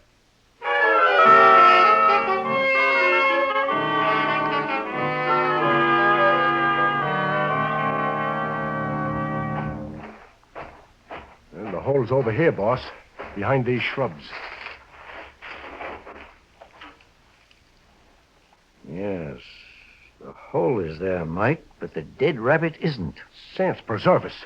It's gone, Mr. Keene. Mike, someone's coming across the lawn to the front of the house. I think that may be Lillian Dix. Just a second, miss. What? You want me? Yes. My name is Keene. Oh, Mr. Keene. For a moment I was frightened. It's getting rather dark. How long have you been out here? Why, I just arrived. I parked my car on the other side of the house. I'm Lillian Dix. Miss Dix, I've just been told that you and John Franklin, the murdered man, were on the verge of getting married. What about it? When was the ceremony to take place? Oh, never. What do you mean, Miss Dix? John decided not to go through with the marriage. Anything you say may be used against you, Miss Dix. What does he mean by that, Mr. Keene? My partner means that the police can establish a motive should they suspect you of murdering John Franklin. Oh, no, they couldn't. I agreed with John. I thought it was wiser not to marry too, because of Laura, his daughter. You mean she objected to your marrying her father? Not only that, Mr. Keene. There was something else. John never told me exactly, but I think it had a lot to do with Laura. Oh, Mr. Keene, look. There's a fight going on inside the house. They've busted a window. You remain here, Miss Dix. Hurry, Mike, and stop that fight before it's too late.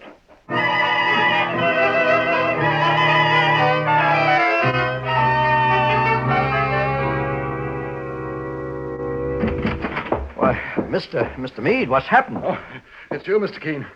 George Haycraft tried to get away. I managed to hit him with that fire poker. He's lying there on the floor. Take a look at him, Mike. Is he dead? No, he's just unconscious. But he could have been out for good, Charles Meade, if you had clipped him a little harder. Are you disappointed, Meade? What did you say, Mr. Keene? Are you sorry you didn't hit Haycraft hard enough to kill him? Why, no. I was only protecting myself. Yes.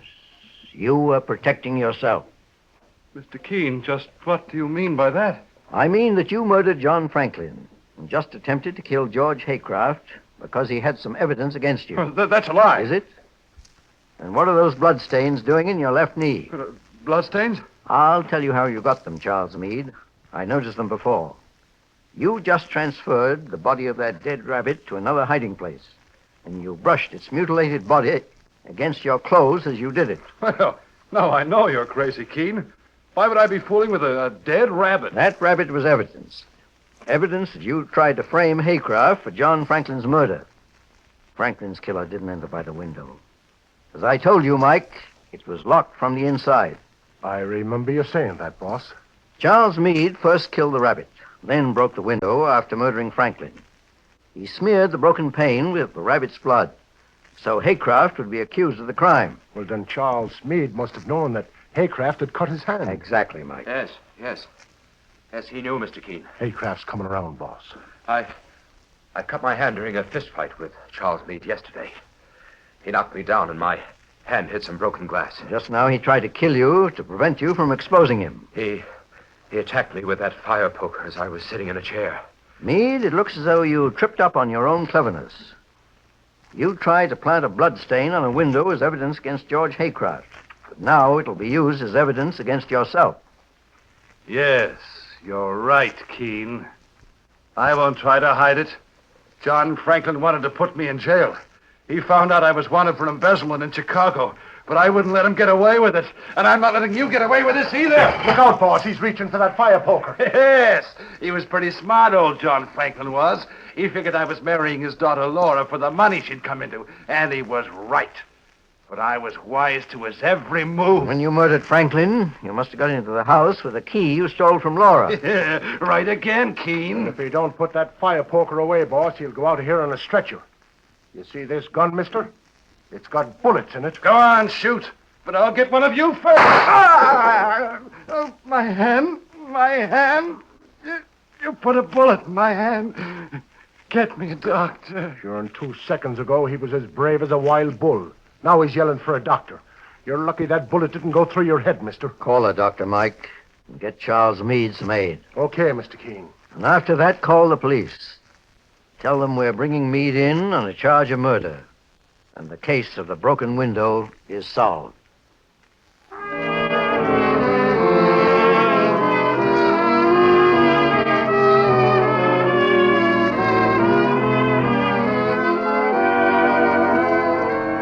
And so Mr. Keene finds the solution to the broken window murder case.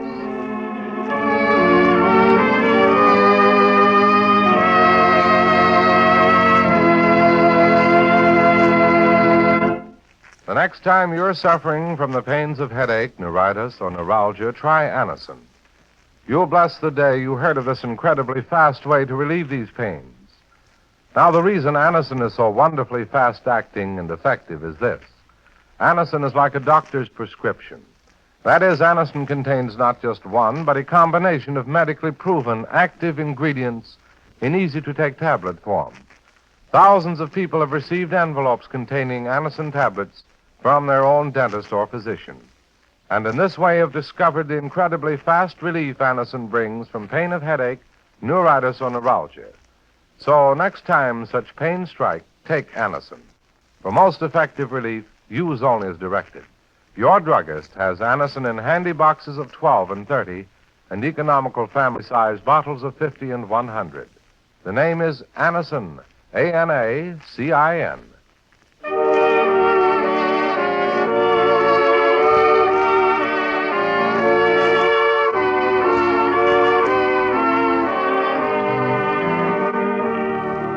Mr. Keene, Tracer of Lost Persons, is based on the novel Mr. Keene.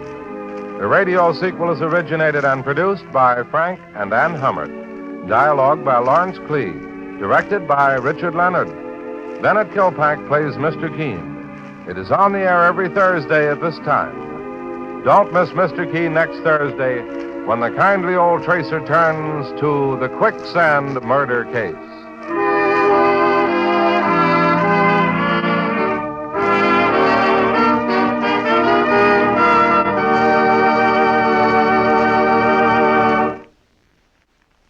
Ever suffer heartburn or upset stomach from acid indigestion?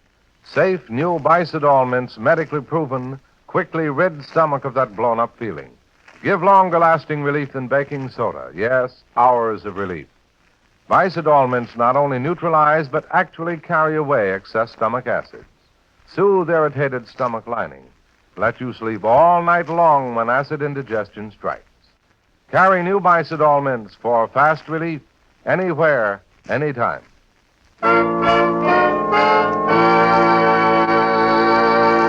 Mr. Keene, Tracer of Lost Persons, will be on the air next Thursday at this same time. This is Larry Elliott saying goodbye for Mr. Keene and the Whitehall Pharmaceutical Company, makers of Anacin and Colinos, and many other dependable high-quality drug products. This is CBS, the Columbia Broadcasting System. It's time now for Mr. Keene, Tracer of Lost Persons.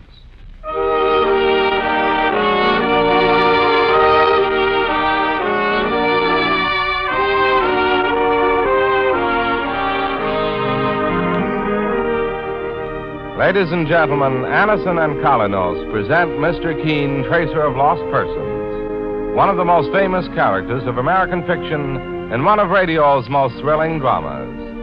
Tonight and every Thursday at the same time, the famous old investigator takes from his file and brings to us one of his most celebrated missing persons cases. Tonight's case is entitled The Quicksand Murder Case.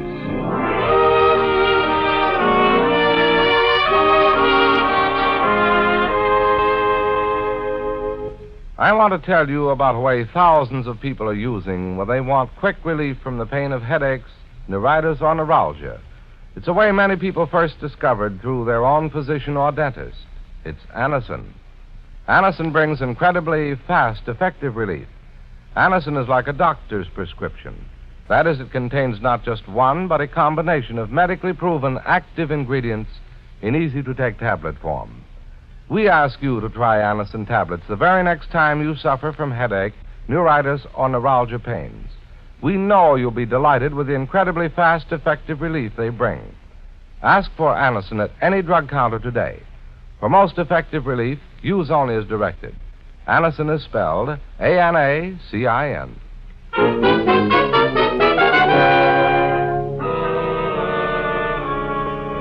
Now for Mr. Keene and the Quicksand murder case.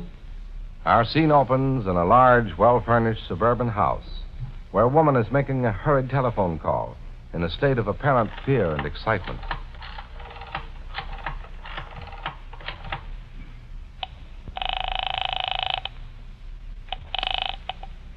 Hello? Betsy, this is Edna. Oh, hello, dear. I was waiting for your call. Have you moved into your new house? Yes, I moved in an hour ago. Betsy, can you come over here immediately? What's the matter, Edna? You sound nervous. I am. I can't explain. I'm not sure of what I found yet, but I wish you'd come over.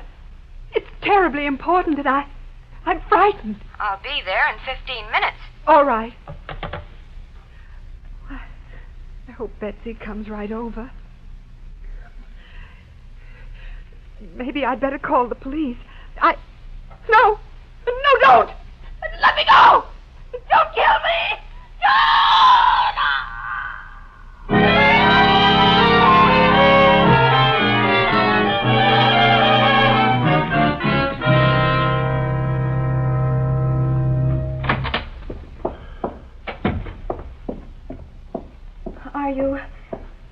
Are you Mr. Keene? Oh, I'm his partner, Mike Clancy. You want to see me, miss? Mr. Keene?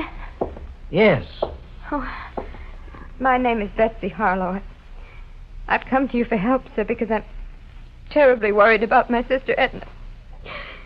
Something's happened to her. I just know it. Take it easy now. Bring over a chair for Miss Harlow, Mike. Why, sure, boss. I'd have gone to the police, only I'm not certain myself exactly what happened. I looked through the house, but everything was in order, and Here, relax in this chair, Miss Harlow. You look all worn out. I've been up all night hoping I'd hear from Edna. Has your sister disappeared, Miss Harlow? Completely, Mr. Keene. Edna phoned me yesterday about 6:30 in the evening. She'd just moved into a new house she rented on Wilson Drive. That's in the suburbs, Yes, eh? Mr. Keene. When she phoned, she seemed to be very worried about something. She asked me to come right over to her house, and she'd explain. Yes, go on. When I got there, the house was dark. I kept ringing the doorbell for half an hour and then managed to find a window on the ground floor that was unlocked. That's how I got in and searched the place. What did you find, Miss Harlow? Wasn't your sister there? No, Mr. Keene. There wasn't a trace of Edna. Then I got in touch with her old apartment house here in town. They told me she'd moved out hours before. Well, what about her furniture? Edna had no furniture of her own, Mr. Keene. She always rented furnished apartments. Edna's my older sister, and she never married. I see. Last week she told me she'd found this wonderful furnished house to rent quite cheap. And then she moved in, phoned you, and vanished. Yes. Mr. Keene, my sister couldn't have left town without letting me know, and when she telephoned yesterday, she sounded so frightened. Miss Harlow, you say you searched the house thoroughly? Yes, Mr. Keene. Mike, we'll take a look at the premises ourselves right now. Right, boss. Thank you, sir. I've been so worried. I've been afraid to think of what might have happened to Edna. There's a couch in my office inside, Miss Harlow. Why don't you lie down and try to get some rest while my partner and I make a search of your sister's house? We'll phone you here if we have any news. You mean if you find out that my sister is... No, sure now there's no point in being pessimistic about it. Maybe everything's all right, Miss Harlow. Oh, no, Mr. Clancy, I can feel it. Something's happened to Edna. And I don't believe I'll ever see her alive again.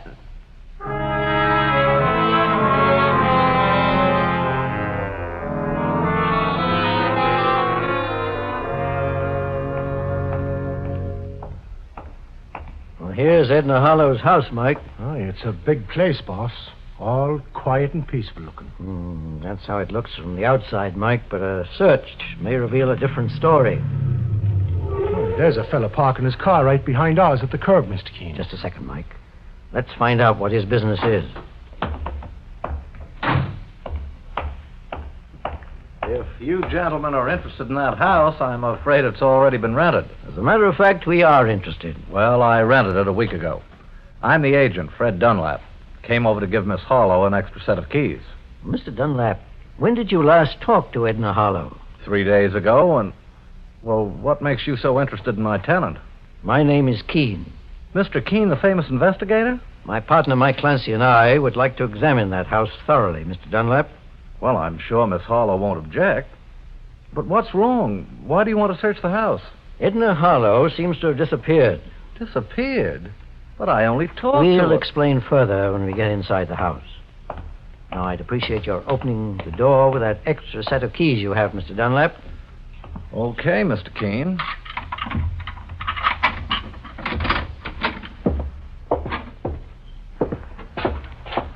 Mike, you start on this floor. Take Mr. Dunlap with you.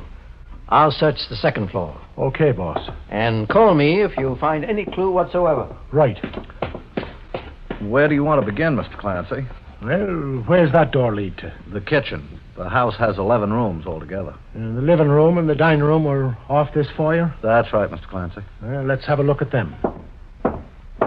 Say, does Mr. Keene think something's happened to Edna Harlow? Well, she ain't shown up in almost 24 hours. I'd better answer that phone. Hello? May I talk to Miss Edna Harlow, please? This is Henry Wicker speaking. Well, she isn't here, Mr. Wicker. This is Fred Dunlap, the house agent. Oh, yes. Oh, has my wife arrived at the house yet? No. Well, will you ask her to phone me when she gets there? She's on her way over to see that Miss Harlow is comfortable.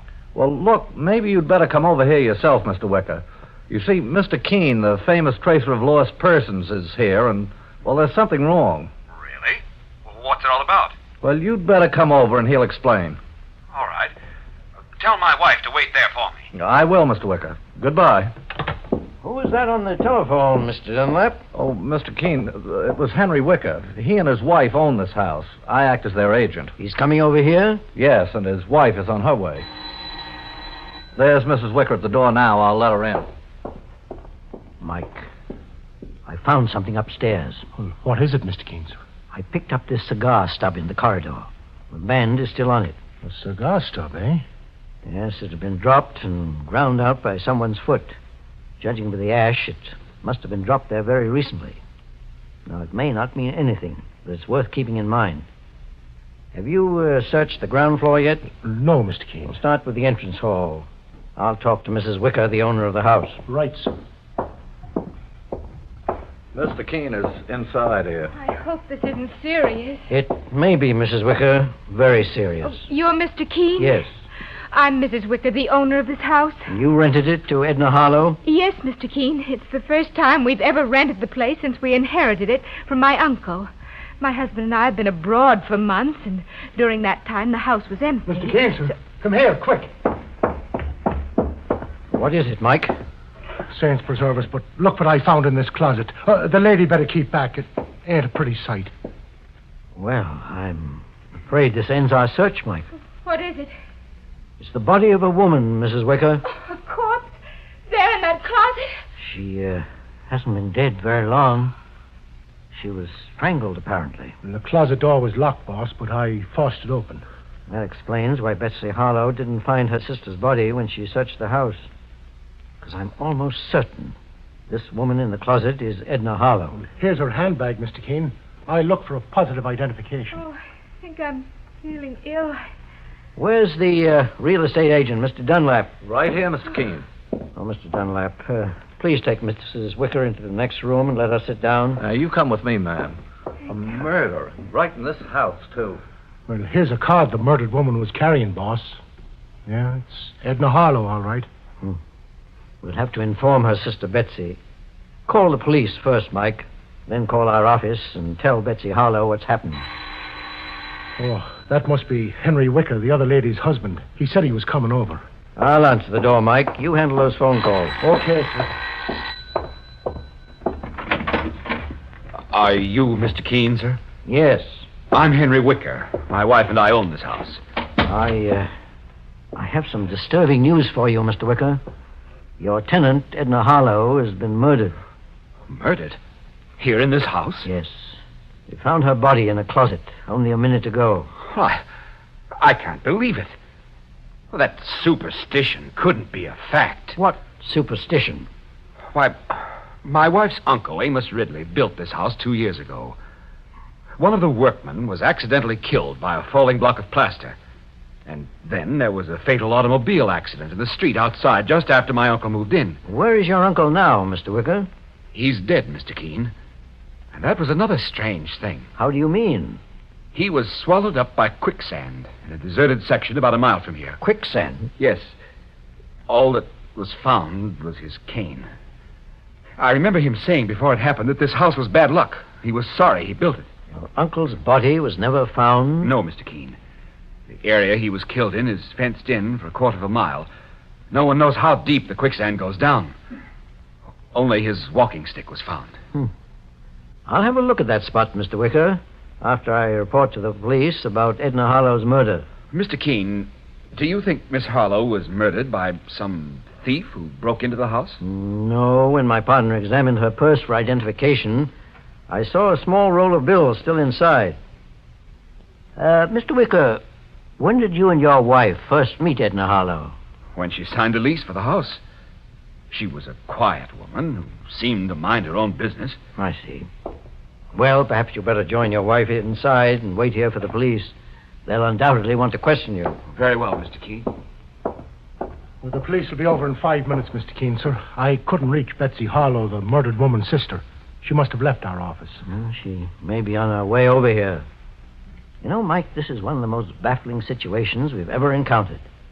Edna Harlow apparently rented a house and paid for it with her life. But there's a tie-up somewhere, and we've got to find it. Well, what kind of a tie-up, boss? Well, Mike, the man who built this house, Amos Ridley, is presumed to be dead. What happened to him, sir? According to the story, he became mired in some quicksand near here. His body was never recovered. And you think that had something to do with the murder of Edna Harlow here in this house? Well, I don't believe in superstitions, and coincidences like this are rare. But some motive must link the death of Edna Harlow and the mysterious disappearance of Amos Ridley. And we're going to find out just what that motive is.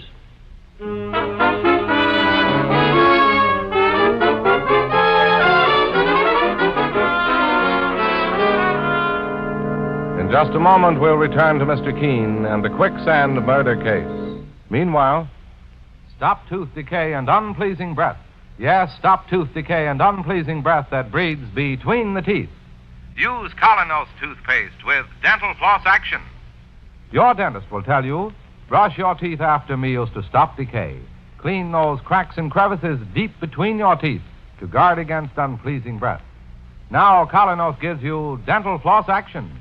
That is, sends thousands of active cleansing bubbles to help dislodge bits of food that can cause unpleasing breath. What's more, foamy, refreshing Colonos brightens teeth by removing ordinary yellow surface stains. Helps stop tooth decay. Get Colonos toothpaste with dental floss action today.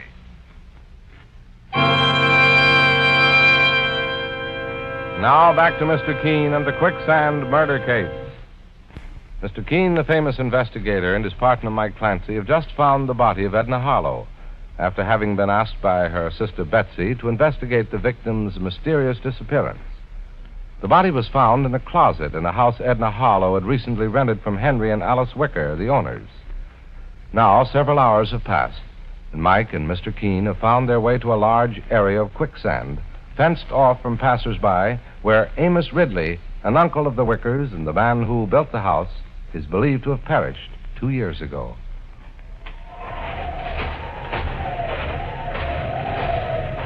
Here's the quicksand area, Mike. It's surrounded by a fence. There are several warning signs around it. Well, sure, and what would a man be doing poking around in a dangerous spot like this? Well, Amos Ridley was supposed to have been rather eccentric. According to the story in the police files, he was thinking of buying this land and filling it in. He evidently made a fortune in real estate before his death. They believe he was mired in the quicksand while looking over the property. Well, with no clues in hand, I guess the police had to file the case as a mysterious disappearance. Yes, they couldn't dredge the quicksand. Would have cost a fortune and taken months. So when they discovered Amos Ridley's cane on the bank, they took it for granted he'd been caught in that treacherous sand. Oh, don't go too close, Mr. Keene. I don't like the looks of that quicksand. You know, Mike, after finding the strangled body of Edna Harlow, who rented Amos Ridley's house from his niece and nephew, I'm almost convinced of one thing. What, boss? Her death came about because of Ridley's disappearance. She may have discovered something in the house, a clue, perhaps. And someone wanted to make certain that clue would never be known. Listen to that wind, Mr. Keene. Why, the place gives me the creeps. It's like an empty graveyard just waiting for some custom. Get down, Mike. Someone's shooting at us. Keep down, Mike. Well, whoever it was went through that clump of trees over there, Mr. Keene. There's no point in chasing. It's getting dark. However, I'm grateful to him or her. Grateful for being shot at? Faith, and if I could get my hands on the bucko, I'd show my gratitude. It's convinced me, Mike, that we're on the right track. The secret of Amos Ridley's disappearance and Edna Harlow's murder is back in that house. And we're going to find it now.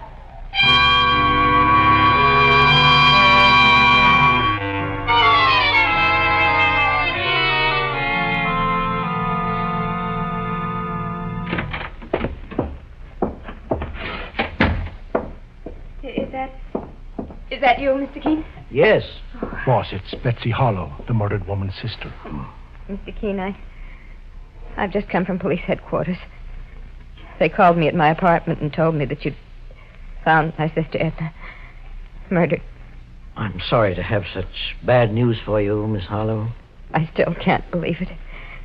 What could anyone have gained by killing her? What's the meaning of it all? Perhaps we'll know before the night is over. I left your office before to go back to my own apartment.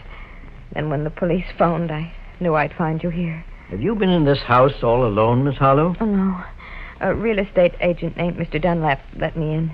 He's inside making a phone call. Oh, he's the agent who rented the house to your sister. Mr. Keene, I've made up my mind that if it takes me the rest of my life, I'm going to find out who murdered my poor sister Edna. And why. I have every intention of doing that myself, Miss Harlow, with your cooperation. I'll do anything you say, Mr. Keene. Then leave here immediately. This house may not be a safe place to be in, and I don't want you around to complicate matters. What are you planning to do, Mr. Keene? Trap a vicious murderer. Mike, it's getting dark outside. Take Miss Harlow to the corner and see if you can find her a cab. Okay, sir. Thank you again, Mr. Keene, for all your kindness and help. We can't bring your sister back, Miss Harlow, but we can certainly see that justice is done. Good night. Good night, Mr. Keene. I'll find a cab for you, miss.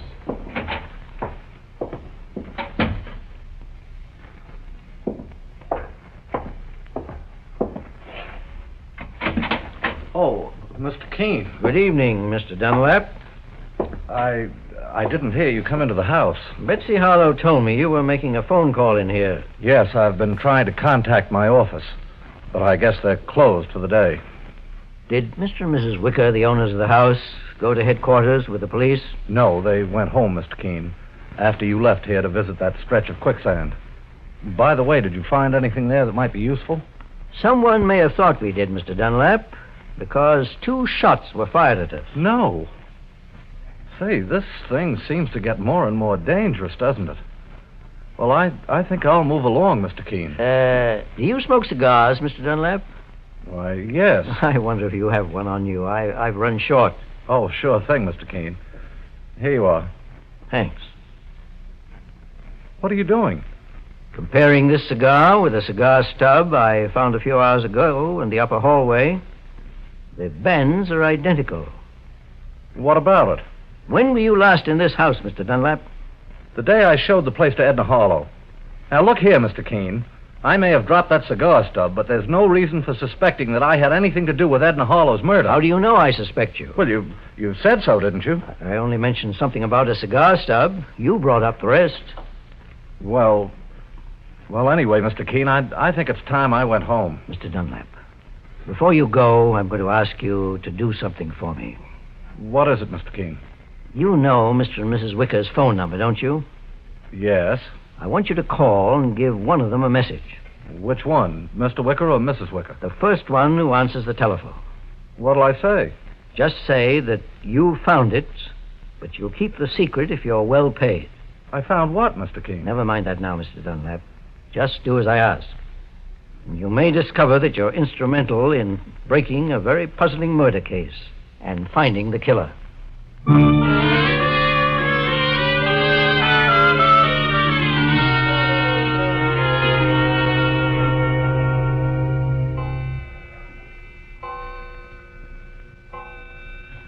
Well, it's 10 o'clock, Mr. Keene. Yes, Mike, and maybe I was wrong and my scheme won't work. But we'll wait a little longer. Well, it's a good thing we sent that real estate agent Dunlap home. Yes, but he came in handy, Mike. When he phoned the Wickers, he spoke to the maid. Neither of them had arrived home. Someone's coming in the door, Mike. We'll be spotted if the lights go on, Mr. Keene. Don't think they will. Quiet, Mike.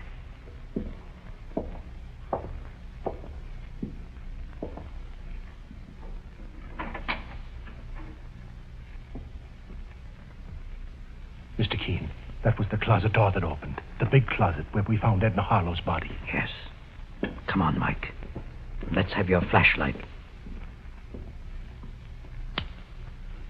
Mr. Keene, the closet's empty. I could have bet my last dollar that whoever came in here went through this door. Run your hands along the closet wall, Mike. There must be a secret panel here. Some kind of... Look, boss. The wall's sliding open. Stand where you are and don't move, or I'll shoot. I suggest you put the light on, Mr. Wicker. You won't be able to hide your identity any further. Saints preserve us. We're in another room. Yes, Mike. A small secret room built in behind the closet. Evidently built by Henry Wicker here.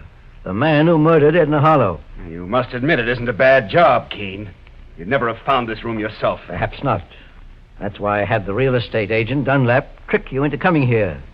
To see if your secret had been discovered. Boss, look. There's a big canvas bag in the corner. It looks like It undoubtedly is, Mike. Old Amos Ridley's body. The body of Mrs. Wicker's uncle. Would you like to see it? I'll be glad to show it to you. Open the bag, Mike. It's a body, all right, boss. At least it was once.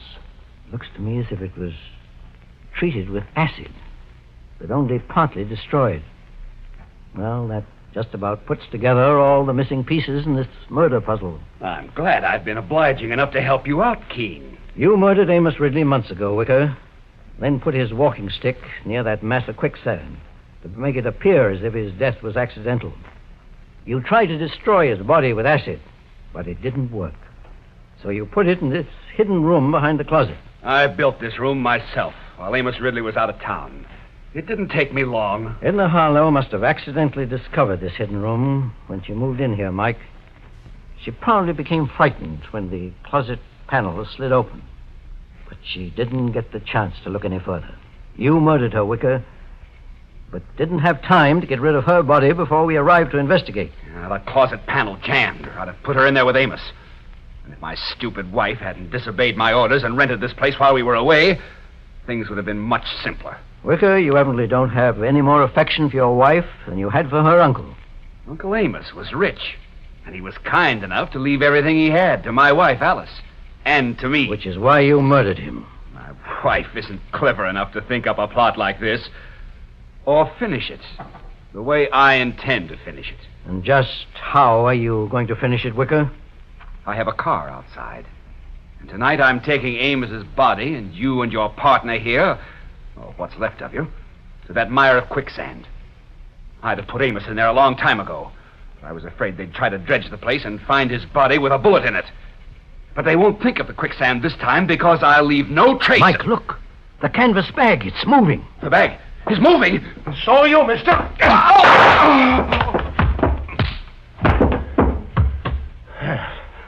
That'll hold Wicker for a while, Mr. Keene. Sure, and when you said that canvas bag moved, I was almost as startled as he was. But I managed to nail him when he turned his head. I tricked him, Mike. The canvas bag didn't move, and it never will. Amos Ridley is dead, and so is Edna Harlow. They were both innocent victims of this maniac Henry Wicker. But Wicker will pay for his crimes, and he'll find that all of Amos Ridley's wealth isn't enough to make murder worthwhile.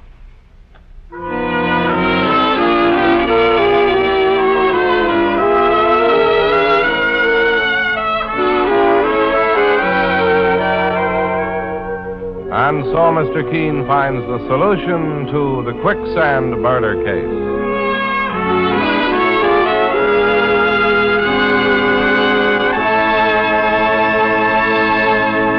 The next time you're suffering from the pains of headache, neuritis, or neuralgia, try Anacin. You'll bless the day you heard of this incredibly fast way to relieve these pains. Now, the reason Anacin is so wonderfully fast-acting and effective is this. Anacin is like a doctor's prescription. That is, Anacin contains not just one, but a combination of medically proven, active ingredients in easy-to-take tablet form. Thousands of people have received envelopes containing Anacin tablets from their own dentist or physician, and in this way have discovered the incredibly fast relief Anacin brings from pain of headache, neuritis, or neuralgia. So next time such pains strike, take Anacin. For most effective relief, use only as directed. Your druggist has Anacin in handy boxes of 12 and 30, and economical family-size bottles of 50 and 100. The name is Anacin, A-N-A-C-I-N.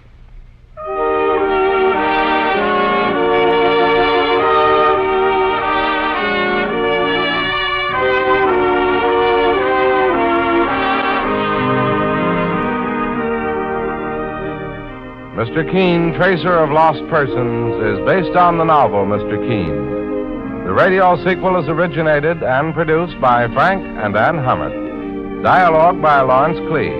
Directed by Richard Leonard. Bennett Kilpack plays Mr. Keene. It is on the air every Thursday at this time. Don't miss Mr. Keene next Thursday when the kindly old tracer turns to the amusement park murder case.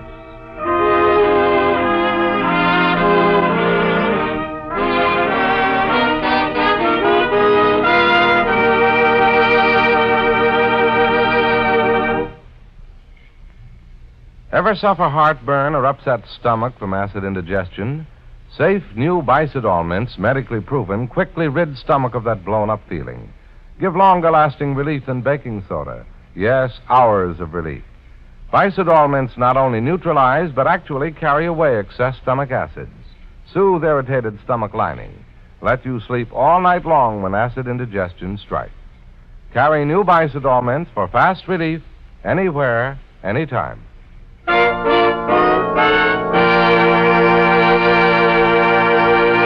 Mr. Keene, Tracer of Lost Persons, will be on the air next Thursday at the same time.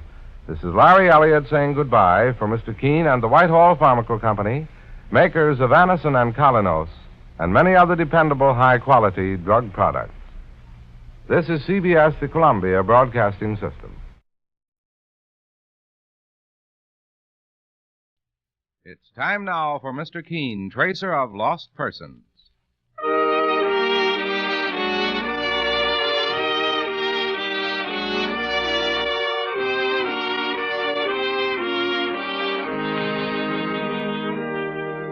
Ladies and gentlemen, Anacin and Colinos present Mr. Keene, Tracer of Lost Persons, one of the most famous characters of American fiction in one of radio's most thrilling dramas. Tonight and every Thursday at the same time, the famous old investigator takes from his file and brings to us one of his most celebrated missing persons cases. Tonight's transcribed case is entitled The Skull and Crossbones Murder Case.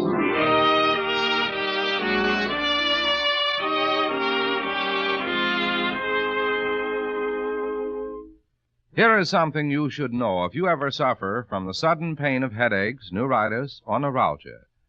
It is a way to ease the pain, often within a few minutes, a way that is incredibly fast and effective. It's Anacin. Anacin is like a doctor's prescription. That is, it contains not just one, but a combination of medically proven, active ingredients in easy-to-take tablet form.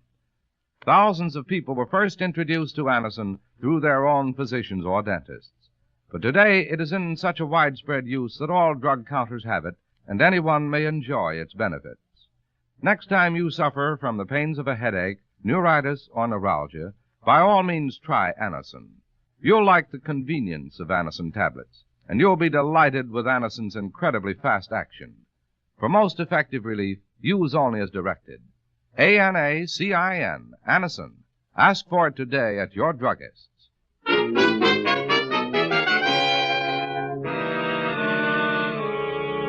Now for Mr. Keene and the Skull and Crossbones murder case. Our scene opens in a handsome mansion that fronts both fashionable Fifth Avenue and a side street in New York. An elderly man and his young wife are just finishing their dinner and are being served by a housekeeper, a woman with graying hair. The diners are eating quietly, but somehow there's an air of brooding in the large and well-furnished dining room, as if in prophecy of trouble. Will you have a piece of pie, Mr. Barker? No, thank you, Emily. But it's your favorite pie, Lemuel. Aren't you feeling well? I'm quite all right, Audrey. I'll just have some coffee. I'll pour it for you, Mr. Barker. Thank you, Emily. Lemuel, something's been bothering you this evening. Not really, my dear. I wish you'd tell me. I can see you're worried. Let's finish our coffee, Audrey, and we'll discuss it inside. Frankly, I have something on my mind. Audrey, this coffee, Lemuel! Lemuel, what's the matter? Lemuel! What's happened, Mrs. Barker? My husband, he's fainted. His eyes. Mrs. Barker, look at his eyes. He hasn't fainted. He's dead.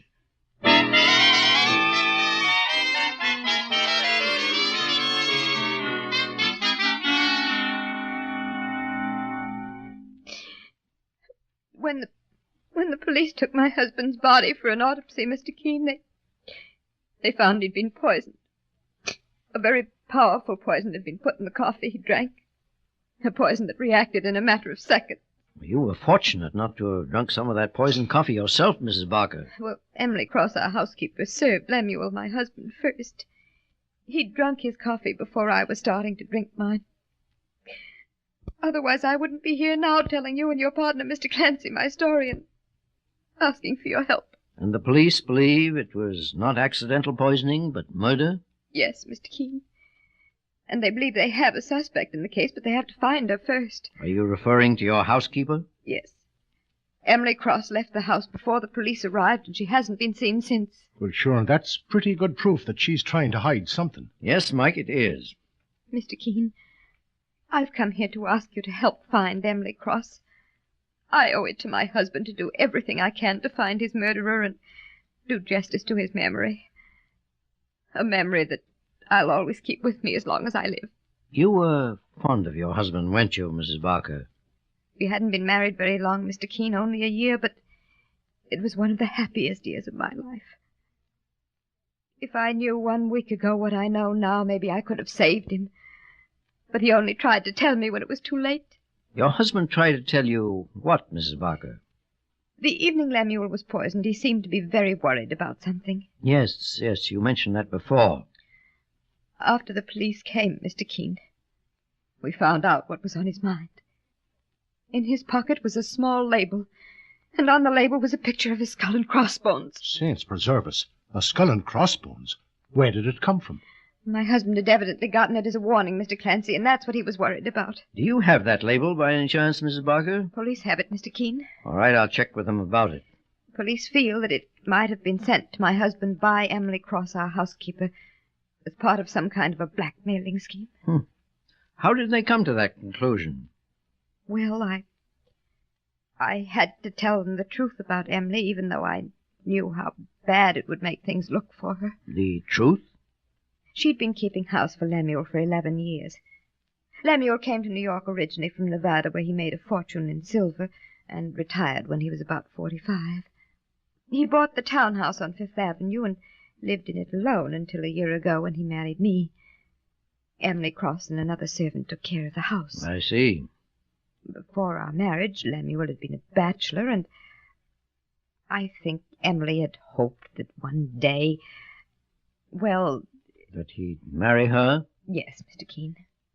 I knew Emily resented me from the very beginning, although she never dared to show it. For my part, I tried to get along with her, knowing that Lemuel wanted peace and quiet in his home. In other words, Mrs. Barker, the police think the housekeeper, Emily Cross, wanted to marry your husband for his money. And when she failed, she tried to blackmail him out of a large sum. That's what they think, Mr. Keene. Well, sure, there might be more than one angle to it, boss. I agree with my partner, Mrs. Barker. This case may not be as simple as it sounds. Now, what about your husband's friends and acquaintances? Do you know of anyone who bore a grudge against him? Oh, no, Mr. Keene, no one. Lemuel led a quiet life and a simple one, in spite of our wealth. He had only one living relative, a nephew named Peter Hunt. And certainly Peter had nothing but respect and gratitude for his uncle. Lemuel had been very generous with Peter financially, even setting him up in a business for himself. Tell me, was the nephew Peter Hunt mentioned in your husband's will? I don't know, Mr. Keene. The will hasn't been read yet. It's only been 24 hours since Lemuel's murder, and I haven't even spoken to our attorneys yet. Well, I'm going to pay a visit to your home this afternoon, Mrs. Barker, after I've contacted the police and learned what they've discovered. Meanwhile, suppose you wait at home for me and try to keep calm and patient. Oh, just knowing that you're going to help the police solve this case is enough to ease my mind, Mr. Keene. I can't tell you how grateful I am. Well, you can expect to see us again around 5 this afternoon, Mrs. Barker. Very well. And thank you again. Goodbye, Mr. Clancy. So long, Mrs. Barker. Goodbye, Mr. Keene. Goodbye. Well, sure, and the way it looks from here, Mr. Keene, that housekeeper, Emily Cross, has got a lot of explaining to do. Well, it seems to me, Mike, that anyone who deliberately planned a murder of this kind would be a little more careful. When a man is poisoned by food or drink, the first one who comes under suspicion is the person who prepared it for him. Now, Emily Cross, the housekeeper, must have known that. And yet... All right, I'll get it, boss. Mr. Keene's office. Is this Mr. Keene? No, this is his partner, Mike Clancy. Please put Mr. Keene on the telephone. It's very important. Well, who's this calling? My name is Emily Cross. Just a second. Boss, it's Emily Cross, the housekeeper the police are looking for. Let me take it, Mike. Hello? Hello? Hello? What's the trouble, boss? I think she's hung up, Mike. Hello? Well, she told me her name was Emily Cross, Mr. Keene, and she sounded scared. She either wanted my help or there was something she wanted to reveal. She may have lost her courage at the last moment. At any rate, Mike, it may prove one thing. This case doesn't begin and end with Emily Cross. Not if she would take a chance on calling me, knowing she is wanted for murdering Lemuel Barker. Well, I guess we'd better report that phone call to the police, Mr. Keene. Yes, I intend to. And after that, we'll visit Lemuel Barker's Fifth Avenue mansion and begin our investigation there.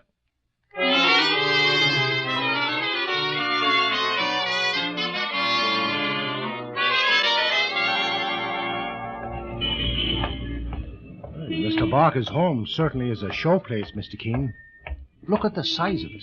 It's one of those old mansions formerly owned by a New York millionaire, Mike. Mr. Keene, look. There's someone at the ground floor window, looking out into the street.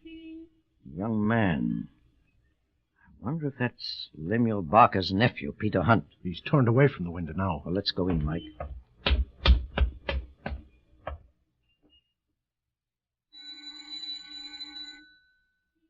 Mike, there's a letter here on the doorstep, partly under the door. Oh, I have it, Mr. Keene. It's addressed to Mrs. Audrey Barker. Yes?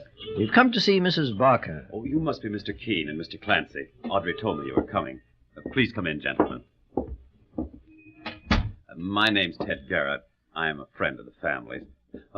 Here's Audrey now. Oh, Mr. Keene, Mr. Clancy, I'm glad to see you. I don't believe you've met Ted Garrett. We've just introduced ourselves, Audrey, and now I've got to run along. Remember, if there's anything I can do... You've been wonderful, Ted. I can't tell you how much you've helped me in every way. Well, at least I know I'm leaving you in good hands with Mr. Keene. I'll call you in a day or so, Audrey. Very well, Ted. Glad to have met you, Mr. Keene, Mr. Clancy. Likewise. Good day, Mr. Garrett. Ted Garrett worked for my husband as a private secretary at one time, Mr. Keene. He left Lemuel for another position right after our marriage. He's a strikingly handsome young man. Yes, he is. He's been urged to make a career of the stage, but it doesn't seem to interest him. Oh, here's a letter for you, Mrs. Barker. We found it outside your door. A letter? But I don't recognize the handwriting. Excuse me, I'll open it. Well, Mike, we'd better examine the kitchen. Mr. Keene. What is it? Look what I found inside this envelope. Saints preserve us. It's a picture of a skull and crossbones. Let me see that, Mrs. Barker. Mr. Keene, it's the same warning my husband received before he was murdered. It means I'm marked for death, too. Oh, now take it easy, Mrs. Barker. No one's going to harm you as long as we're here. Look at this skull and crossbones, Mike. You recognize it? Well, it looks like one of them labels you find on a bottle of iodine or some other poison when you buy it at the druggist's. That's exactly what it is. It was taken from a bottle of poison, but it wasn't an iodine bottle. The label's too large for that. Mrs. Barker, where's the kitchen? Come with me, Mr. Keene. There's a service entrance to this house, isn't there, Mrs. Barker? Yes, there are two. Part of the house fronts on the side street, and both the doors are there. One is for tradesmen and one for servants. This is the door to the kitchen and pantry, Mr. Keene. We'll have to make a systematic search through all the cabinets, Mike. Suppose you start... What was that? Sounded like a door slamming. Well, it may have been one of the bedroom doors upstairs, Mr. Keene. When a door is left open up there, a draft often slams it shut. Is anyone upstairs? I don't think so. Maybe I'd better have a look, boss. Yes, Mike, go ahead. Oh, Mr. Keene, you think there may be someone else in the house? Well, if there is, we'll find out soon enough, Mrs. Barker. And I'll keep my gun handy, just in case.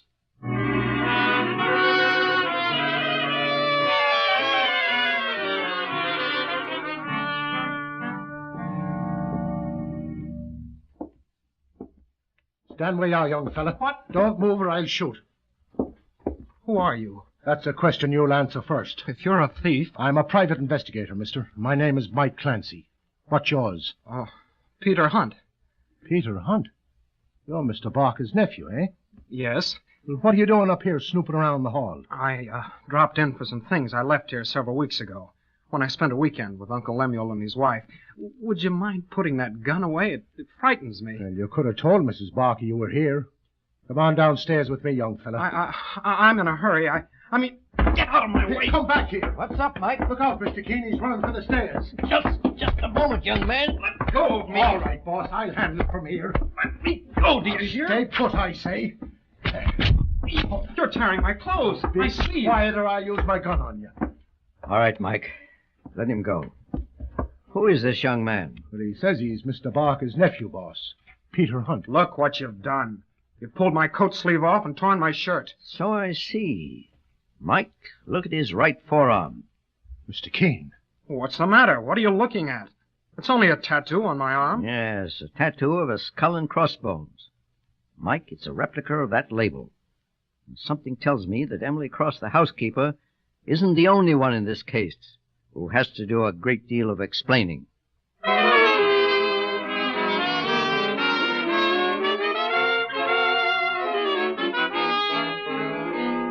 In just a moment, we'll return to Mr. Keene and the skull and crossbones murder case. Meanwhile, stop tooth decay and unpleasing breath. Yes, stop tooth decay and unpleasing breath that breeds between the teeth. Use Colinos toothpaste with dental floss action. Your dentist will tell you, brush your teeth after meals to stop decay. Clean those cracks and crevices deep between your teeth to guard against unpleasing breath. Now Colinos gives you dental floss action. That is, sends thousands of active cleansing bubbles to help dislodge bits of food that can cause unpleasing breath. What's more, foamy, refreshing Colinos brightens teeth by removing ordinary yellow surface stains, helps stop tooth decay. Get Colinos toothpaste with dental floss action today. Now back to Mr. Keene and the skull and crossbones murder case. Mr. Keene, the famous investigator, and his partner Mike Clancy are investigating the death by poison of wealthy Lemuel Barker. There have been 2 suspects uncovered thus far. One of them is Mr. Barker's housekeeper, Emily Cross, who is still at large and being sought by the police, and the other is a young nephew of the victims, Peter Hunt, who has just been apprehended in the victim's Fifth Avenue home. Now, as Mr. Keene and Mike continue to question Peter Hunt. Peter, I may as well tell you that you're under suspicion for the murder of your uncle, Lemuel Barker. No, I didn't kill him.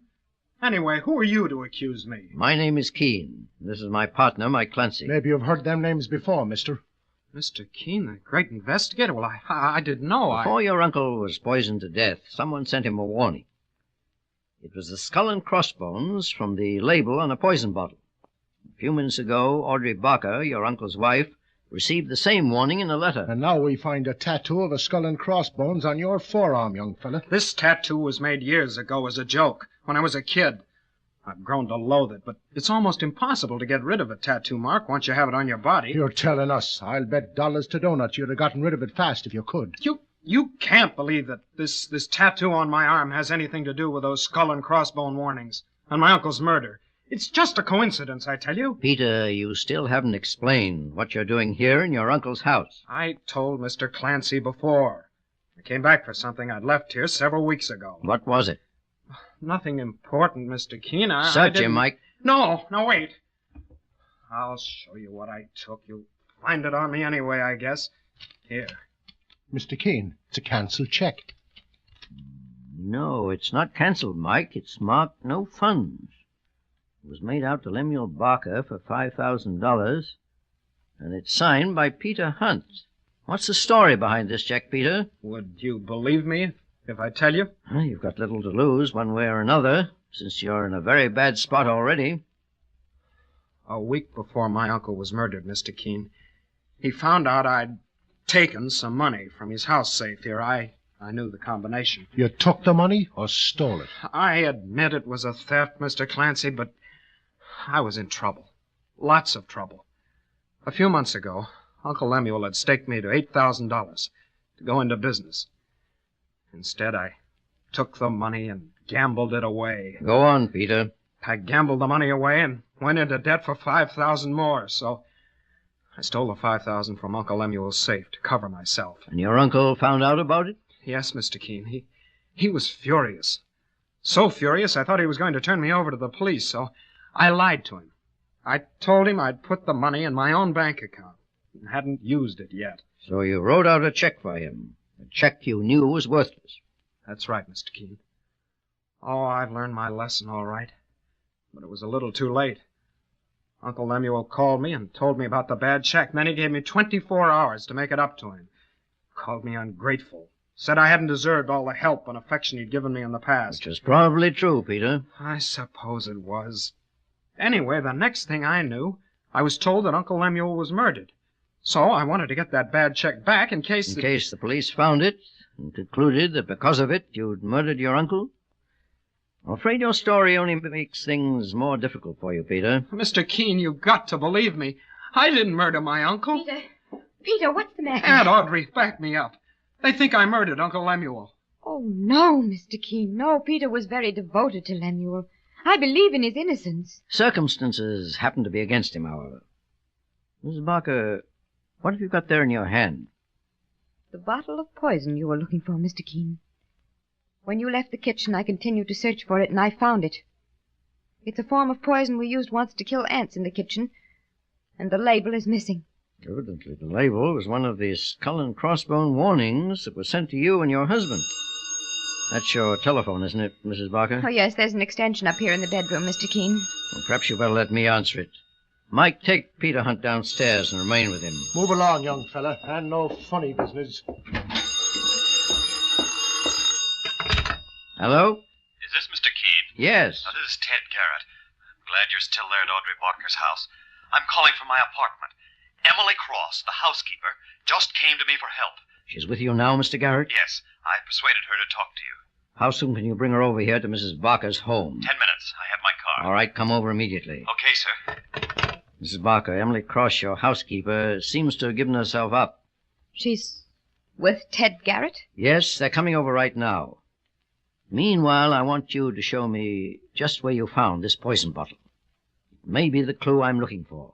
The clue that'll break this case and identify your husband's murderer.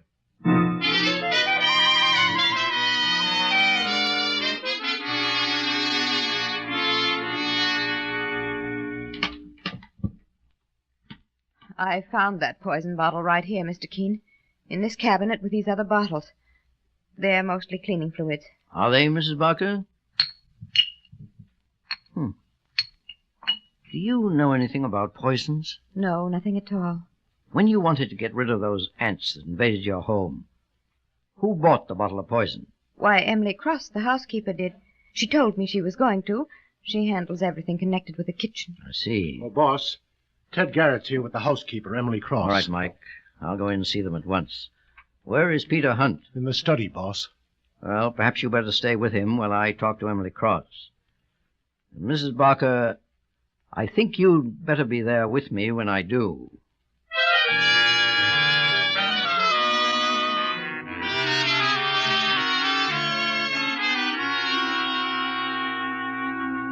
I know how it looks for me, Mr. Keene, but I didn't murder Mr. Barker. Then why did you run away, Emily? I ran away because I was afraid. I thought the police would suspect me. When I gave myself up to Mr. Garrett, I did it because I couldn't stand hiding like an animal anymore. You tried to reach me before by phone, Emily? Yes, Mr. Keene, but I lost my nerve and I hung up. Then later I thought of Mr. Garrett. He was good to me when he worked as Mr. Barker's secretary, and I thought he might help me some way. I just can't believe it, Emily. You, a woman Mr. Barker trusted. Mr. Garrett, you think I murdered him, too? Emily, I have an envelope here and a picture of a skull and crossbones sent to Mrs. Barker. Is the address on this letter in your handwriting? No, Mr. Keene. No, I never sent that letter. Mrs. Barker. Yes, Mr. Keene. I'm afraid I must ask you to do something rather distasteful. What is it? I have a warrant here in my pocket. I want you to sign it, and then I'll fill it out. It's for Emily Cross's arrest on a charge of murdering your husband. Oh, no, Emily Cross is fading, Mr. Keene. Help her to that couch in the next room, Mr. Garrett, and get her some water. All right. I will. Mrs. Barker, you can use my pen. Will you sign this paper, please? Yes, Mr. Keene. And now your address underneath. That's fine, Mrs. Barker. Why, Mr. Keene, I thought you said that this was a warrant for Emily Cross's arrest. It's only a blank piece of paper. Yes, but an important one. It proves to me that Emily Cross is innocent. Emily is innocent? Yes, Mr. Garrett. It was Audrey Barker, Lemuel's wife, who poisoned him. Are you out of your mind, Mr. Keene? Far from it, Mrs. Barker. You made a slip a few minutes ago when you brought me that bottle of poison. Of course, you didn't realize it. What do you mean? You told me you knew nothing about poison, and that Emily Cross handled everything in the kitchen. Yet you picked out the one bottle of poison in that cabinet correctly, even though there were several bottles inside with no labels on them. Well, it was just by chance, that's all. No, not by chance. You knew which was which, Mrs. Barker, because you used this bottle of ant poison to murder your husband. You knew the bottle all too well. No, that's a lie. This blank piece of paper I gave you to sign will prove my theory completely. The handwriting is exactly the same as the handwriting on the envelope which you sent to yourself, enclosing a skull and crossbones warning, like you sent your husband before his death. Audrey, is it true? Ted, don't look at me that way. Mike? Yes, Mr. Keene? You have your handcuffs with you? I sure do, sir. A murderess? You, Audrey? Oh, you fool, Ted. I only did it so we could be together. So that we could. When you left Lemuel's employ, I knew it was because you thought you were falling in love with me. And I was crazy about you, Ted. Couldn't you see? Is that true, Mr. Garrett? Yes, Mr. Keene. I left Mr. Barker when he married Audrey. But I swear I had nothing to do with this horrible crime. There was more to it than love for you, I think. Lemuel Barker was years older than his wife, and she's a beautiful woman. She could have married many younger and handsomer men, but she chose one with money instead. I could kill you, Keene. You planned your husband's murder, Mrs. Barker, knowing you'd inherit his wealth, and believing you could later marry Ted Garrett. But you made one mistake too many. Did I? You came to me trying to use me as a foil to throw suspicion on an innocent woman, Emily Cross. It was all part of your scheme. But you'll find that by coming to me, you only provided it a noose around your own neck. Put the handcuffs on her, Mike. No, you won't. Son, there's no use of putting up a fight, lady. It's all over. We'll be able to tell the housekeeper, Emily Cross, that she's free of all suspicion. And instead, Audrey Barker will face a judge and jury for her husband's murder.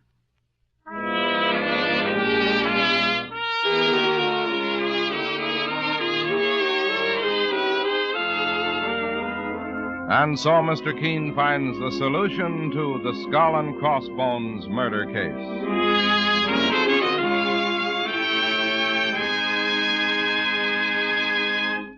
The next time you're suffering from the pains of headache, neuritis, or neuralgia, try Anacin. You'll bless the day you heard of this incredibly fast way to relieve these pains. Now, the reason Anacin is so wonderfully fast-acting and effective is this. Anacin is like a doctor's prescription. That is, Anacin contains not just one, but a combination of medically proven active ingredients in easy-to-take tablet form. Thousands of people have received envelopes containing Anacin tablets from their own dentist or physician, and in this way have discovered the incredibly fast relief Anacin brings from pain of headache, neuritis, or neuralgia. So next time such pain strike, take Anacin. For most effective relief, use only as directed. Your druggist has Anacin in handy boxes of 12 and 30, and economical family-size bottles of 50 and 100. The name is Anacin, A-N-A-C-I-N.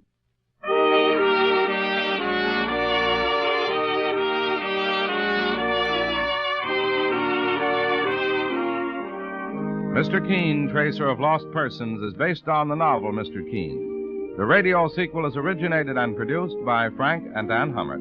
Dialogue by Lawrence Klee. Directed by Richard Leonard. Bennett Kilpack plays Mr. Keene. It is on the air every Thursday at this time. Don't miss Mr. Keene next Thursday.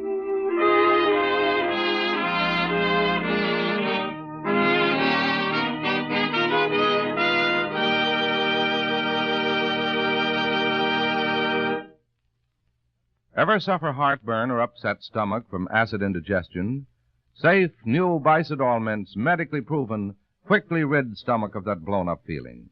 Give longer-lasting relief than baking soda. Yes, hours of relief. Bicidol mints not only neutralize, but actually carry away excess stomach acids. Soothe irritated stomach lining. Let you sleep all night long when acid indigestion strikes. Carry new Bicidol mints for fast relief anywhere, anytime.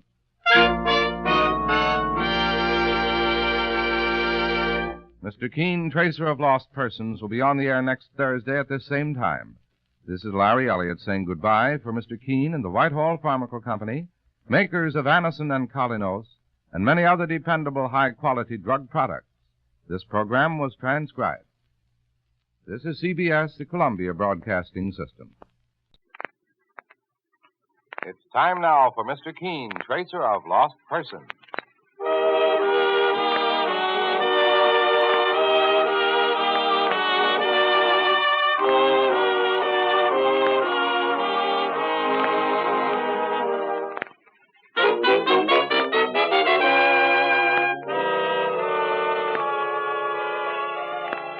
Now for Mr. Keene and the airport murder case. Our scene opens in a city airport where passengers are preparing to leave on a flight that's scheduled to cross the Atlantic Ocean to Europe. Away from the crowd in a phone booth, a man tries desperately to put through a call that means the difference to him between life and death. Hello, operator. Connect me with police headquarters at once. Yes, I want police headquarters. This is an emergency. Operator, quickly. Oh, no, don't kill me. Don't. Oh.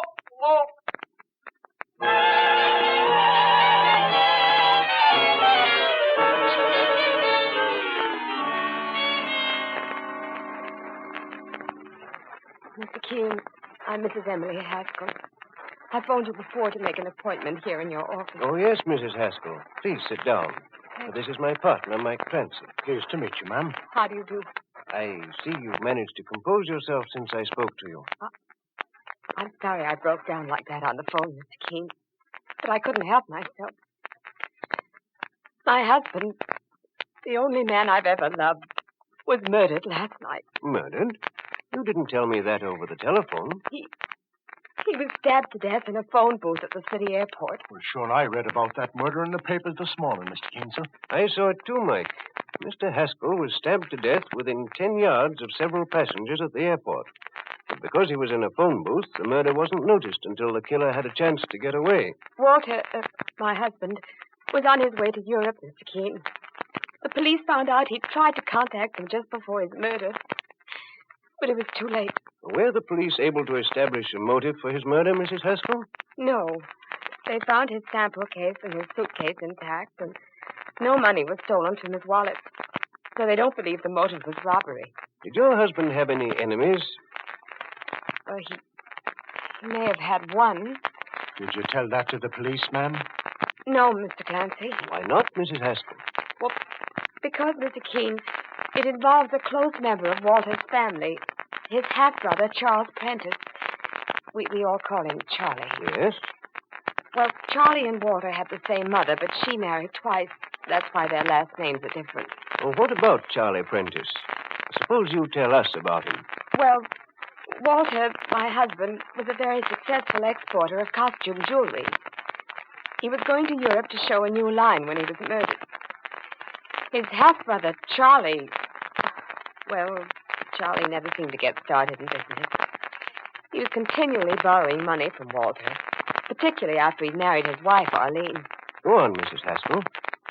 Something happened in our home about a week ago, Mr. Keene, that may have a bearing on my husband's murder.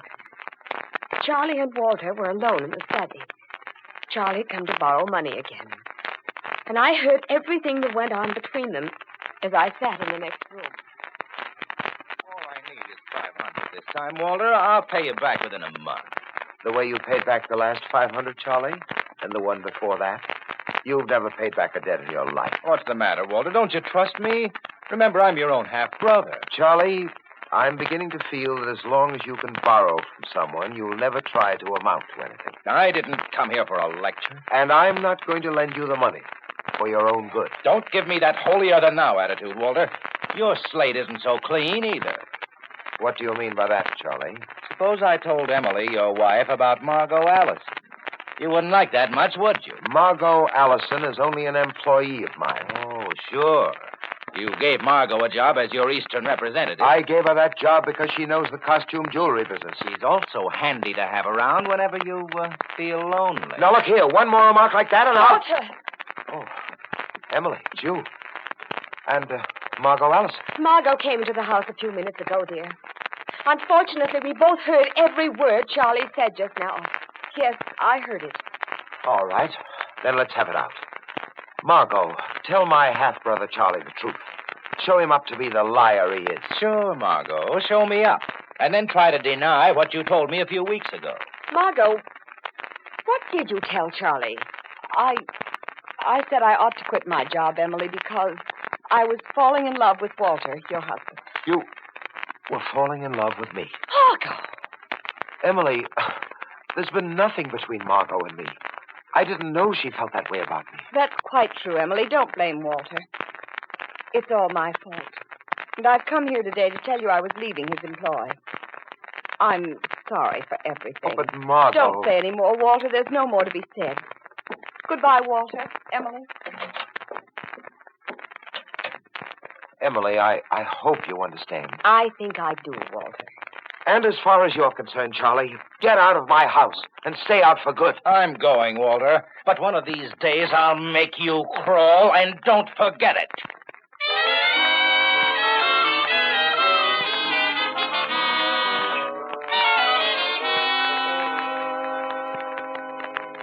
That was 1 week ago, Mr. Keene. All that happened in our house. Now my husband, Walter, is dead. Murdered. It certainly puts his half-brother, Charlie Prentice, in a suspicious light, Mrs. Haskell. Sure, and what about that lady boss, Margot Allison? She was in love with Walter Haskell, and if he turned her down... I suppose that makes Margot Allison a murder suspect too, Mike. And of course, it drags Mrs. Haskell into it, unfortunately. It drags me into it. What do you mean, Mr. Keene? A jealous wife can often make trouble for her husband, Mrs. Haskell. But, Mr. Keene, I believed my husband when he said he never thought of Margot Allison that way. Surely you don't think... A private investigator works on facts alone, Mrs. Haskell. I believe what the facts tell me to believe. I see. Well, I still ask you to take this case, Mr. Keene. I want to see my husband's killer brought to justice. Will you help me do that? We'll do our best, Mrs. Haskell. Thank you. Please take this piece of paper and write down your husband's half-brother's address. Very well.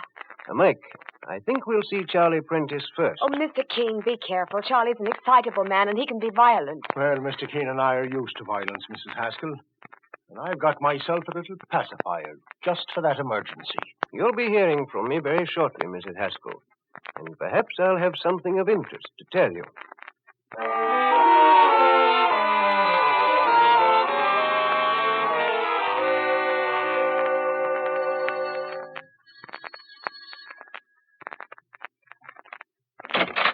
Yes? My name is Keene, and this is my partner, Mike Clancy. Mr. Keene, the famous investigator? Is Mr. Charlie Prentice at home? Charlie's out right now, but please come in. I'm Arlene Prentice, his wife. When do you expect your husband back, Mrs. Prentice?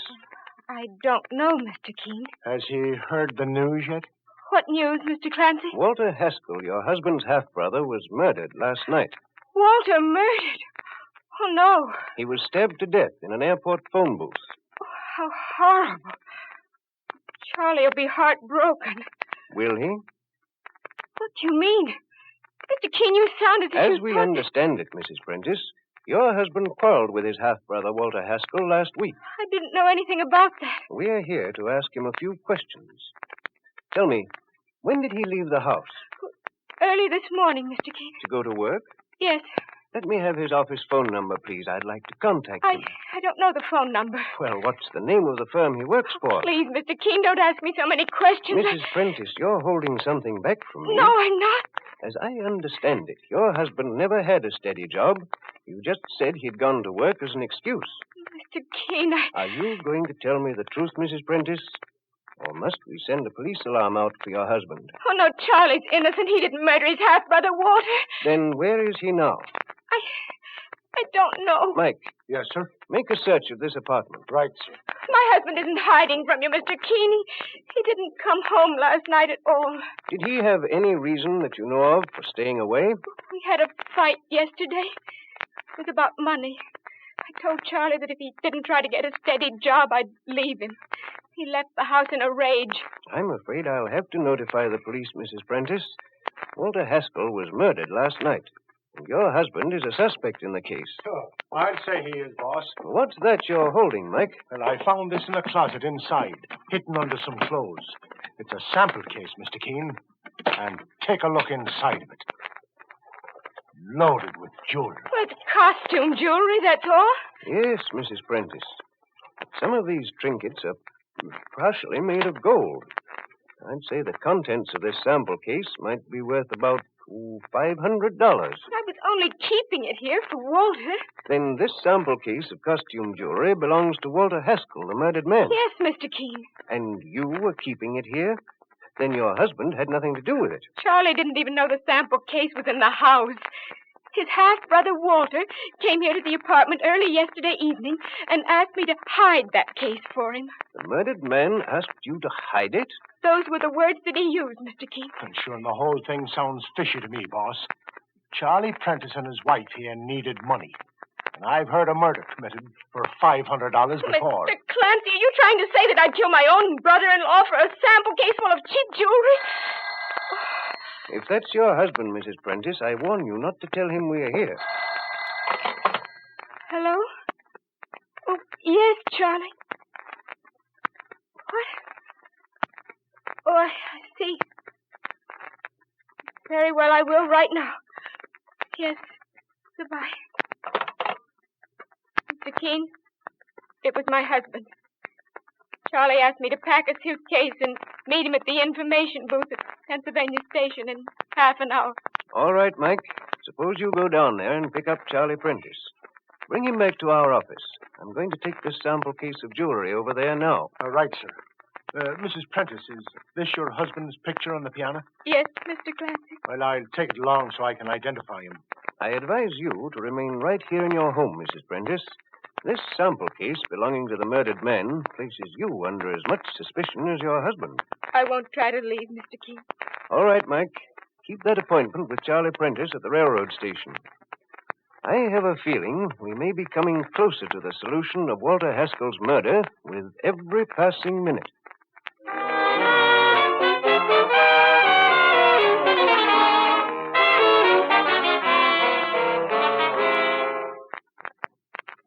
The murder of Walter Haskell, an exporter of costume jewelry, brings Mr. Keene, the famous investigator, and his partner, Mike Clancy, on a new and mystifying case. Stabbed to death in an airport phone booth, Walter Haskell had been on his way to Europe on business. And among the suspects is his half-brother, Charles Prentice, and Arlene Prentice, Charlie's wife. Now, Mike has picked up Charlie Prentice in a railway station as he made an attempt to leave town. And as Mike escorts him down the corridor leading to Mr. Keene's office, where Mr. Keene is waiting. All right, Charlie Prentice. It's the second door on your left. I tell you, you've made a mistake, Mr. Clancy. I ain't made any mistakes. Mr. Keene and I are... Oh, no, you don't. Oh. Try that, will you? Mike. Hello, Mr. Keene. I was just walking this bucko Charlie Prentice into the office when he started to make a run for it. You're Charlie Prentice? Yes. Bring him inside, Mike. Get moving, mister. You've got nothing on me. What's the idea of all this? Your half-brother, Walter Haskell, was stabbed to death last night. He knows all about it, Mr. Keene. He was trying to leave town in a hurry. Not only that, Charlie Prentice, but a sample case containing at least $500 worth of costume jewelry was found in your home. And that case belonged to your murdered half-brother. Sample case? I don't know anything about a sample case of Walter's. Your wife, Arlene, claims Walter Haskell left it with her for safekeeping. The two of you may be working together. Or separately. Mr. Keene, do you think I'd murder for some cheap jewelry? Charlie, you disliked your half-brother, and he refused to let you borrow any more money from him.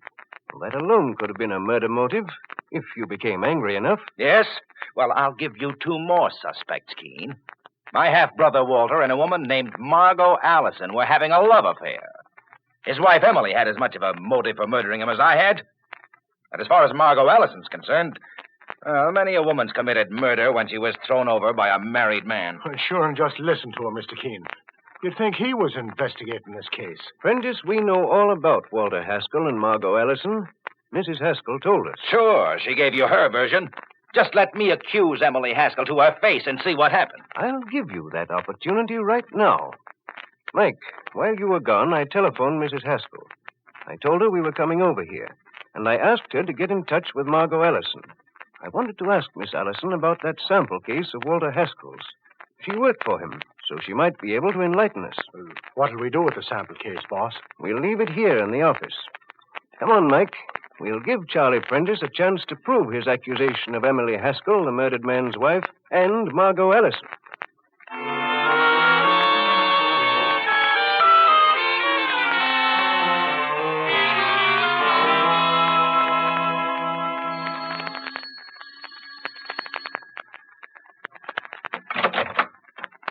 Oh, Mr. Keene, Mr. Clancy. Mrs. Haskell, we've brought Charlie Prentice with us. Oh, come in. Margot Allison is here. Are you Mr. Keene, the great investigator? I'm Margot Allison. And this is my partner, Mike Clancy, Miss Allison. How do you do? Pleased to meet you. Well, ask her, Mr. Keene. Go on, ask Margot Allison if she wasn't seeing Walter behind his wife's back. Must we go through all that again? Mr. Keene, I've admitted that I fell in love with Walter Haskell. And I also told his wife, Emily, here that he never dreamed about how I felt. Our relationship was an innocent one. She's only trying to make a liar out of me. As far as the facts are concerned... I think I know what the facts are, Charlie Prentice. Now, Miss Allison, there's something else I want to ask you. Yes, Mr. Keene? We found a sample case of costume jewelry in Charlie Prentice's home. It belonged to the murdered man, Walter Haskell. You worked for Haskell. So what would you say the value of that jewelry would be? Well, when Walter Haskell went abroad, Mr. Keene, he always took about $500 worth of costume jewelry with him. Where is that sample case? I know one of them was missing. It's in my office for safekeeping. Well, Charlie Prentice, you admit you were desperately in need of money, and not necessarily a large amount. I don't know anything about that sample case, I tell you. There's your murderer, Walter's wife, Emily. Why don't you put her under arrest, Mr. Keene? I'll go along with you to police headquarters for questioning, Mr. Keene. I'm not afraid of this man's accusation. Well, that won't be necessary, Mrs. Haskell. I'm putting Charlie Prentice under arrest. But you can't. I'm innocent. Let's take him down to police headquarters, Mike. Let go of me. Oh, come along now, and no tricks. You'll hear from me again very shortly, Mrs. Haskell. Very well, Mr. Keene. And thank you for your help, Miss Allison. I'm happy to do anything I can. All right, Mr. Clancy. You can let go of my arm. I know when I'm licked. Mike, you can release Charlie Prentice. Get out of my way! Hey, stop! Stop or I'll shoot! No, Mike, let Charlie Prentice get away. This is how I planned it. You mean you wanted him to get away, boss? I want all our suspects to be free, Mike, so one of them can incriminate himself. I don't get it, Mr. Keene, sir. I found out something when I examined that sample case of costume jewelry. It puts an entirely new aspect on the case. We're going back to the office, Mike, and believe it or not, I have a feeling our murderer will come to us.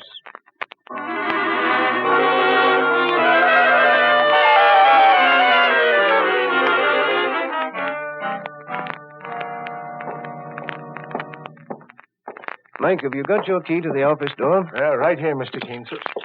I think that Mike, wait a minute. There's a woman standing in front of our office door over there. She's trying to break in. It's Arlene Prentice, Charlie Prentice's wife. Looks as though your murder suspect showed up even sooner than we thought, boss. Mr. Keene. May I ask what you're doing here outside our office, Mrs. Prentice? I just had to see you to find out about Charlie, my husband. Unlock the door, will you, Mike? Right, boss. Come in, Mrs. Prentice. Have you turned my husband over to the police, Mr. Keene? Not yet. Well, then you found some evidence that proves his innocence? On the contrary, he looks even guiltier than ever. And so do you, Mrs. Prentice. What? Are you quite sure you tried to get into my office just now, just to see me? Why, yes, Mr. Keene. What else could I have come here for? I have that sample case of costume jewelry here. The case that belonged to the murdered Walter Haskell. You still think that it was stolen by Charlie or me. Now you think I'd try to steal it again. Mrs. Prentice, do you recall the Royal Jewelry Company robbery? The Royal Jewelry Company? It's one of the bigger jewelry concerns. Their safe was looted about 3 months ago. The haul amounted to almost $300,000 in jewels. And so far, those jewels have never been recovered. Don't answer that phone, Mike. Sir? Let it ring.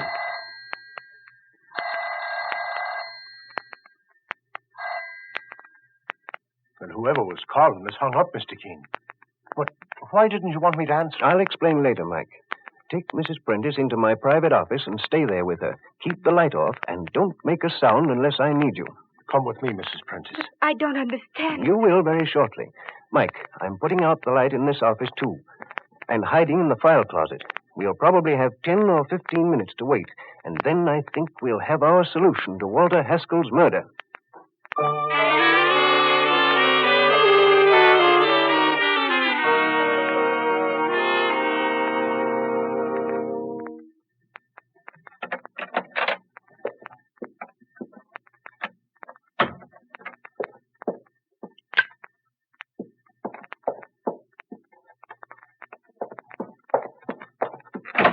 Just a moment.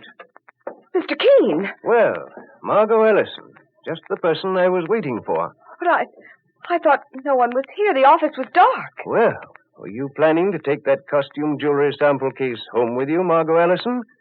Now I can understand why you think it's so valuable. Well, what are you talking about, Mr. Keene? I've already removed the diamonds from the false bottom. The diamonds you murdered Walter Haskell to get. Stand where you are, Keene, or I'll shoot to kill. I see you brought your Confederates with you, Miss Allison. That's your car parked on the other side of the street, isn't it? I can see it from this window.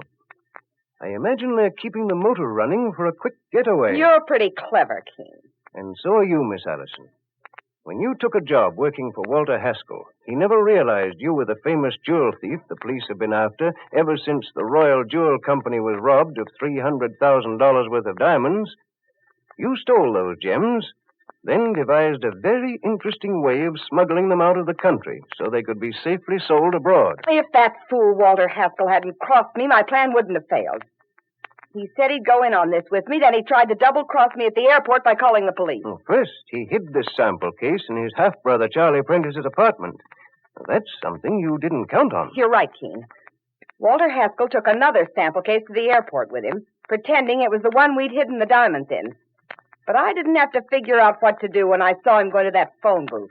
I stepped into the booth next door and heard him ask for the police. And that's when you knifed him to death. I took that job with him just to see how well he stood with the customs men in Europe. That's where we had to take the stolen sparklers to sell them. I couldn't have smuggled those diamonds through. But they would never have suspected Walter Haskell. A maker of cheap costume jewelry, it was a perfect scheme. And you let him in on your scheme, Miss Allison, thinking you could buy him off. Yes, but something told me to keep an eye on him, and my hunch was correct. You played your cards carefully, didn't you, Miss Allison? You even pretended to be in love with Walter Haskell. You were just as cautious a little while ago when you phoned this office first to make certain no one was here before you came for the sample case. But I was suspicious of you before that, Margot Ellison. Really? When you asked me casually where the case was. I thought you'd be the one to fall for my trap. Hand those diamonds over, Keene. Hand them over or I'll kill you. Look out, boy. Don't try to reach for that gun on the floor, lady. Next time I'll aim for your heart, not your hand. Good work, Mike. Oh, bring Margot Ellison over here and let her look out the window. You may have me, Keene, but when my boys find out, they'll square accounts. Oh, no, they won't. Look. It's a police car. Yes, Miss Allison. And your two Confederates are coming out with their hands in the air. I took the precaution of calling the police while I waited here for your arrival. They've got your partners, Margot Ellison, and they'll be up here within 5 minutes to arrest you, too, for the murder of Walter Haskell.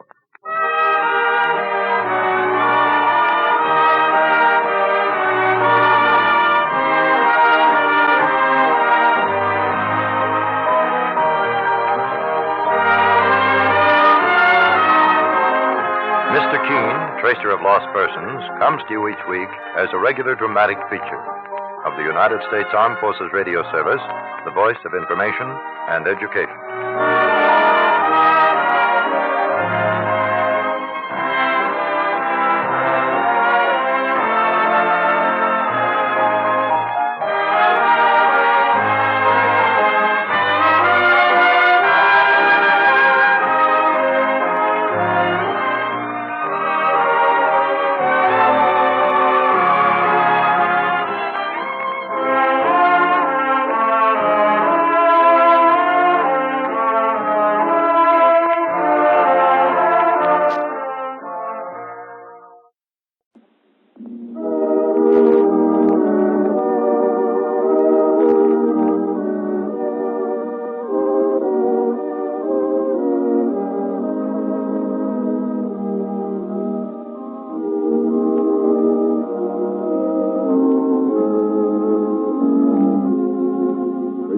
Mr. Keen, Tracer of Lost Persons, the new weekly feature on NBC's All-Star Festival of Mystery, Comedy, Music, and Drama. Brought to you by Chesterfield. Always milder, better tasting, cooler smoking, plus no unpleasant aftertaste. By Anacin, for fast relief from pain of headache, neuritis, and neuralgia. And by RCA Victor, world leader in radio, first in recorded music, and first in television.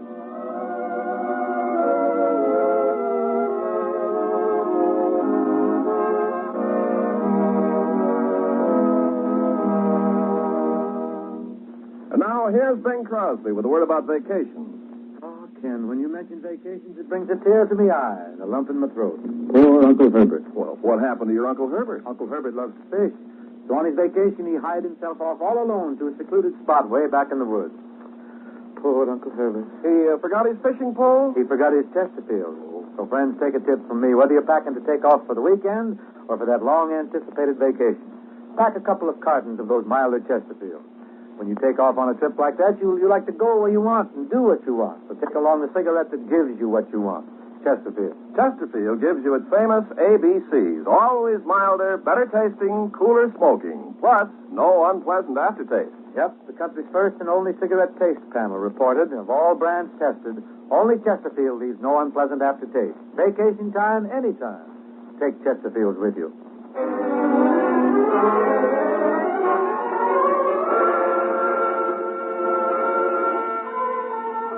Now, Mr. Keen, Tracer of Lost Persons, one of the most famous characters of American fiction, in one of radio's most thrilling dramas. Tonight, the famous old investigator's case is entitled The Case of Murder and the Strange Woman. Our scene opens in a rehearsal studio used by many famous Broadway stars. A pretty girl sits at the reception desk, and as the young man enters the door, her face lights up with excitement and admiration. The good-looking visitor approaches the desk with a pleasant smile, unaware that the next few minutes will bring a horrible shock. Good afternoon, Mr. Taylor. Hello, Irma. I telephoned for a rehearsal studio. I know, Mr. Taylor. Studio B is reserved. Are you going to be alone? Yes, I'm just going to run over a couple of new songs by myself. You'll find a piano inside the studio. All right, thanks, Irma. Oh, Mr. Taylor. Yes? I wonder if you'd mind putting your signature on this sheet of paper. I promised one of my girlfriends I'd get your autograph for her. Oh, no, I don't mind at all, Irma. Honestly, I'm the envy of all the girls in my neighborhood. They'd give their eye teeth to be a receptionist in the favorite rehearsal studio of a famous star like you, Mr. Taylor. Oh, I'm just another singer, Irma. Just another singer? Oh, why, Mr. Taylor, when you croon a love song over the radio or on the stage, well, the girls just faint in droves. All right, there's my autograph, Irma. And thanks for the build-up. I'll be in the studio for about an hour. All right, Mr. Taylor.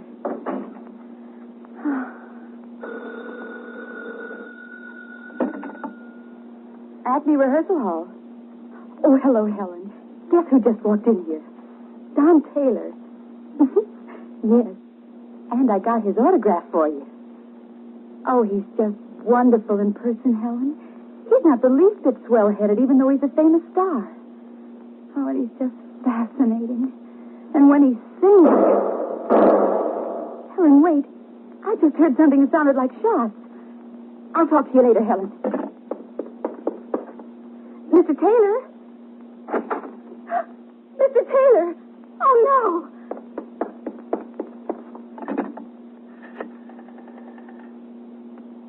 Operator, get the police. It's Don Taylor, the famous singer. He's been murdered.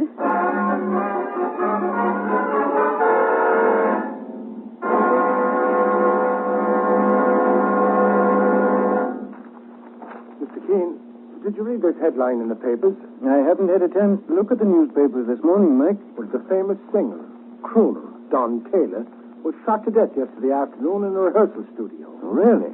And it says here the police are stymied.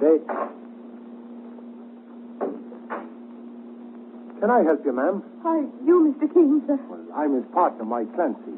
This gentleman here is Mr. Keene. My name is Amy Taylor. Are you related to Don Taylor, the famous crooner who was shot yesterday? I'm his wife, Mr. Keene. Please, sit down. Thank you. We were just reading about the tragedy in the papers, Mrs. Taylor. Oh, it was horrible. Why should anyone want to kill Don? Mrs. Taylor, I assure you that you have all our sympathy. We were happy together, Mr. Keene. In spite of what people said, no one was any closer to Don than I was. And just what were people saying about you, Mrs. Taylor? Well, Don was the idol of millions of women all over the country. Women who were beautiful, not plain like me. So some people decided Don must be seeing other women behind my back. Well, sure, and far as his reputation was concerned, I never heard nothing against it. Neither did I, Mike. But a man in the limelight is always open to unfair attacks. I don't know who murdered him or why, but it had nothing to do with our domestic life. Mr. Keene, I have some money, insurance left to me by Don. I'll gladly give you any part of it. If you'll take this case and see that his murderer is caught and punished.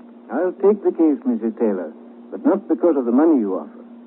Your husband was a fine young artist. I happen to know that he played countless benefits for the poor and for the sick. His background was in the great tradition of all performers, and I'm going to see that justice is done, at least to his memory. Thank you, Mr. Keene. Now, is there anything you can tell us that might help us in our investigation? All I know is that Don left the house about 3 p.m. and went to the rehearsal studio.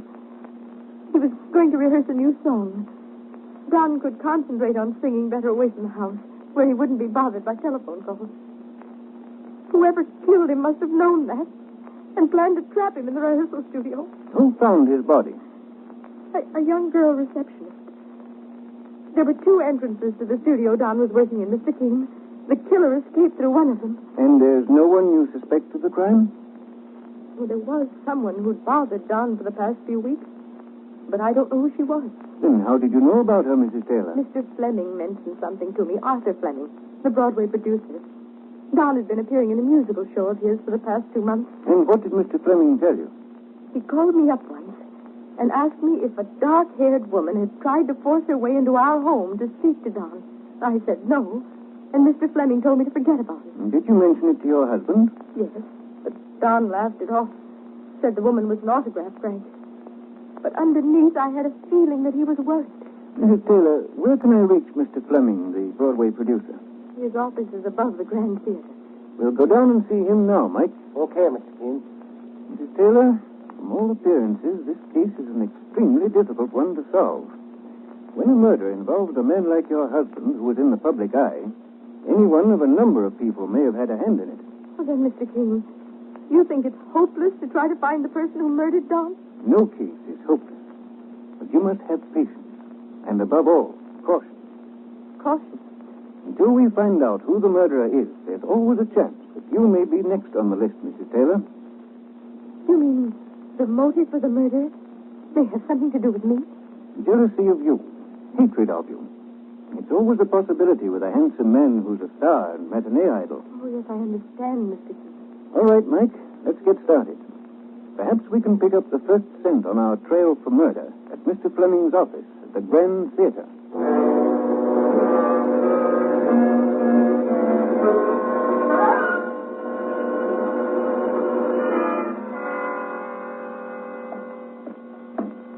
Well, the box office clerk said Mr. Fleming's office was at the head of the stairs, Mr. Keene. This must be it, Mike. come in? Yes? I'm looking for Mr. Arthur Fleming. He's not here at the moment. My name is Keene, and this is Mr. Clancy. We're investigating the murder of Don Taylor. Oh. Well, Father's downstairs in the theater auditorium. He's listening to a singer who may replace Don in the show. Mr. Fleming is your father? Yes, Mr. Keene. My name's Janice Fleming. I do office work for Dad when I have the time. Are you working with the police? Not exactly. We were asked to investigate the case by Mrs. Taylor, Don's wife. Mrs. Taylor? How come you're so surprised, young lady? It just seems odd to me, Mr. Clancy. Why, Miss Janice? Well, perhaps I'd better not say anything. I don't want to incriminate anyone. Are you referring to Mrs. Taylor? Frankly, yes. She's a very sweet girl, Mr. Keene, but she was horribly jealous. Of her husband? Yes. Well, that's not how we heard it, Miss Fleming. Naturally, Mrs. Taylor wouldn't tell you all the facts, but I will if you want me to. I'd appreciate it. Well, Don Taylor and I became very good friends, Mr. Keene. In fact, for a while, I thought he was falling in love with me. I tried to discourage him, of course, but his wife found out about it, and they had a violent quarrel. Which you overheard? Yes, Mr. Keene. It was in Don's dressing room downstairs in the theater, and I happened to be right outside. I was astonished. I'd always thought of Amy Taylor as timid, mousy in a way. And yet there she was threatening to kill Don if he ever talked to me again. Boss, that seems to be something Mrs. Taylor left out of her story. Yes, Mike. Mr. Keene, I'm not saying she murdered Don. I'm just telling you the facts. Well, something tells me, boss, we'd better have another talk with Mrs. Taylor. I think you're right, Mike. But before we leave, Miss Janice, I'd like to speak to your father. Of course, I'll take you to him now. Come with me, Mr. Keene, Mr. Clancy.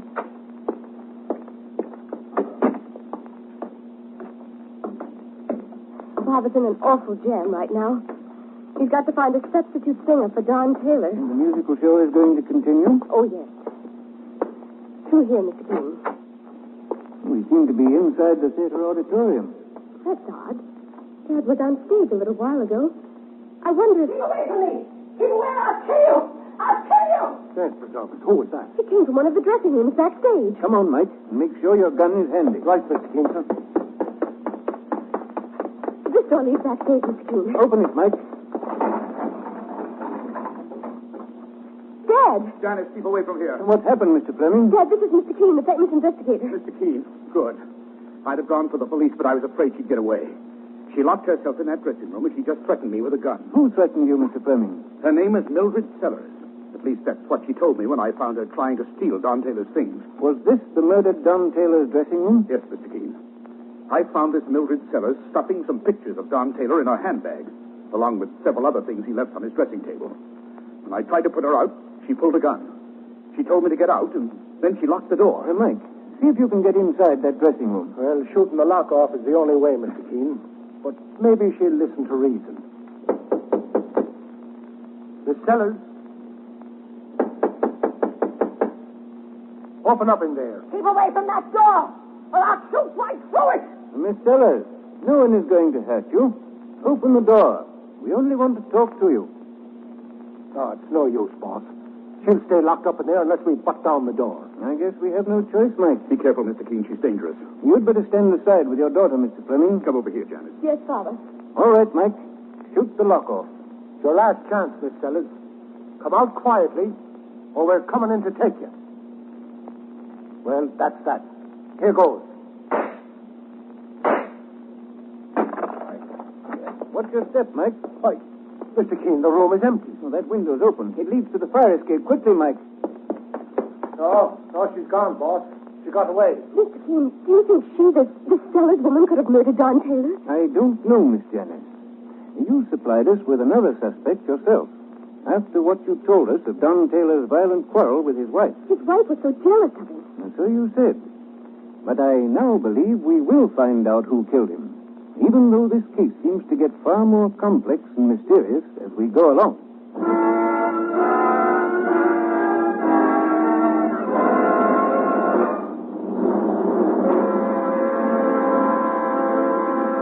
Mr. Keene will return in just a moment. But first, here is something you should know if you ever suffer from the sudden pain of headaches, neuritis, or neuralgia. It's a way to ease the pain, often within a few minutes. A way that is incredibly fast and effective. It's Anacin. Anacin is like a doctor's prescription. That is, Anacin contains not just one, but a combination of medically proven active ingredients in easy-to-take tablet form. Thousands of people were first introduced to Anacin through their own physicians or dentists. But today these tablets are in such widespread use that all drug counters have them, and anyone may enjoy their benefits. Next time you suffer from the pains of a headache, neuritis, or neuralgia, by all means try Anacin. You'll like the convenience of Anacin tablets, and you'll be delighted with Anacin's incredibly fast action. Anacin. Anacin. Ask for Anacin by name today at your druggist.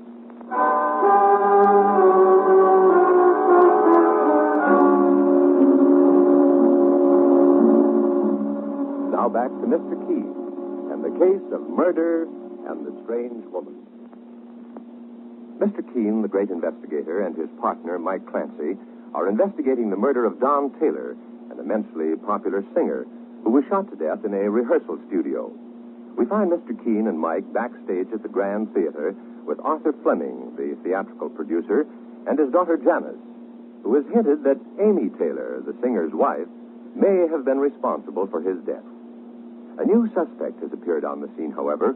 A woman named Mildred Sellers has attempted to steal some photographs of the murdered man. And as Mike takes a final look out of the dressing room window, which the woman used to escape. Well, there isn't a chance of catching her, Mr. Keen. She might be a couple of blocks away by now. Do you know who she is, Mr. Fleming? Her name, as I told you, Mr. Keen, is Mildred Sellers. A few weeks ago, you warned Mrs. Taylor about some woman who was trying to see Don. Is this the woman? Yes. I think she's mentally unbalanced. She tried to force her way into the theater several times to see Don. She evidently thought she was madly in love with him. Which might explain why she tried so desperately to get hold of his photograph. She's crazy enough to have murdered him, Mr. Keen. For a moment, I thought she'd take a shot at me. Mr. Fleming, do you happen to know where this Mildred Sellers might be found? No, Mr. Keen. She told me her name. That's all I know. Now, suppose you give a description of the woman to the police. They'll send an alarm out and pick her up. I'll do that right away. Is there anything else you can tell me in regard to the murder, Mr. Fleming? No. But I'm willing to wager this Sellers woman was the one who killed Don Taylor. I'm not so sure, Father. Your daughter Janice here overheard a violent quarrel between Don Taylor and his wife Amy. Amy threatened to kill him. But that doesn't seem possible. You don't know anything about it, Father. I've told Mr. Keene the truth. I wasn't doubting your word, Janice. I think Mrs. Taylor should have a chance to defend herself. I'd like you to come to our home with me, Janice, and have this out. Whatever you say, Mr. Keene. And meanwhile, I'll put that call through to police headquarters, Mr. Keene. If they take the Sellers woman into custody, you may have a quick solution to the crime. That all depends, Mr. Fleming. At any rate, we'll go and see Amy Taylor right now.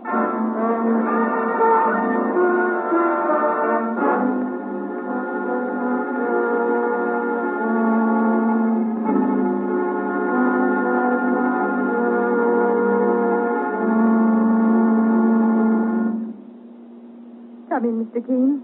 Mr. Clancy. You've met Janice Fleming, Mrs. Taylor. Yes. How are you, Janice? Very well, thank you. Please sit down. Mr. Clancy, why are you looking at me like that? Oh, I was just thinking. Mrs. Taylor, we were both wondering if your original story was the truth. But, Mr. Keene, why should I lie? To protect yourself, naturally. I don't quite understand, Janice. You killed Don, don't deny it. You're the one who murdered him. How could you say a thing like that, Janice Fleming? No, take it easy, miss. Mr. Keene, what has she told you? Janice told us that you had a violent quarrel with your husband, Don, and that you threatened to kill him. That's not true. Are you calling me a liar? Oh, just a moment, please. Mrs. Taylor, Janice said she overheard the arguments, and that it was about her. I never threatened anyone in my life, Mr. Keene. Least of all, the man I loved. You knew he was seeing me? No. Don wasn't seeing you, Janice. You were forcing your attentions on him. That's a lie. Mr. Keene, this girl, Janice Fleming, is spoiled. Her father has pampered her throughout her life. She became infatuated with my husband, but he failed to respond. Don came after me. I never chased a man, and I never will. Go on, Mrs. Taylor. Don told me how wildly angry she got, all because he ignored her. He was polite to her only because of her father. Don was working in Arthur Fleming's show. Mrs. Taylor, had you ever had a violent quarrel with your husband? Oh, no, Mr. Keene. We quarreled once several weeks ago, but it wasn't violent. I wanted Don to leave the show. Why? Well, he was working too hard. He acted a little peevish about it, but I found out why. What was the reason, Mrs. Taylor? Money. Mrs. Taylor, you mean a man as famous and successful as your husband was worried about money? Well, Don made a great deal, Mr. Clancy, but he spent his money like water. And then the show wasn't going too well either. It wasn't. And Don worked on a percentage basis. Well, sure, and I heard the show was a big success. You did, Mike?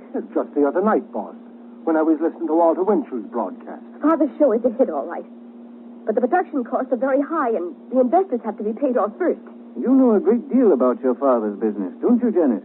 I told you I helped him at times, Mr. Keene. You also seem to know a great deal about the private lives of other people, most of which doesn't seem to be true. You believe Amy Taylor, don't you? All right, go ahead. But you'll find out how right I am soon enough. Well, that one's sure a cutie when it comes to having a temper. Mr. Keene, I swear to you that I've told the truth about my relationship with my husband. If you feel there's anything in what that girl Janice Fleming told you, you can put me under arrest. There's not quite enough evidence to put anyone under arrest yet, Mrs. Taylor. Oh, excuse me, please. Hello? Why, yes, he's here. Oh, just a moment, Mr. Fleming. It's for you, Mr. Keene. Arthur Fleming? Yes. He seems to be very excited about something. Hello? What? Where are you now? Very well, make certain she doesn't get away again. Mike Clancy and I will be right over. What's up, boss? Arthur Fleming's found Mildred Sellers, Mike. She's in his office. Mr. Keene, was she the woman my husband was worried about? Yes, Mrs. Taylor. At first, I didn't believe her guilty of the murder, but I may have been wrong. Come on, Mike. It's only a matter of minutes now before we solve the mystery of who murdered Don Taylor.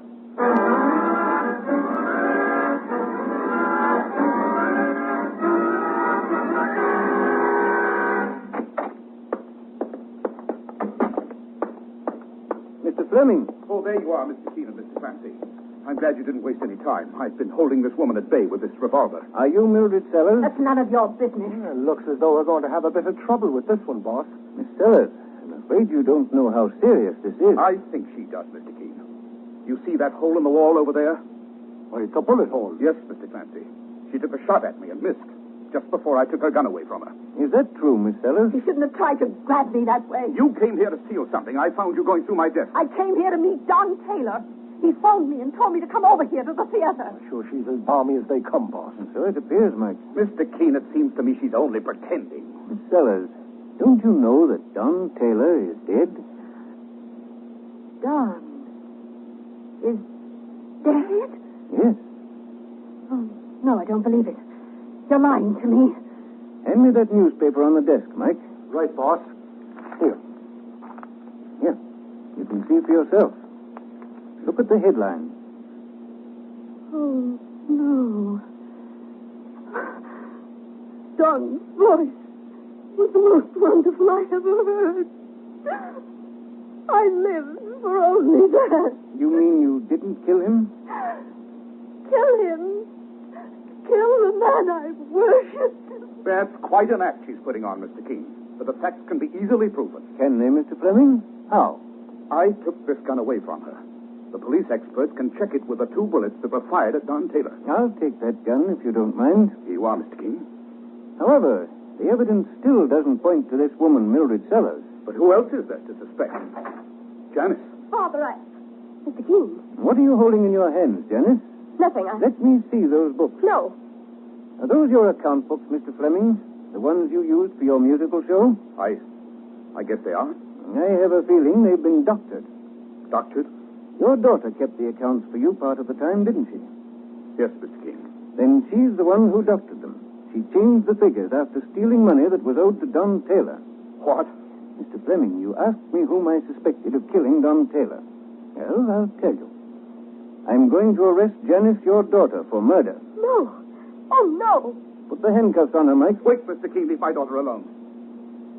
If you want a confession, you can get it from me. I murdered Don Taylor. Father. I thought that little ruse would bring a confession from you, Fleming. Your daughter is probably the one person in the world you'd protect. A rose? You mean you had no real evidence against my daughter? No, but I was pretty certain my hunch about you was correct. After I examined this gun you claim you took from Mildred Sellers. Search him, Mike. With pleasure, boss. Here's another gun, Mr. Keene. It's undoubtedly the one that Mildred Sellers owned. They look alike, and you switched them, Fleming, to plant the murder weapon on an innocent woman. How did you know that, Keene? Only one shot was fired at you, yet there are 2 empty chambers in this gun you gave me. They were the shots fired when Don Taylor was murdered. Now break the second gun, Mike. Right, sir. And there's been one bullet fired from it, Mr. Keene. Yes, the bullet this poor, demented woman, Mildred Sellers, fired at Fleming. Father, I was going to try and hide the account books for you. I found out myself that you've been keeping money from Don Taylor. Is that why you killed him, Fleming? Yes. But that isn't the whole reason, Mr. Keene. I'm also to blame. I was crazy about Don. I told Father to buy him or force him in some way to divorce his wife and marry me. That story I told you about Don quarreling with Amy, his wife, was a lie. You stay out of this, Janice. I killed Don Taylor, Keene, and I admit it. What more do you want? Did you murder him in cold blood? No. I met him in that rehearsal studio. We had a fight. I pulled the gun and shot him twice. Because he found out you were cheating him of his rightful share of the show's earnings? Yes, that and the fact that he snubbed my daughter. Who did he think he was? I could buy 10 singers like Don Taylor without going broke. You're trying very hard to create sympathy for yourself, Fleming, and escape the electric chair. But it won't work. The fact that you carried a gun along with you when you met Don Taylor proves you intended to kill him.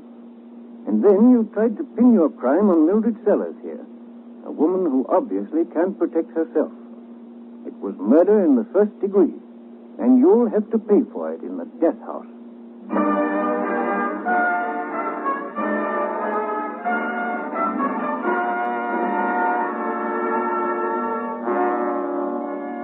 And so Mr. Keene finds the solution to the case of murder and the strange woman.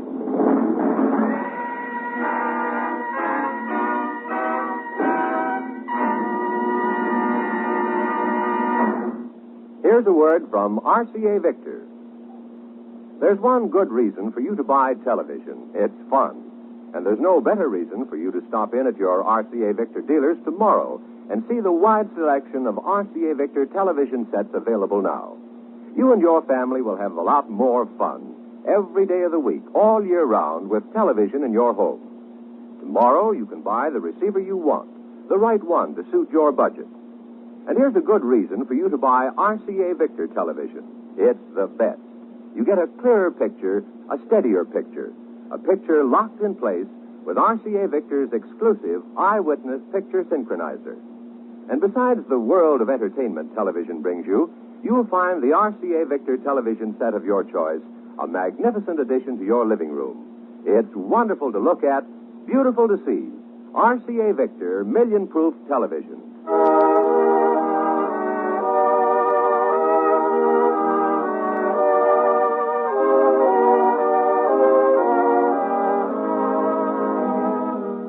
Listen again next week to Mr. Keene, Tracer of Lost Persons, a new weekly feature on NBC's All-Star Festival of mystery, comedy, music, and drama.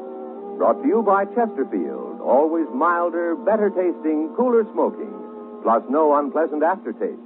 By Anacin, for fast relief from pain of headache, neuritis, and neuralgia. And by RCA Victor, world leader in radio, first in recorded music, and first in television. Mr. Keene, Tracer of Lost Persons, is based on the novel Mr. Keene. The radio sequel is originated and produced by Frank and Ann Hummer. Philip Clark plays Mr. Keene. Richard Leonard is the director. Your announcer, Jack Costello. Remember, Mr. Keene is now on the air at this new time, every Friday at 9:30 Eastern Daylight Saving Time. Don't miss Mr. Keene next Friday, when the kindly old tracer turns to the photograph album murder case.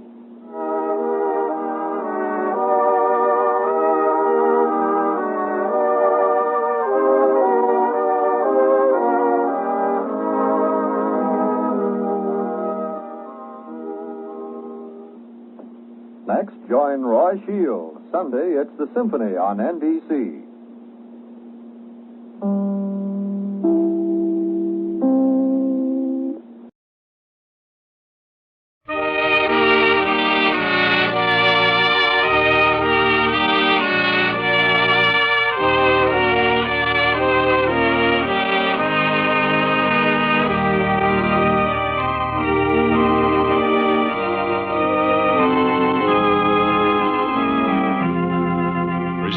Mr. Keene, Tracer of Lost Persons, a new weekly feature on NBC's All-Star Festival of mystery, comedy, music, and drama, brought to you by Anacin, for fast relief from pain of headache, neuritis, and neuralgia, by RCA Victor, world leader in radio, first in recorded music and first in television, and by Chesterfield, always milder, better tasting, cooler smoking, plus no unpleasant aftertaste.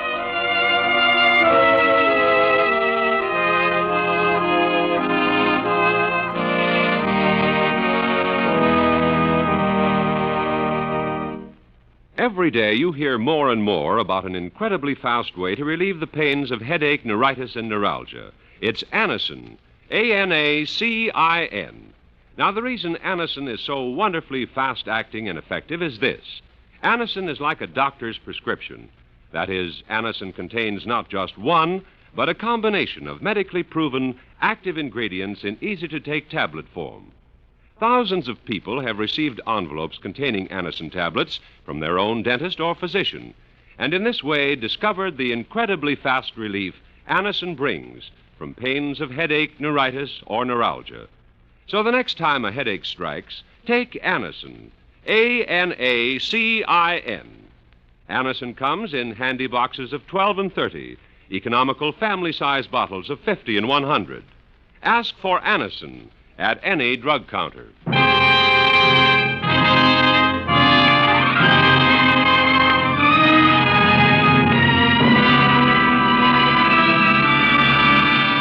Now, Mr. Keene, Tracer of Lost Persons, one of the most famous characters of American fiction, in one of radio's most thrilling dramas. Tonight, the famous old investigator's case is entitled The Photograph Album Murder Case. Our scene opens at 11 o'clock at night as a taxicab pulls up before a house in one of New York's finer residential districts. A young girl, attractive and well-dressed, gets out of the taxi. The girl's eyes are blurred with tears as she starts towards the house, unaware that someone is waiting in the shadows. My key. It must be here in my handbag. If only I can get into the house and to my room before... Who's there? There's someone there in the shadows. You! What are you... No! Put down that knife! No! Oh, you murdered me.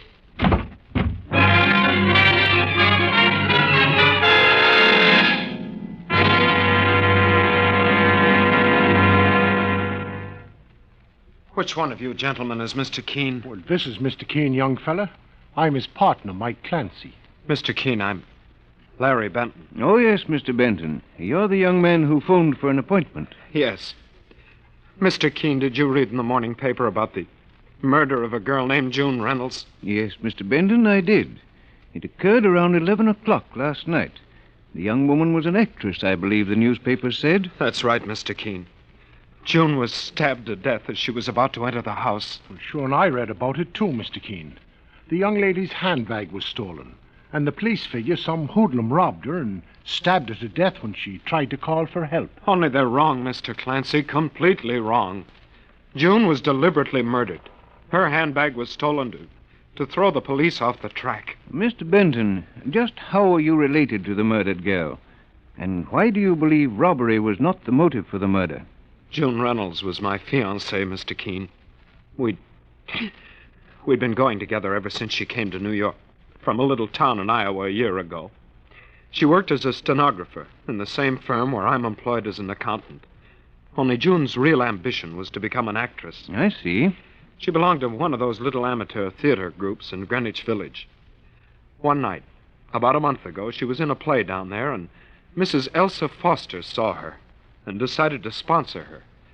She said June had great talent and ought to become an actress. Elsa Foster? You mean the wealthy society woman? Yes, Mr. Keene.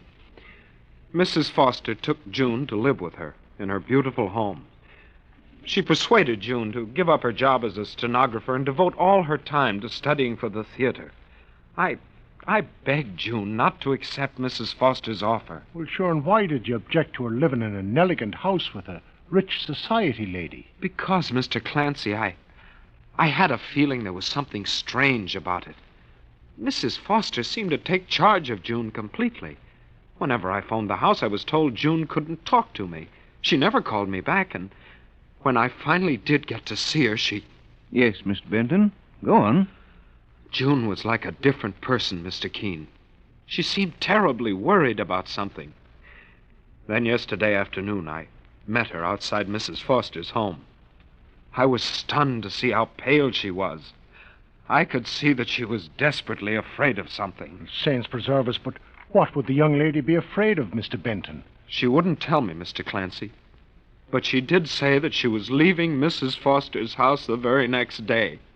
Leaving it forever. Only she was murdered before she had a chance. Mr. Keene, I need your help. I want June Reynolds' murderer found and brought to justice. My partner and I are always interested in seeing justice done, Mr. Benton. And from what you've told me, there is strong doubt that robbery was the real murder motive. Now tell me, who else lives in the Foster home besides Elsa Foster? There's her husband, Rodney Foster. He is much younger than his wife. And there's Mrs. Foster's niece, Hazel. She's... Yes? What about her, Mr. Benton? She's a strange, neurotic girl. For some reason, I had a feeling she hated June, though I don't know why. Mr. Keene, you will take the case, won't you? Yes, Mr. Benton. My partner and I will get to work on it immediately. Put your address on this slip of paper, please. We'll be in touch with you as soon as we have some news.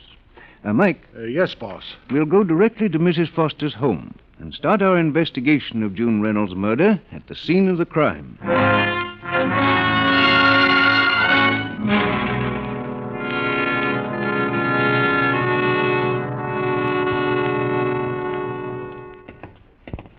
Well, here's the Foster home, Mr. Keene.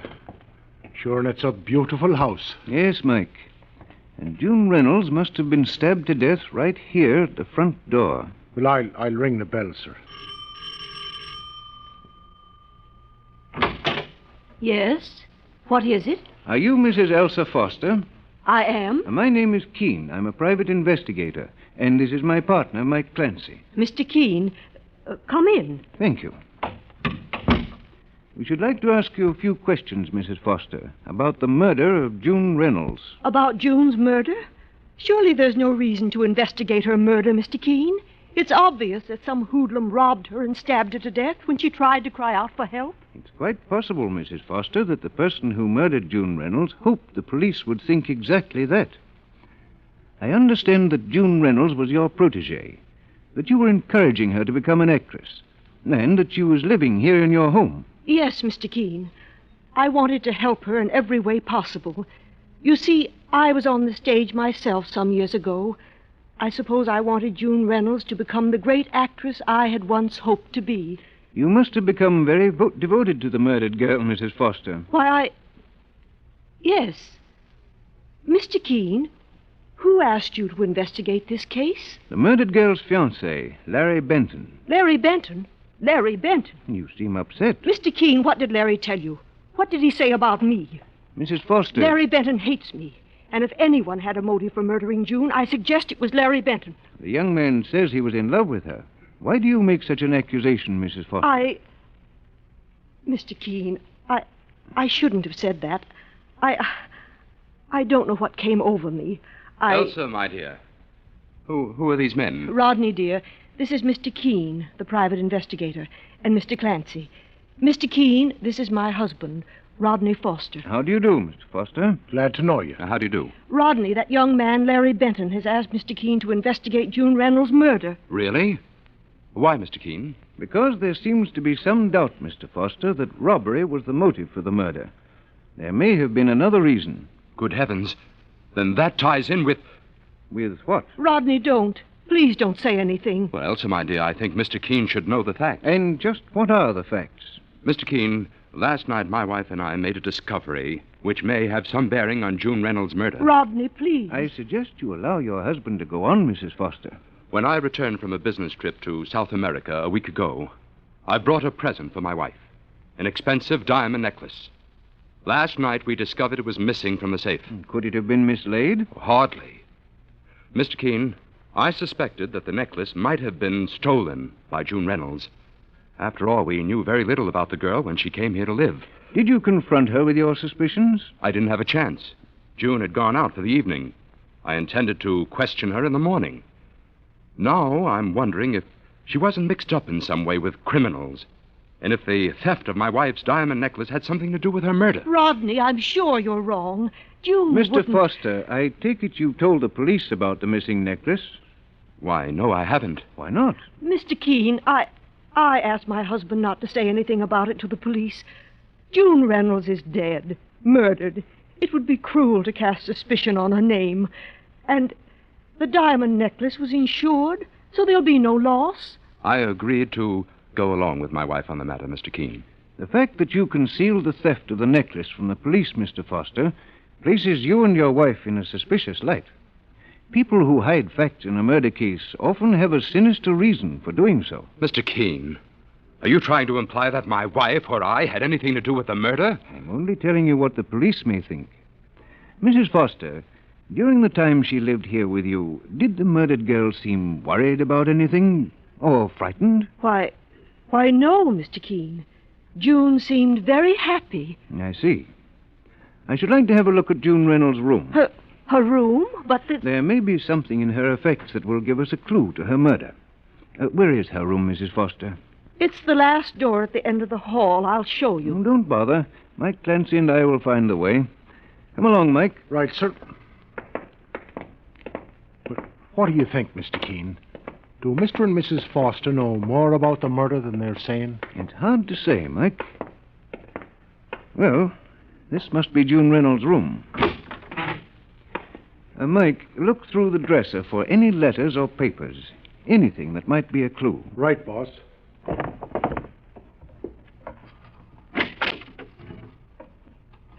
This closet is full of expensive clothes. Mrs. Foster must have bought them for June Reynolds. Well, there's nothing in them dresser drawers, Mr. Keene. They're all empty. Oh, look, boss. Here's one of them little powder boxes on the dresser.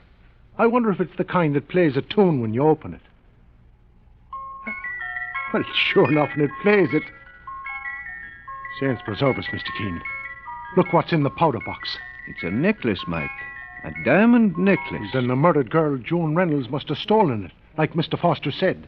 She must have hidden it in here. Put down that necklace. What? Why, it's a young lady. Who are you, miss? What are you doing in this room? Do you mind telling us who you are? Give me that necklace. Give it to me, do you hear? Boss, she's got a gun. Yes, I've got a gun. And I'll use it if you don't give me that necklace.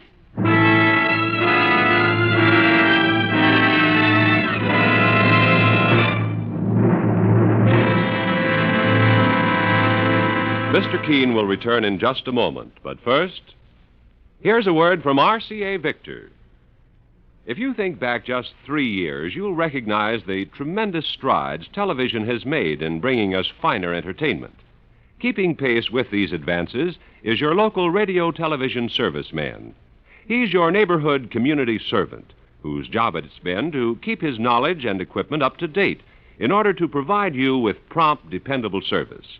If your own set develops trouble, your radio television serviceman will recommend the right parts and tubes to restore it to top performance standards. For example, if you should need a new picture tube, regardless of the make or model of your set, he'll recommend a genuine RCA picture tube. Your repairman knows from experience that an RCA picture tube will give you the clearest, sharpest picture your set is capable of delivering. Yes, with an RCA picture tube, you're sure of enjoying the very best that your television set has to offer.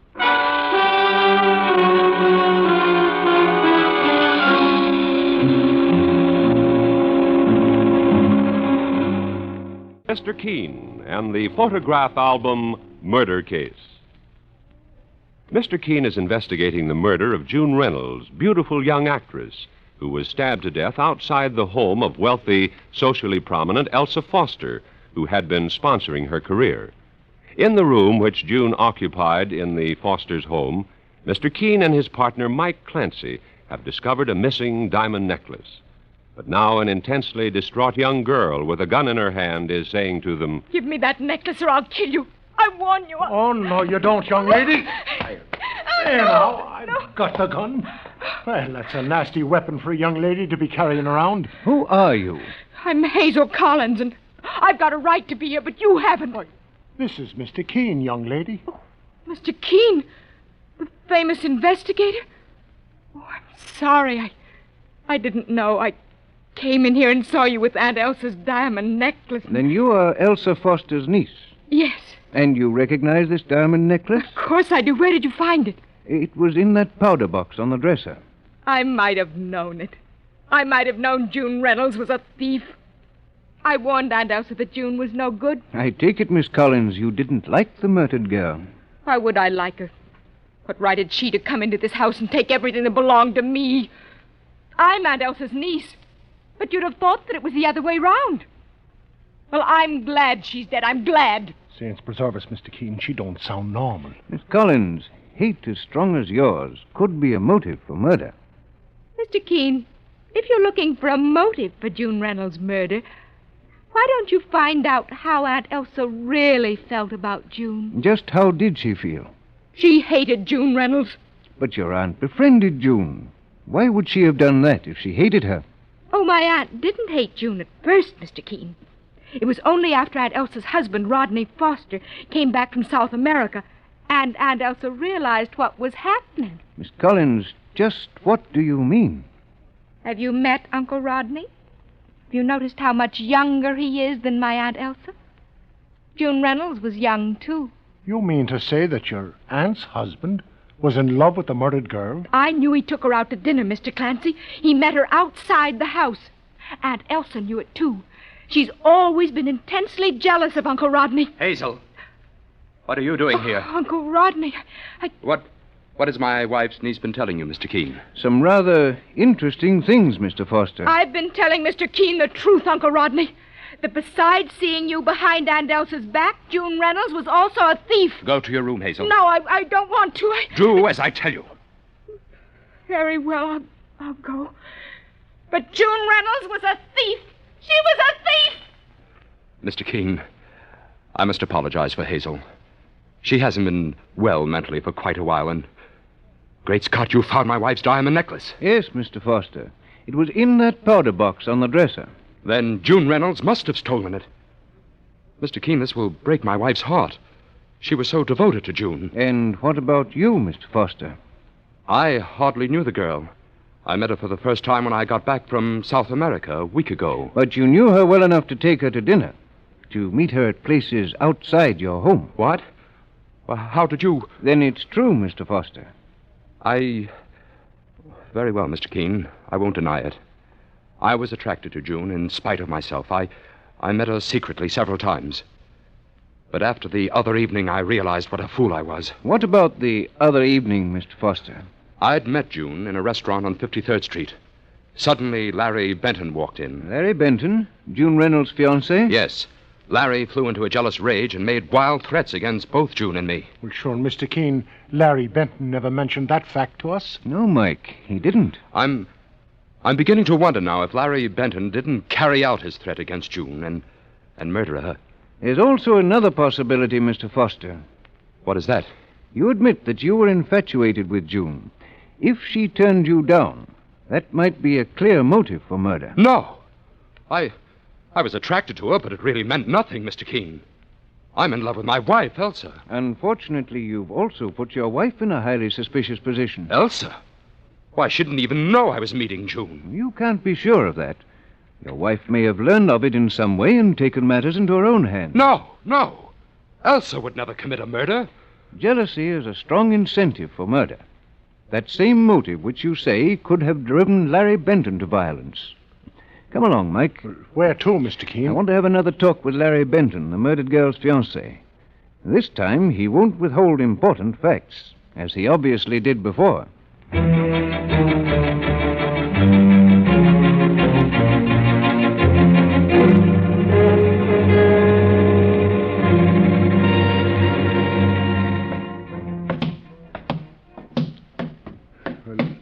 Larry Benton's room is on the fourth floor, Mr. Keene. Getting there is like climbing a mountain. Mike, listen. There's something going on at the top of the stairs, where the door is open. Well, it must be Larry Benton's room. Larry, don't you understand? June Reynolds never loved you. Hazel, you don't know what you're saying. Mr. Keene, it's Elsa Foster's niece, Hazel Collins. Yes, Mike, and Larry Benton. I think you'd better leave, Hazel, before you say any more. You're a fool, Larry Benton. You knew June Reynolds had thrown you over. You knew that... Well, Miss Collins. Get out of my way! Come on, Mike. Who's there? Oh, Mr. Keene. Yes, Mr. Benton. We just met Hazel Collins, Mrs. Foster's niece, on the stairs. Oh, come in, Mr. Keene. Mr. Clancy. Hazel Collins came here to bring me some of June Reynolds' belongings. Things that she knew had a sentimental value for me. Tell me, Larry Benton, why did you lie to me when you came to my office this morning? Lie? I didn't lie. You neglected to tell us about your quarrel with June Reynolds in a restaurant a few days before she was murdered. So you found out about that? I suggest you tell us just what happened. All right, Mr. Keene. I hadn't seen June in several days. Then that night I walked into the restaurant and saw her having dinner with Mrs. Foster's husband, Rodney Foster. I was furious at him and at June. Furious enough to commit murder? See here, Mr. Keene. Mr. Benton, the fact that you omitted telling us this puts you in a very suspicious light. Now, is there anything else which you've neglected to tell us? All right. I guess I should have told you this, too. I saw June about an hour before she was murdered. What? Where did you see her, Mr. Benton? I asked her to meet me here in my apartment. I wanted a showdown about Rodney Foster. We quarreled, and I put her in a cab, and she went home. Why didn't you tell me this before? Because I knew you'd think that I murdered June in a fit of jealous rage, and I didn't. I swear I didn't. Mr. Benton, what about Hazel Collins, Elsa Foster's niece? It was Hazel who told me that June and Rodney Foster were seeing each other secretly. She bitterly resented her aunt's interest in June. It appears to me Hazel Collins is in love with you. That would account for her hatred of June. Oh, Mr. Benton, these things here on the table, are they June Reynolds' personal effects? Yes, Mr. Keene, they're just some trinkets. And that photograph album, which I'm going to send back to June's sister in Iowa. Well, that's funny, boss. We didn't see any of them things in June Reynolds' room. I imagine Hazel Collins had already taken them, Mike. Well, this photograph album seems to contain quite a number of pictures. Yes, Mr. Keene. June's sister will probably want it. Mike. What is it, boss? I've just made a rather astonishing discovery. Larry Benton, I want to borrow this photograph album. Mr. Keene, what is it? Why are you staring at that snapshot? I want you to remain here in this room until I get in touch with you, Mr. Benton. Mike, we're going back to the office. I'm going to make a long-distance phone call. And then I think we'll be ready to close in on June Reynolds' murderer.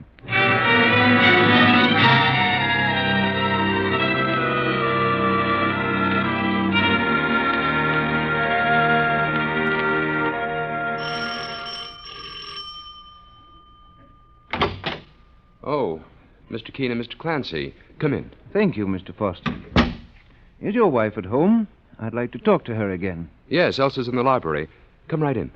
Who is it, Rodney? Oh, Mr. Keene and Mr. Clancy. You have news of June's murder? I'm afraid what I have to say won't be pleasant, Mrs. Foster. I don't understand. Mrs. Foster, the murdered girl, June Reynolds, was a guest in your home. She accepted your generosity and kindness. And it would appear that in return she became involved in a love affair with your husband. Keene, how dare you? Your wife already knows it, Mr. Foster. Mrs. Foster, you found out through your niece, Hazel Collins, that June and your husband were seeing each other secretly. You were intensely jealous, and jealousy is a strong motive for murder. Elsa, then it was you. No, Rodney. I didn't kill June. I swear I can prove who stabbed June Reynolds to death, Mrs. Foster. If I were to tell you that I checked with a taxi driver who brought her home last night, that he was an eyewitness to the murder... That's a lie. The taxi drove off before... Before the murder was committed. That's right, Mr. Foster. But you couldn't know that unless you were the one who stabbed June Reynolds. You're the murderer, and you trapped yourself with your own words. Pretty clever, aren't you, Keene? Rodney! You murdered June Reynolds, and you took her handbag to make it look like robbery. You also planted the diamond necklace in her room. I suspected your guilt, Foster, when I discovered a snapshot in June's photograph album. Snapshot? What snapshot, Keene? It was a picture of the murdered girl taken when she was a youngster, in her teens. There was an older girl with her, her sister, and a man whom I recognized as you, Rodney Foster. I made a long-distance phone call to June Reynolds' sister in Iowa, and she told me the entire story. So you found out I was married to June's sister? Married to... Mrs. Foster, 9 years ago, Rodney Foster was married to June Reynolds' sister, but he deserted her. He disappeared from that little Iowa town, and he never troubled to obtain a divorce. No. Oh, no. His marriage to you a few years later was a bigamous marriage. And no one would have known, Elsa, if you hadn't brought that girl, June Reynolds, into this house. When I got back from South America, June recognized me right away. She gave me 3 days to tell you the truth. If I didn't, she said she would. I had to kill her to keep her quiet. Just as I'll have to keep you quiet, Keene. Saints preserve us, he's got a knife. Yes, the knife I used on June Reynolds. And I intend to use it again if you come near me. He's trying to get away, Mike. Oh, no, you don't. Drop it. Drop that knife. There, I've got it, Mr. Keene. Good work, Mike. One stabbing is quite enough, as you'll find out, Rodney Foster, when you await your punishment in the electric chair for the murder of June Reynolds.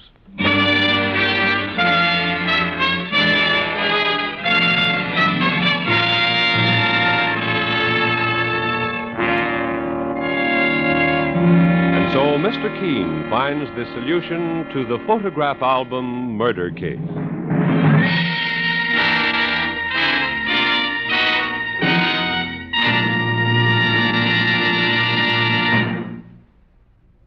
Hello, folks. This is Bob Chesterfield Hope telling you that your summer fun's just starting when you pack them by the carton.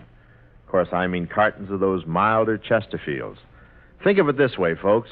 Vacation time is time to enjoy yourself, time to go where you want, do what you want, a natural time to smoke the cigarette that gives you all the pleasure you want. Chesterfield. Remember, Chesterfields are milder, always milder, better tasting, and cooler smoking. Yep. Chesterfield gives you all that plus, the added pleasure of no unpleasant aftertaste. And take it from me, folks, that's the biggest plus in cigarette history. So slip a couple of cartons of Chesterfields in that vacation suitcase. Remember the words of Bob Chesterfield Hope. Whether you go by plane, train, or bus, take the cigarette with mildness plus.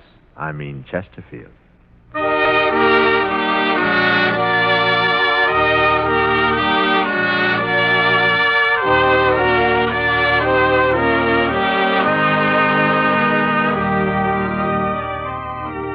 Listen again next week to Mr. Keene, Tracer of Lost Persons, a new weekly feature on NBC's All-Star Festival of mystery, comedy, music, and drama, brought to you by Anacin for fast relief from pain of headache, neuritis, and neuralgia, by RCA Victor, world leader in radio, first in recorded music, and first in television, and by Chesterfield, always milder, better tasting, cooler smoking, plus no unpleasant aftertaste.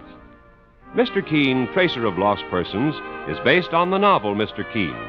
The radio sequel is originated and produced by Frank and Ann Hummert. Dialogue by Gene Carroll, directed by Richard Leonard.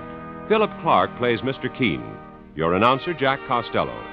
Remember, Mr. Keene is now on the air at this new time, every Friday at 9:30 Eastern Daylight Saving Time.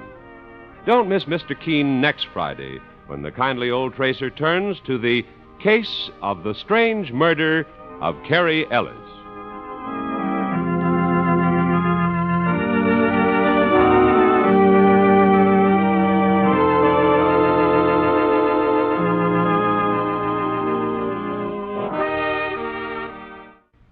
It's Story of a Letter, next on NBC.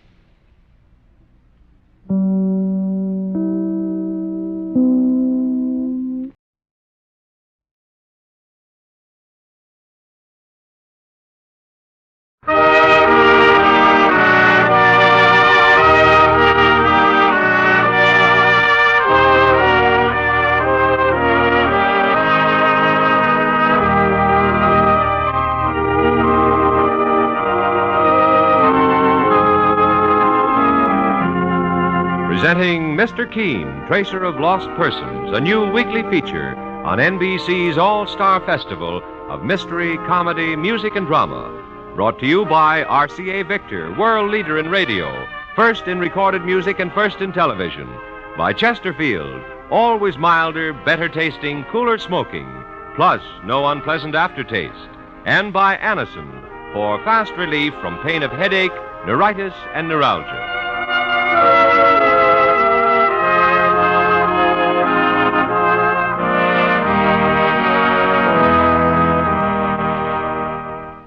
Now here's Perry Como for RCA Victor. Surprising, surprising that you should come along, that you should come along that summer day just when you did. Surprising, surprising that you should smile at me and I should smile at you that summer day just as we did. For a repeat performance from Perry Como, you can hear Surprising again and again on RCA Victor Records. It's available now at record dealers everywhere, this romantic ballad that's skyrocketing to the top in RCA Victor's summer parade of hits.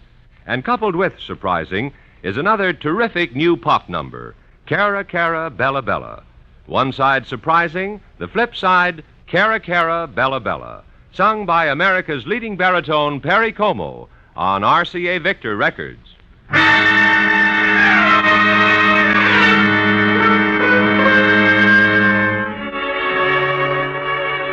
Now, Mr. Keene, Tracer of Lost Persons, one of the most famous characters of American fiction in one of radio's most thrilling dramas. Tonight, the famous old investigator's case is entitled The Case of the Strange Murder of Carrie Ellis. Our scene is a fashionable home in the suburbs of New York. A young woman of great poise and beauty is about to answer the insistent ring of her doorbell, unaware that her unexpected visitor is accompanied by death. Yes?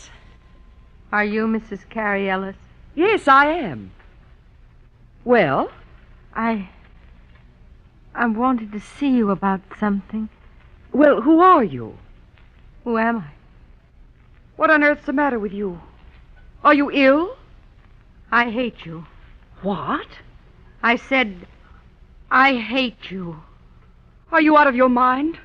I never saw you before. Please leave my house. Do you hear what I said? Please.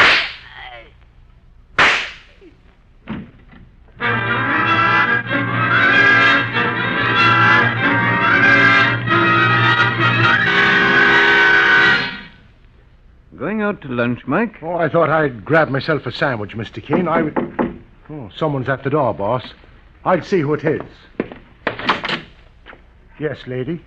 Are you Mr. Keene? No, I'm his partner, Mike Clancy. Here's Mr. Keene. What can I do for you? Help me, Mr. Keene. I didn't mean to do it. I don't even remember doing it. Please, you've got to save me. Save you? From what? I've just shot a woman to death. Saints preserve us. Come inside. Boss, she looks like she's a bit out of her mind. Who are you? My name is Helen Taylor. And you just killed someone? Yes. With this gun. I'll take charge of that if you don't mind. 2 bullets are missing from this gun. Yes. Mrs. Ellis was shot twice. Mrs. Ellis? Is she the woman you killed? Yes. Where did this happen? In her home. Oh, Mr. Keene, I just can't understand it. I've never even seen Mrs. Ellis before in my life. What possessed me to take a gun and go to her home to murder her? I'd like to help you if I can. Now, why not tell me the entire story, Miss Taylor? Mrs. Taylor, I'm married, Mr. Keene. And that's another thing that horrifies me. This will ruin my husband's life. Mike? Yes, boss. And get a hold of the car, will you? I think we ought to go to the scene of the crime immediately. Okay, sir. We'll meet you downstairs in 5 minutes. Right, Mr. Keene. Mrs. Taylor, tell me exactly what happened from the beginning. Oh, Mr. Keene, I only know that I found myself with that gun in my hand in Mrs. Ellis' apartment. She was lying on the floor, dead. And you don't know who she is?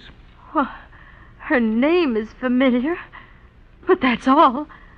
I'm sure I've never seen her before. Have you been ill, Mrs. Taylor? I mean, have you ever suffered from amnesia, a loss of memory? No. Where can I reach your husband? In his shop. Peter has a small business, costume jewelry. And his phone number? Central 71331.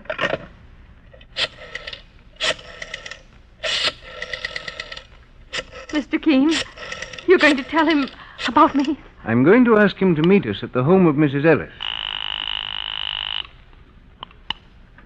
Taylor and Company. Mr. Taylor? Yes. Now, this is Mr. Keene speaking. Mr. Keene, the famous investigator. Your wife is in my office at the moment. Helen, why? What's happened? Mr. Taylor, do you know a Mrs. Ellis? Mrs. Carrie Ellis? Why, yes, she's a customer of mine, a wealthy widow. Then you know where she lives. 1114 Highland Boulevard. Can you meet me there within half an hour? Why, what's up, Mr. Keene? I'd rather not discuss it on the phone. Now, just tell me one thing. Has your wife been ill recently? No. No attacks of amnesia? Why, no. Mr. Keene, you're beginning to frighten me. Mr. Taylor, your wife seems to feel that she was responsible for someone's death. What's that? Well, that's all I can say right now. Meet me at Mrs. Ellis's house in half an hour. Yes, I'll be there, Mr. Keene. And thanks for calling. Goodbye. Are you ready to leave, Mrs. Taylor? Mr. Keene, I appreciate what you're doing for me. I've read about you and heard how kind you've been to those who need your help.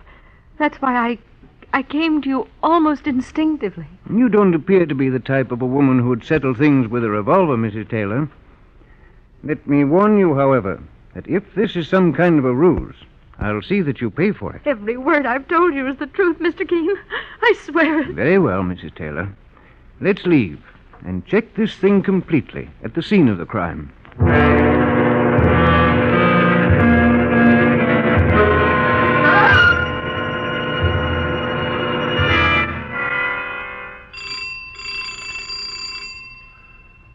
Well, looks like the police are here already, boss. Yes, Mike, I noticed the squad cars parked across the street.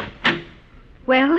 Is this Mrs. Carrie Ellis's home? Yes. Who is it, Miss Hooper? Well, boss, that's Lieutenant Hale of the homicide squad. Lieutenant, it's Mr. Keene and Mike Clancy. Oh, hello, Mr. Keene. Come right in. How are you, Mike? Okay, Lieutenant.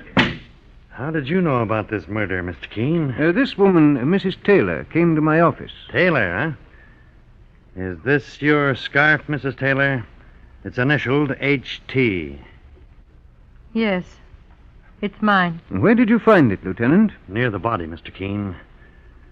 Mrs. Taylor, just what do you know about the death of Mrs. Carrie Ellis? Mrs. Taylor told me that she was the one who killed her, Lieutenant. Well, that makes things simple. Ryan. Yeah, Lieutenant. Take Mrs. Taylor down to headquarters. Mr. Keene. Go with the police officer, Mrs. Taylor. It's best that way. But you can depend on me to do everything I can to help you. I will, Mr. Keene. Let's go. Is Mrs. Ellis's body still here, Lieutenant Hale? No, Mr. Keene. We removed it to the morgue. This young lady found it about an hour ago. She's the victim's niece, Miss Betty Hooper. Mrs. Taylor deserves the electric chair. She killed my aunt in cold blood. Lieutenant, may I see you alone for a few moments? Of course. Excuse us, Miss Hooper. Very well. Do you mind if I have a look around inside myself, Lieutenant? Go ahead, Mike. That you're wasting your time. The crime is solved. I don't think it is, Lieutenant. But Mrs. Taylor admitted she killed Mrs. Ellis. She only admitted to me that she discovered herself here with a gun in her hands and Mrs. Ellis on the floor. But she doesn't remember coming here or killing the woman. Amnesia's been tried as an alibi before, Mr. Keene. It's an old trick. I don't think this is a trick, Lieutenant. And it doesn't seem to be amnesia. In a true case of amnesia, the past is a complete blank in the person's mind. But Mrs. Taylor remembers a great many personal details about herself. And she claims she never saw Mrs. Ellis before in all her life. Well, Mr. Keene, maybe she's insane. I doubt it. However, any psychiatrist can testify to that. In my opinion, Mrs. Taylor may be the victim of a diabolical plot.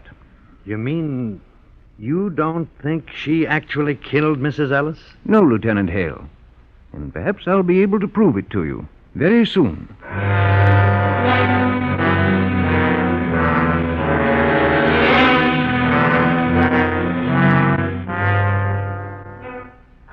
And Mrs. Hooper, you say you've never seen Mrs. Taylor before. No, Mr. Keene.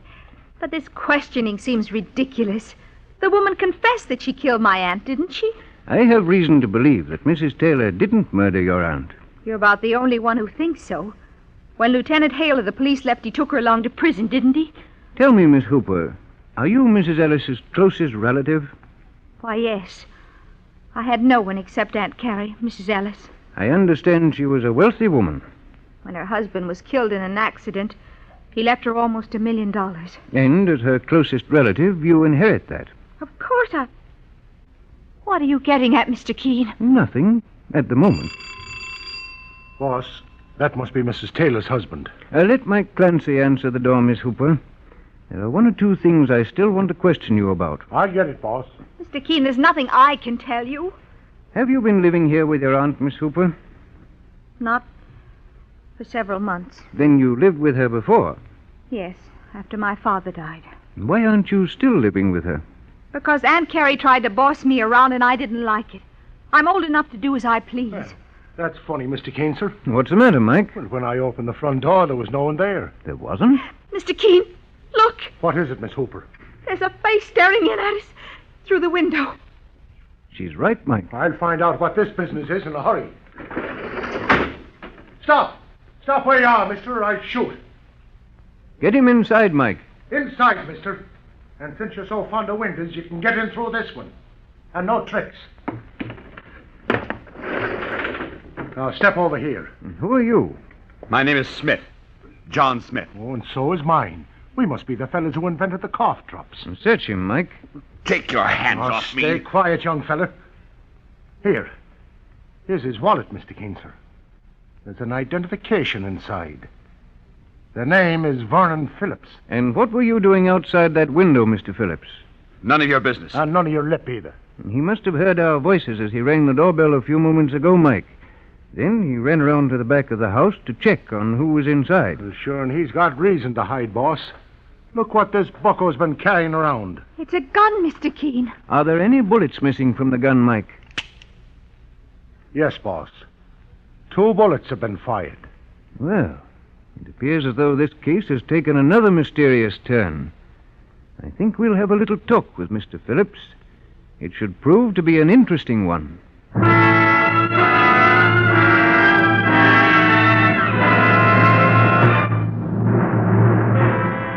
Mr. Keene will return in just a moment. But first... Hi, folks. This is Bing Crosby. This being summer, I just want to remind you when you go on a vacation, take along a carton or 2 of those mild Chesterfields. Yes, sir, vacation time's the time to relax and enjoy life, to do just what you want to do. And what better time can you think of to start smoking Chesterfield, the cigarette that gives you everything you want for real smoking pleasure? Remember, Chesterfields are milder, always milder, better tasting, and cooler smoking. Chesterfield gives you all that, plus the added pleasure of no unpleasant aftertaste. Believe me, that's the biggest plus in cigarette history. So I tell you what you do. Whether you're just getting away for a few days or you plan to get off on a long vacation, you be sure you pack along plenty of Chesterfields. And take it from me, Chesterfield's the best cigarette for you to smoke.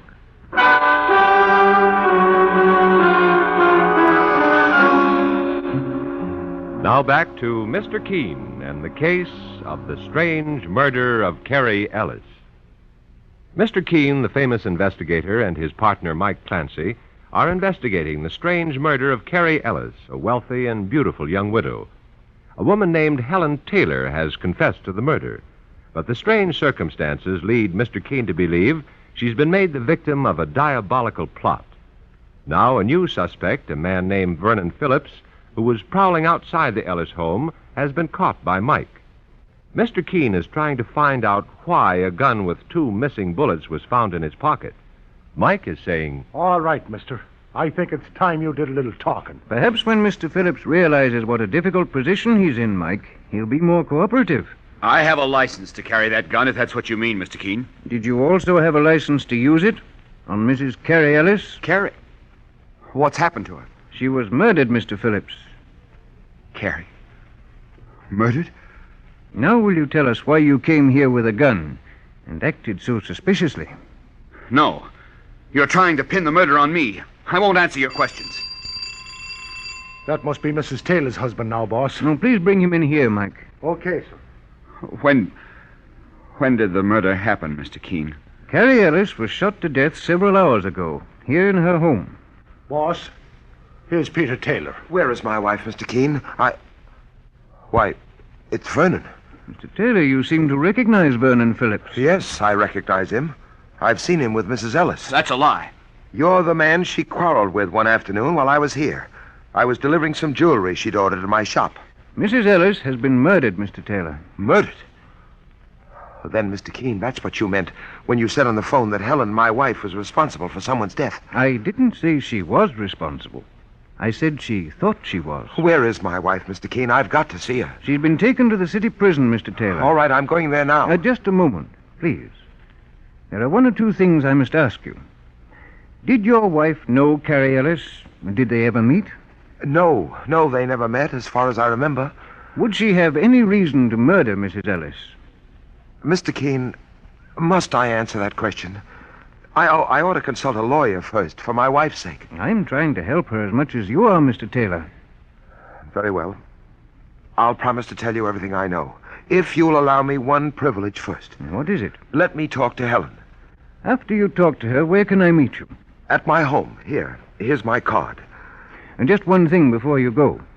Are you certain you can identify this man, Vernon Phillips, and testify that you heard him quarrel with the murdered woman, Mrs. Ellis? I can't prove it, of course, Mr. Keene. There were no other witnesses. But I was in another room with my sample jewelry case when I heard him force his way inside. Very well. You may leave, Mr. Taylor. Thank you, Mr. Keene. I'm going to the city prison immediately. Well, Mr. Phillips, do you still insist on keeping silent after what Mr. Taylor just told us? Yes. But that doesn't mean that I will, Mr. Keene. Do you know anything about this man, Miss Hooper? I've never seen him. But my Aunt Carrie had talked about him without mentioning his name. What did she say? She seemed to be afraid of someone. A man, she said, had fallen violently in love with her. Many men have done that because Aunt Carrie was very beautiful. That's why I didn't give it much thought. Even when Aunt Carrie mentioned his eyes. His eyes? She said they were strange eyes, and they frightened her. Mr. Phillips here has eyes like that. Well, that's ridiculous. I'd never have harmed Carrie Ellis. I loved her too. That's an admission you won't be able to retract, Phillips. You're not going to get another word out of me, Mr. Keene. Suit yourself. Put the handcuffs on him, Mike. What? Phillips, I'm turning you over to the police on suspicion of murder.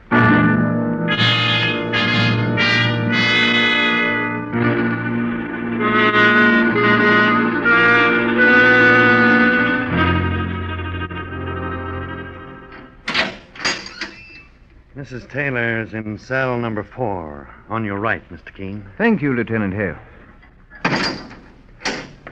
Well, she'll be happy to hear that she's got a chance to go free now, boss. Yes, Mike. But we still don't know if Vernon Phillips can really be held as a suspect. Oh, but the gun he had, with 2 bullets fired. Here's Mrs. Taylor's cell. Good evening, Mrs. Taylor. What? Boss, she looks at us like she don't recognize us. You remember me, don't you, Mrs. Taylor? Do I? Oh, yes. Mr. Keene and Mr. Clancy. I have news for you. A man named Vernon Phillips has just been arrested on suspicion of murdering Mrs. Ellis. Vernon Phillips? Have you ever heard of him? No. But they should set him free. I murdered Mrs. Ellis. But you aren't sure you pulled the trigger. I am sure now. Mr. Keene, she's practically making a full confession. Mrs. Taylor, just tell me this. Do you know why you killed Carrie Ellis? Yes. She didn't know why before, boss. What was the reason, Mrs. Taylor? Jealousy. My husband was seeing her on business, and I imagined there was something going on between them. I killed Carrie Ellis because of jealousy. And I'd do it again if I had the chance. I see. Now, Please leave me alone, Mr. Keene. Come along, Mike. Well, looks as though we've just been wasting our time, boss. She was guilty all along. No, Mike. Everything is clear to me now. Completely clear. I think I know where to find the real murderer of Carrie Ellis. But getting a confession may be another story. However, I'm going to take a chance. If it works, we'll learn the solution to one of the most astounding mysteries we've ever had to solve.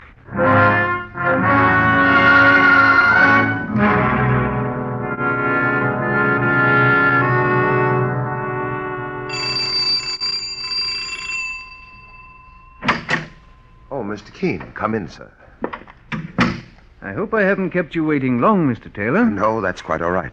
You've seen your wife in the city prison? Yes. And now I'm prepared to tell you everything. Go on, Mr. Taylor. My wife did murder Carrie Ellis. But you must be lenient with her, Mr. Keene. She lost her head. Now, why did she commit the murder? She was insanely jealous of Mrs. Ellis. Somehow, she learned that I was going to Mrs. Ellis's house. Actually, I was merely showing costume jewelry samples. Oh, isn't that unusual? Don't your customers make their purchases in your shop? Yes, but Mrs. Ellis was very wealthy, so I'd bring my sample case to her home. But your wife got the wrong impression about your visit to Mrs. Ellis. Is that it? Exactly, Mr. Keene. That's the entire story. And every word of it is a lie. What? I have reason to believe, Mr. Taylor, that you murdered Carrie Ellis. You're not serious. You're under arrest, Taylor. Put your hands up. That gun isn't necessary. No? Mr. Keene, you're making a big mistake. I don't think I am. Look at me, Mr. Keene. Don't you see that I'm innocent? Can't you see it in my eyes? I think you'd better come with me, Mr. Taylor. Look in my eyes again, Mr. Keene. Deep inside. Do you see a murderer's heart? Of course you don't. Mr. Keene? Yes. Hand your gun to me.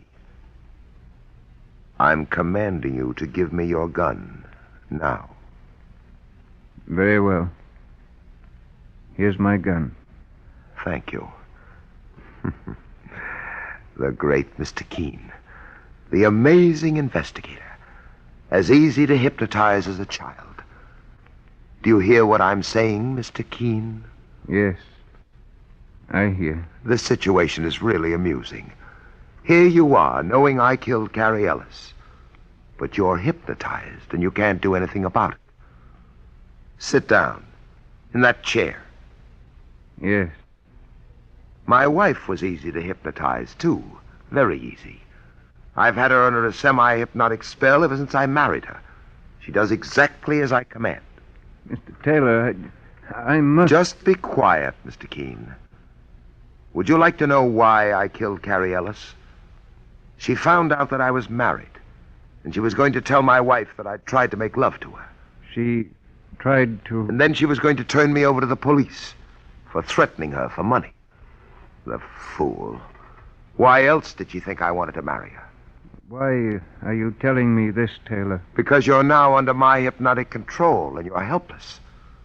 I'll admit I didn't expect my wife Helen to go to you for help. But this time there'll be no mistakes. You're finished, Keene, as of now. I'm taking care of you with your own gun.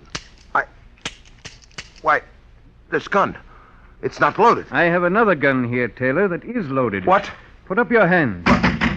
Open up in there. Just a moment, Mike. Stay where you are, Taylor, and keep your hands up. Are you okay, boss? Yes, I'm fine, Mike. Here, take this gun and keep it trained on Taylor. He's one of the most dangerous killers I've ever encountered. Keene, you weren't under my hypnotic control.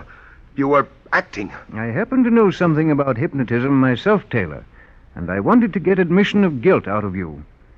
You worked on your wife with hypnotic suggestion. You made her believe she hated Carrie Ellis, and you commanded her to go to the Ellis home. Saints preserve us. He's another Svengali. That's right, Mike, but an unsuccessful one. He followed his wife to Mrs. Ellis' apartment. Then he shot Mrs. Ellis and placed the gun in the hand of his hypnotized wife, telling her to make a full confession of guilt. He left her scarf, too, as additional evidence. You fooled me, Keene. You walked in here without a shred of evidence and tricked a confession out of me. Carrie Ellis's niece mentioned a man with eyes like yours, Taylor, and her description made me think of hypnotism. Then I knew the answer to your wife's peculiar behavior. Well, boss, I just came from police headquarters, and that fella Phillips did a little more talking. I thought he would, Mike. The 2 missing bullets from his gun were fired when he was practicing on a target. He said he came to Mrs. Ellis's house to protect her. Mrs. Ellis must have said something to him about Taylor, without mentioning Taylor's name. Carrie threw Phillips over because I made her do it. I told her I'd kill any man who came between us if I couldn't have her. Were you going to add bigamy to your list of crimes, Taylor? Oh, Helen would have given me my divorce, Keene. Undoubtedly. Under your hypnotic spell. Your fiendish plot had a great many facets to it, Taylor, but it also had some flaws. I'm arresting you for the murder of Carrie Ellis, and I doubt very much if you'll be able to hypnotize the district attorney when he has you tried and convicted.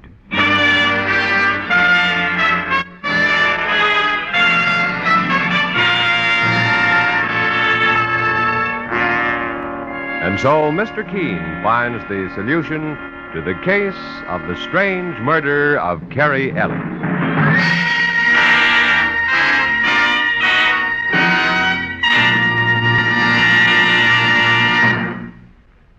If you suffer from pains of headaches, neuritis, or neuralgia, you should discover what many thousands have known for years, that Anacin brings incredibly fast, effective relief. Anacin is like a doctor's prescription. That is, Anacin contains not just one, but a combination of medically proven active ingredients in easy-to-take tablet form. Probably at some time you've received an envelope containing Anacin tablets from your physician or dentist. Thousands of people have been introduced to Anacin this way. Try Anacin yourself the next time you suffer from the pains of a headache, neuritis, or neuralgia. You'll be delighted at how quickly relief can come. Anacin is spelled A-N-A-C-I-N. Your druggist has Anacin in handy boxes of 12 and 30 tablets and economical family-size bottles of 50 and 100 for your medicine cabinet. Ask for Anacin today.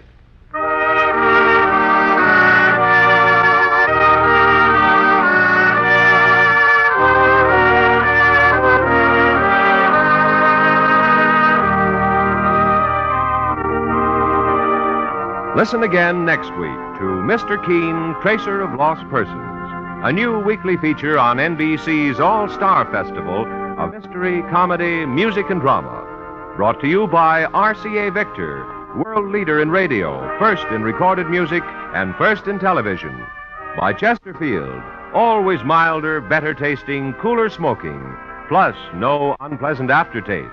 And by Anacin, for fast relief from pain of headache, neuritis, and neuralgia. Mr. Keene, Tracer of Lost Persons, is based on the novel Mr. Keene. The radio sequel is originated and produced by Frank and Ann Hummert. Richard Leonard is the director. Philip Clark plays Mr. Keene. Your announcer, Jack Costello. Remember, Mr. Keene is now on the air at this new time, every Friday at 9:30 Eastern Daylight Saving Time. Don't miss Mr. Keene next Friday, when the kindly old tracer turns to the abandoned well murder case.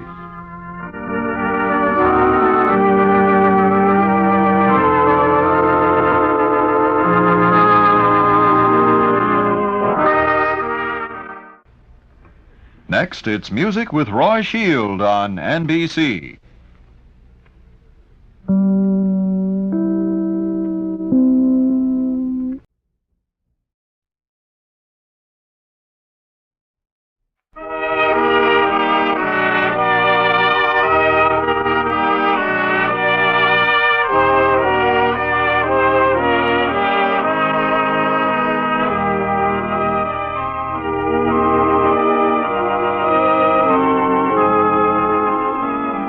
Presenting Mr. Keene, Tracer of Lost Persons, a new weekly feature on NBC's All-Star Festival of Mystery, Comedy, Music, and Drama. Brought to you by Chesterfield, always milder, better tasting, cooler smoking. plus no unpleasant aftertaste. By Anacin for fast relief from pain of headache, neuritis, and neuralgia.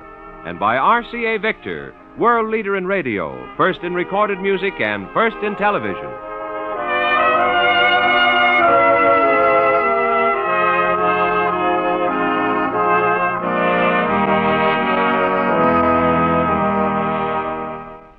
And now, here's Bing Crosby with a word about vacations.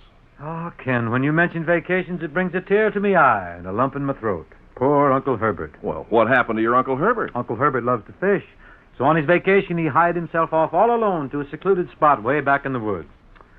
Poor Uncle Herbert. He forgot his fishing pole? He forgot his Chesterfield. Oh. So, friends, take a tip from me. Whether you're packing to take off for the weekend or for that long-anticipated vacation, pack a couple of cartons of those milder Chesterfields. When you take off on a trip like that, you like to go where you want and do what you want. So take along the cigarette that gives you what you want. Chesterfield. Chesterfield gives you its famous ABCs. Always milder, better tasting, cooler smoking. Plus, no unpleasant aftertaste. Yep, the country's first and only cigarette taste panel reported, of all brands tested, only Chesterfield leaves no unpleasant aftertaste. Vacation time, anytime. Take Chesterfields with you.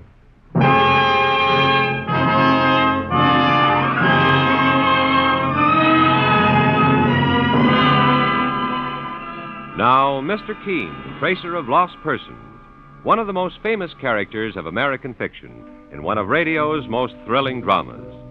Tonight, the famous old investigator's case is entitled The Abandoned Well Murder Case. Our scene is a deserted farm about 60 miles from New York.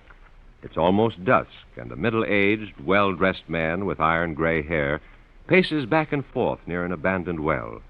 With mounting annoyance, he glances toward the overgrown shrubbery that surrounds the well. Confound it, it must be almost 7:30. I don't like to be kept waiting. What the devil can... Who's that? Is that you? Well, it's about time you... You? What are you doing with that gun? Are you crazy? No, don't shoot! You've killed me.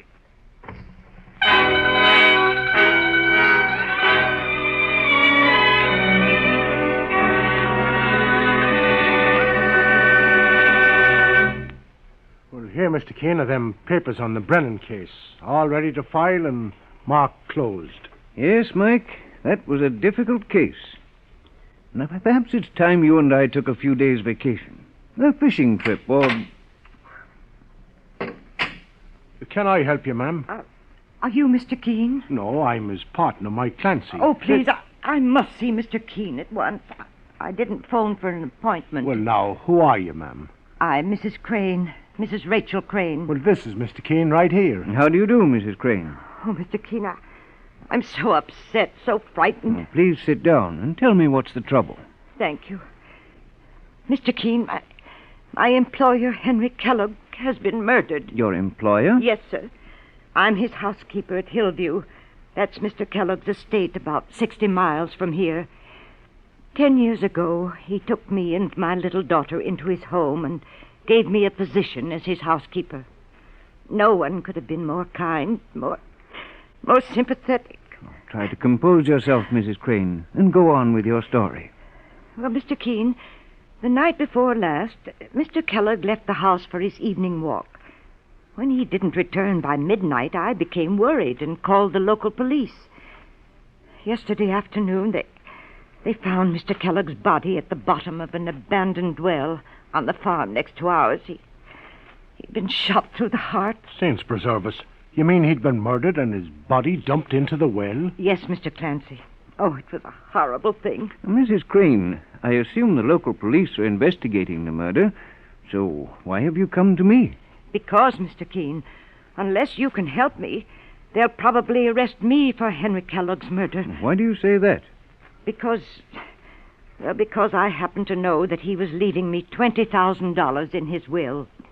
After all, I've been working for him for 10 years. But last week he told someone in town that he was discharging me. Discharging you? Yes. After 10 years of service as his housekeeper? What was the reason? Well, I can't imagine, Mr. Keene. Had you ever had a disagreement Or a serious quarrel of any kind with Mr. Kellogg? Oh, no, nothing like that. Did he tell you he was going to discharge you? No, but he was a man of impulse, of sudden whims. Mr. Keene, you can see this puts me in a frightening position.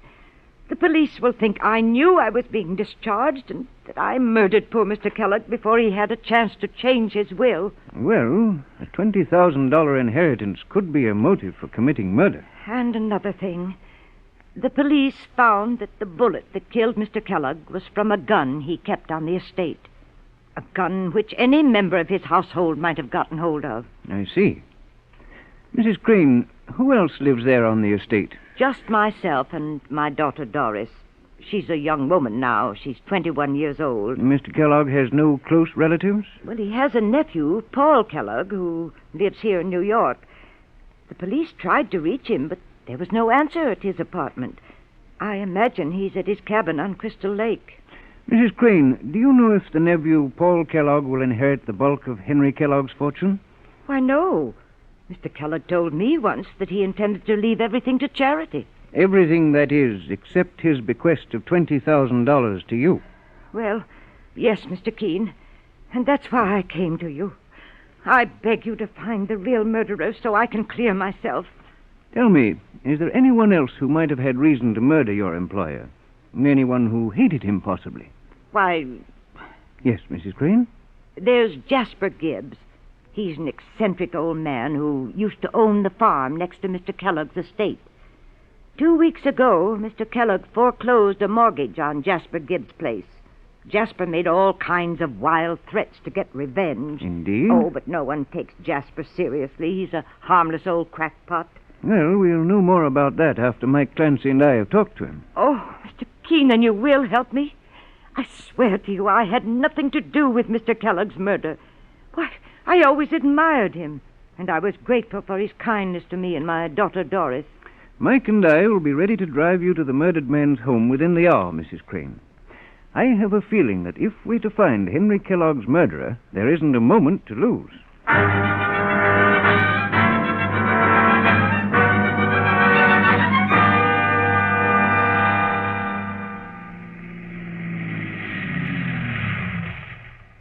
Here we are, Mr. Keene and Mr. Clancy. This is Mr. Kellogg's home. Well, sure, it's a mighty elegant place, boss. A real country estate. Yes, Mike. One would think it would require a staff of servants to run it. Mr. Kellogg didn't like a lot of people around. What is it, Mrs. Crane? Why, that car in the driveway. It's Mr. Paul's roadster. You mean Henry Kellogg's nephew? Yes, sir. Oh, there you are, Mrs. Crane. Why, Mr. Paul, I didn't know you were here. I was up at my lake cabin. I got back to New York this morning, and the police phoned and told me Uncle Henry had been murdered. Who are these gentlemen, Mrs. Crane? It's Mr. Keene and Mr. Clancy, the private investigators. Mr. Keene, this is Mr. Kellogg's nephew, Paul. Oh, Mr. Keene, I've often heard of you. How do you do, Mr. Kellogg? Glad to meet you, young fella. Please come into the house, gentlemen. This whole thing is shocking. But, Mrs. Crane, I had no idea that you'd gone into the city to bring Mr. Keene into the case. Doris didn't tell me. My daughter didn't know. Now, Mr. Keene, if you'll all excuse me, I want to put away my things and see where Doris is. Certainly, Mrs. Crane. Mr. Kellogg, you say you just arrived here at your uncle's home? About 5 minutes ago, Mr. Keene. So, Mrs. Crane, the housekeeper, has asked your help in solving Uncle Henry's murder. I suppose she's very worried, the situation being what it is. Just what do you mean by that, Mr. Kellogg? Well, look at the spot she's in. After that quarrel with Uncle Henry, it's no wonder she's panicky. Quarrel? Sure, Mrs. Crane never mentioned any quarrel to us, boss. No, Mike. She told us she and Henry Kellogg were on the best of terms. She didn't tell you of her threats against him? Threats? What threats, Mr. Kellogg? Suppose you tell us about that. Certainly, Mr. Keene. You haven't met Mrs. Crane's daughter, Doris. When you do, you won't find it difficult to understand how she captured poor old Uncle Henry's fancy. He wanted to marry Doris Crane. Marry her? Well, sure, and I thought your uncle, the murdered man, was in his 50s. He was, Mr. Clancy. And Doris Crane is 21. About 2 weeks ago, her mother found out what was going on. Mrs. Crane nearly blew the roof off. You mean she disapproved? Disapproved? That's putting it mildly, Mr. Keene. She told Uncle Henry to stay away from her daughter, that she'd see him dead before she'd let Doris marry him, a man almost old enough to be Doris's grandfather. Well, sure, and I can't say that I blame the woman. A young, innocent girl like Doris Crane. Innocent? Mr. Clancy, one would hardly use that description of Doris Crane. She's as cold and calculating a female as you've ever met. Mr. Kellogg, were you here when the housekeeper, Mrs. Crane, threatened your uncle's life? Yes, I was, Mr. Keene. And how did Henry Kellogg react to it? Uncle Henry was very calm, but he said he intended to go right on doing what he felt was best. Then Mrs. Crane turned and left the room. I'll never forget the look of hatred in her eyes. Well, sure, and he never said a word to us, Mr. Keene, about her daughter being mixed up with the murdered man. However, Paul Kellogg has taken good care to mention it, haven't you, Paul? Doris, I didn't hear you come in. No, you were much too busy trying to cast suspicion on my mother. Mr. Keene, this is Doris Crane, the housekeeper's daughter. How do you do, Doris? This is my partner, Mike Clancy. Pleased to meet you. Mr. Keene, Mother tells me she's asked your help in clearing her of suspicion in the murder. Well, she's going to need it with someone like Paul Kellogg spreading lies about her. Lies? One moment, please. Tell me, Doris, just what was your relationship with the murdered man, Paul Kellogg? Why, I planned to marry him, Mr. Keene. He was head over heels in love with me. Of all the rotten luck for this to happen. If you don't mind my saying so, Doris, you don't seem grief-stricken about the murder of the man you loved. I didn't say I loved Henry Kellogg. I wanted to be mistress of this estate. I wanted expensive clothes and jewels and lots of money to spend. He could have given me those things. Well, I never heard anything so cold-blooded. Cold-blooded? I'm simply being truthful, Mr. Clancy. Which is more than you can say for Henry Kellogg's nephew, Paul. Just what is that supposed to mean? Why not tell Mr. Keene about your own relationship with your uncle? And just what was that relationship, Doris?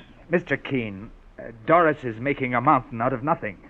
I'm perfectly willing to tell you that Uncle Henry and I never got along too well. In fact, 2 weeks ago, he ordered you off the estate. Is that true, Mr. Kellogg?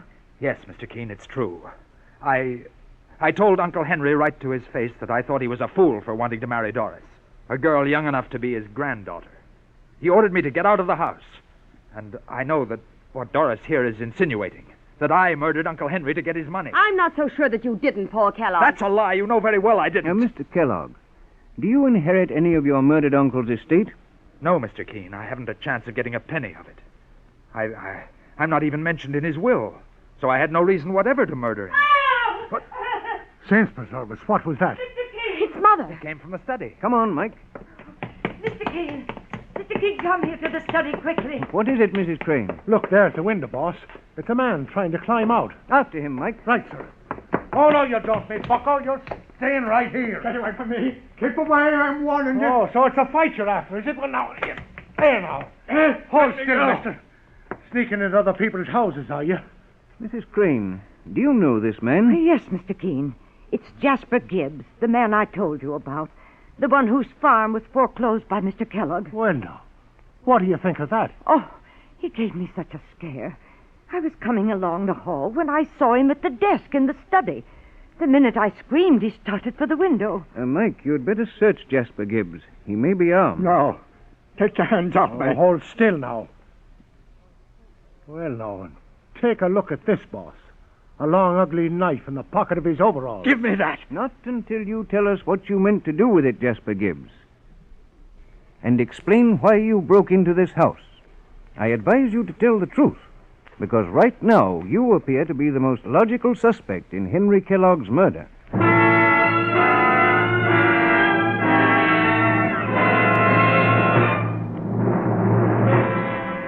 Mr. Keene will return in just a moment.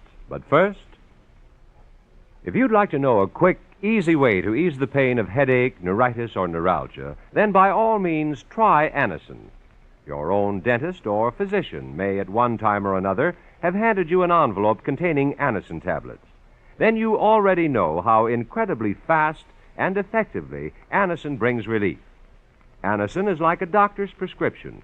That is, Anacin contains not just one, but a combination of medically proven active ingredients.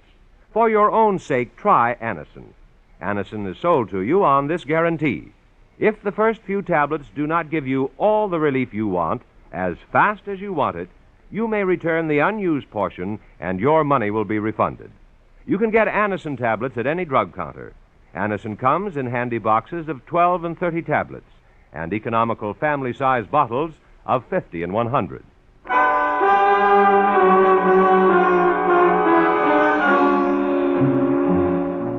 Now back to Mr. Keene and the abandoned well murder case. Mr. Keene, the great investigator, and his partner, Mike Clancy, are investigating the mysterious murder of wealthy Henry Kellogg, who was shot to death. His body was found at the bottom of a well on an abandoned farm next to his estate. A moment ago, Jasper Gibbs, an embittered old farmer, was found hiding in the study of the Kellogg home. Now, as Henry Kellogg's nephew, Paul, his housekeeper, Rachel Crane, and Rachel's daughter, Doris, look on, Mr. Keene is saying to Jasper Gibbs, You'd better explain what you're doing here, Jasper Gibbs. I got nothing to say. You got no right to question me. He's got every right, mister. This is Mr. Keene. Mr. Keene, the investigator? All right, I'll tell you why I come here. When I heard about Henry Kellogg being murdered, his body found in the old well on my farm. Your farm? You mean the farm adjoining this estate belongs to you? It was mine, till Henry Kellogg foreclosed the mortgage and took it away from me. And you swore that you would get even with him, didn't you, Gibbs? Well, I was pretty sore, Mr. Keene. I went to Henry Kellogg and I told him what I thought of him. Did you also tell him you would kill him? Well, maybe I did. Don't remember. You know very well you did, Jasper Gibbs. You keep out of this, Rachel Crane. Mr. Keene, I come here to find out what they were saying about me. Mrs. Crane, the housekeeper, and her daughter Doris. I came in and I hid in Henry Kellogg's study or see what I could overhear. Why, that's ridiculous. Perhaps you meant to commit another murder. Watch out what you're accusing, Mrs. Crane.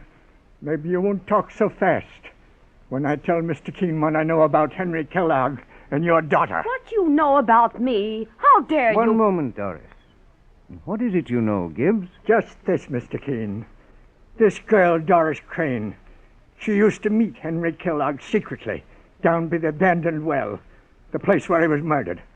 I saw them there together a lot of times. Well, then what if you did? And I wouldn't be surprised if you met him there the other night, Doris Crane, and put that bullet through his heart. Mr. Keene, this man's insane. Why should I murder Henry Kellogg? I intended to marry him. It's quite possible, Doris, that Henry Kellogg may have changed his mind about marrying you. You admitted to me that you didn't love him.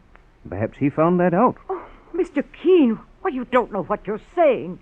My daughter Doris wouldn't commit a murder. As for you, Mrs. Crane, the fact that you neglected to tell me you strongly opposed your daughter's relationship with Henry Kellogg, that you even threatened him... Who told you about that? Paul Kellogg, the murdered man's nephew. Yes, I did, Mrs. Crane. I felt Mr. Keene should know all the facts. Including the fact that you and your uncle hated each other? Mr. Keene knows about my quarrels with Uncle Henry. He also knows that I would have had nothing to gain by killing him. Mr. Keene, maybe I know something that'll help you. What is it, Jasper Gibbs? If you'll come down to the old mill with me, the old well, the place where Henry Kellogg was murdered, something I got to show you. Boss, I'll bet it's a trick. It ain't no trick. Very well, Gibbs. Now, the rest of you wait here, please. Come along, Mike. Let's find out what it is that Jasper Gibbs is so anxious to show us at the scene of the murder.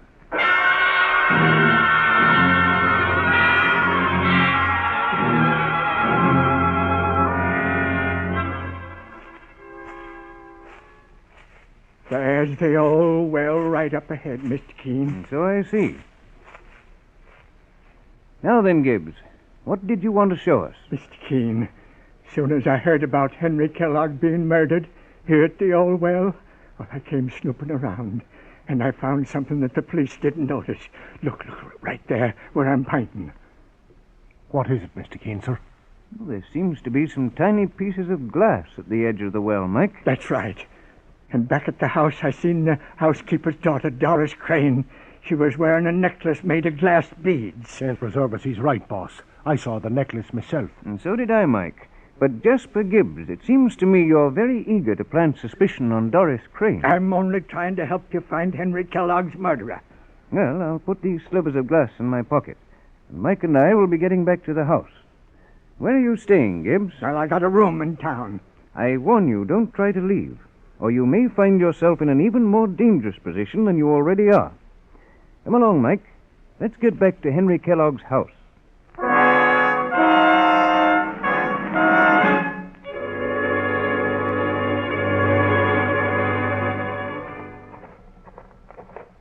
Well, here's the front door, Mr. Keene. They got the lights lit inside. It's getting dark. I'll ring the doorbell, Mike. And, Mike, remember, not a word about those slivers of glass we found at the old well. Well, sure, I won't say a thing, sir. Oh, Mr. Keene and Mr. Clancy, come in. Yes, Mrs. Crane. Well, what did that crazy old man, Jasper Gibbs, have to show you down at the well? Nothing of importance, Mrs. Crane. Of course not. He's an eccentric old crackpot. But completely harmless. I'm not so sure, Paul Kellogg. In fact, I've been wondering just why he sneaked in here a while ago and what he was doing at the desk in your uncle's study. My uncle kept all his private papers in that desk.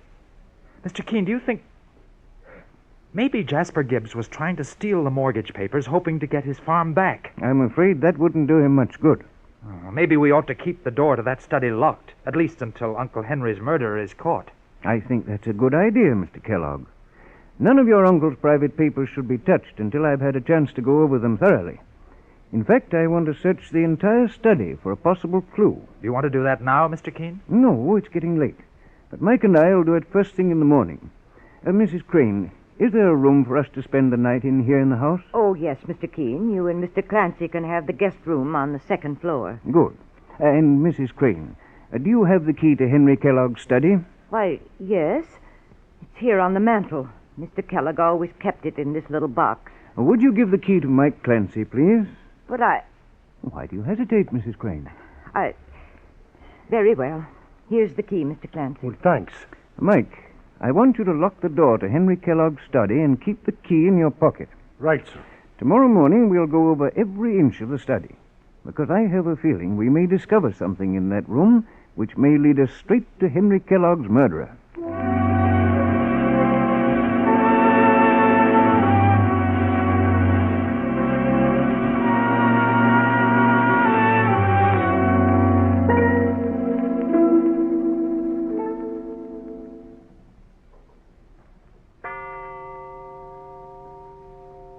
Well, Mr. Keene, it's 1:30 in the morning.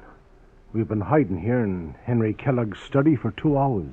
I don't think we'll have much longer to wait, Mike. I'm sure none of them heard us come in here. Well, boss, do you think... Wait, Mike. Someone's at the window. Quick, let's get in that closet. Right, sir. Leave the closet door open just a crack, Mike, so we can see and hear what goes on. Okay.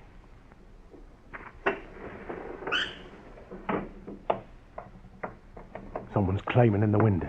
Just as I expected.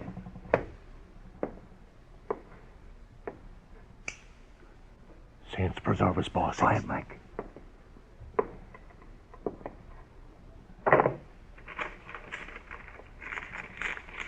Open the closet door, Mike. Good evening, Paul Kellogg. Keene and Clancy, what are you doing here? We don't have to ask what you're doing here. You came to get that envelope from the secret drawer in your uncle's desk. Hand it over, please. No. The boss says to hand it over. Here's the envelope, Mr. Keene, sir. Thank you, Mike. Now, just take a look inside. Well, look at this, Mike. It's a fortune in negotiable bonds. I should say at least $200,000 worth. Give me those bonds. I don't think so, Paul Kellogg. I'll need them as evidence that you murdered your Uncle Henry Kellogg. You're out of your mind, Keene. You can't prove a thing. I have evidence that puts you on the scene of the crime. You claim that you first heard of your uncle's murder this morning, but I found slivers of glass near the spot where he was shot to death. What does that prove? Later, I noticed that the crystal on your wristwatch is broken. You must have smashed it when you pushed your uncle's body into the well. It'll be an easy matter to prove that the slivers of glass came from your watch. Well, you're licked, mister, so you may as well admit it. All right, I'll admit it. I murdered my uncle to get those bonds. A month ago, I found out by accident that he kept them in that secret drawer in his desk. Nobody knew about them. They weren't even mentioned in his will. But I knew I'd have to work fast before he married that girl, Doris Crane, and she found out about them. So you murdered your uncle, hoping to pin the crime on Doris or her mother. You planned to come back here later to get hold of the hidden bonds. But a few hours ago, when you suggested that the study door be kept locked, I suspected the truth. That something was hidden in here that you were anxious to get your hands on. So you laid a trap for me. All right, Keene, but you haven't trapped me yet. Get your hands up, both of you. Watch it, boss. Oh. You shot me in the hand. You're lucky I didn't put a bullet in your head, Kellogg. I was waiting for you to pull a gun, so I shot right through my coat pocket. Good work, Mike. You can take Paul Kellogg into custody. And when he faces a judge and jury, he'll learn the price he'll have to pay for murder.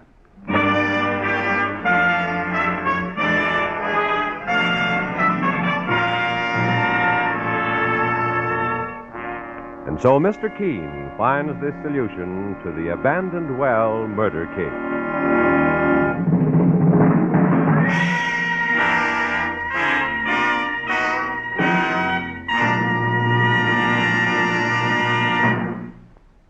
Here's a word from RCA Victor. When you buy RCA Victor television with RCA factory service, you get television's greatest combination. Any RCA Victor television owner can get RCA factory service with or without a contract. If your RCA Victor television set needs attention, simply call the RCA Service Company branch nearest you. Attention engineers. RCA is the world leader in radio, first in television and first in recorded music. To maintain this position and to achieve even greater developments in this unlimited field of electronics, RCA can use more engineers. RCA is producing electronic products for the armed forces, as well as a wide variety of commercial products, and needs qualified engineers for these long-range projects now. If you are an electronics engineer, RCA can offer you substantial opportunities. Send a complete resume of your education and experience to Radio Corporation of America, Box 1, RCA Building, Radio City, New York. Remember, RCA Building, Box 1, Radio City, New York.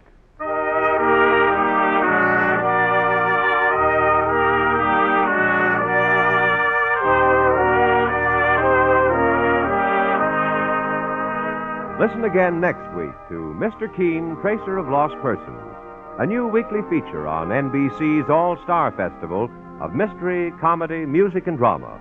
Brought to you by Chesterfield, always milder, better tasting, cooler smoking, plus no unpleasant aftertaste. By Anacin, for fast relief from pain of headache, neuritis, and neuralgia. And by RCA Victor, world leader in radio, first in recorded music and first in television. Mr. Keene, Tracer of Lost Persons, is based on the novel Mr. Keene. The radio sequel is originated and produced by Frank and Ann Hummert. Dialogue by Gene Carroll. Directed by Richard Leonard. Philip Clark plays Mr. Keene. Your announcer, Jack Costello.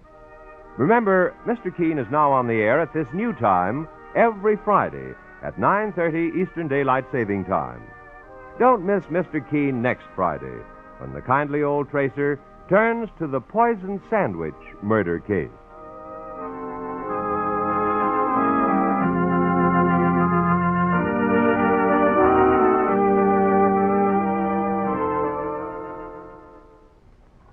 Next, it's music with Roy Shields on NBC.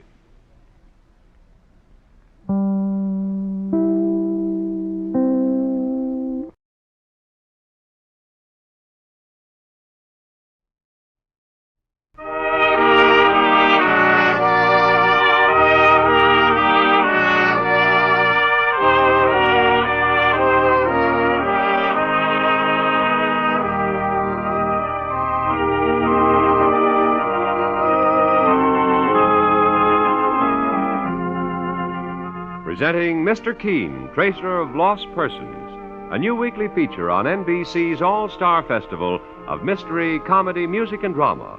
Brought to you by Anacin for fast relief from pain of headache, neuritis, and neuralgia. By RCA Victor, world leader in radio, first in recorded music and first in television.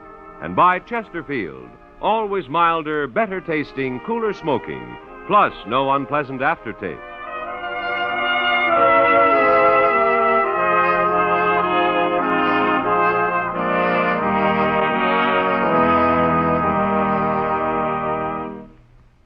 No matter what you now take for headache relief, we urge you to try Anacin for the incredibly fast relief these tablets bring you the next time you're suffering from a headache. Now, the reason Anacin is so wonderfully fast-acting and effective is this. Anacin is like a doctor's prescription.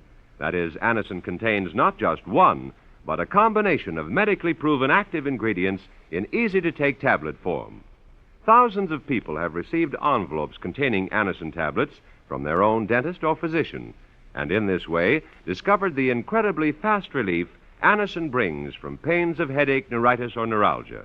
So the next time a headache strikes, take Anacin for this wonderfully fast relief. Anacin, A-N-A-C-I-N.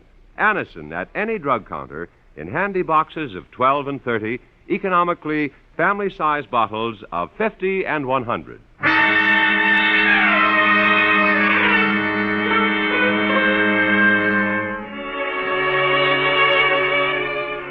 Now, Mr. Keene, tracer of lost persons, one of the most famous characters of American fiction in one of radio's most thrilling dramas. Tonight, the famous old investigator's case is entitled The Poison Sandwich Murder Case.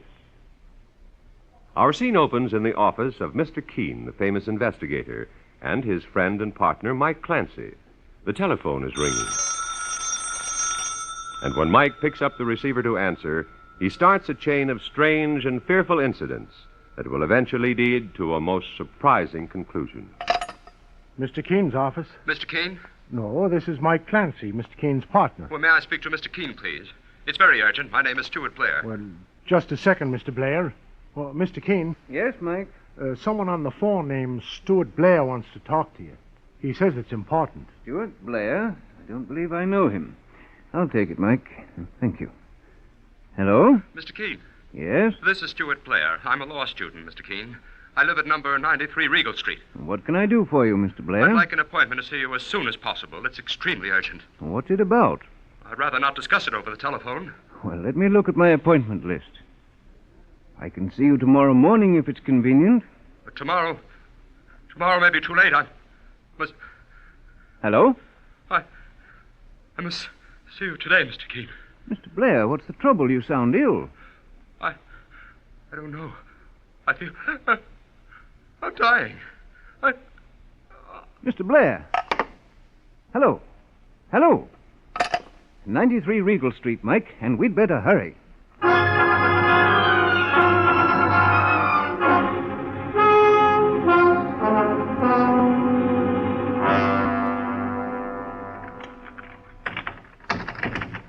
The door must be bolted on the inside, Mr. Keene, sir. I can't manage to open this lock. Can you break it open, Mike? Well, maybe. Just stand to one side, boss. Well, she's given away. This one ought to do it. There he is, Mike, on the floor. It must be Stuart Blair. Saints preserve us, boss. He's dead. I was afraid we'd be too late. Do you see any marks of violence on him, Mike? No, sir. Judging by his color and the expression on his face, I'd say he was poisoned. From something in this sandwich he was eating. Now, this is murder. Well, it looks that way, Mr. Keene. Now, let's have a quick look around before we call the police, Mike. What's in this closet? Well, it's just full of suits, boss. There must be over a dozen suits here. And 6 pairs of shoes. Well, this fella Blair seemed to be well off. Yet this apartment isn't an expensive one. Odd. There's a photograph here in the dresser, Mr. Keene, sir. Yes, I noticed that, Mike. She's a very attractive woman. It says, with admiration and respect, from Lenore. All right, Mike. Notify the police. Boss, look. There's a young girl standing at the open door. Who are you, miss? I'm Joy Holmes. Isn't this Stuart Blair's apartment? Stuart! Hey, don't touch him, please. What's the matter with him? Is he ill? I'm afraid he's dead. Dead? Oh, no. No, he can't be. Stuart! Mr. Keene, she's passing out. Bring her over to a chair, will you, Mike? Here. Easy now. There. And you'd better phone the police. I'd like them to perform an autopsy so that we can know what poison killed Stuart Blair. That I will, Mr. Keene. Now, Miss Holmes. Yes, Mr. Keene. May I ask why you happened to come here just after this young man was murdered? Murdered, Mr. Keene? Stuart murdered? In my opinion, there's no question of it, Joy. Oh, no. You see that partly eaten sandwich beside the telephone? Yes. It contained the poison that killed him.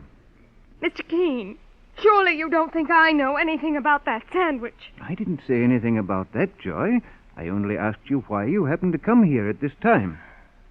Stuart and I made a date yesterday. I was to pick him up here in my car and take a drive in the country. I assume, then, that the last time you talked to him was yesterday, and that you didn't see him at any time today. I see quite clearly that you have the idea I had something to do with Stuart's murder. I'm afraid you misunderstand me, Joy. Mr. Keene, sir. Yes, Mike? Well, the police are sending for the body, and they'll give you an autopsy fast. Well, thank you, Mike. If you don't mind, I'll leave now, Mr. Keene. Oh, Joy, have you any idea whose photograph that is on the dresser? The one signed Lenore. Why, yes. That's Lenore Barkley. Lenore Barkley? She works for some book publishing firm.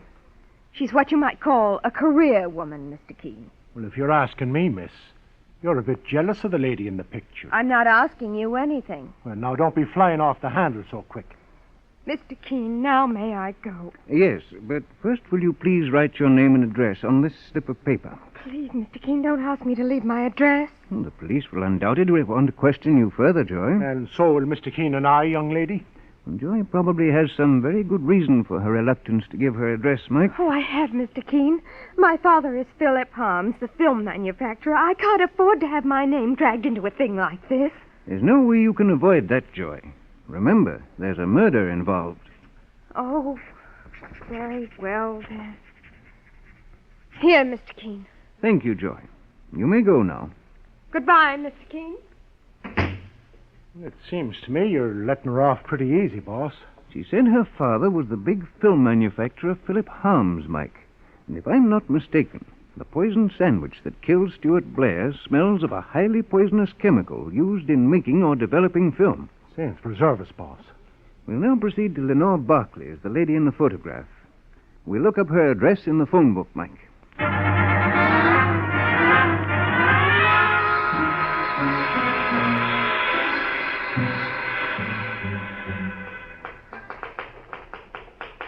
Well, here we are at the Carter Publishing Company where Lenore Barkley works, boss. And here's Miss Barkley's office, Mike. Miss Barkley, assistant to the publisher. She's got a good job, all right, Mr. Keene. Come in. Miss Barkley? Yes? I'm Mr. Keene. Oh, yes. My secretary told me that you were on your way in. You're a private investigator, Mr. Keene? Yes, and this is my partner, Mr. Clancy. How do you do? Pleased to meet you, ma'am. Will you sit down, gentlemen? Thank you. We're here on a rather unhappy mission, Miss Barkley, and I want you to prepare yourself for a shock. Nothing's happened to Mother. No, I'm not here in regard to your mother. Thank heaven. I'm concerned with a friend of yours, a man named Stuart Blair. Stuart? What about him? He's been murdered. Murdered? His body was found this afternoon in his apartment. Oh. He had been poisoned. Oh, I don't know what to say. It's all so... Now, take it easy, Miss Barkley. Oh, it's just that Stuart and I were such good friends. It's hard to realize that...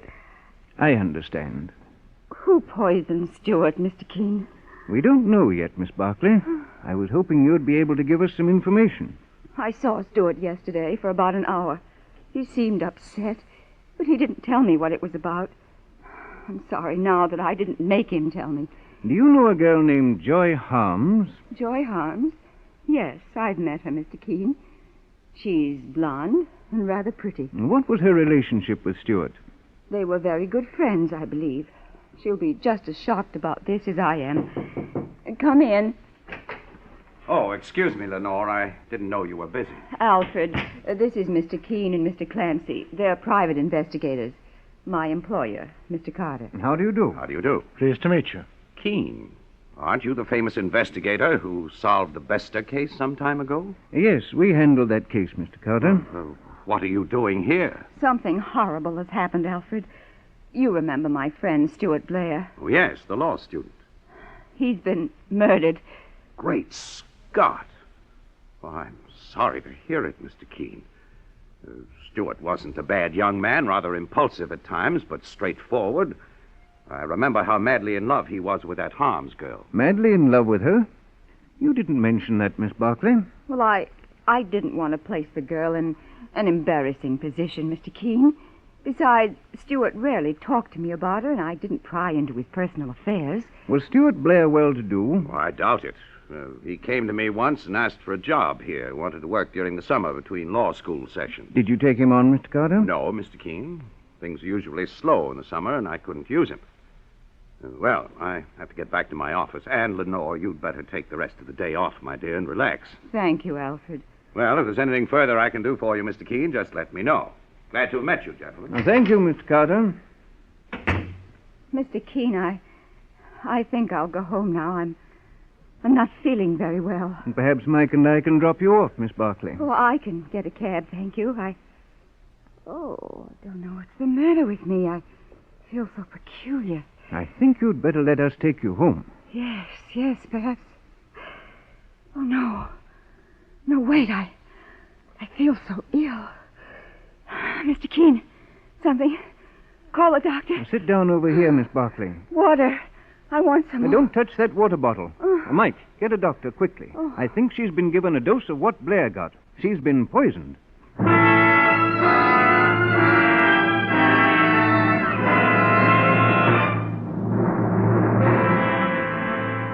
Mr. Keene will return in just a moment. But first, here's a word from RCA Victor.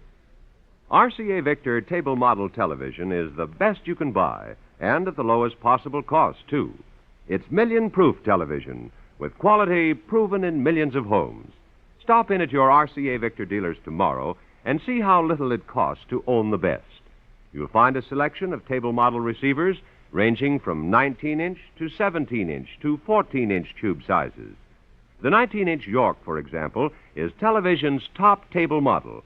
It's a big screen beauty with unequal performance. The RCA Victor Newport is another, a set that's all picture. And so is the Kent Ensemble, 17 big inches of million-proof television. Then there's the Bentley. Yes, RCA Victor's Bentley brings in 14 inches of the clearest, brightest pictures you've ever seen. They're available now, these 4 great table model television sets that illustrate the perfect combination of quality, value, and economy, found only in RCA Victor.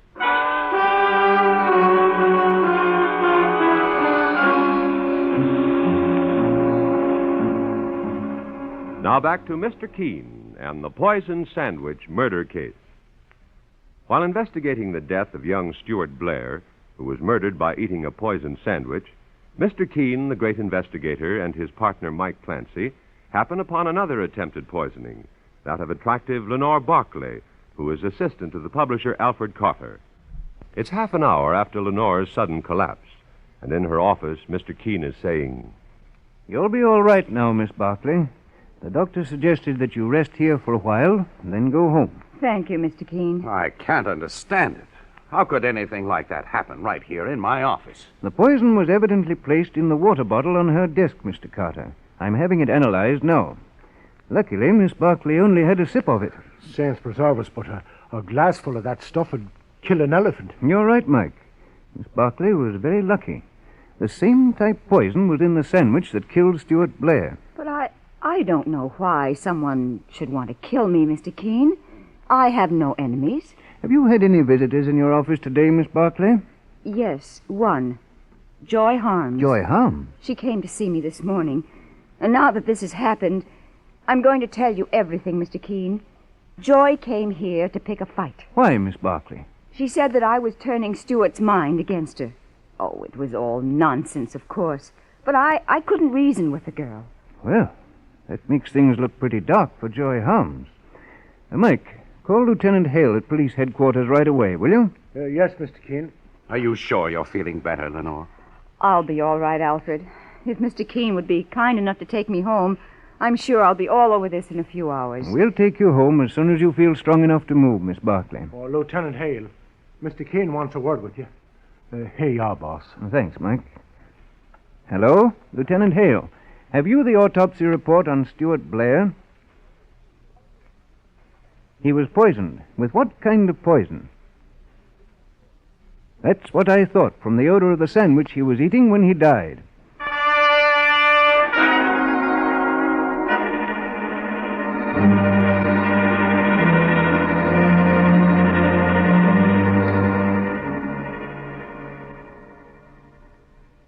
This is my home, Mr. Keene. I suppose you'd rather Mike Clancy and I didn't mention the poison episode to anyone, Miss Barkley? Oh, no. I never keep secrets from Mother.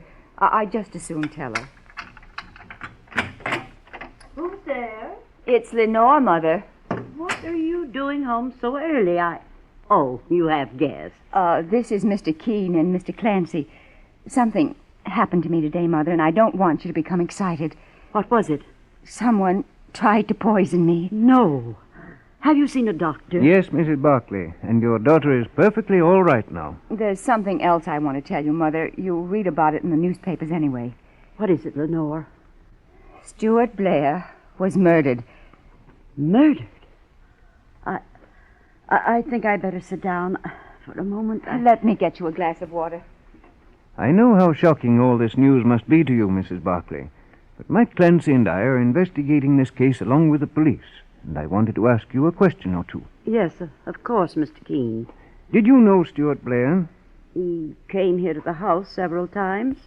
Frankly, I never liked him. Mother. Lenore, I may as well tell these gentlemen the truth. Here, take this water. Thank you. Why didn't you like Stuart Blair, Mrs. Barkley? Because he was shiftless and lazy, Mr. Keene, always borrowing money from his friends. Why, he took at least $2,000 from my daughter Lenore during the past year. Stuart needed it, Mother, and I had to help him, that's all. It's true, Lenore, you make a great deal of money for a woman your age. But instead of saving, you give it away, and most of it to Stuart. Mother, please. Don't misunderstand me, Mr. Keene. I'm only telling you this to show you how good my daughter was to Stuart. And so you won't think that she's been implicated in anything as horrible as murder. Scarcely, Mrs. Barkley. Your daughter was poisoned herself, and saved just in time. Lenore's a generous girl. Too generous, with the wrong people. The one thing I've always dreaded was a penniless old age. Lenore took good care of me, but... Oh, Mother, now let's not go through that again. I'd like to be alone for a while, if you don't mind. I have some things to do. Don't mind Mother, Mr. Keene. She's getting old, and, well, she has some strange ideas. I trust you'll be all right now, Miss Barkley, so Mike and I will leave. Oh, by the way, you said you saw Stuart Blair yesterday. Yes, Mr. Keene, we had lunch together. I just wanted to check on his whereabouts during the past 24 hours. If you need me for anything, Miss Barkley, don't hesitate to call. Here's my card. Thank you, and goodbye, Mr. Keene. Mr. Clancy. Goodbye, Miss Barkley. So long. Well, Mrs. Barkley certainly didn't take to Stuart Blair, the murdered man, did she, Mr. Keene? She hated him all right, Mike. And I wonder why. The reason couldn't have only been the money he borrowed from her daughter Lenore. Oh, this case gets tougher and tougher as we go along. There have been two clues that struck me during the past hour or so, which may give me a lead. Everything depends now on what we learn from Joy Harms. She's the one who may hold the answer to the riddle of who murdered Stuart Blair and why.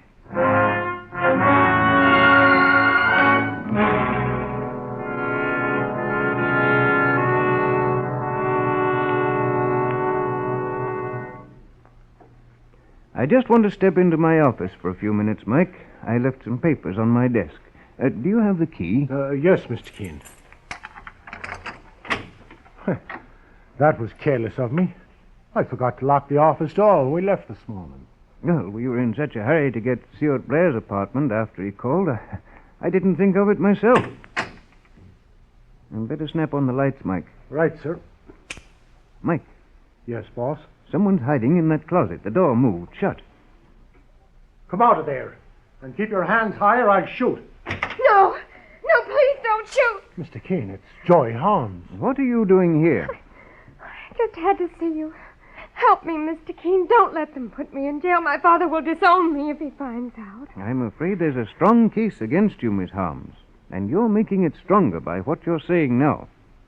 Now, what is it you know that you haven't told me? I didn't kill Stuart Blair. What people are saying isn't true. Stuart didn't jilt me. He loved me, and I loved him. The poison that killed Stewart is a type that's used in making film.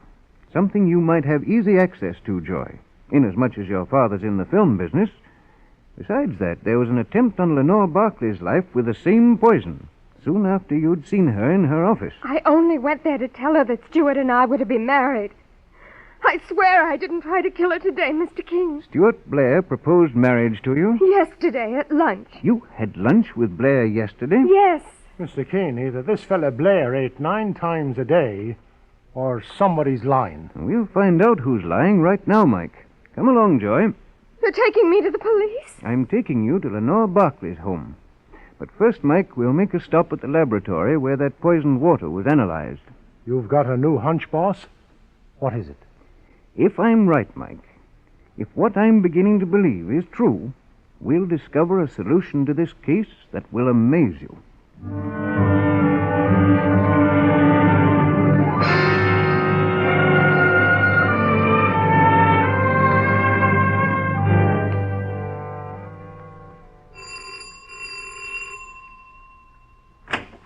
Mr. Keene. Good evening, Mrs. Barclay. Is your daughter at home? She's inside talking to Mr. Carter. He came over after work to see how she was. You remember my partner, Mike Clancy, and this is Joy Harms. Who is it, Mother? It's Mr. Keene, Lenore. Oh, good evening, Miss Barclay. Mr. Carter. How are you, Mr. Keene? Hello, Joy. Hello. I brought Joy Harms over to corroborate something, Miss Barclay. You said you had lunch with Stuart Blair yesterday. Well? Joy Harms seems to have had lunch with him, too. She's lying. I can prove I was with him from 1 to 3. We were seen together in the restaurant. Lenore. Well, didn't we have lunch together yesterday afternoon? Maybe I made a mistake, Alfred. It must have been the day before when I dined with Stuart. I can't remember.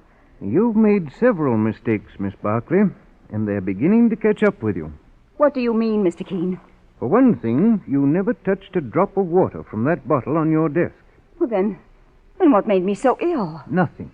You were play acting. Why? You poisoned that water so it would appear that Joy Harms had tried to kill you. But you never touched a drop. The chemist just told me that there was so great a concentration of poison in the water that even a few drops would have killed you. Just what are you driving at, Mr. Keene? Simply this, Miss Barclay. You killed Stuart Blair. You entered his apartment and poisoned a sandwich you knew he'd eat. He probably found out you wanted to kill him. That's why he tried to get in touch with me. No. Be quiet, Mother. You planned it so that Joy Harms would be a suspect. You used a poison that her father used in his manufacturing process, something that would be traced to Joy. The lie you told about having lunch with Stuart was unimportant in itself, but it led to other things. Oh, I can't believe this is true of my daughter. Your daughter did something else to arouse my suspicions, Mrs. Barclay. Ordinarily, a girl would never tell her mother an attempt was made on her life. She'd want to spare her mother worry.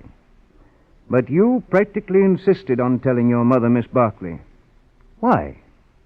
Did you believe that even your mother was suspicious of you? And that this would take her off the track? She's ill, Mr. Keene. That boy, Stuart Blair, made her ill. Mother, be quiet. He deserved it. I supported him, gave him money, bought him his clothes. Why, I even paid his way through law school. And then he turned me down for this pampered little idiot, Joy Harms. I just couldn't stand knowing he'd marry her. Oh, I should have known. It was a fixation, Mr. Keene, in her mind. That boy had her hypnotized.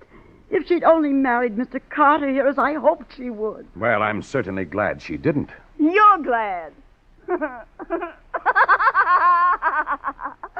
That's rich. He's glad. Do you think I'd even go near you? Stuart was the handsomest man I ever met. Oh, but I loved him. I loved him more than anything else in the world. When you love someone, Miss Barclay, you don't end his life. I don't care what you do to me now, Mr. Keene. I don't care. Mr. Keene, my daughter's ill. I'll testify she's out of her mind. It won't help, Mrs. Barclay. Your daughter is far from insane. She is insane. I know it's a hard blow for you, Mrs. Barclay, but you must brace yourself to the realization that your daughter planned and executed a very clever murder, and the courts will so judge. Lenore, what's to become of me? You know if I had a fortune, I'd spend it all to save you. But you have no fortune, and you nag me for spending what I earned on the man I love, so you could enjoy luxuries. Now you'll have the chance to take care of yourself, and you can't do it. You'll die in the poorhouse. And you'll die for murder, young lady. Oh, Lenore. Mike, telephone the police and inform them we've solved the murder of Stuart Blair.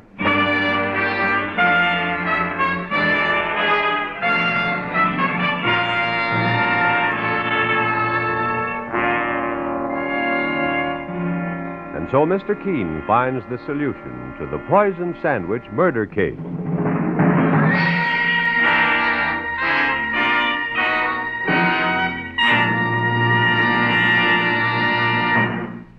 Let's drop in on Bob Hope and High Averback and see what the boys are cooking up for vacation. By the way, High, where are you going to spend your vacation? Well, I'm a nature lover, Bob. I've got a beautiful spot picked out. Any direction I look, all I can see is green. Yeah, how do you get into Crosby's vault? Well, speaking of money, friends, when you've saved up for a big summer weekend or vacation, you want to make every minute count. You like to go where you want, do what you want. So take along the cigarette that gives you what you want. Chesterfield. Chesterfields give you mildness. Over 1,500 tobacco growers tell you that Chesterfield's milder aroma means a milder smoke. And the country's first and only cigarette taste panel found that of all brands tested, only Chesterfield leaves no unpleasant aftertaste. Mildness plus no unpleasant aftertaste. That's the biggest plus in cigarette history. So slip a couple of cartons of Chesterfields in that vacation suitcase. Remember the words of Bob Chesterfield Hope. Whether you go by plane, train, or bus, take the cigarette with mildness plus. I mean Chesterfield.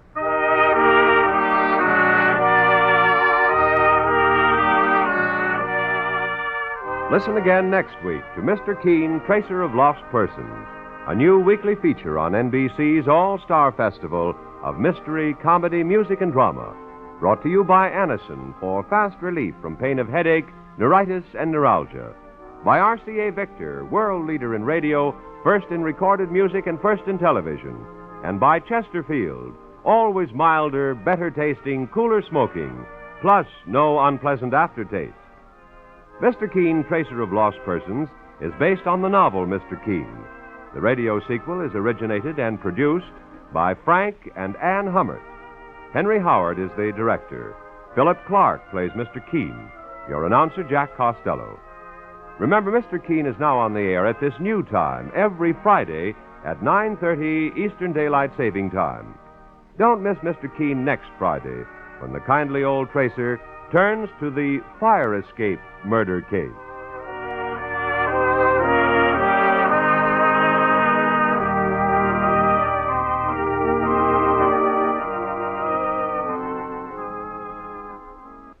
Next, it's Roy Shield and Company on NBC.